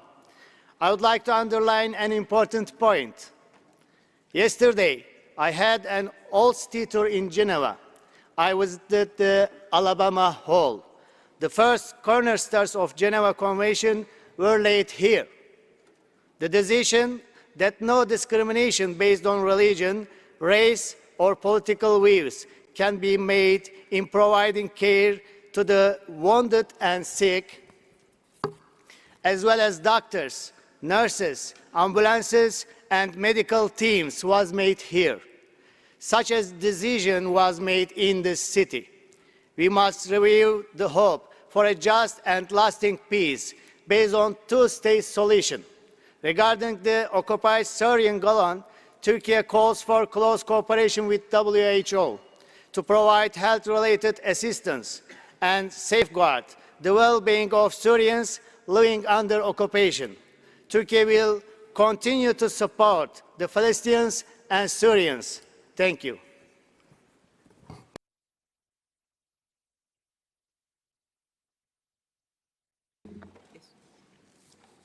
Pakistan followed by China. Thank you very much, Chair. Pakistan has the honor to deliver this statement on behalf of the 57 member states of the OIC. The OIC condemns, in the strongest terms, the systematic annihilation of the health system in the occupied Palestinian territory by Israel, a genocidal state acting as the occupying power. This is not the collateral consequence of conflict. It is a deliberate and calculated strategy of collective punishment in flagrant violation of international humanitarian law. The OIC draws the Assembly's attention to the persistently neglected health situation of the Syrian population in the occupied Syrian Golan, a population rendered invisible by Israel's continued unlawful and illegal occupation and its systematic obstruction of international monitoring. The OIC notes with deep concern that once again, the Director General of WHO is unable to provide a substantive report on health conditions in the occupied Syrian Golan. This is not an administrative failure. It is a direct consequence of Israel's refusal to facilitate a WHO field assessment mission in flagrant violation and disregard of decisions adopted by this Assembly. The occupying power bears full responsibility for this accountability vacuum. Comprehensive disaggregated health data on the Syrian population, including prisoners and detainees, remain unavailable. Without such data, the Assembly cannot discharge its responsibility to this population. The OIC condemns Israel's obstruction of WHO's mandate and calls upon the international community to hold the occupying power accountable. Chair, the OIC urges the Director General to pursue with urgency and without any further delay all available avenues to deploy a multidisciplinary field mission to the occupied Syrian Golan in full implementation of WHA 7816. The mission, in our view, must assess the mental, physical, and environmental health conditions of Syrian populations, including prisoners and detainees, and identify pathways for health-related technical assistance. The OIC further calls for adoption of the draft decision with consensus under this agenda item and reaffirms its solidarity with the Syrian population of the occupied Golan in their struggle for dignity, health, and the right to live free from occupation. I thank you very much. Now China takes the floor, followed by Egypt. Mr. Chair, the Palestinian-Israeli issue has been ongoing for over 70 years. The Palestinian people are struggling under chronic immense suffering because of conflicts. Since the outbreak of the new round of conflict, health in occupied Palestinian territory deteriorated drastically. Gigi's report revealed that in Palestine, medical facilities are under constant attacks. Basic medicines and medical supplies are severely undersupplied. Problems such as malnutrition, trauma, and mental health are ever more acute. Life must not be overlooked because of conflicts, and hospitals are not battlefields. Medical professionals and humanitarian workers must never be targets of attacks. China urges all parties to fully comply with the ceasefire agreement, effectively fulfill their obligations under international humanitarian law, lift access restrictions for humanitarian supplies, and ensure that humanitarian organizations such as WHO can operate safely, continuously, and without barrier. China firmly supports the Palestinian people's just cause for the restoration of their legitimate national rights. The two-state solution is the only viable path to address the Palestinian issue. The international community must take effective measures for a comprehensive, fair, and permanent resolution of this issue at an early date and address the root causes that affect the right to health and right to life of the local population.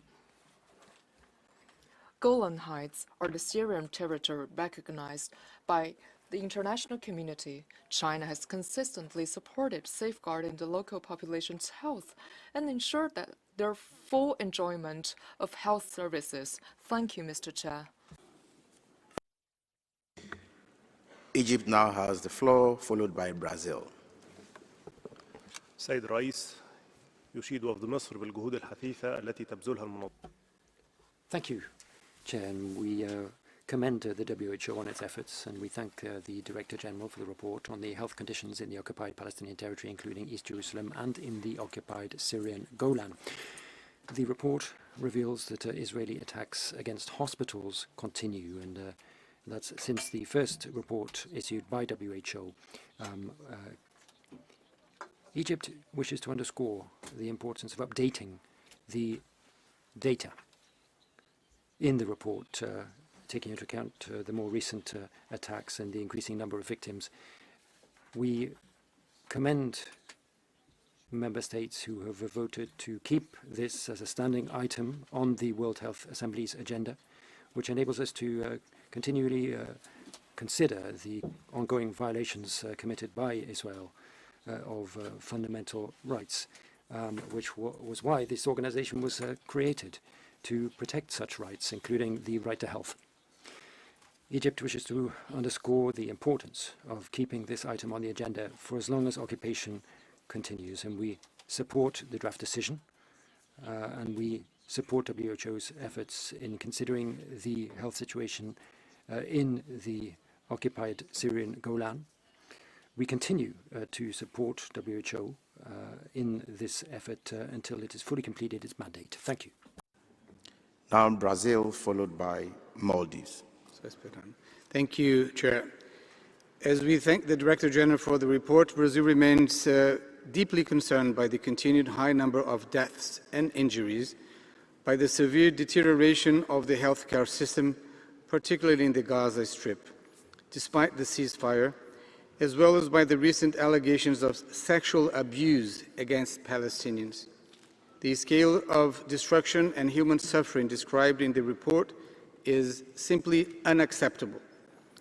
Brazil would like to express our appreciation for the efforts undertaken by WHO and its partners to facilitate the provision of essential health services, and, since the ceasefire, to strengthen health services and reopen facilities. We are also frustrated that it continues to be impossible to properly assess the health conditions in the occupied Syrian Golan, despite the clear mandate given to WHO. We call for full cooperation with WHO in this regard.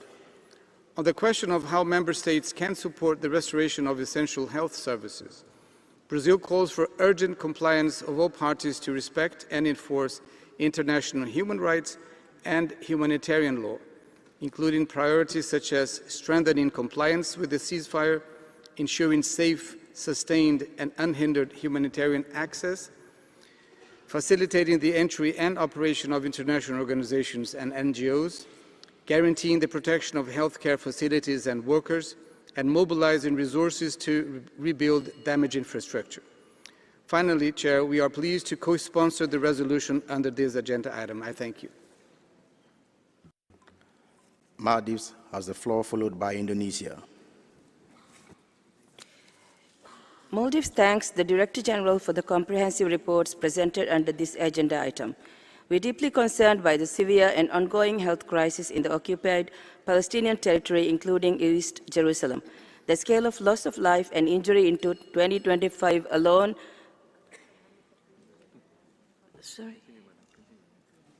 Please go ahead.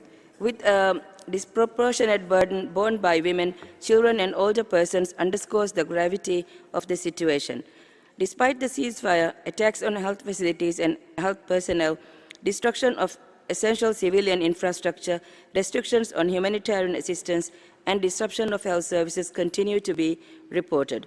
This has further weakened an already devastated health system and deepened the catastrophic conditions faced by civilians. We are particularly alarmed by the worsening famine, the increasing burden of communicable and non-communicable diseases, and the severe disruption of essential health services, including trauma care, maternal and child health services, and treatment of chronic conditions.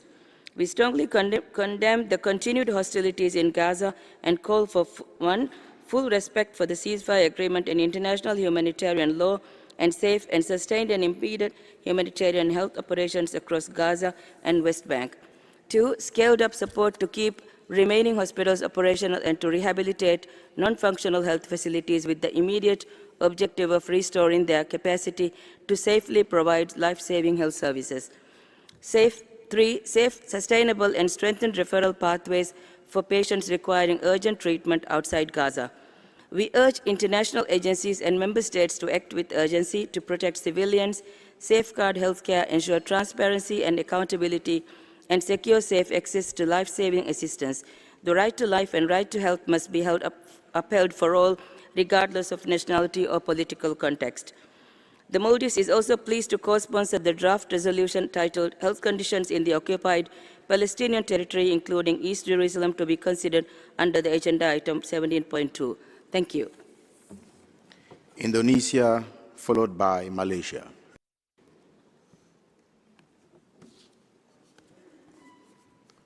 Mr. Chairman, each year the Director General's report tells the same story, but worse each time. The scale of destruction is staggering. Gaza's health system is on the verge of collapse, if not already. Nearly all hospitals are damaged or destroyed. Essential medicines are gone. More than 1,900 attacks on healthcare workers in the OPT have been verified since October 2023. We condemn every one of them. And we condemn the placing of an Israeli military banner on the ruins of the Indonesian hospital in Gaza, a desecration of a place built to heal. In the West Bank, the slow squeeze on access continues, quieter than Gaza, but no less corrosive. None of this is accidental. The destruction is the design. Israeli leaders say so openly and repeatedly. Indonesia stands with the Palestinian people and with the health workers who refuse to abandon them.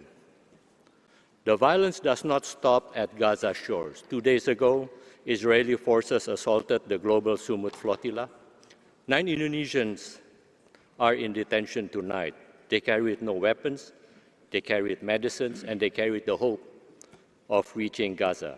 Indonesia calls on 4 things: unimpeded humanitarian access, protection of healthcare workers, accountability for violations against international humanitarian law, and sustained financing to rebuild the Palestinian health system.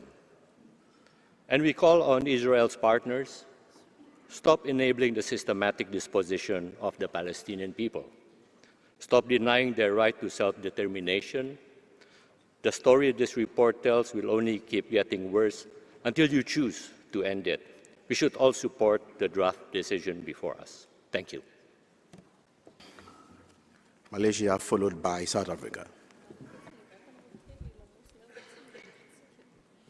Mr. President, Malaysia aligns itself with the OIC statement delivered by Pakistan. We are alarmed over the health conditions in the occupied Palestinian territory, including East Jerusalem and in the occupied Syrian Golan. Malaysia condemns the ceaseless attacks carried out by Israel forces against healthcare facilities, medical personnel, and humanitarian workers, as well as the restrictions affecting humanitarian access and delivery of medical assistance in these areas. While the ceasefire has brought some relief, the DG's report makes clear that the humanitarian and public health situation in the occupied Palestinian territory is in dire conditions. More recently, the spread of rodents and insects in emergency shelters and tents is driving a worsening health crisis. We have children living in overcrowded and sewage-contaminated conditions who are paying the price. We commend the WHO, UN agencies, and humanitarian partners for their consistent efforts in supporting an already fragile healthcare service under extraordinarily difficult conditions. Malaysia further supports continued efforts by the WHO to undertake a field assessment mission of the occupied Syrian Golan in order to better assess the health conditions and needs of the affected Syrian population there. Lasting recovery cannot be achieved through humanitarian and external assistance and cooperation alone. Sustainable peace, respect for international law, and protection of civilians remain essential to restoring health, hope, and human dignity. Malaysia therefore supports the draft decision tabled under this agenda item and underscores the importance of keeping this as a separate agenda item given its enormous importance. I thank you. South Africa has the floor, followed by Venezuela. Chairperson, South Africa takes the floor on item 17.1, which is not simply a health concern, but a testament to the suffering caused when occupation is permitted to endure for decades without accountability or end. As such, we call on members of the WHA to support the associated decision. In this regard, in the OPT, particularly in Gaza, the health system has been pushed beyond its limits. Hospitals have been destroyed. Patients are unable to access life-saving care. Health workers have been killed. Despite the purported ceasefire, the Israeli onslaught continues. Just over a month ago, Israel killed a Palestinian WHO contract worker who joined the over 1,700 healthcare workers slain in Gaza since October 2023. These are not mere statistics. They are flesh and blood who have been robbed of their right to life simply for being Palestinian. Similarly, the restrictions on humanitarian access, medical supplies, fuel, clean water, sanitation, and electricity defy the ICJ provisional orders, creating conditions in which disease, malnutrition, and deaths continue to rise. These actions constitute medicide, an act of genocide, a crime against humanity designed to destroy the Palestinian people as a group.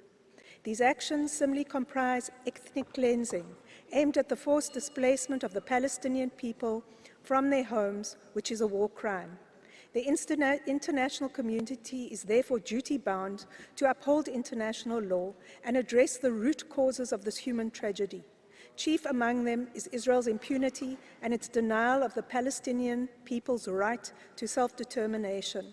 We owe this to the proud memory of the brave health workers who have lost their lives in discharging their noble duties. We dare not let them down. I thank you. The turn of Venezuela, followed by Spain.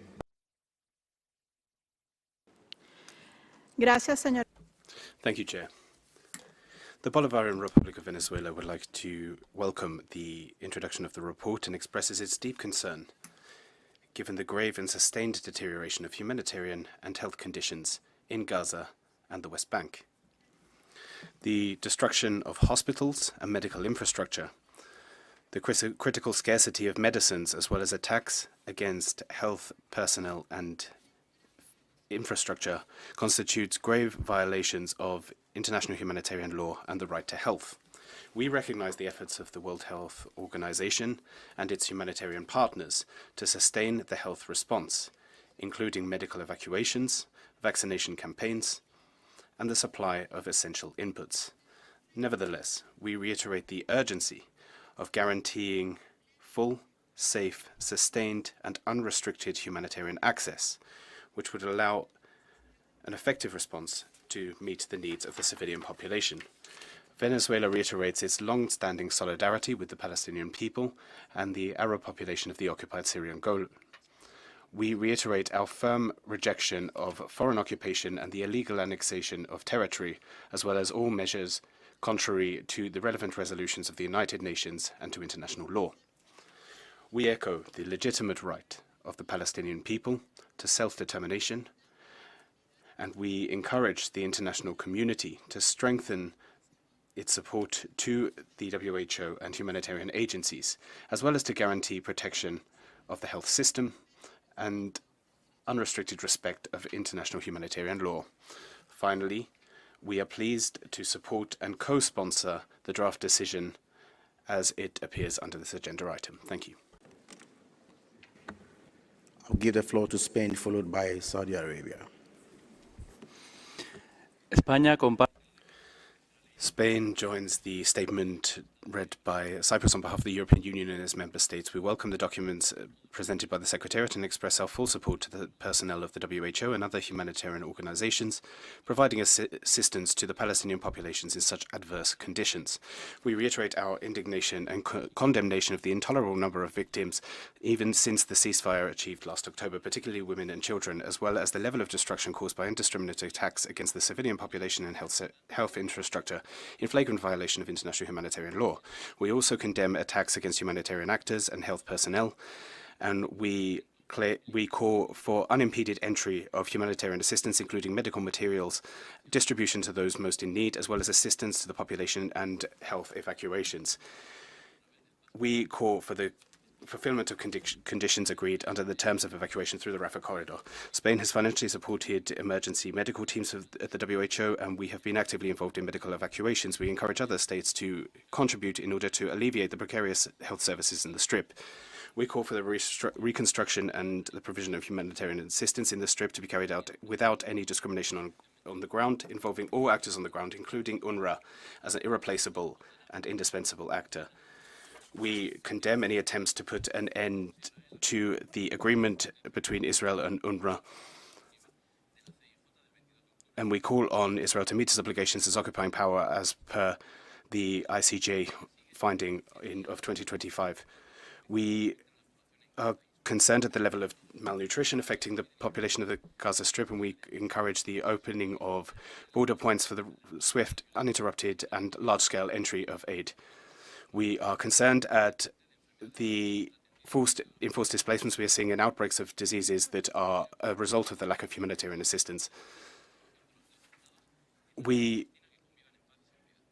call for the support of the two-state solution so that the two states, Israel and Palestine, can coexist in peace and security. Thank you. It's now the turn for Saudi Arabia, followed by Nicaragua. Thank you, Mr. Chairperson. The Kingdom of Saudi Arabia reiterates its steadfast position in support of the Syrian people, the Palestinian people, and its legitimate rights in face of the grave violations that they are witnessing in the occupied Palestinian territory and the occupied Syrian Golan by the Israeli occupation forces. And we also express our concern to the grave and deteriorating situation of the health conditions in the Gaza Strip, and the continuing targeting of hospitals, especially with the spread of famine and disease, and which undermines the health, the public health of civilians. And we would like to reiterate the importance of respecting international humanitarian law and international law and the protection of health workers and humanitarian workers, and the full and unimpeded access of humanitarian relief. We also reiterate the importance of supporting the efforts of the WHO and all its humanitarian partners in supporting the Gaza Strip and its needs, its urgent humanitarian needs, and fulfilling the needs of the Palestinian people. And we would like to reiterate the importance of a comprehensive solution for the Palestinian question with regard to the establishing of an independent Palestinian state within the 1967 border, with East Jerusalem as its capital, and the withdrawal from the Syrian Golan to guarantee peace and stability in the region. Thank you, Mr. Chairperson. Now the turn of Nicaragua, followed by Cuba. Muchas gracias. Thank you very much, Chair. Allow us to congratulate you on your election to chair this committee, and we extend our brotherly cooperation from the Nicaraguan government. We hope this will be a beneficial session bearing fruit, and you can count on our cooperation. We reiterate our unwavering support to the heroic Palestinian people and condemn the acts against the Palestinian population in Gaza by the government of Israel in violation of humanitarian law. We express our co-sponsorship to the draft decision. The Director General's report reflects the grave, unprecedented crisis that the Gaza Strip is living, resulting from Israeli military action which has restricted humanitarian access, damaged health infrastructure, and led to permanent insecurity. Despite that, the organization has deployed titanic humanitarian efforts in order to sustain the affected population, both in the territory and around it. We call on this Assembly to act decidedly, adopting this draft decision in order to guarantee immediate, safe, and unrestricted access for humanitarian assistance through all border points in Gaza, protecting humanitarian and health personnel, and ensure the supply of essential medicines and medical supplies for the thousands of people suffering from this genocide. There is a legal and moral obligation to act faced with the flagrant and systematic violation of the rights of the Palestinian people. We will contribute to safeguarding their right to health as an essential pillar of human dignity. Thank you, Chair. Cuba takes the floor, followed by Iran. Cuba welcomes the Director General's report and recognizes the work of the organization on the ground despite the extreme health crisis facing the population in occupied Palestinian territories due to the illegal and genocidal actions of the occupying power. The images coming in daily from this territory not only shock us, but they also oblige us to question how much longer the United Nations and the international community can continue to tolerate the flagrant violations of the Charter and international law. We regret the impossibility of accessing these territories on the ground, which has presented the Director General of reporting on the health situation in the occupied Syrian Golan, which deprives us of an objective evaluation on the health conditions in that area. Chair, the health system in the illegally occupied Palestinian territories is facing extreme pressure given repeated attacks against hospitals and medical centers, critical lacks of supplies, as well as an overwhelming demand for health care. Since 2023, the WHO has recognized the crisis, unprecedented crisis affecting the Gaza Strip. Since 2025, there have been a notification of over 25,000 deaths and 66,000 wounded. It is calculated that around 25% of injuries suffered in the Gaza Strip are permanent life-changing for the victims, and they will require long-term care and rehabilitation. WHO has played a fundamental role in humanitarian response and emergency medical care in the Gaza Strip and the West Bank. We, in the firmest possible terms, condemn the attacks of Israel against the civilian population, against hospitals, and the destruction of health infrastructure. This is a direct violation of international humanitarian law and constitutes war crimes. It's an obligation of all to raise the voice against genocide and adopt urgent measures that put an end to the illegal occupation of Palestinian territory. Impunity only prolongs suffering and puts off a lasting and fair solution. It is time that we act with determination to put an end to the occupation and guarantee the inalienable rights of the Palestinian people. Cuba supports this draft decision. Thank you. Iran, followed by Kuwait. Bismillah ar-Rahman ar-Rahim. Shukran, Sayyid al-Rais. The health system in occupied Palestinian territory is under fire, and all aspects of life encompassing underlying determinants by the Israeli regime's military operation in Gaza. The relentless attack by the Israeli regime on Palestine has severely impacted healthcare services with widespread displacement, food insecurity, and disease outbreaks. The healthcare system is under extreme strain owing to repeated attacks on medical facilities, critical shortages of supplies, and overwhelming demand. The failure of the international community to put an end to the illegal occupation and the brutalities perpetrated by the Israel imposed over the Palestinian people is the main reason that we are still at this stage today, and that innocent lives continue to be lost. Mr. Chairman, the deteriorated health situation of defenseless and innocent people in Gaza highlights the impossibility of the health system recovery without urgent international assistance.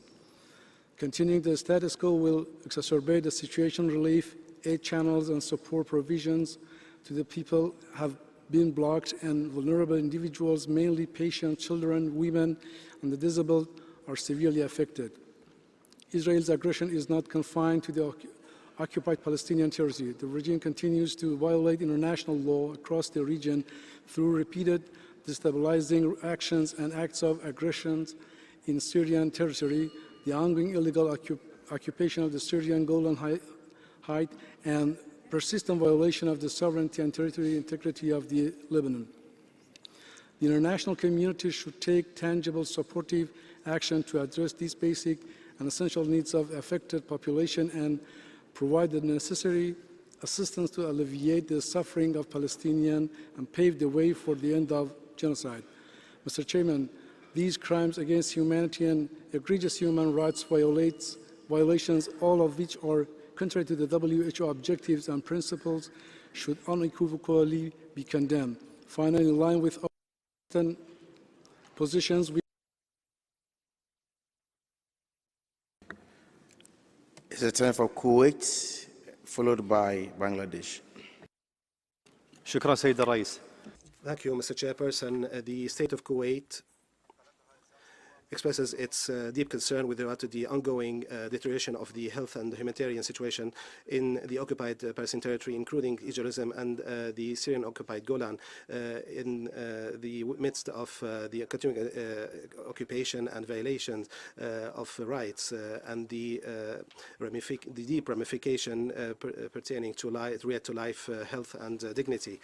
This is not only in terms of facts and figures, but it is a daily suffering that is experienced by the sick, the children, women, and the elderly within the lack of shortage of medicine, fuel, and the lack of access to health care services. The state of Kuwait also expresses concern with regard to the catastrophic situation in the Gaza Strip, where reaching healthcare on a daily basis has become a grave challenge, and healthcare infrastructure is still targeted. Mr. Chairperson, the state of Kuwait values the efforts of the WHO and its partners in preserving the life-saving services, providing basic supplies, and supporting vaccination campaigns, rehabilitation, as well as psychosocial support. And we reaffirm that these efforts require financial, technical, and logistical support from the international community. With regard to the occupied Syrian Golan, the state of Kuwait reiterates the importance of allowing the WHO to send a fact-finding mission to establish a comprehensive report with regard to the health conditions of the Syrian people in the occupied Syrian Golan. In conclusion, we reiterate our steadfast position in support of the Palestinian people to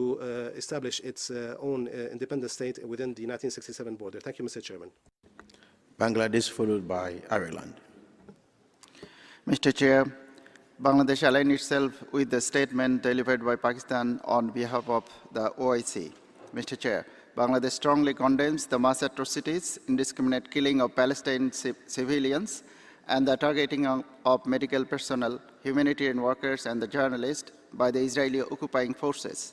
All reports on OPT document grave violation of destruction of civilian infrastructure, including hospitals, and the use of starvation as a method of war, creating a catastrophic humanitarian situation in Gaza and worsening violence in the West Bank, including East Jerusalem. Bangladesh expresses deep concern at the findings of the Director General's report, as it paints a grim picture of the catastrophic public health situation in the OPT. The crisis has been further compounded by the ongoing famine, acute malnutrition, lack of access to safe drinking water, worsening sanitation systems, leaving almost no space to provide psychosocial and mental health support. The disease report documents 72,373 deaths and 182,714 injuries since 7 October 2023, with 52% of fatalities among women, children, and elderly persons. Mr. Chair, Bangladesh underscored the need to sustain the ceasefire to ensure safe humanitarian health operations, preserve life-saving health services at all levels of care, guarantee unhindered access for medical personnel, supplies and equipment, uphold the protection of all medical and humanitarian personnel in accordance with international humanitarian law, and expedite urgent medical evacuation for more than 18,500 patients, including 4,000 children who remain in need of treatment outside Gaza. Bangladesh commends the WHO staff for their dedication under the most dangerous of conditions. Bangladesh also appreciates Director General for his report and urges sustained international support to WHO partners for health operation. Ireland, followed by Libya. Chair, Ireland aligns with the statement delivered by Cyprus on behalf of the European Union and its member states.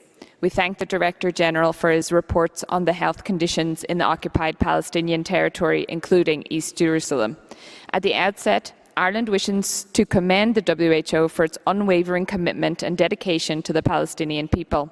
We applaud their efforts in supporting vaccination campaigns and nutrition interventions, the delivery of essential medicines, supplies, and fuel, and work to maintain critical hospital and primary healthcare services.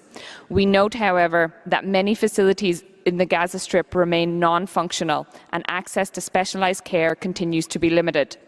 Ireland continues to have grave concerns about the worsening humanitarian situation and health and nutrition crisis in Gaza, with intolerable conditions, including a widespread rodent infestation that's increasing the disease burden.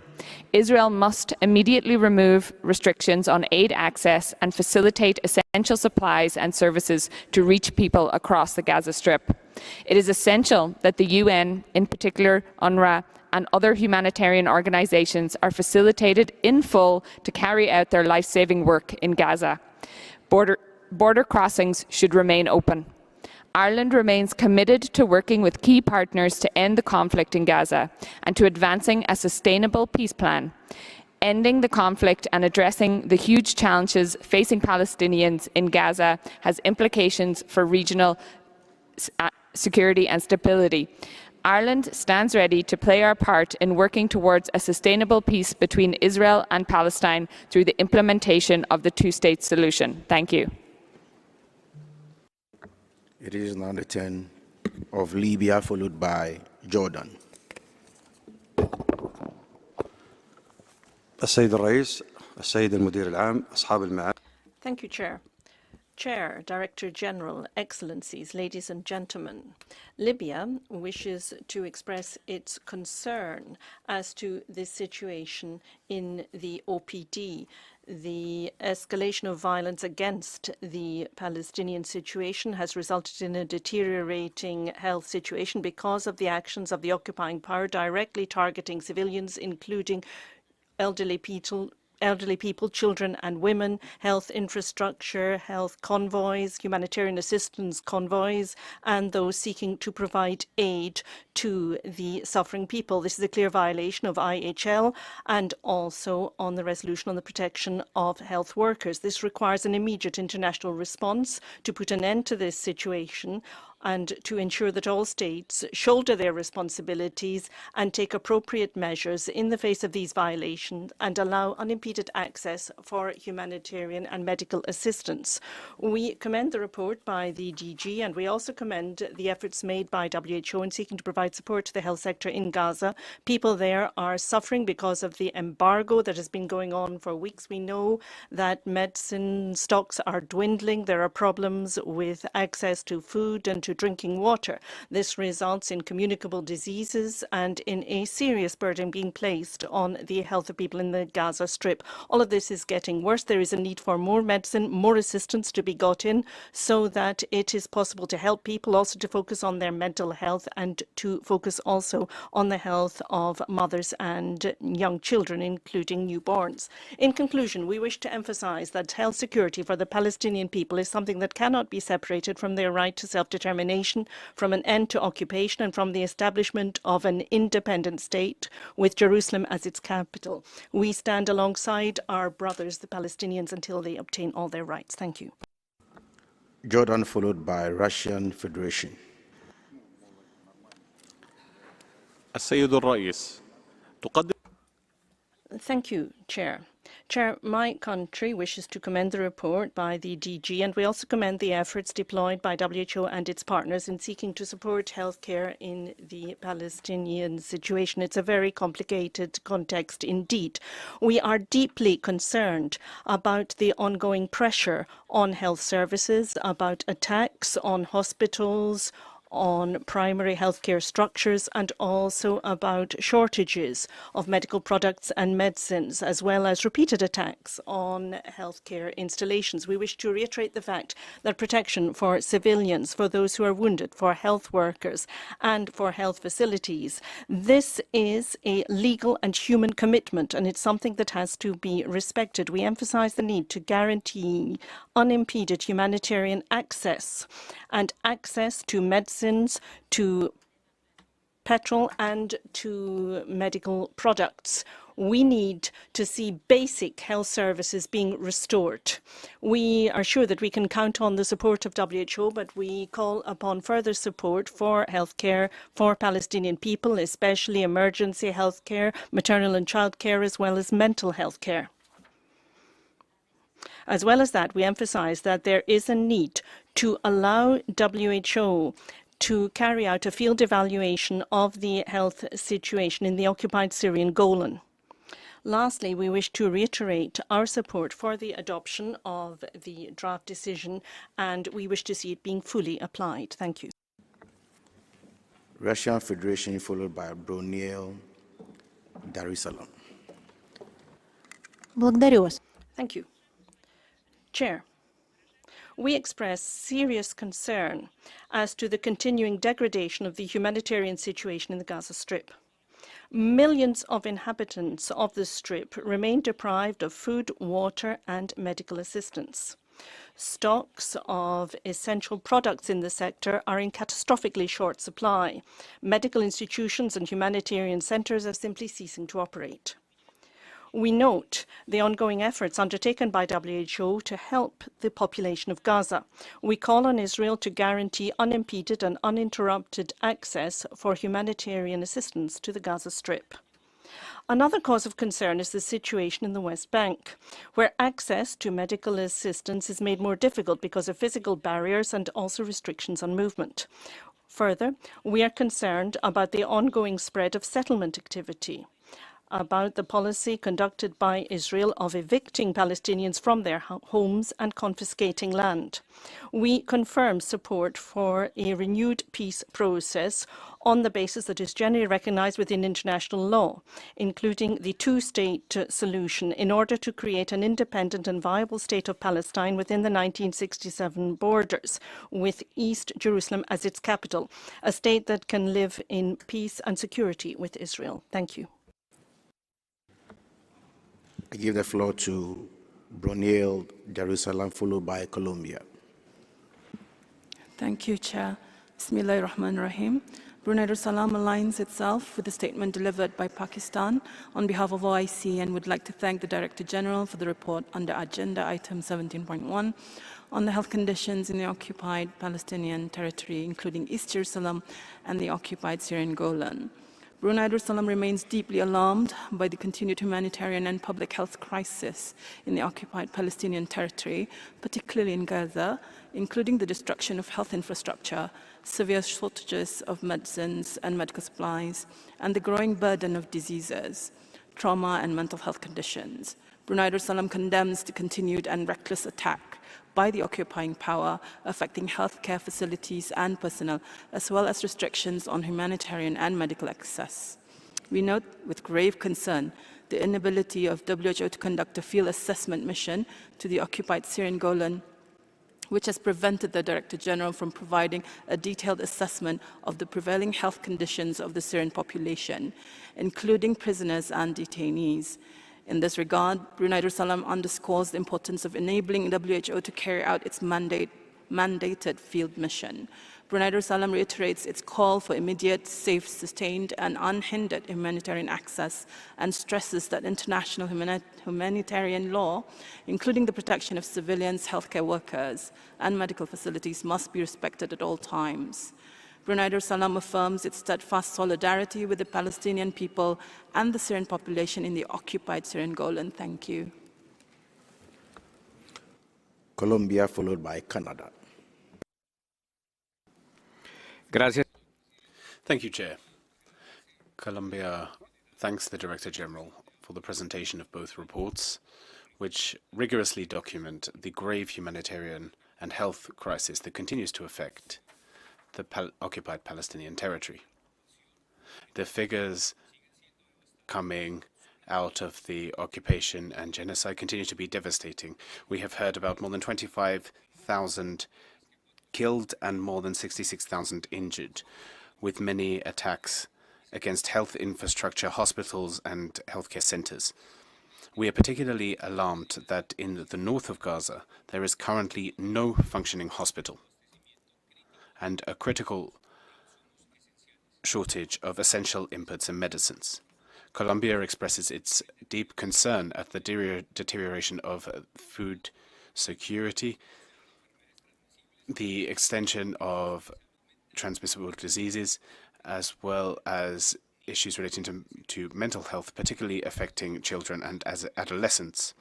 We welcome WHO efforts and those of humanitarian partners to provide assistance in extremely adverse conditions, and we welcome the progress achieved since the ceasefire in October 2025. Colombia reiterates its solidarity to the Palestinian people and calls for the full respect of international law, international humanitarian law, and the protection of health personnel and infrastructure, as well as sustained and unrestricted access for humanitarian assistance and the strengthening of action for reconstruction and recovery of the health system in Gaza. For these reasons, we reiterate our co-sponsorship for the draft decisions as presented. Thank you. Canada, followed by Zimbabwe.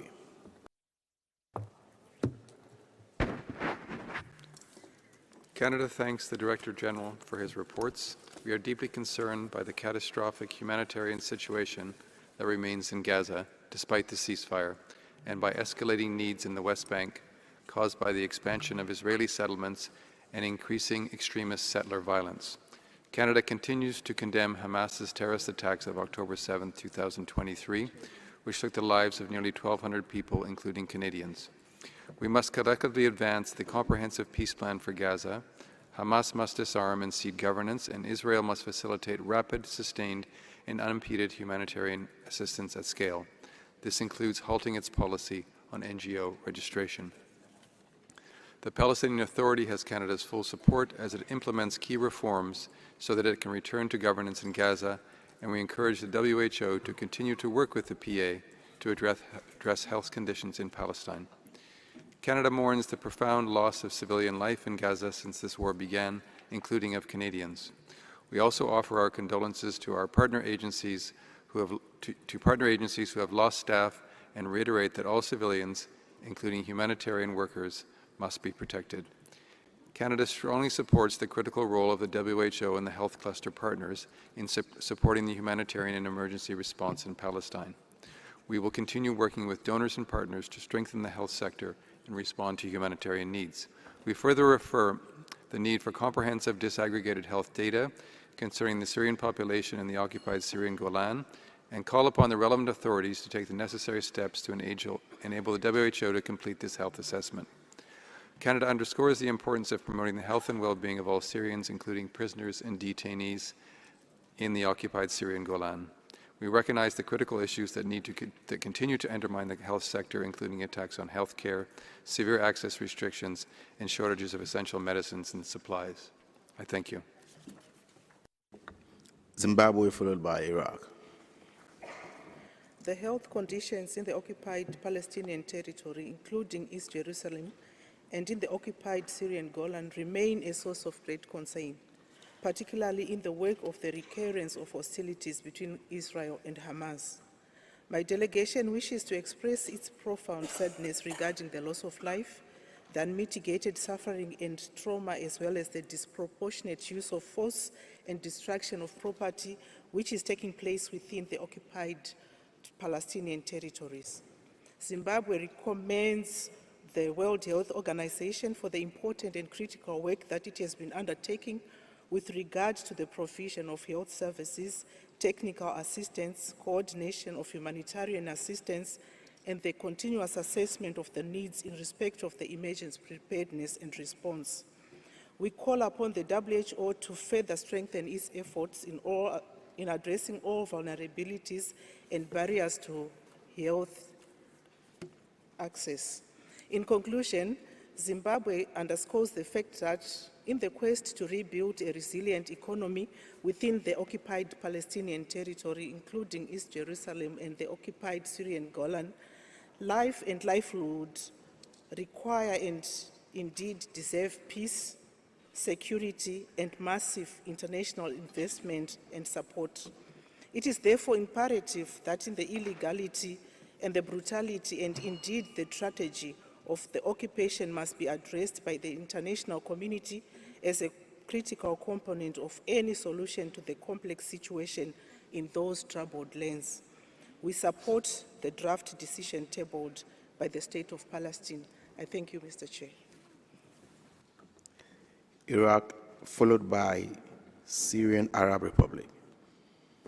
سيد الرئيس، أود في البداية أن أعرب عن دعمنا الكامل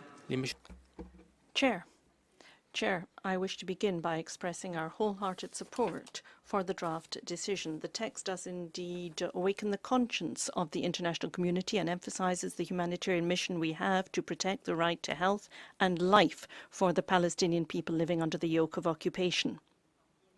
The medical reports that we get from occupied Palestine, in particular from the Gaza Strip as well as from occupied Syrian Golan, give us a picture of a catastrophic reality that is the result of the policies being pursued by the occupying force, destroying hospitals, targeting medical teams, preventing access to fuel and to medicines.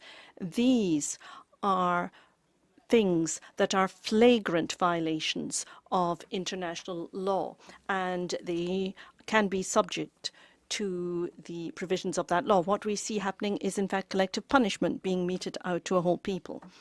We wish to express solidarity with our brothers in Palestine and in occupied Golan, and this draft decision emphasizes two clear points: condemnation of Israeli aggression and discrimination, and secondly, the need for the international community to offer immediate support in order to rebuild the health system in Gaza. The right to health, Chair, is a fundamental right, and it cannot be abrogated by occupation nor effaced by any aggression, attack or embargo. Thank you. Syrian Arab Republic, followed by Bahrain. بسم الله الرحمن الرحيم. السيد الرئيس. In the name of God, the merciful, the compassionate. Chair, the Syrian Arab Republic wishes to express its deep concern about what is described in the Director General's report, that is to say, the serious worsening of the health and humanitarian situation in the OPT, including East Jerusalem. This report describes the serious results of the policy being pursued by the occupying authority that is preventing Syrian and Palestinian citizens from living in dignity and in good health. Chair, we also note that the conditions for a field visit to the occupied Syrian Golan have not been met, and this has prevented the DG and other teams from the UN from conducting visits to occupied Syrian Golan. For that reason, the Director General has not been able to include factual data and updated data as to the conditions of life in occupied Syrian Golan today.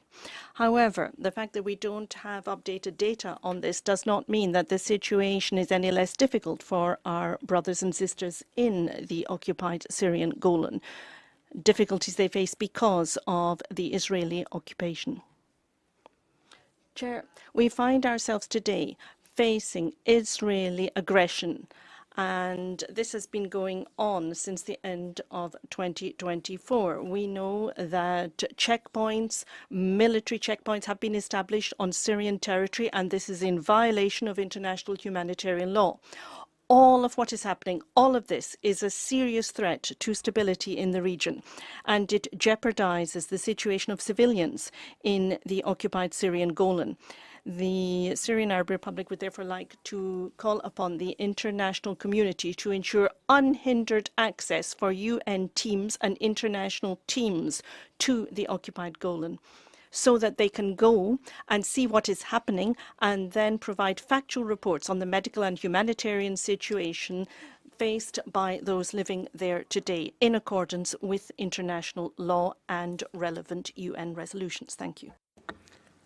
I'll give the floor to Bahrain, followed by Ghana. السيد الرئيس تؤكد مملكة البحرين موقفها. Thank you, Chair. Chair, the Kingdom of Bahrain wishes to reaffirm its unchanged position in terms of expressing solidarity with the people of Palestine and their right to a Palestinian state in accordance with the 1967 borders, and indeed going back to the 1949 borders. We believe that there should be a two-state solution. We see worsening of the health situation and the humanitarian situation today in the OPD and also in occupied Syrian Golan, and we are deeply concerned by that. We wish to reassert the need to ensure that assistance, food and medicines can be got to the Palestinian people. We also emphasize the need to protect humanitarian workers and medical teams so that they can do their job and thus mitigate the suffering of the Palestinian people and allow them to live in dignity. Thank you.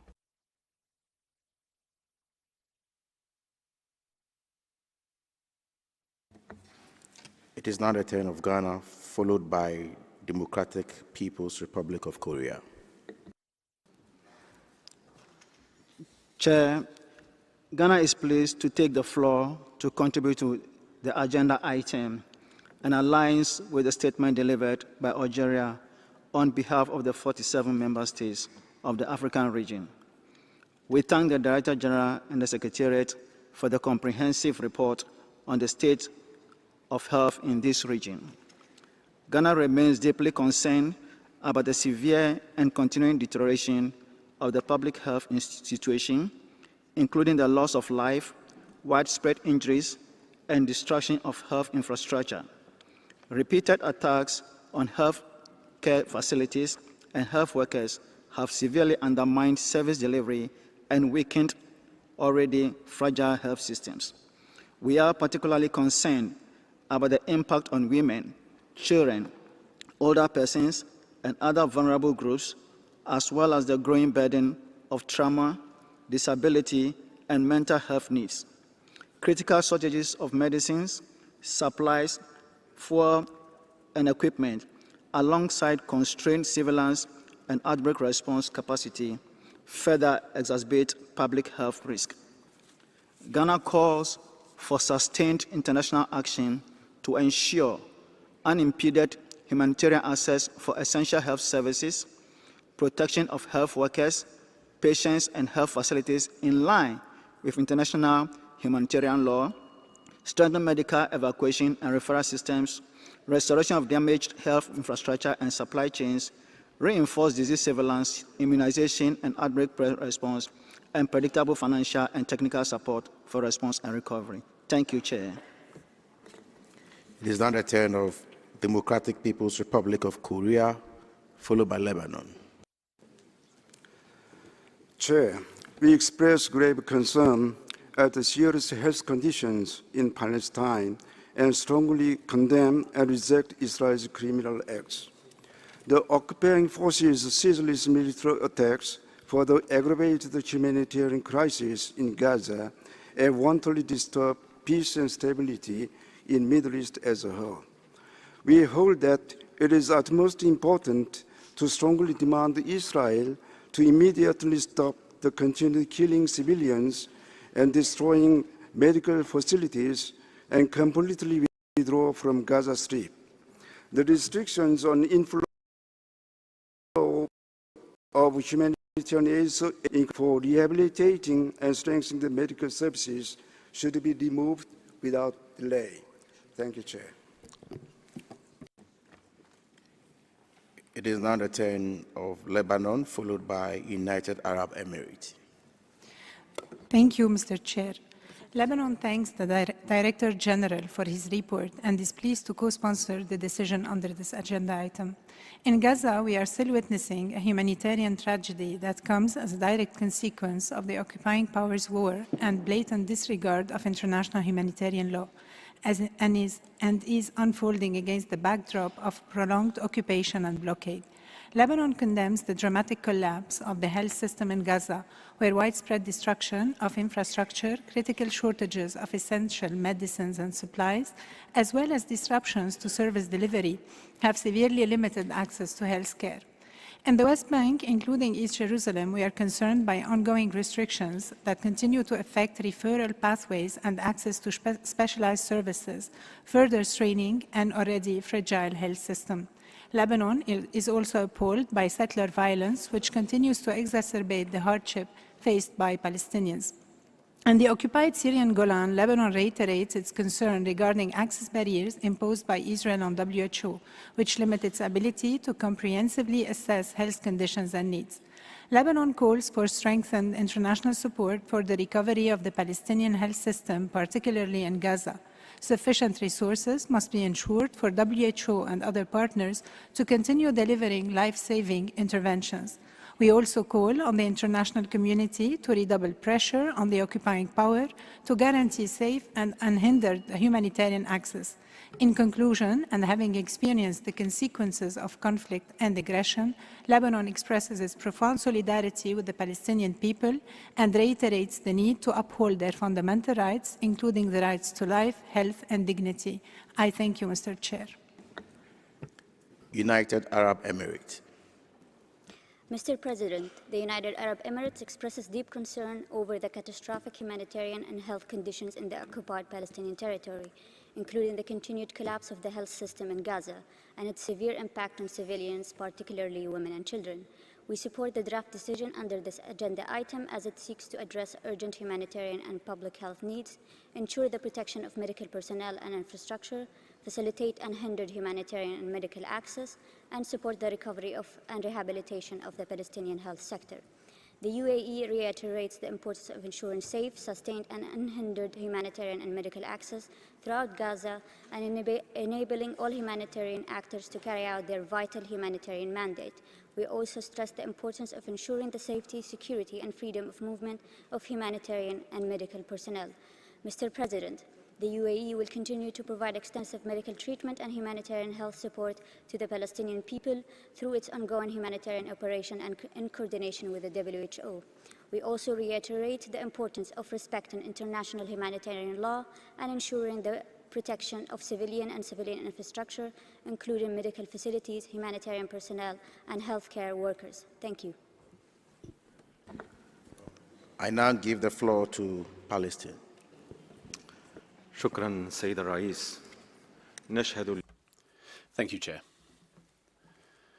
Chair, once again, we see deformed reality, and we also see the representative of the occupying power trying to not face their responsibilities, as they describe an alternate reality to hide the crimes that are taking place today in Gaza and in the occupied Palestinian territory.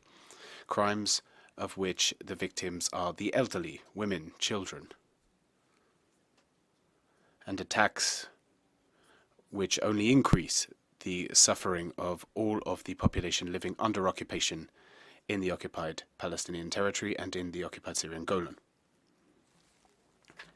Ladies and gentlemen, I'm sure you know the reality that the Palestinians are living today, more than 200,000 dead. Many of the victims, the elderly, women, children, that is the result of an occupation that has lasted for more than 70 years. Systematic and absurd destruction of hospitals, of clinics, of healthcare establishments, of ambulances, the killings of doctors, of nurses, of healthcare workers, workers who are being arrested, tortured, detained without any justification. These are not humanitarian principles. These are not the values to which humanity is attached. These are not the values of the WHO and of all those working in the area of health. Refusing the right to health to prisoners and to Palestinian detainees in Israeli prisons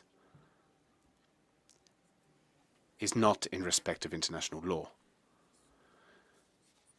Prisoners held without any justification and without any trial.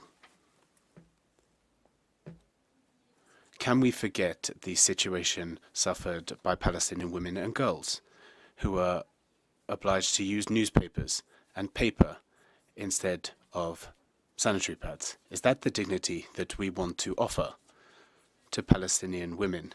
Is that the principle of dignity that we speak about here within this assembly? Is that the cooperation and partnership that we are speaking of? Have we forgotten about the famine suffered by children and by civilians? Have we forgotten about the resurgence of polio in Gaza? Gaza, which was free, one of the first areas in the region that was free of polio. Is that the outcome that we want? With our healthcare programs, have we forgotten the situation that pregnant women are suffering and the elderly are suffering in zones B and C in the occupied territory? Can we meet the reality that healthcare workers working in the occupied territories are suffering with silence? They are suffering from violence by colonizers with the support of the Israeli authorities and armies. We are speaking about the constant ongoing deterioration in Palestine, in Gaza. Palestinians are not human beings.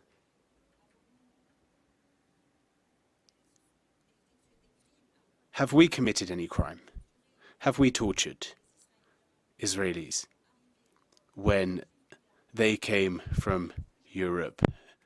The Jews coming from Europe to find refuge in Palestine, did they suffer violence from Palestinians? No, we welcomed them with open arms. And today, the situation ongoing is a point of shame for the humanitarian community. It is time to act. It is time that the international community assume its responsibility, its ethical and moral responsibility, and I would call on all of you to support the draft decision as presented today. Thank you all for your contributions, and as I have no more delegations on my list, I will now open the floor for remarks from the representatives of UN system and international organizations. I call upon the distinguished representative of the United Nations Relief and Works Agency for Palestinian Refugees in the Near East. Thank you very much. Distinguished Chair, Director General, Excellencies and partners. We are deeply proud on behalf of all UNRWA staff on the ground to report to the Committee B that the UNRWA remains operational and continue to play major public health role in Palestine. In Gaza, UNRWA conducted 4 million medical consultations in 2025, which is representing 40% of all health consultations in Gaza.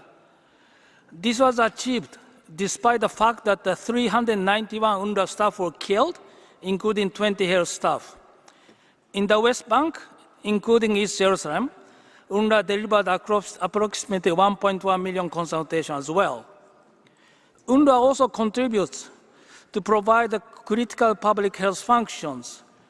The agency contributed nutrition surveys related to the famine reporting during the summer of last year. At the same time, the challenges facing UNRWA are enormous: destruction of the infrastructure, restriction of the humanitarian access, shortage of medicines, supplies, and the legislative restriction continue to undermine health service delivery. UNRWA has the infrastructure, system, experience, and the community trust to support public health recovery. We urge the international community to support, strengthen, and use UNRWA in the capacity for the reconstruction and recovery of public health in Gaza. Thank you very much. Thank you. Several non-state actors in official relation with WHO have requested the floor on this sub-item. I shall first give the floor to the representative of International Planned Parenthood Federation. You have the floor, please. Thank you, Chair. IPPF shared this message from our member association in Palestine, the Palestinian Family Planning and Protection Association. Every day, we see the human cost of this crisis. Families displaced and torn apart, healthcare stretched beyond breaking, and dignity threatened daily. As the only local NGO solely focused on sexual and reproductive health and rights in Palestine, PFPPA stands with women, girls, and couples losing access to safe childbirth, contraception, emergency care after sexual and gender-based violence, and continuity of life-saving treatments. We urgently call on all parties to protect healthcare workers, facilities, and humanitarian operations, and to ensure immediate sustained SRHR delivery through medicine supplies and support for local staff. PFPPA cannot do this alone. We need protection, funding, and solidarity now.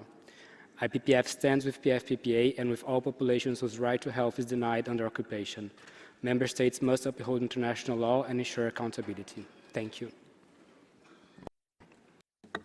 I now give the floor to International Pharmaceutical Students Federation. Honorable Chair, distinguished delegates, speaking today on behalf of IPSF, representing more than 600,000 pharmacy students and recent graduates across over 100 countries, and as someone who shares the lived experience of displacement, IPSF stands in solidarity with all people and healthcare professionals affected by conflict. To communities facing war, displacement, and disrupted access to care, please know that the global pharmacy community stands with you. We reaffirm that health, dignity, and access to essential medicines must always be protected. IPSF calls for the protection of health facilities and healthcare professionals, unhindered humanitarian access, and the urgent restoration of essential and mental health services in accordance with international humanitarian law. Thank you. I now give the floor to Public Services International.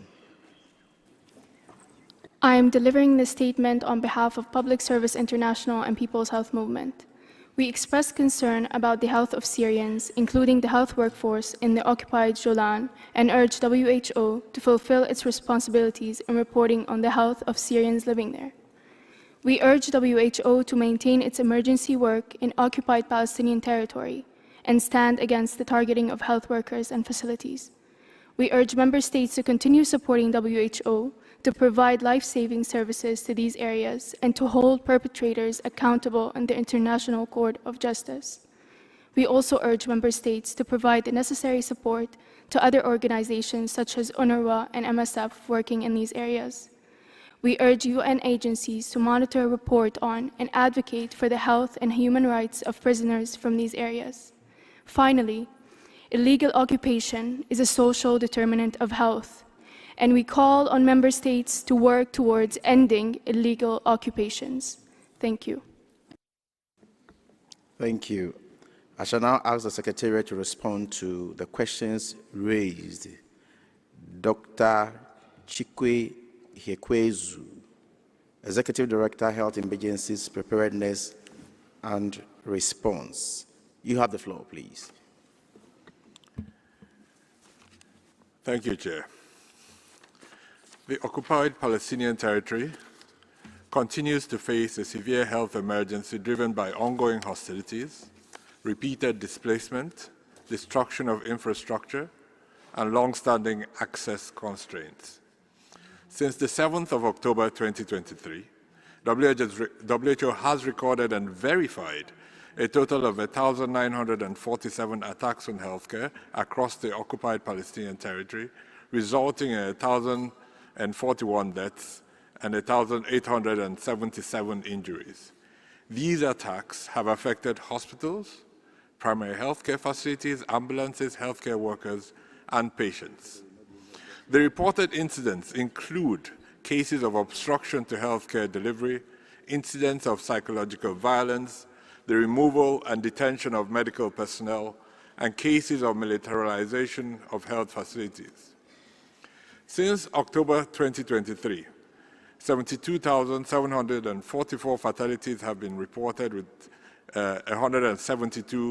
588 injuries in the Gaza Strip, 52% of the deaths among women, children, and persons over 60 years. Today, Gaza's health system continues to operate under extreme and sustained strain, with 94% of hospitals destroyed or damaged. The situation further deteriorated following renewed regional escalation beginning in February 2026, which disrupted the entry of medical supplies, fuel, constrained humanitarian missions, and led to the delay in medical evacuations. The Secretariat has expressed its readiness to deploy a field assessment to evaluate the health status of Syrians in the occupied Syrian Golan, including access to physical, mental, and environmental health services, and report back to the World Health Assembly. The Secretariat remains ready to proceed, subject to appropriate security and operational conditions. Thank you, Chair. Thank you. Is the committee ready to note the report contained in document A79/11?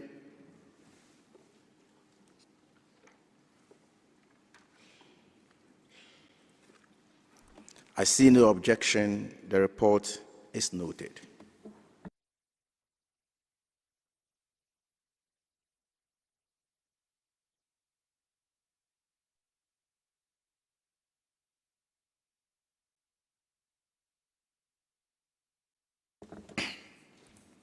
Thank you. We are proceeding to a vote on the draft decision contained in document A/79/B-Conf/1.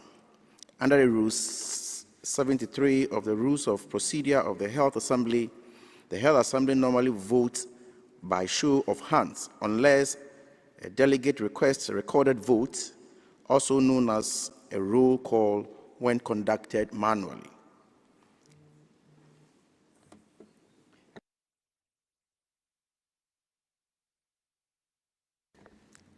Israel, you have the floor. Thank you, Chair. For clarity and saving time, we are asking for a roll call vote, recorded vote. Thank you. Thank you.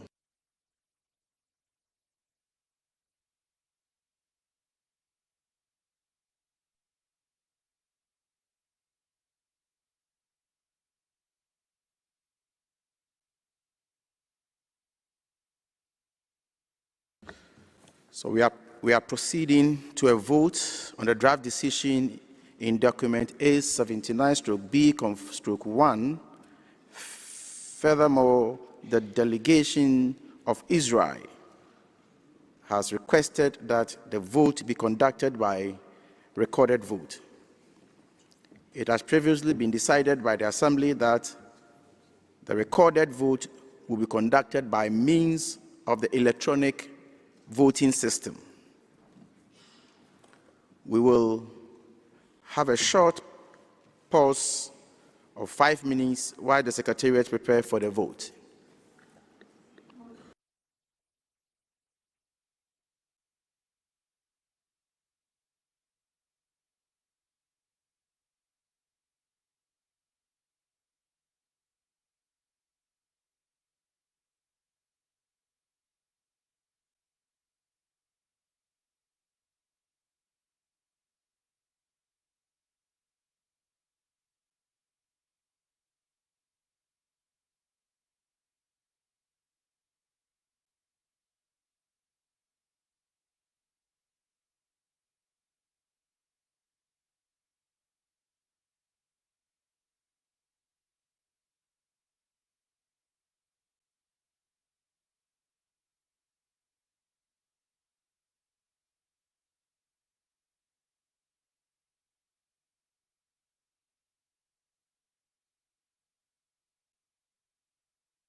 Thank you.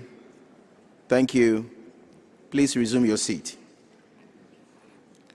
I would now like to give the floor to the legal counsel to provide some explanations on the procedure to be followed in respect of the vote that has been requested. Legal counsel, you have the floor. Thank you, Chair. In accordance with Rule 73 of the Rules of Procedure of the Health Assembly, the recorded vote will be conducted through electronic means. In a recorded vote, the vote of each member is recorded. Before the voting begins, delegation will be invited to identify which of their members will cast the vote for the delegation. In this regard, it is recalled that only the chief delegates or alternates may cast the vote on behalf of the delegation. As soon as the vote is open, please press the green button if you wish to vote yes, the red button if you wish to vote no, and the blue button if you wish to abstain. Just to remind the committee, the question for consideration is: does the committee approve the draft decision contained in document A79/B/conf/1? Once the chair declares the vote open, you will have 1 minute to cast your vote. A timer will be shown on the large screen, and once the minute has expired, the chair will close the voting. Please note that you can change your vote if you wish during the 1-minute voting window. You can do this by pressing again the button of your choice. Once the 1 minute has expired, it will be no longer possible to change your vote. Please note that those delegations that, for whatever reason, do not cast a vote will be recorded as absent. After the voting has expired, the chair will declare the vote closed. He will then announce the results of the vote. In accordance with Rule 75 of the WHA Rules of Procedure, the vote of each member participating in the recorded vote will be inserted in the records of the meeting. I would like to recall that delegations wishing to make brief statements by way of an explanation of vote will be given an opportunity to do so after the results have been announced. I should also like to recall that once the beginning of voting has been announced, no one may interrupt the voting except on a point of order in connection with the conduct of the vote. I will now read the names of those member states that are represented at this session and are not entitled to vote. Namely, Afghanistan, Dominica, St. Lucia, Somalia, South Sudan, Sudan, the Bolivarian Republic of Venezuela, and Yemen. The member states just mentioned may therefore not vote. Thank you, Chair. Thank you, Counsel. Are there any questions?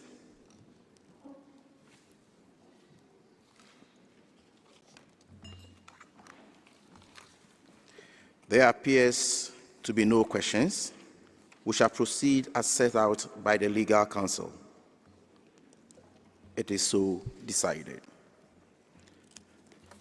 I therefore declare that voting is opened. Secretariat, please activate the timer. Please note that you have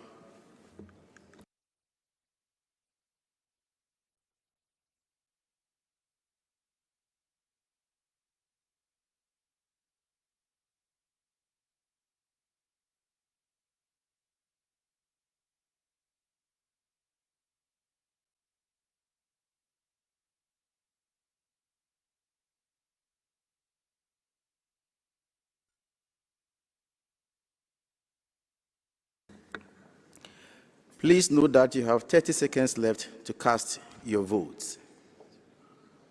Thank you.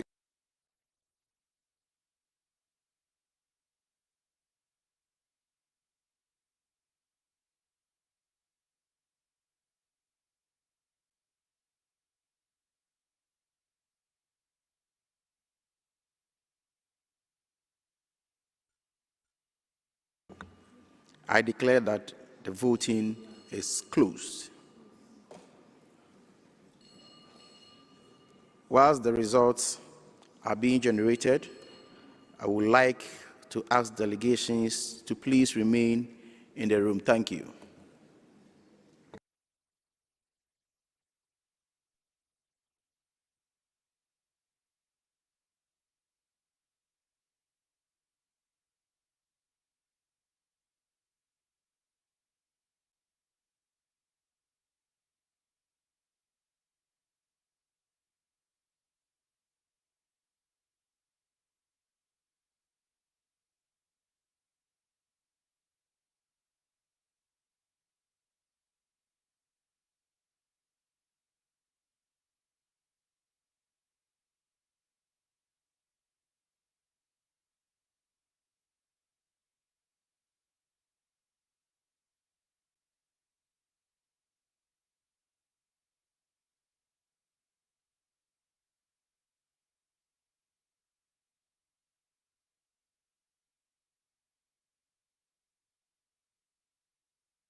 The following is the result of the vote.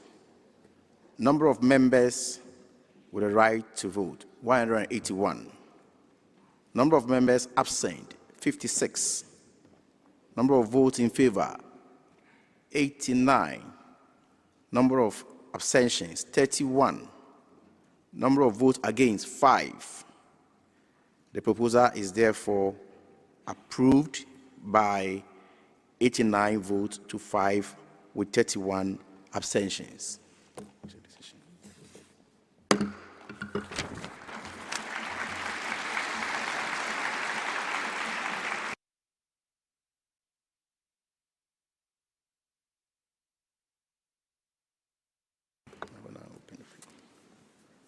I will now open the floor for explanations of votes.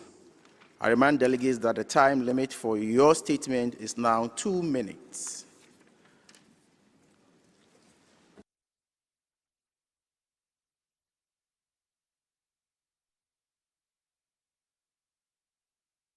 I'll now give the floor to Australia. Australia has again voted in support of this decision because we remain deeply concerned about the dire humanitarian situation in Gaza. As we have said before, we do not necessarily agree with all of the assertions this decision makes. Nevertheless, we call on all parties to uphold international humanitarian law and to protect civilians, including aid workers. Together with our partners, Australia will continue to do what we can to contribute to a just and enduring two-state solution.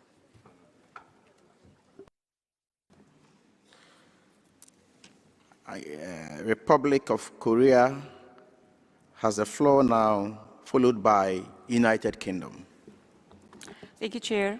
The Republic of Korea voted in favor of this decision, taking into account reports indicating a grave health and humanitarian situation in the occupied Palestinian territory, including the Gaza Strip and the West Bank. International attention to the situation in Palestine must not be eroded. We recognize the importance of sustaining WHO's monitoring and reporting, as well as its support for urgent health needs in the region. Despite the ceasefire, reports continue to indicate that the situation in Gaza remains dire. Essential medical services continue to face severe constraints, while the provision of food, medicine, fuel, water, and hygiene supplies remains urgently needed. We are also concerned by the deteriorating situation in the West Bank, including East Jerusalem, where restrictions on movement, settlement development, and violence continue to affect Palestinian civilians.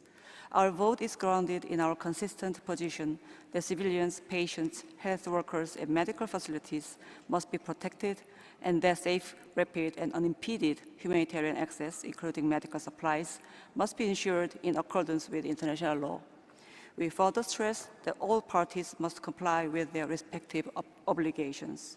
We hope that conditions on the ground will improve without delay. Thank you.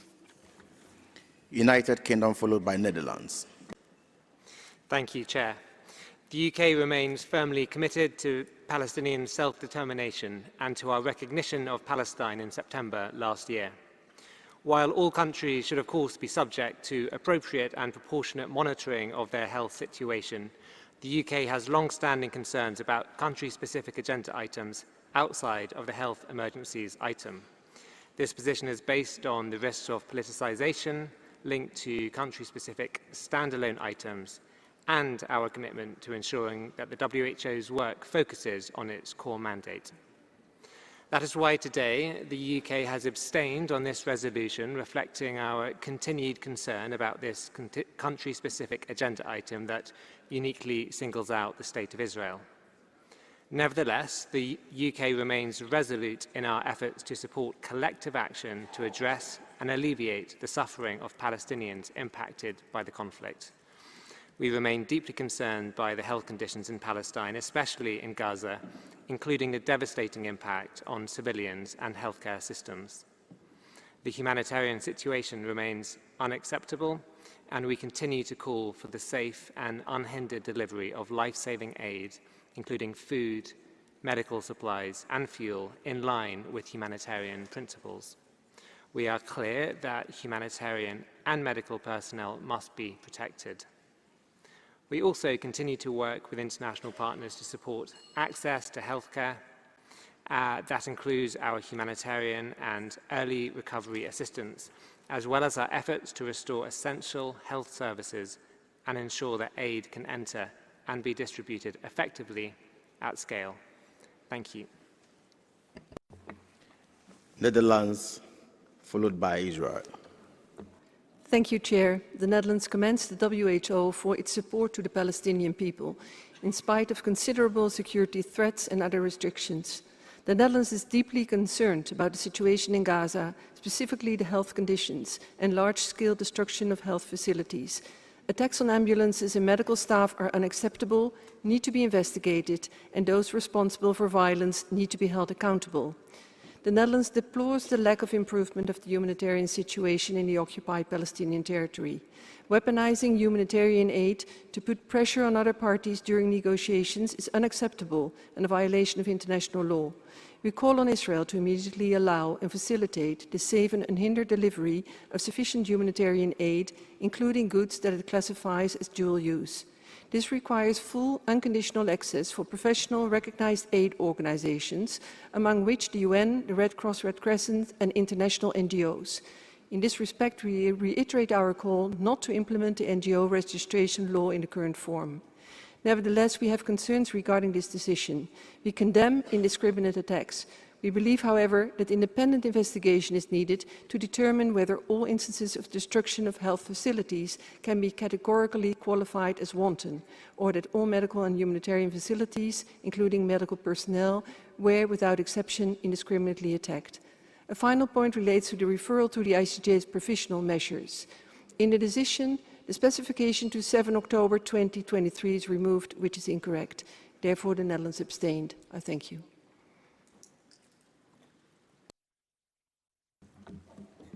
Israel, followed by Singapore. Thank you, Chair. I will be delivering my explanation in Arabic. عرضت دولة إسرائيل مشروع القرار لأسباب. The State of Israel took the view that it took on this draft decision for a number of reasons, including distortion of the situation in Golan. For the first time, I am hearing some allegations, and I know that some of my family who are Druze from Golan, and I'm now hearing that they have been deprived of their fundamental rights to health care. That's simply not the case. No one in Golan is deprived of their fundamental right to health. Quite the contrary. And in fact, if the idea here is to ensure that the Druze be protected, they would be better protected in Sweden, in the south of Syria, where they were massacred only last year in July.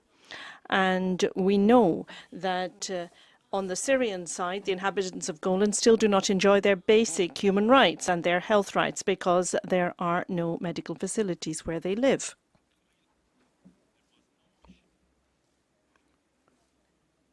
Further, there has been no refusal of a mission to Golan.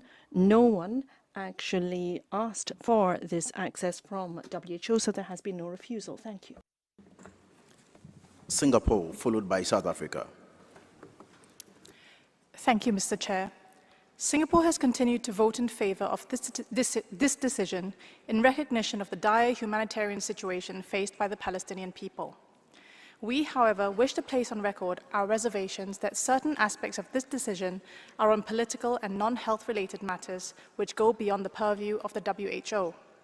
The World Health Assembly is a technical forum which should be preserved for technical health-related discussions. I thank you. South Africa, followed by Tunisia. South Africa remains concerned about the catastrophic deterioration of the health situation in the OPT and calls on members of the WHO to support this resolution. In this regard, Israel has reduced Gaza to ruins strewn with blood of the innocent, where those who have managed to survive cling to a life of starvation, deprivation, and disease. Its catalogue of horrors continues, notwithstanding the purported ceasefire. The victims are the intentional targets of a concerted campaign, a crime against humanity aimed at erasing the Palestinian people as a group. Contrary to international law, the healthcare system and healthcare workers have not been spared, but form part of a process. As such, the situation in the OPT is not merely a health crisis, it is fundamentally a crisis of international law. In today's world, where international law is under siege, member states cannot be selective in ensuring that the Palestinian people realize their right to self-determination, which is the wellspring from which all other rights flow, including the right to health. Otherwise, this would undermine international law and the institutions charged with the implementation, including the WHO, which benefits no one. Inaction in the face of Israel's deprivation is not neutrality, it is complicity. As South Africa's Peace Prize laureate, the late Archbishop Desmond Tutu stated, if you are neutral in situations of injustice, you have chosen the side of the oppressor. Let these words inspire us to bring this human tragedy to a decisive end. I thank you. Now the turn of Tunisia, followed by Libya. شكرا سيد الرئيس. Thank you, Chair. What is happening today in the Gaza Strip and in the Palestinian territory is a war crime, in particular as civilian areas are targeted. A siege is ongoing and there are attacks against infrastructure, as well as losses among healthcare teams. And this is met with silence on the part of the international community. Tunisia supports the right of the Palestinian people to recover their inalienable and fundamental rights, particularly the right to self-determination and a sovereign state, with being the Palestinian state with the capital of Al-Quds al-Sharif. We call on the international community to ensure accountability among those who have committed these crimes in the occupied Palestinian territory. We call on the international community to ensure full respect of the ceasefire and to allow uninhibited access to humanitarian assistance, knowing that the occupying power is preventing access for this aid. We'd like to reiterate the fact that a vote in favor of the draft decision does not mean accepting expressions that might be accepted as recognition of the occupation or its legitimacy. Thank you. Libya, followed by Mauritania.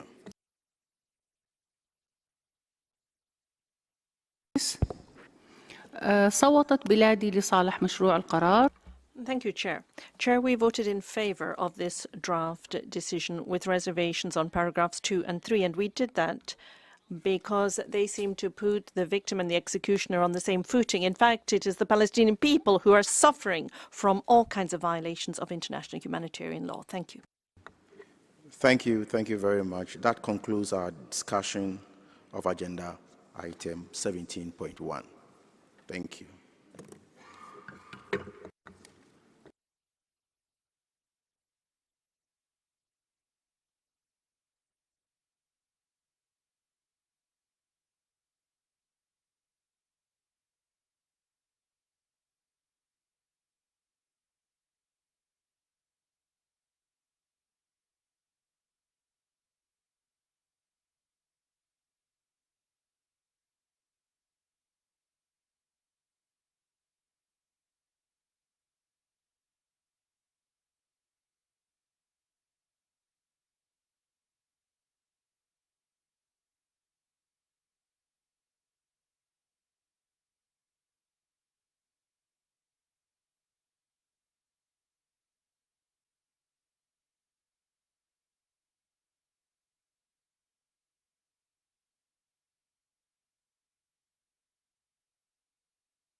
We shall now consider agenda sub-item 17.2, health conditions in the occupied Palestinian territory, including East Jerusalem.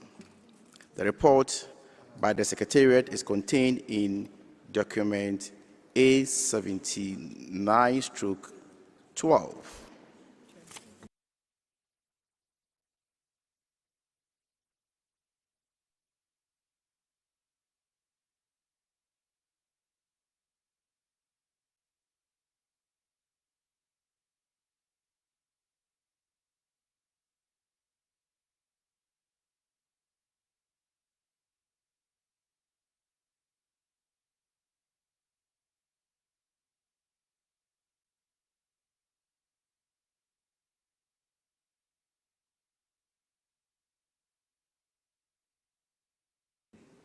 My attention has been drawn that Member States still wants to give explanation of votes.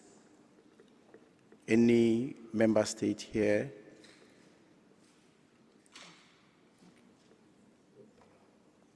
see him.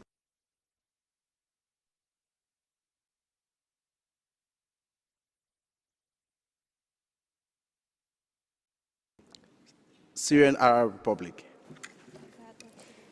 Thank you, Chair. Thank you very much. Just a clarification about practicing the right of reply, please.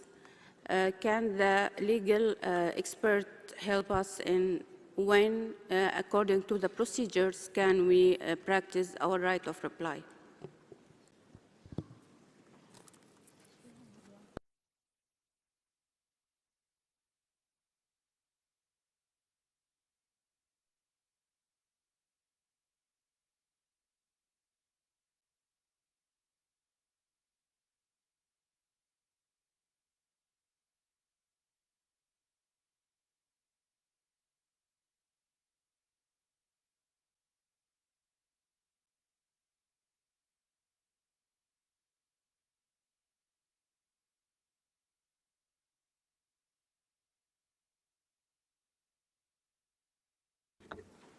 In the opening session, I proposed the right of reply, but for the benefit of the question, let me repeat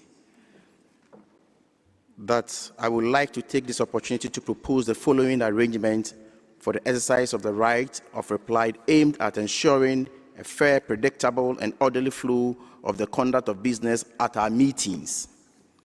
We will reserve time at the end of each day to allow for exercising the right of reply by those delegations having requested it during the course of the day. Delegations are requested to be as brief as possible, and the proposed speaking time for the first intervention is 2 minutes. In the event of subsequent requests concerning the same matter as previous replies, I kindly request delegations to limit such statements to 30 seconds or less.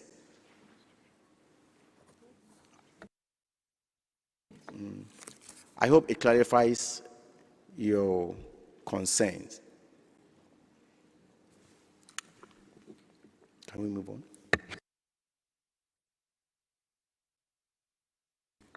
Mauritania. بسم الله الرحمن الرحيم شكرا سيد الرئيس. In the name of God, the compassionate, the merciful, thank you very much, Chair. What is happening today in the occupied Palestinian territory is horrifying, and the world cannot remain a spectator. What we see every day, the killing of civilians, of women and children, the destruction of infrastructure, deprivation of the fundamental rights of citizens. This is a flagrant violation of international humanitarian law. And from this platform, my country, Mauritania, would like to reiterate its support to the Palestinian people, our brothers. We support their legitimate rights to freedom, dignity, as well as the creation of an independent sovereign state, the State of Palestine. According to the 1967 borders, with its capital as Al-Quds al-Sharif, in accordance with the relevant resolutions of the international community. We call for an end to the suffering of the Palestinian people, for the adoption of a political negotiation process in order to establish peace and stability in the region, far removed from the logic of violence. Finally, we reiterate our solidarity for the Palestinian people, and we call for all free peoples to assume their human and ethical responsibility when it comes to this question. Thank you. Iraq, followed by Brazil. Said Rais. Chair. Chair, Iraq wishes to express reservations about any terms within the draft decision that might indicate legitimacy for the occupation. Thank you. Brazil, followed by Pakistan.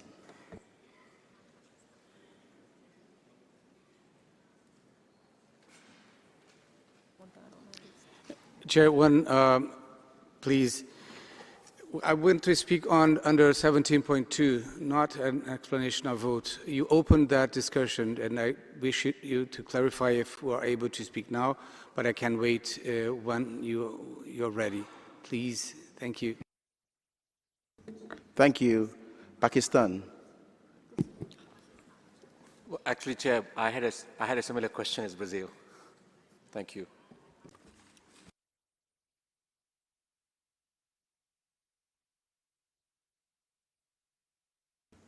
Saudi Arabia, do you have any concern, please?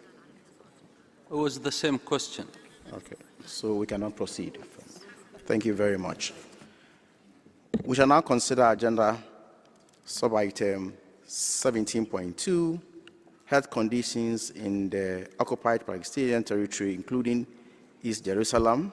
The report by the Secretariat is contained in document A79/12. We'll also consider the resolution EB 158.R6 contained in document EB 158/2026/Rec/1. As we consider the draft resolution in EB 158.R6, I would like to draw your attention to paragraph 1, which makes reference to the 8th meeting of the Standing Committee on Health Emergency Prevention, Preparedness and Response. You may recall that the Standing Committee has already held its 8th meeting. You may also recall that in decision EB 156/39, the Executive Board had decided to extend the mandate of the Standing Committee on Health Emergency Prevention, Preparedness and Response until the closure of the 79th World Health Assembly in 2026. Given the understanding that the shepherd will cease to exist at the closure of this Health Assembly, I propose the deletion of the reference, the 8th meeting of the shepherd, and would appreciate to also hear any objection on this.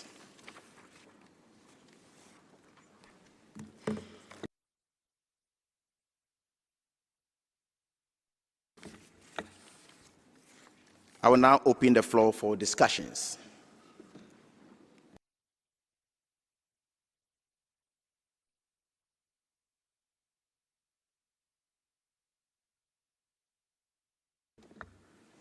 Pakistan, followed by Cyprus.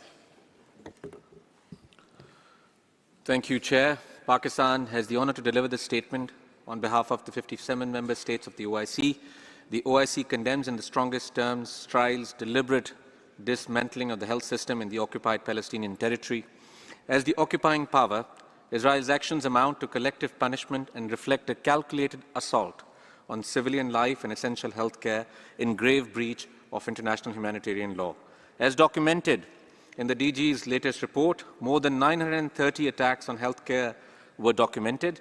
All 36 hospitals sustained damage, only half were partially functional, and none were operational in North Gaza. Less than 48% of primary healthcare centers remained operational. Cumulatively, 71,271 people have been killed and 171,233 injured, with more than 5,000 amputations recorded.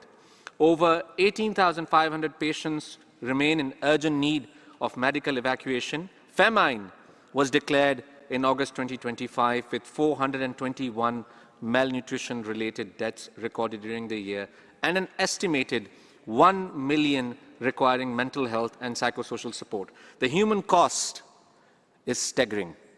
Approximately 9 out of 10 people in Gaza were internally displaced at least once, with nearly the entire population of 2.1 million experiencing repeated displacement. And the number of high-risk pregnancies has doubled, with some 55,000 pregnant women facing acute vulnerability. These are the hallmarks of a genocidal campaign targeting the very foundations of Palestinian life.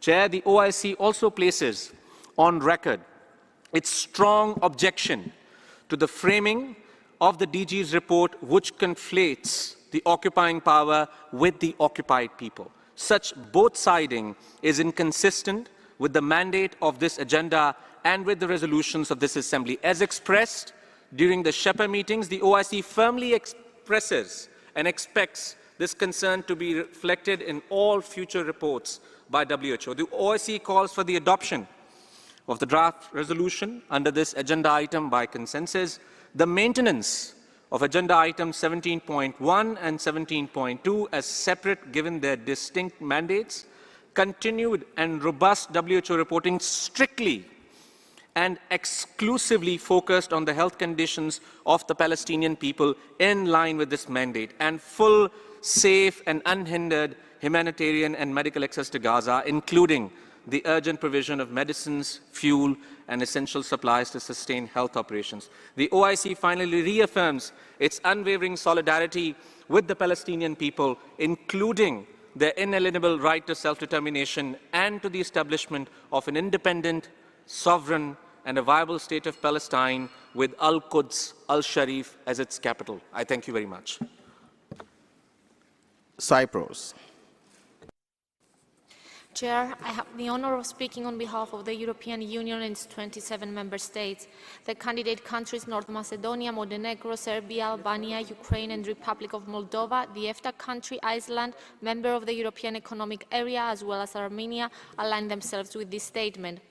We would like to thank the Director General for the report on health conditions in the occupied Palestinian territory, including East Jerusalem, which outlines public health implications on the humanitarian crisis. WHO has been instrumental in supporting the people of Gaza and the West Bank, including East Jerusalem, who have been suffering in the current crisis. We thank WHO, in particular its ever-commitment team in OPT, for their incredible work and dedication. We welcome that since the ceasefire agreement, WHO has been scaling up operations to support medical evacuations, restore life-saving health services, strengthen readiness to meet urgent needs and support the early recovery of the severely damaged health system. However, despite the WHO's effort, aid remains largely insufficient. Ensuring access to health care, addressing malnutrition and communicable disease outbreaks through restoration of routine vaccination, providing mental health and psychosocial support remains essential.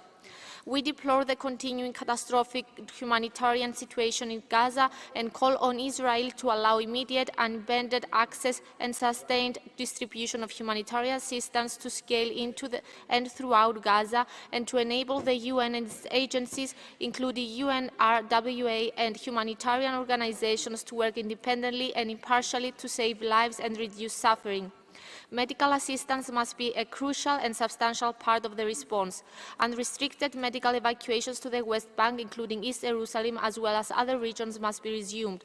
The EU reiterates the importance by all parties to ensure the protection of civilians, including health and humanitarian workers, as well as civilian infrastructure, including medical facilities, schools, and UN premises. Moreover, restoring healthcare facilities remains essential. The European Union will continue to support the Palestinian Authority, including in its ongoing reform and with a view to its return to Gaza. The EU and its member states also remain the largest provider of humanitarian aid for the occupied Palestinian territory, having mobilized 1.83 billion since 2023. We reiterate our call for the full implementation by all parties of the ceasefire and all other provisions of UNSCR 2803 in line with relevant UN Security Council resolutions and international political and legal principles. We stand ready to further contribute to Gaza's stabilization, transitional governance, early recovery and reconstruction. Thank you. Pakistan, here you have another group statement. Thank you, Chair. Pakistan has the honor to deliver the statement on behalf of the Eastern Mediterranean region. The situation in the occupied Palestinian territory remains one of the most acute humanitarian and public health crises in the world today. Since October 2023, over 73,000 lives have been lost and more than 184,000 people injured, mainly in the Gaza Strip. Independent peer-reviewed studies confirm that the true mortality figure may be substantially higher. Behind these numbers are families and communities facing repeated displacement, trauma, and loss. More than 1.2 million people remain displaced in the Gaza Strip alone, many living in conditions that fuel disease, malnutrition, and despair. In the West Bank, including East Jerusalem, Israeli-imposed physical barriers and restrictions of movement continue to hinder access to care. Despite these constraints, in 2025, WHO and partners delivered over $60 million in medical supplies and supported more than 1.2 million consultations and conducted over 10,800 surgeries. Over 2,700 medical evacuations were facilitated, and more than 100 health facilities sustained operations under extreme pressure. These efforts reflect a commitment to preserve dignity and life under the most difficult circumstances.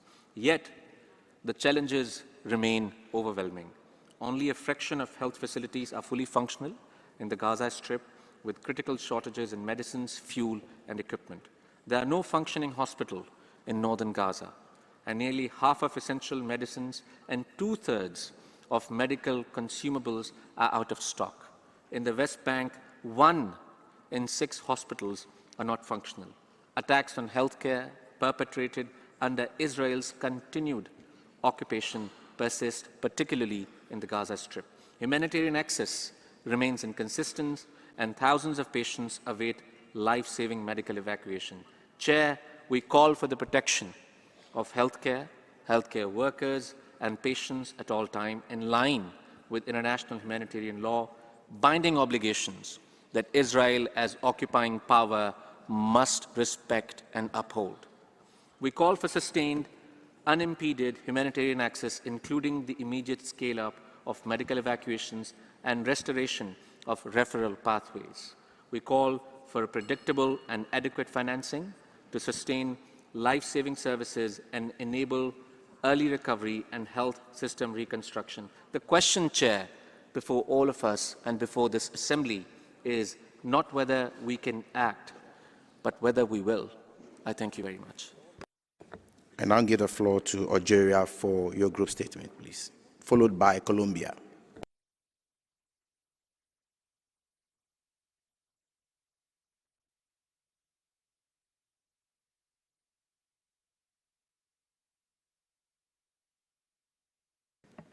Ah, c'est bon là. Merci. Merci, Monsieur le Président.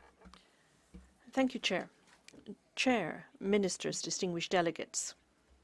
Algeria has the honour of addressing this Assembly on behalf of the 47 member states of the African region of WHO on item 17.2 concerning the health situation in the OPT, including East Jerusalem. We thank the Director General for the report.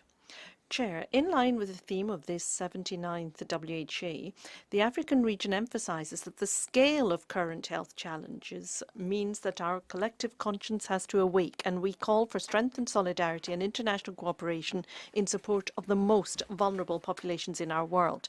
To that end, the African region expresses its deep concern at the continuing deterioration of the humanitarian health situation. This is marked by heavy loss of life, destruction of health infrastructure, shortages of essential medical supplies, and difficulties in accessing health care. We also remain concerned about attacks on health facilities and personnel, as well as obstacles to the delivery of humanitarian aid and medical evacuations. Nonetheless, the African region commends the efforts made by the World Health Organization and by humanitarian partners. They are operating under extremely difficult conditions in order to maintain essential health services. Ladies and gentlemen, the right to health remains a fundamental right. And it is also a universal right, a right that must be guaranteed to all populations in all circumstances. In that regard, the African region reaffirms the importance of respecting international humanitarian law, in particular the protection of civilian populations, health facilities, ambulances, and health and humanitarian personnel, as well as the maintenance of a sustainable ceasefire to allow for safe, rapid, and unimpeded humanitarian access. We support the recommendations set out in the report, in particular those relating to the restoration of essential health services, the strengthening of medical evacuations, psychosocial support, and reconstruction of the health system. Chair, distinguished delegates, given the scale of the current humanitarian and health crisis, our collective responsibility must be translated into concrete, supportive and sustainable action in favor of the most vulnerable populations in our world so that no one is left behind by international solidarity. In that spirit, the 47 member states of the African region call on the international community to strengthen its financial, logistical and technical support in order to meet urgent needs and contribute to the sustainable recovery of the Palestinian health system. In conclusion, the African region remains committed to the principles of solidarity, human dignity and multilateral cooperation in order to build a global health system that is more resilient, more equitable and truly based on shared responsibility. Thank you. And I move to Colombia, followed by Brazil.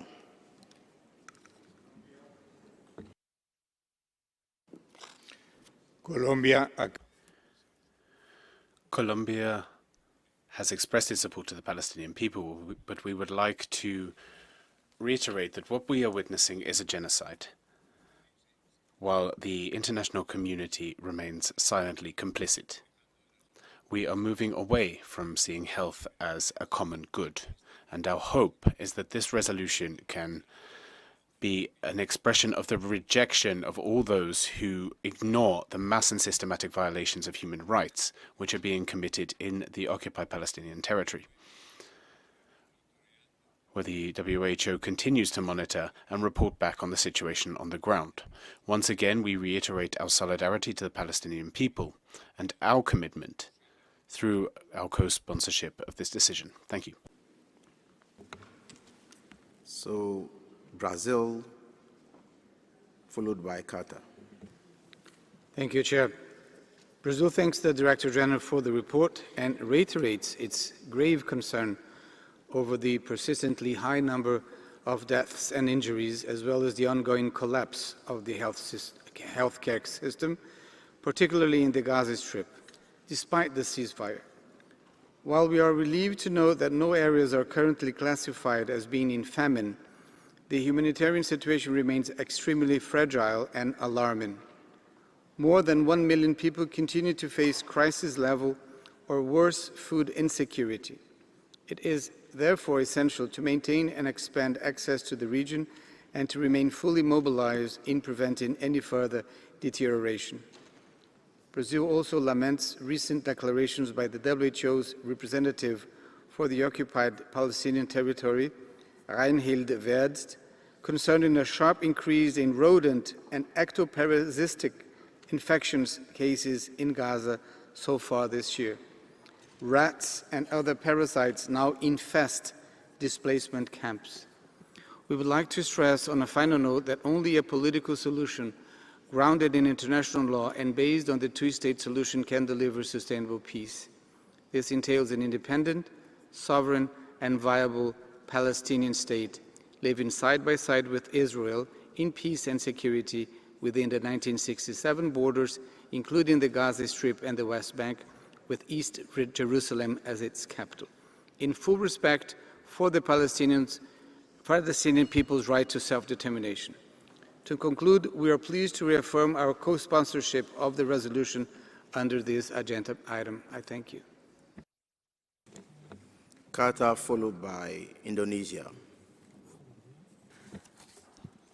بسم الله الرحمن الرحيم. السيد الرئيس، نود في Chair, in the name of God, the Merciful, the Compassionate, the State of Qatar wishes to begin by thanking WHO Secretariat and all of those who've contributed to the preparation of this report. The report gives us a very clear picture of the reality of life today for the Palestinian people in Gaza and in the OPT, and we see just how difficult their life is. In fact, they're living through undescribable suffering because of the ongoing blockade. We know that this is endangering the lives of more than 2 million Palestinians who are living in camps and who are suffering from overcrowding in those camps, who are falling victim to diseases that are reappearing. And we see that this is especially serious for elderly people, for women and children. The reality of life in Gaza today is a flagrant violation of international humanitarian law. For that reason, we call for the international community to assume its moral and ethical responsibilities in order to put an end to this situation and to make it possible for medical supplies and assistance to be got to the people in Gaza. We call for uninterrupted and unimpeded assistance to be made available to them. We are providing assistance to the Palestinian people in order to assist with supplies of medicines and essential medical products. We also wish to emphasize that the Palestinian people should be guaranteed their right to the establishment of a Palestinian state within the 1967 borders. And we reassert their right to self-determination. Thank you. Indonesia, followed by China. Chairman, almost 3 years after the adoption of Resolution EBSS-7R1, the destruction has only deepened. Israel's indiscriminate targeting of health infrastructure continues to gut what remains of the Palestinian health system. No military justification can excuse it, no political justification can excuse it, and no procedural language in this hall should soften it. Israel stands alone. This afternoon, this assembly said so. The decision we adopted under the previous agenda item makes clear what Indonesia and many others have long maintained. Indonesia urges those still hesitant to act on what their conscience already knows. At the same time, all of us must demand that Israel comply with its obligation under international humanitarian law, stop attacking healthcare, and open the way fully and without obstruction for medical and humanitarian aid. Indonesia asks the Director General to continue reporting on 3 things. First, the public health toll of this catastrophe. Second, the links between health, hunger, and famine. And third, the long path toward rehabilitation. I thank you.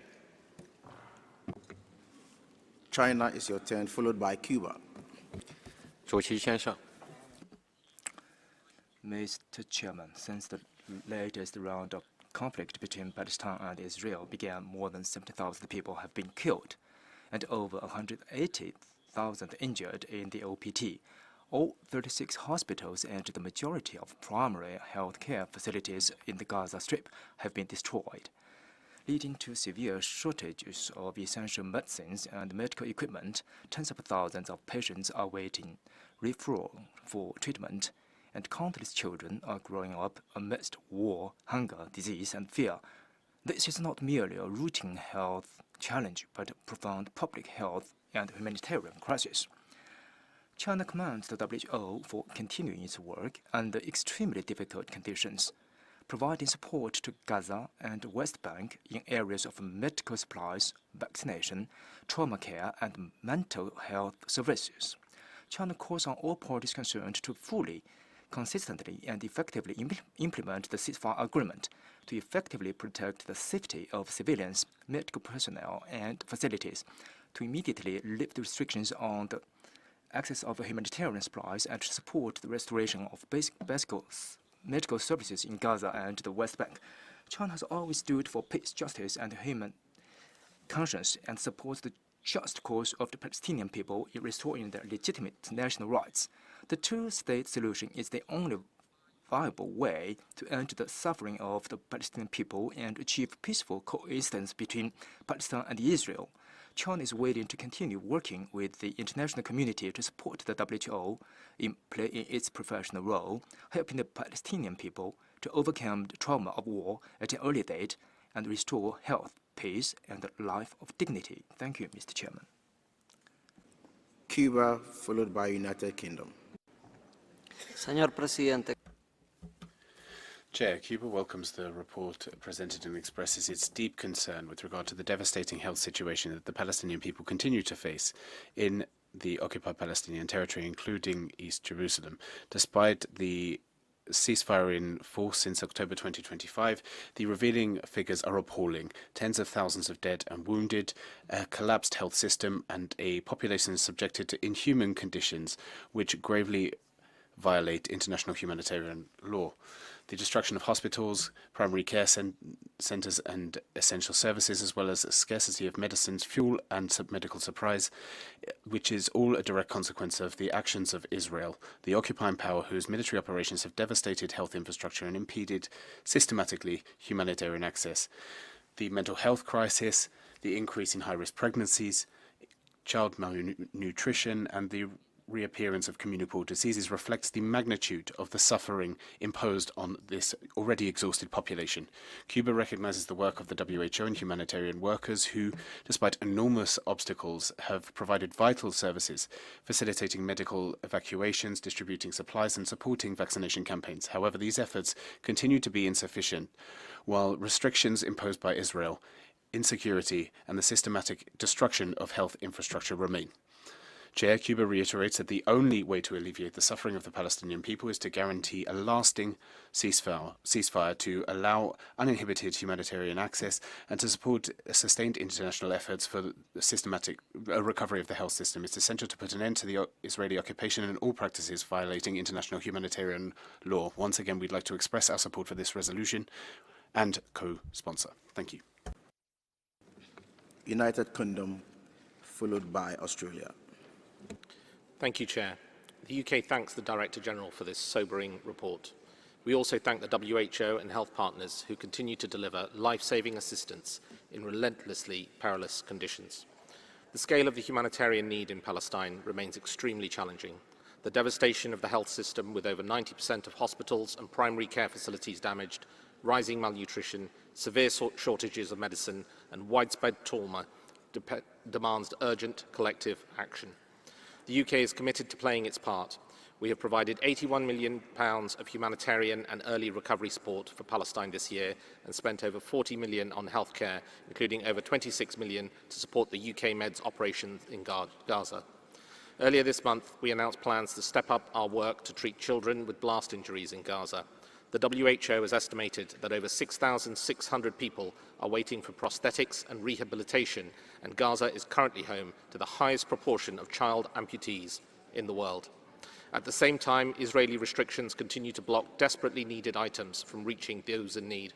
The UK is clear that there must be safe, rapid, and unhindered humanitarian and medical access at scale. Israel must lift restrictions on aid, allow essential medical supplies and fuel into Gaza, and ensure that UN agencies and NGOs can operate safely. This is in line with humanitarian principles. Finally, we urge all member states to sustain the collective effort needed to save lives and help re-establish a functioning health system for the Palestinians. Thank you. Australia, followed by Norway. Thank you, Chair. We thank the Director General for his report on health conditions in Palestine and commend the tireless work of WHO staff in Gaza. Australia is deeply concerned about the situation in Gaza and the West Bank. We remain unequivocal in our condemnation of Hamas's horrific attacks on 7 October 2023 and ongoing acts of terror. Together with our partners, Australia will continue to do what we can to contribute to a just and enduring two-state solution. The ongoing civilian casualties in Gaza since October 2025 ceasefire are unacceptable.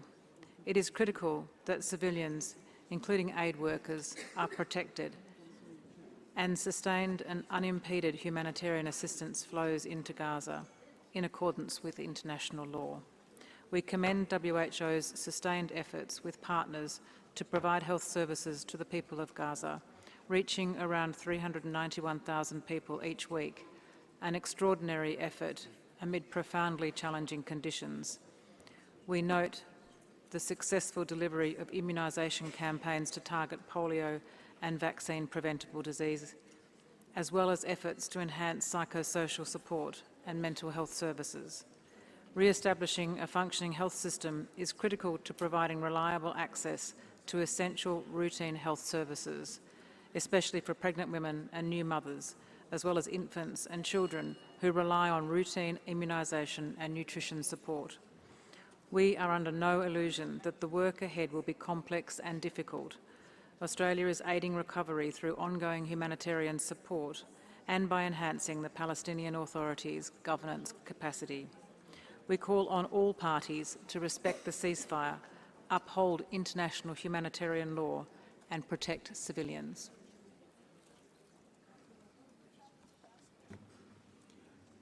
Norway to take the floor, followed by Brunei Darussalam.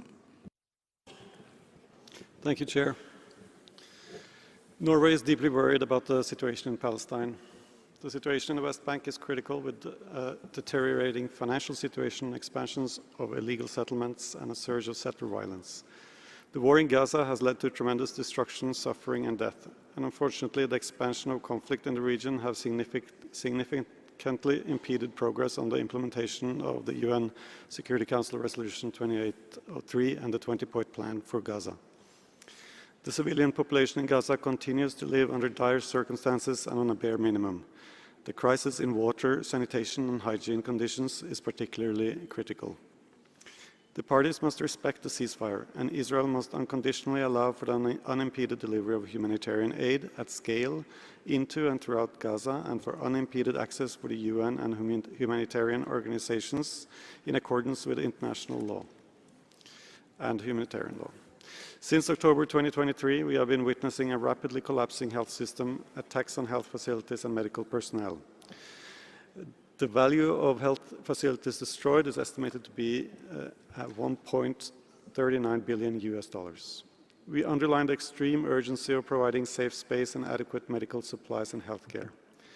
Patients requiring treatment in East Jerusalem and Ramallah should be provided with access in and out of the West Bank. Also, patients in the West Bank should be granted safe and unhindered passings to health facilities. Norway commends the tremendous efforts of WHO and other humanitarian actors, which is essential to alleviate suffering in Gaza. I thank you.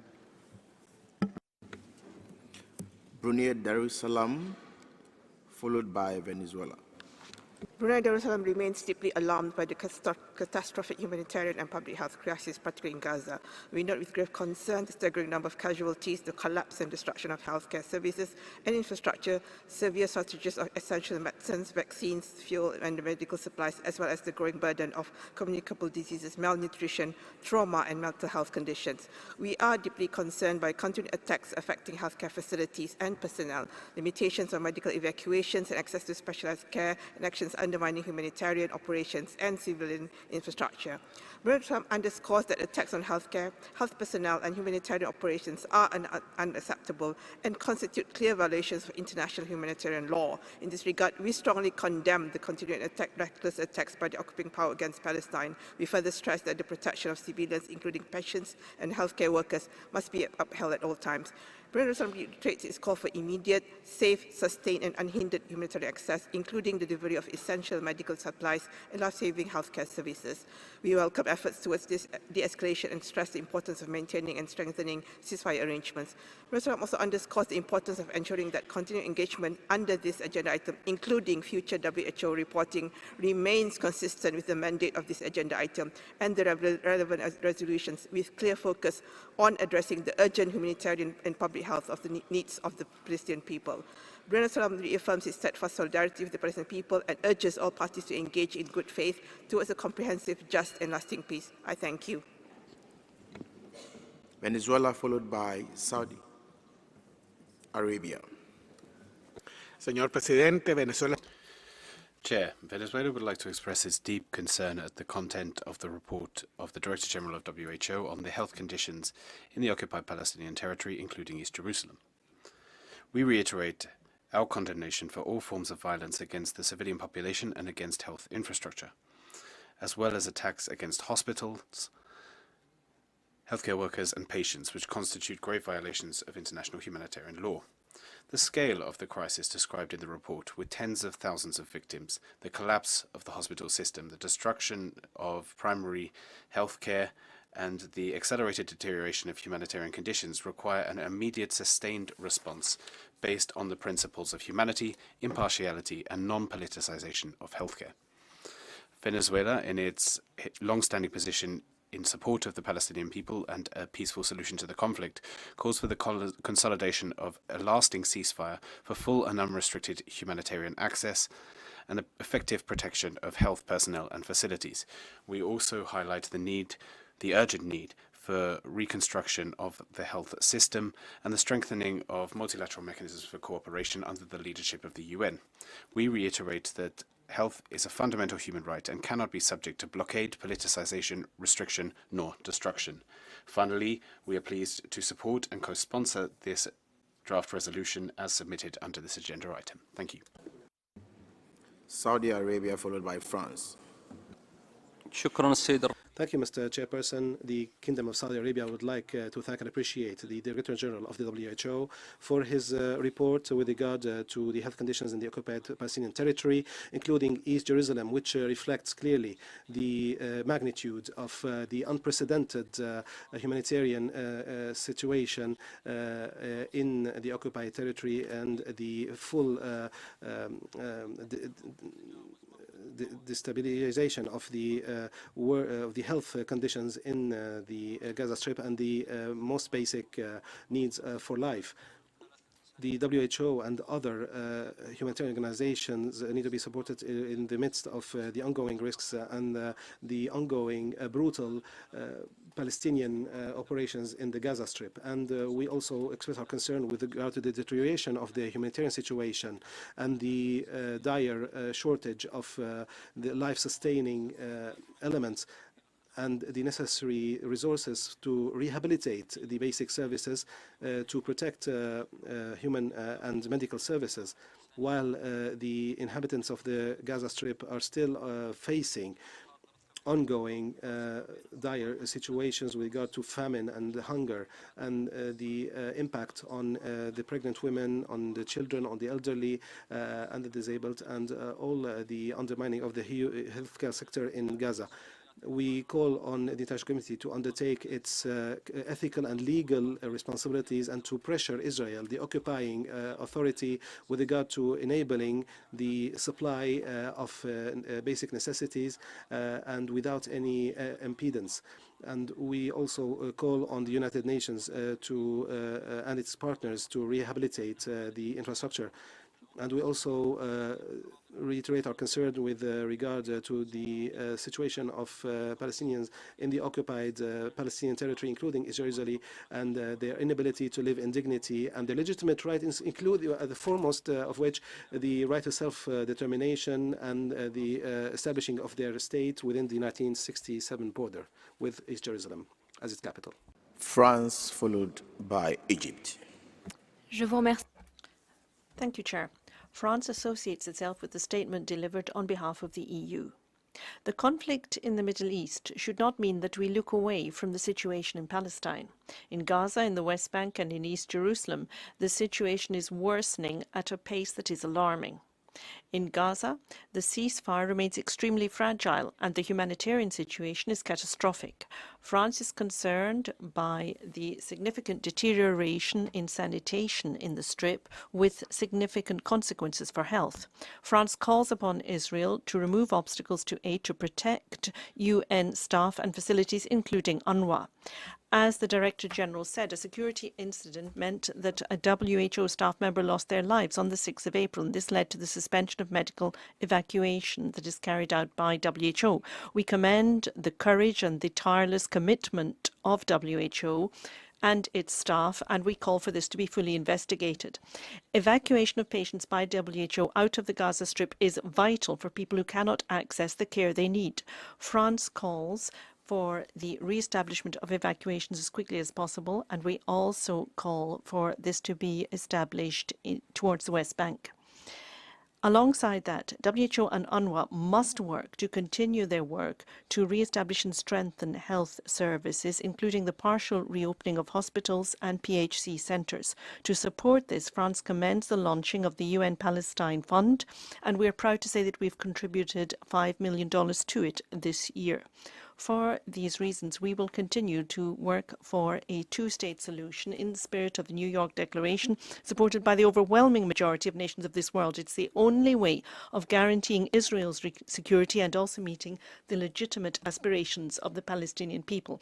For that reason, we co-sponsor the decision submitted by Palestine. Thank you. Egypt has the floor. Thank you, Mr. Chairperson. The delegation of Egypt would like to express its appreciation to the Director General of the WHO and his team for the report and all its contents with regard to monitoring the health conditions in the occupied Palestinian territory, including East Jerusalem. We highly value the data contained in the report, which reveal the violations which are committed by and perpetrated by the Israeli occupation forces against health infrastructure, and which point out the full deterioration of the health sector in the Gaza Strip and the targeting of equipment and healthcare services and the interruption of the supply of medicine, of basic necessities, and the ongoing blockade. The delegation of Egypt would like to reiterate that the continuation of this situation would also involve the disabling of any legitimacy with regard to the current situation, and opens the door to further interventions by other parties. And we would like to point out the importance of the WHO to support the remaining aspects of the health care sector in the Gaza Strip. And with regard to what is pointed out in the report, we would like to reaffirm that the direct and clear targeting by the occupying forces against its responsibility as an occupying force is also an evidence with regard to the ongoing targeting of these infrastructure. And we would like to point out our appreciation to the countries who have voted positively to keep this as a separate item on the agenda, and for this agenda item to remain on the agenda as long as the occupation continues, and for its recommendations to be implemented. Thank you, Mr. Chairperson. Distinguished delegates, I will now suspend discussions on agenda item 17.2. I will now ask the Secretariat to read out the list of countries who requested the floor. When we resume tomorrow morning, we will continue in that order. Secretariat, you have the floor. Thank you, Mr. Chair. So the list that you can see also on the screen is Turkey, Bangladesh, Nicaragua, Jordan, Pakistan, Maldives, Iraq, Lebanon, Palestine. For your information, the system will be frozen now, so we will project this list when we come back tomorrow as well. Thank you, Mr. Chair. The agenda item 17.2 is suspended. As agreed, we will now give the floor to the delegations who have requested the right of reply. Let me remind you that the time limit for your intervention is 2 minutes. In the event of subsequent requests by delegations for additional spoken right of reply concerning the same matter as previous replies, I kindly request delegations to limit such spoken statement to 30 seconds or less. Syrian Arab Republic, you have the floor.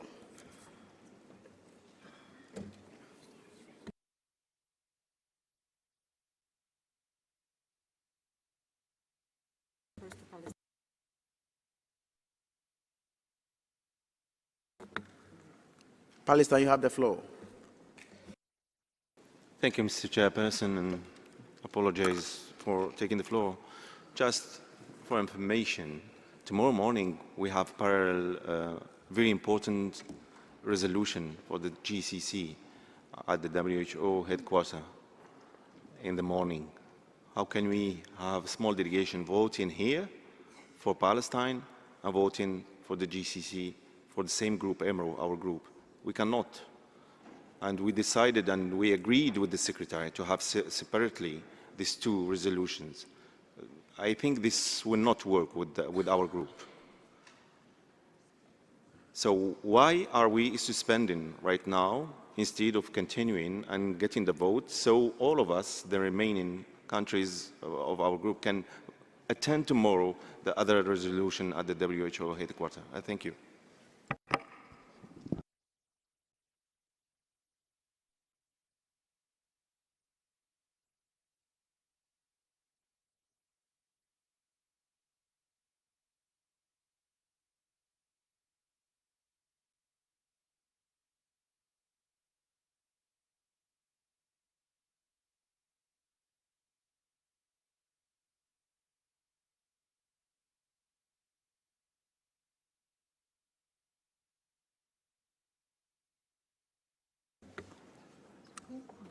Is there any point of order on the floor again? Yes.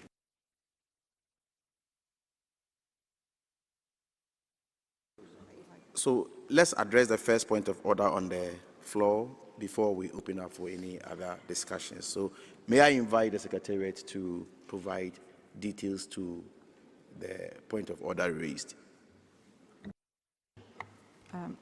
Thank you very much. The response to Palestine has two parts. The first part is that we will have interpretation in this room only until 5:30, and the General Committee needs to start its work at 5:30 as well. We are taking good note of your concern, and we are making an arrangement with Committee A not to continue that discussion in the morning. So that discussion in Committee A will remain suspended until we finish the discussion in Committee B on 17.2. Thank you very much.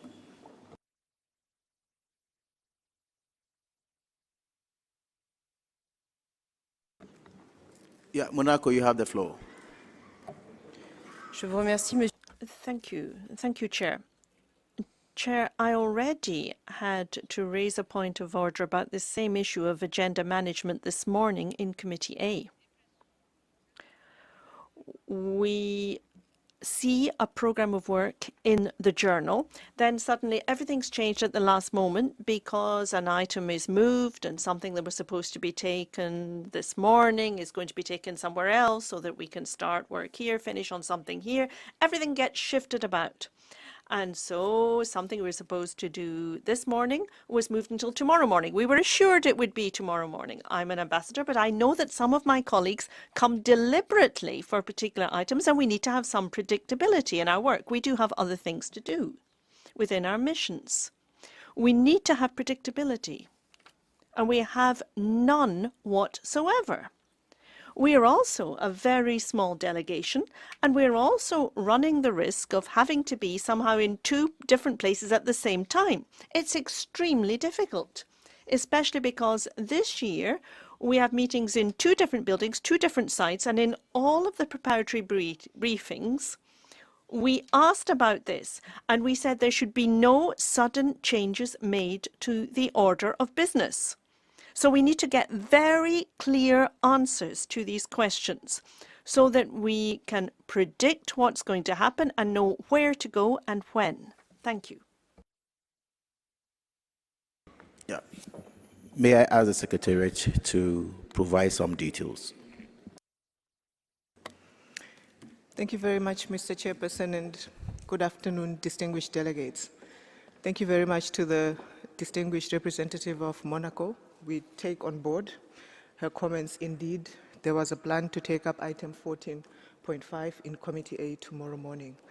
As delegations would recall, this item was added onto the agenda just at the beginning of this week, and we are still trying to finalize the preparations to make sure that when that item comes up, the necessary relevant background materials are available for delegations to consider.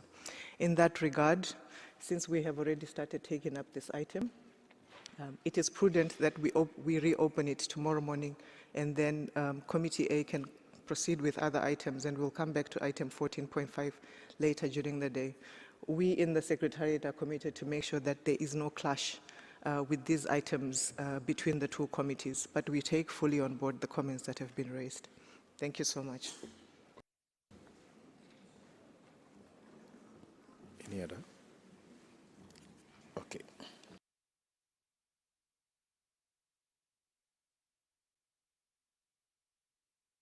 Thank you very much. Now, let me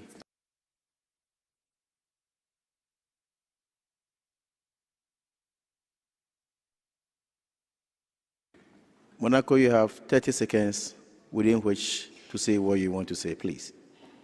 Je suis désolée de I'm very sorry to take the floor again. So let me understand. Tomorrow morning, do I come here or do I go to Committee A? Yes, Secretariat. Thank you, Your Excellency. Tomorrow morning for item 17.2, you can come here to Committee B, and then for the other item, kindly consult the journal that will be published overnight. Thank you.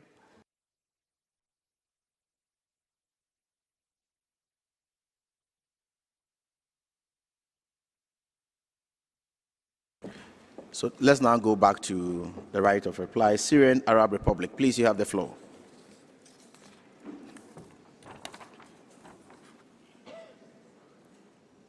Syrian Arab Republic, please, you have the floor. Or you decline.